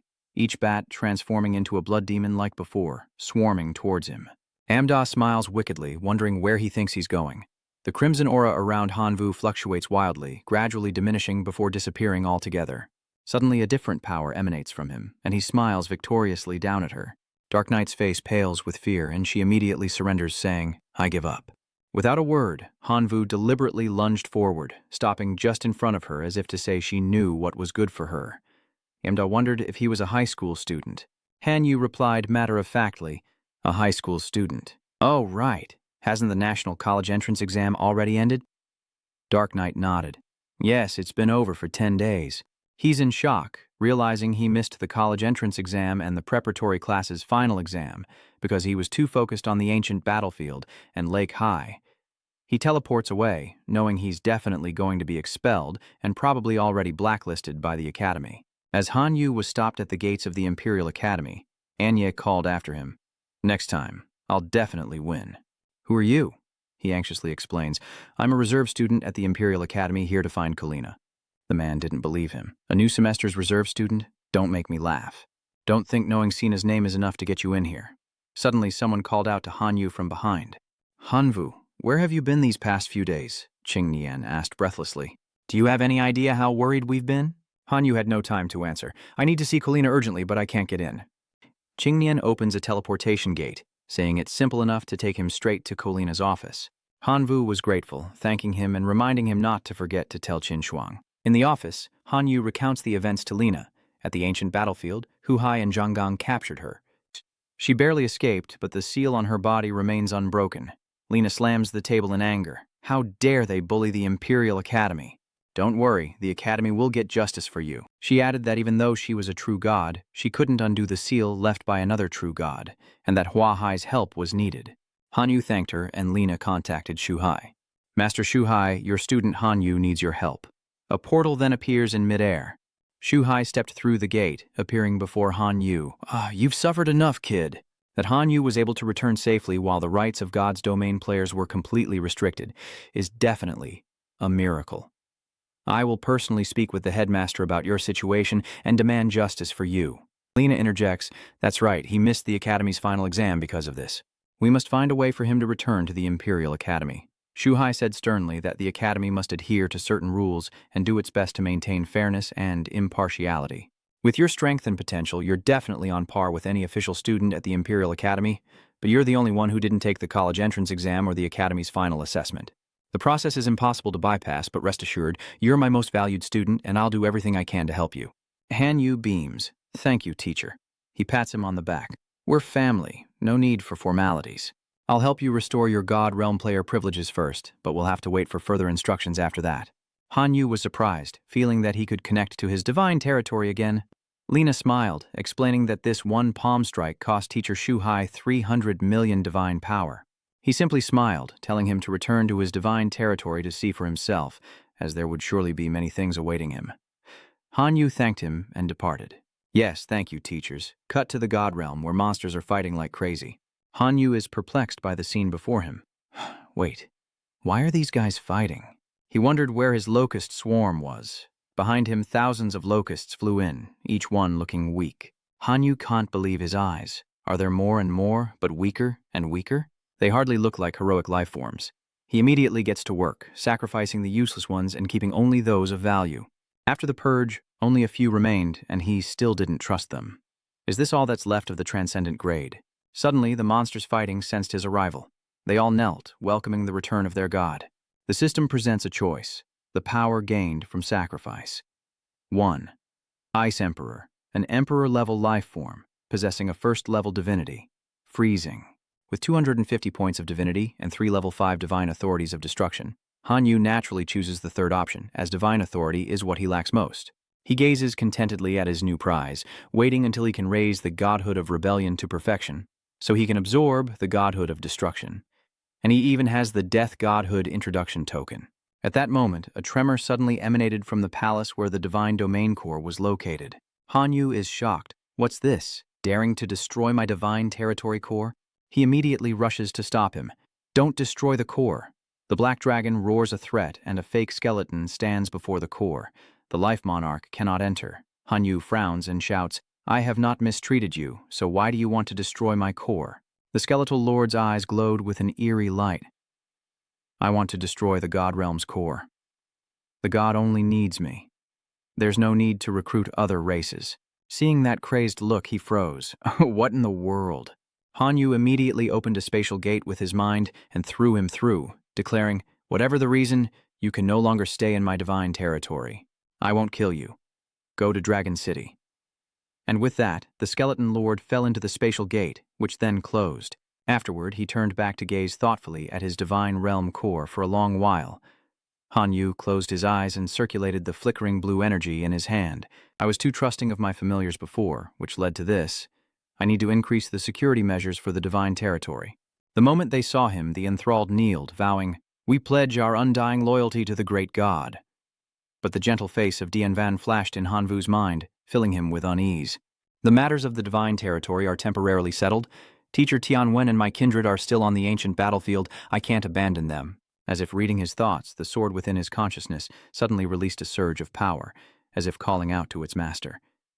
Back at the school, Hanyu teleported in and immediately said, Colina, I need you. But before he could finish, he stopped in surprise. Qin Shuang was already in the room and turned around happily at the sound of his voice, saying he was finally back. Qin Shuang rushed over and hugged Hanyu tightly, saying, King Nian said you were back, so I rushed here right away. Colina told me what happened to you. You have no idea how worried I was. Hanyu chuckled, quickly reassuring her. All right, I'm back, aren't I? Lena couldn't help but cough a few times at the excessive display of affection between the two students, causing them to blush with embarrassment and quickly separate. It was then that she remembered something else. "Oh, I heard from a friend that Luo Tian is gone, that he was the culprit." Han Yu wasn't surprised, but pretended to scratch his head. "By the way, do you still have tickets to the ancient battlefield? I want to take Mr. Dian Van."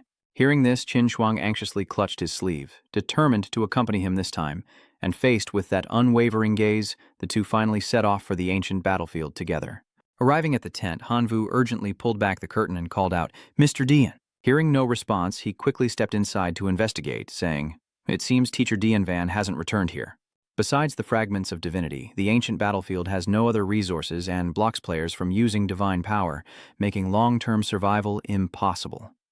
Han Vu immediately summoned a swarm of locusts and ordered them to search for news of Teacher Dian Van. At that moment, a pillar of energy suddenly erupted somewhere in the arena. He sensed it immediately, blurting out that it was the resonance of the Bladestorm sword. "Let's go check it out." Qin Shuang, standing nearby, quickly pointed out the direction. The signals seemed to be coming from underground. Soon, the two arrived at the source. Han Yu urgently commanded the locusts to investigate, and they swarmed into the hole in the ground.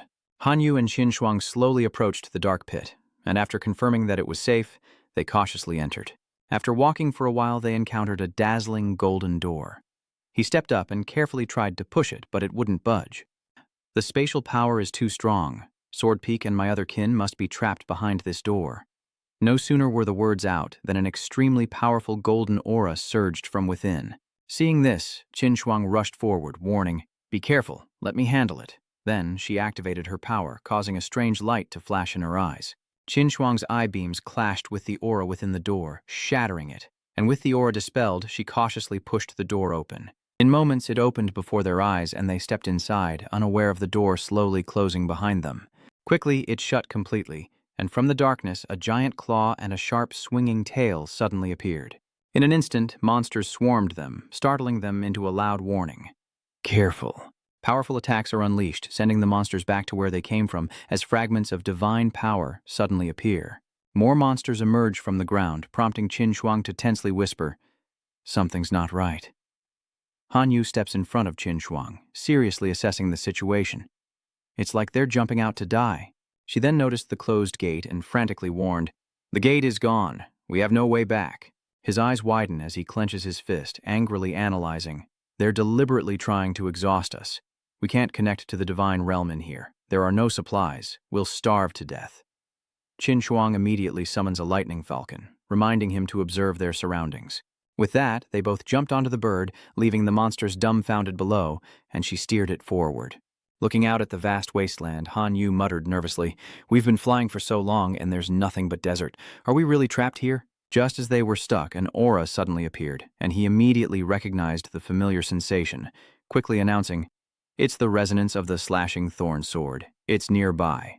Before long, the Thunder Sparrow carried them to a place where a strange, dark figure stood waiting, not far from the vampire clan, who were ready for battle. Without hesitation, Han Yu leaps down, unleashing a palm strike and shouting, "Let me help you take a direct hit." It instantly dissipates, leaving only fragments of divine consciousness in his hand. "Great true God, you've returned," Transblade excitedly exclaimed, as Han Yu urgently asked, "Have you seen Master Tianwen?" Kneeling on the ground, he recounted, "We were always together. Sand killed many gods, but 3 days ago, a giant sand god appeared and took Master Tianwen away. We couldn't save him." Images of the sand gods who captured Tianwen flash through his mind, but he reassures them, "It's all right. Do you remember the direction they took Tianwen? Lead me to him." Jianxi Jianfeng stood up, pointing in one direction as he solemnly reported that they went that way. Following the path, they soon arrived at a sandstorm city. Once there, the two immediately jumped off the Thunder Falcon. The two quickly hid behind a rock, secretly assessing the situation. There were many sand giants, and perhaps Master Tianwen was here. As they spoke, a cactus suddenly stirred and sprouted from the sand, instantly growing eyes and a mouth, becoming enormous and closing in on them. Giving them no time to think, it unleashed a barrage of sharp thorns. But Han Yu quickly pulled Qin Shuang close and cast a spell to block the attack. "Careful," she warned, startled by their numbers. But he only smirked. "Trying to outnumber me?" With a wave of his hand, Han Yu summoned a swarm of locusts to attack the cacti, resulting in a flurry of thorns and riddled bodies. After dealing with the cacti, he commanded the locusts to scout ahead, and Han Yu used his vision-sharing ability to see everything they did. Seeing the giant wolf ahead, he frowned, thinking there was a werewolf-like figure in the city, and everything else was afraid of it. Soon after, the familiar figure of Dien Van, tied to a stone pillar, appeared before his eyes. Han Yu frowned, his voice strained with alarm. "This is bad." Qin Shuang, noticing his strange behavior, quickly spoke up. "What's wrong?" he anxiously explained. "It seems they want to use Teacher Tianwen as a sacrifice." "It's too late. I'm going to rescue Mr. Dien Van now. You provide backup." Caught off guard, she could only watch Han Yu's retreating figure as he gritted his teeth, knowing the city held too many unknowns to risk bringing Qin Shuang along. Han Yu decisively ordered the locusts to level the city, and upon receiving the order, they flew around, wreaking havoc. But seconds later, a massive flock of birds appeared, diving towards the locusts to devour them. Seeing the perfect counter to his locusts, his face immediately fell.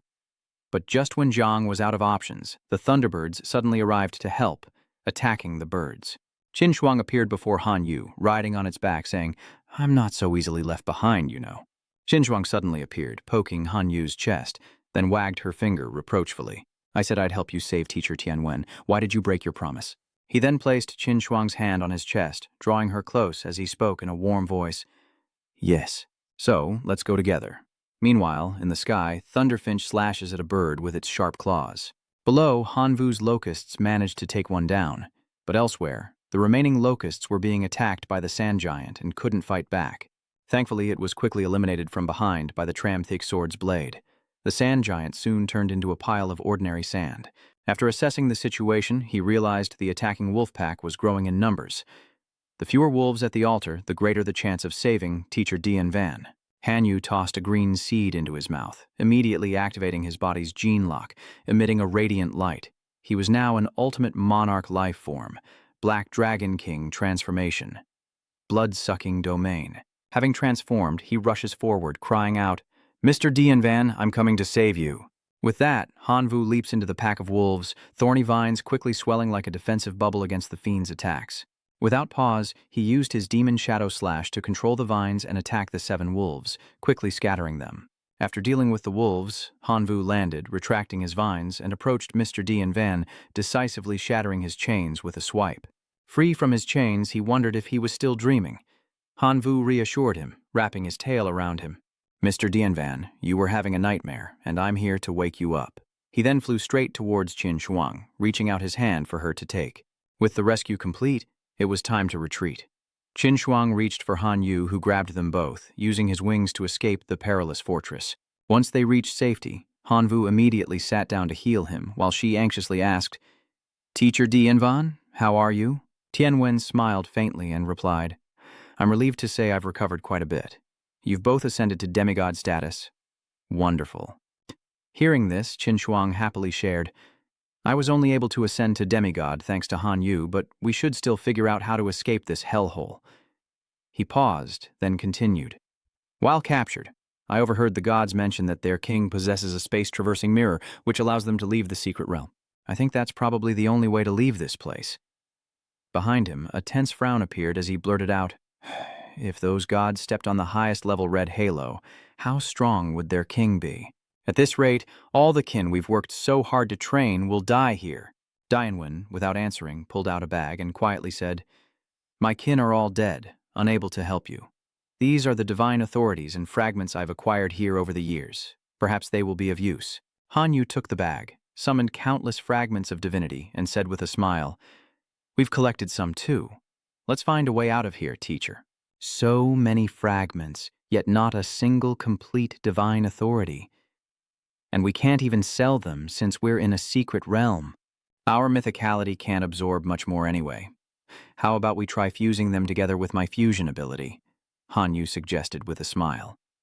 And with that, he began, the fragments of divinity converging to create a beautiful scene that astonished even Qin Shuang. Before long, a level 5 divine authority appeared in Han Yu's palm. Witnessing this, Tianwen exclaimed in surprise, "A level 5 divine authority? I can't believe it's actually possible to create one. It's incredible." He chuckled, confidently suggesting, "I'll fuse some suitable divinities for us as quickly as possible, then we'll go find the mirror." They both echoed in unison, full of hope. Okay. 2 days later, the 3 returned to Pengji City with their dependents. Before they could react, the giant Jot charged out, threatening them with his massive size, but Qin Shuang, fearless, leaped into the air with a bright expression. It's time to test the power of his new divine authority. Qin Shuang quickly draws a staff. New divine authority, lightning color. 3 fiery phoenixes soared above as a massive plume of black smoke began to take human form. Han Yu cautioned, "Don't rush to unleash the lightning spears. The giant god can regenerate, so throwing lightning spears at it won't work." Qin Shuang said grimly. "So what do we do?" "Pioneer Boy will handle the front, and I'll add some ingredients to the rebellious divine art." Han Yu commanded his move and then ordered, "Now throw it!" They wiggle as they fly, piercing the smokeman and leaving a gaping hole. Suddenly, a torrent of water pours down, scattering the fine sand. The smokeman vanished, his magic fading. Next came a pack of gray wolves, their eyes burning red, teeth bared in threat. The wolves charge as Tianwen bravely steps forward to fight for his master, conjuring sharp thorns that impale the pack. Taking advantage of the moment, Qin Shuang launches a sneak attack, summoning the Wanlei bombardment. Thunder and lightning erupt, striking the spikes. Red dots flickered in and out of sight as she turned to speak, delighted. "Fortunately, with the new divine ability you created, we won't have to fear them anymore." Suddenly, a strange noise catches their attention. A vortex of sand and black smoke swirls violently, coalescing into a humanoid figure, none other than the great demon lord Ma Hiat. Qin Shuang is scared, but also curious. What in the world is that? Emperor Ma Hiat saw 3 small figures in the sand from above, when suddenly, birds and winged insects began dropping stones on them. "Hanvu transforms to protect his teacher and classmates, falling back behind me. Hurry." He draws his weapons, ready for battle. Body energy, rebellious divine art, rebellious sword, and soul-snatching sickle. The Capricorn Emperor says nothing, but unleashes his weapons upon Han Yu.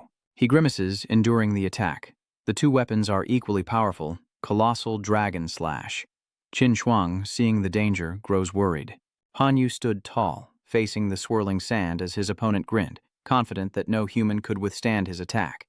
But the Demon Emperor retaliates with his tail, and Han Yu grits his teeth as he's besieged by swarms and stones. He scanned his surroundings for an opening, immediately unleashing his Phantom Flash ability. The demon was stunned by Han Yu's power, never expecting him to dodge.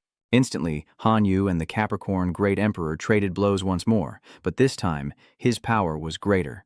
Sweating and bewildered, he was cleaved in 2 before he could react.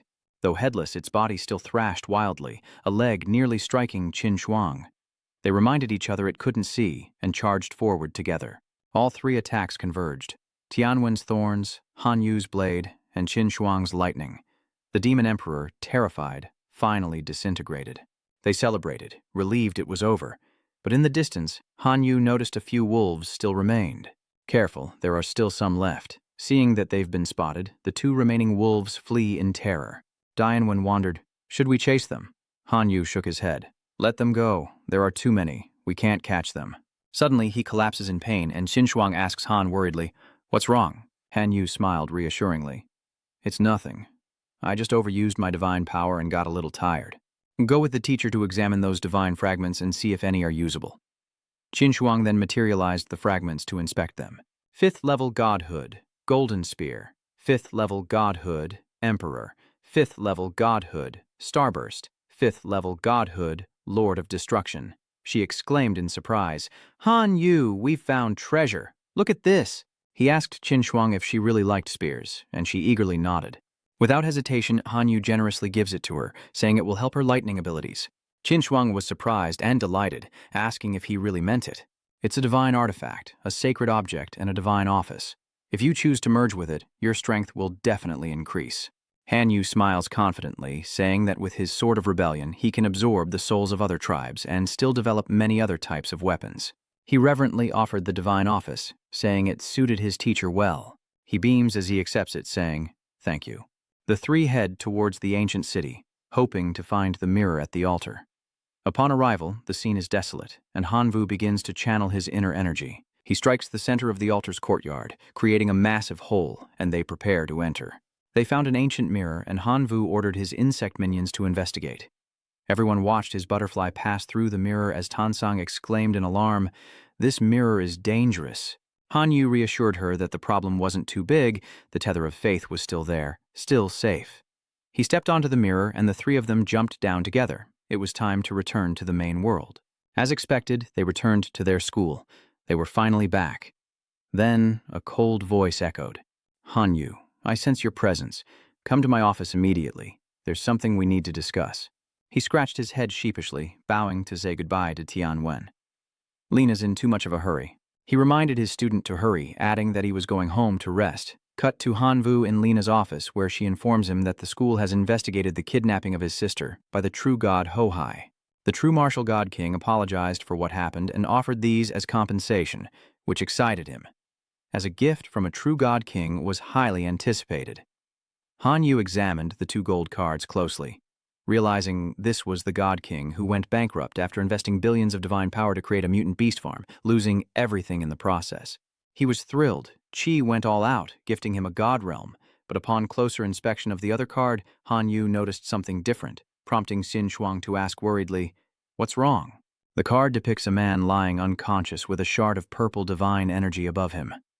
Lena frowned slightly, looking at Han Yu. "Hu Hai God King said he imprisoned me without permission, so he must be punished." Han Yu frowned. Hohai's entire life was truly worthless. He devoted half his life to the God King, only to receive an apology in the end. How ironic. He examines the talismans in his hand. Could this divine domain belong to Hu Hai? Lena sternly reminds him that a complete true god corpse is incredibly precious. "I absolutely won't waste it." Han Yu obeys. "Yes, ma'am, I was just marveling at it." Jin Shuang nudged him. "Can you even refine this complete true god corpse?" Han Yu asks.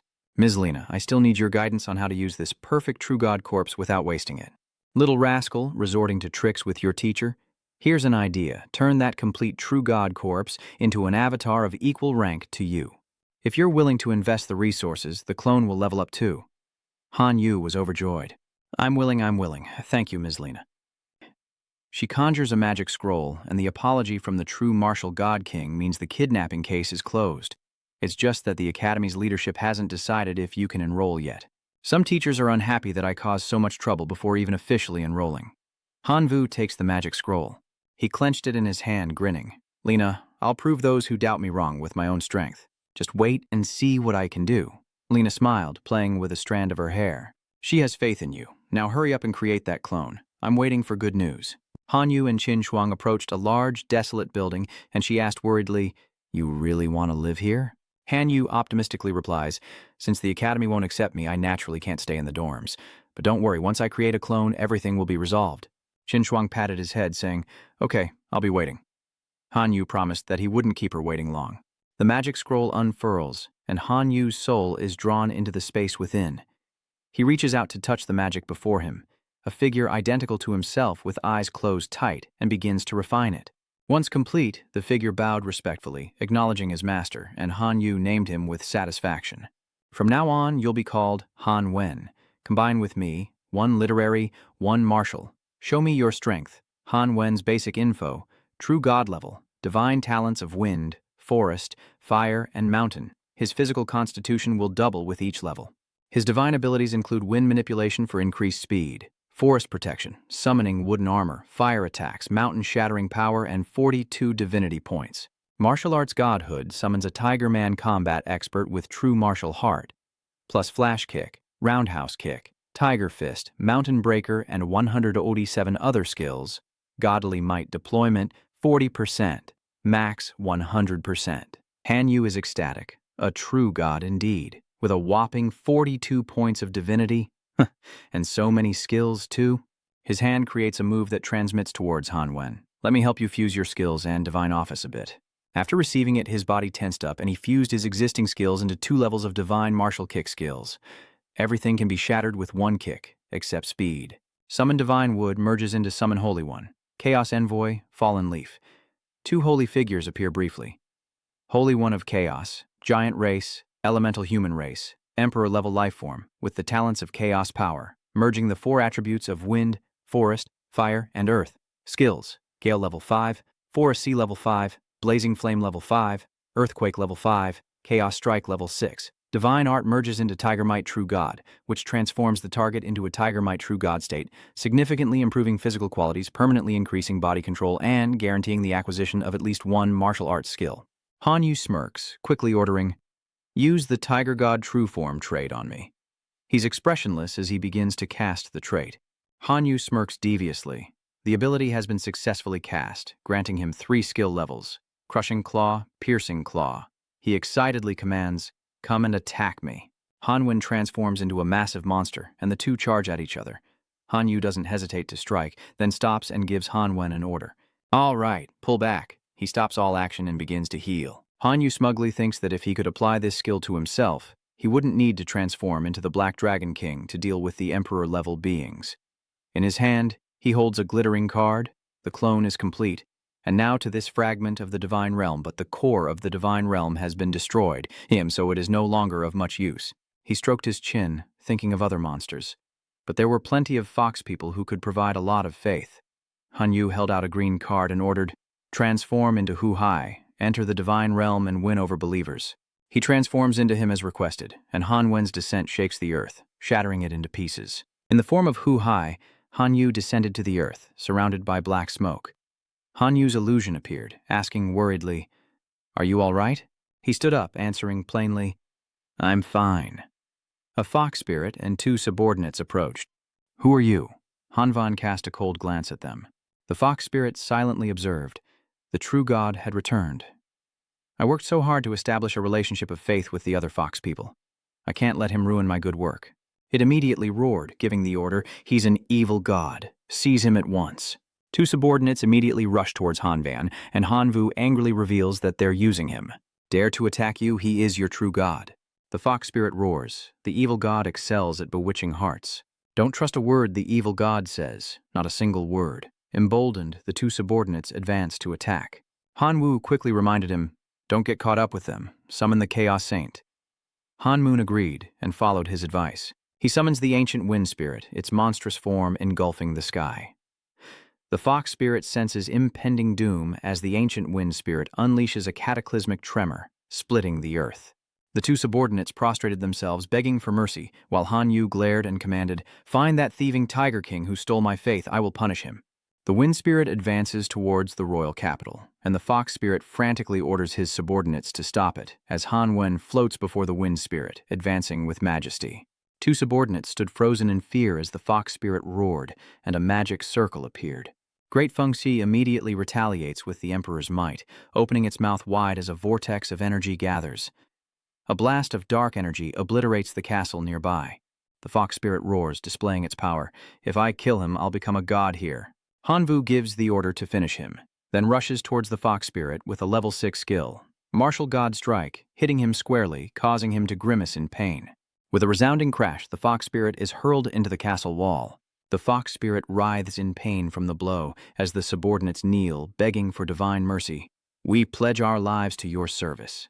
Hanvu appears behind him, urging, "Now, bring them into my divine realm, increase my power of faith." Hanvan does as he's told, creating a blue sphere that emits dazzling light. His subordinates were stunned by the aura of a true god, and they were immediately sucked into the blue space. With everything done, the sky returned to peace, and a brown fox flying above was startled by what it had witnessed.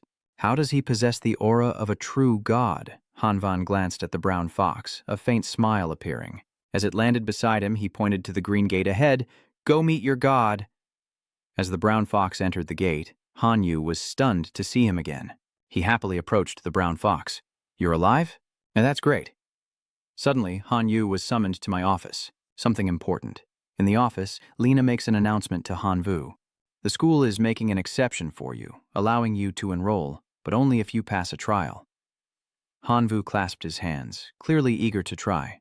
"Just tell me. I can endure any challenge." Lena turns away, lost in thought. "You'll be sent to an extraterrestrial civilization, an uncharted place with unknown dangers to gather intelligence. If you can gather valuable intel within a year, the school will accept you as a full-fledged student." Hearing this, he was startled and asked, "An unknown place? Are you using me as a guinea pig?" She patted his shoulder with concern, the difficulty of this trial being impossible to predict. "Furthermore, all God Realm player privileges will be sealed during the trial period. The decision is yours." Han Yu smiled. "No matter how dangerous the challenge, if it means entering the Imperial Academy, I'll gladly accept." He thought to himself, aside from being an Elysium player, he was also a level 3 supergene warrior, a demigod, and his abilities were certainly sufficient. Lena, still concerned, tried to persuade him. With the resources you have now, even if you cultivate in seclusion for a year, your growth rate won't be any slower than your peers. Why insist on this path? You could retake the exam next year and still apply to the Imperial Academy. Han Yu blushed slightly, but someone was waiting for him. Hearing this, she thought of Qin Shuang and agreed to let him follow his heart. She wished him luck, and as he packed for his departure the next day, Han Yu promised Lena that he would complete the mission.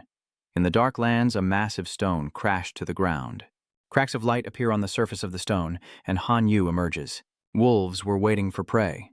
Is this the unknown civilization of the Outer Realm? Just ordinary life forms, probably drawn here by the noise of my landing. In an instant, Han Yu defeats all the wolves there.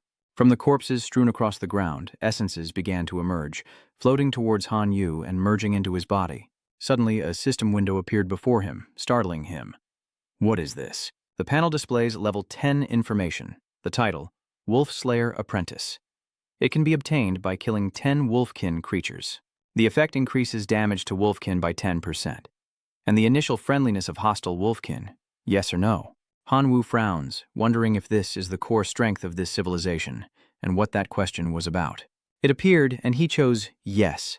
Immediately, blue auras merged into his body. Han Yu wrinkled his nose, wondering why the smell lingered. Would a pack of wolves recognize this scent on him and know he'd killed one of their own? A notification appeared. The Black Iron title can be upgraded by eliminating one bronze-level wolf creature.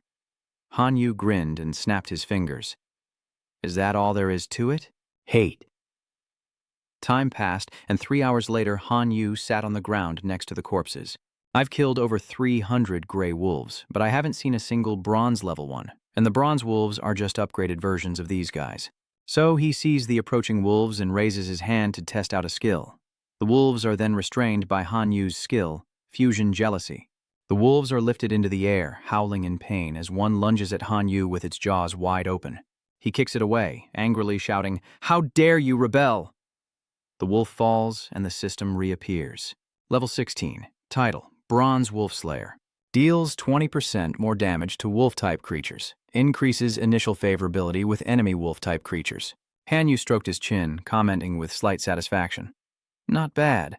As dawn broke, he leaped into a large tree, his eyes focused on the scene before him.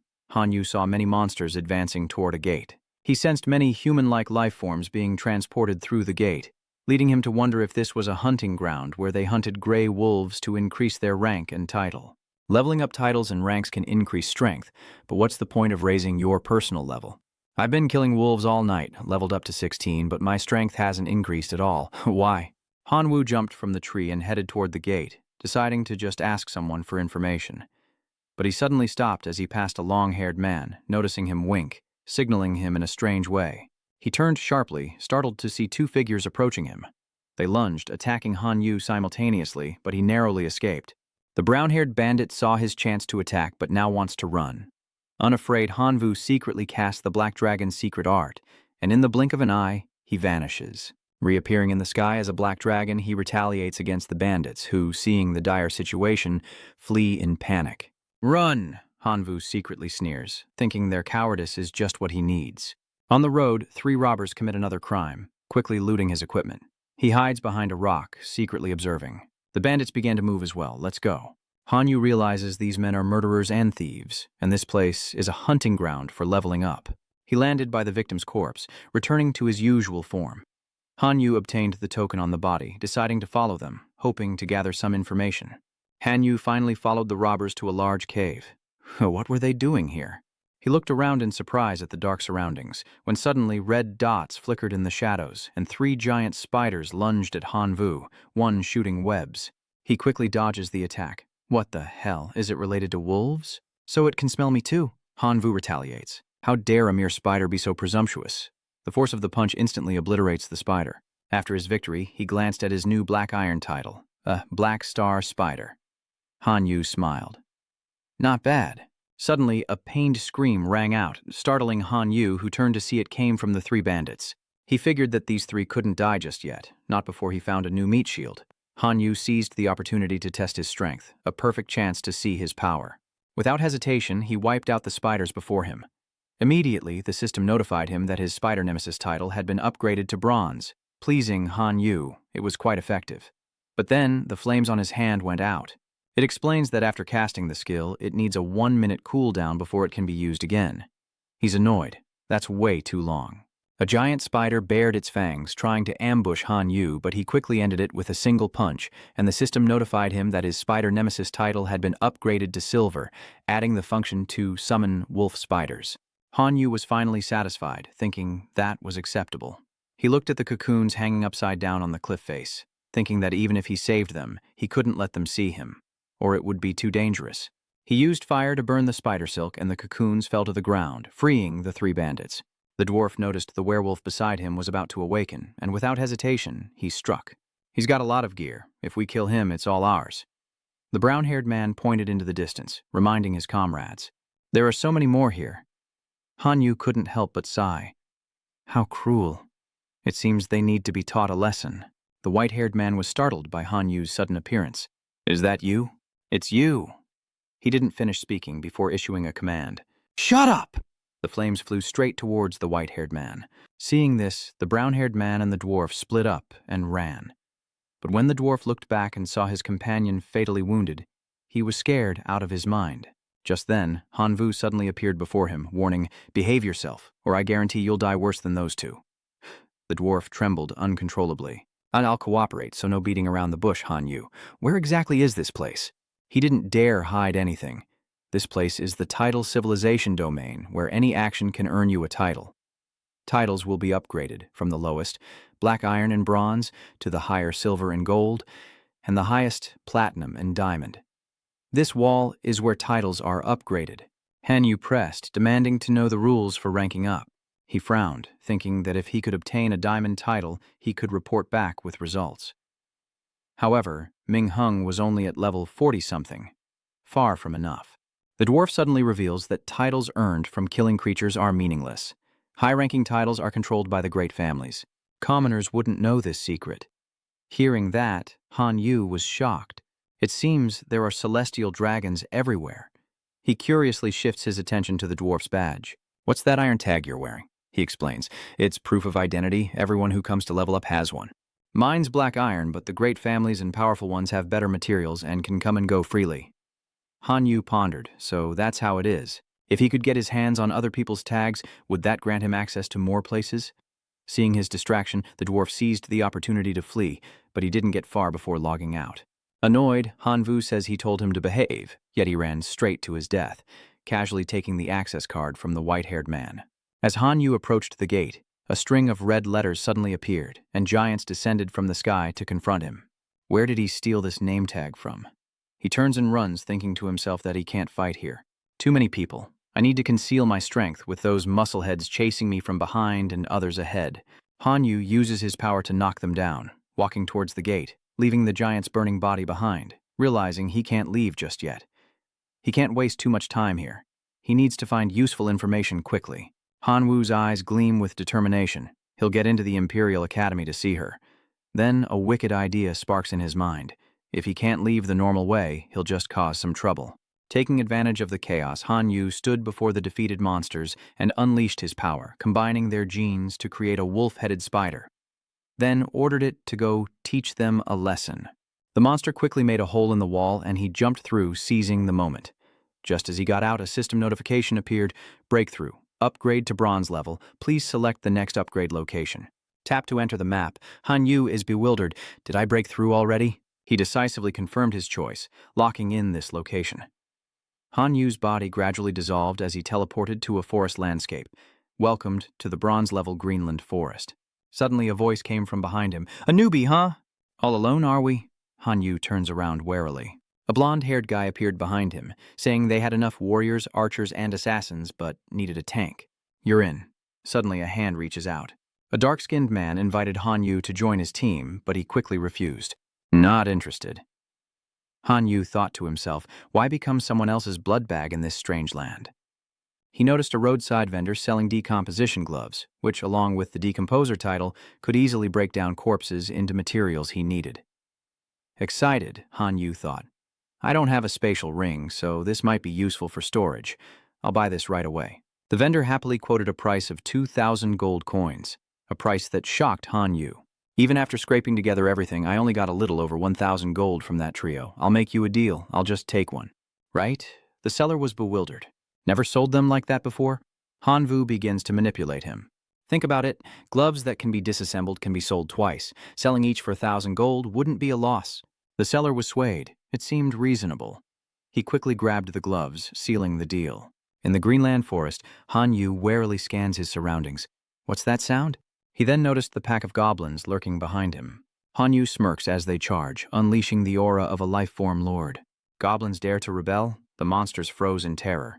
Han Yu wants to test his new skill. The previous title from killing the wolf spider had the ability to summon it, so he decides to try it out. He summons the wolf spider. The terrifying monster reappears, and the spiders quickly eliminate the enemy. The system announces that after killing over 10 goblins, he's received the Black Iron level Goblin Slayer title. Equip it? Function 1. Summon a wooden stick as a weapon. Function 2. The initial goblin affinity is hostile. With the Goblin Slayer title above his head, why doesn't he have a card? Han Yu questions the notification that the Black Iron card is in place, remarking that he has to ask to receive it. He puts on his gloves, deciding to take anything that might be useful. Han Wu then dealt with the goblin's remains, satisfied to quickly move on. Just then, the remaining goblins charged forward, and Han Yu wanted to test his new skill of summoning a wooden staff. But in his hand was only a short piece of wood with golden patterns. He couldn't hide his disappointment. Is that all there is? As a monster tried to sneak up from behind, Han Yu casually swung, and the goblin's head was instantly cleaved in two. Finally satisfied, he felt good. The goblins, afraid of Tran-Tru, didn't dare approach, and then the forest echoed with screams.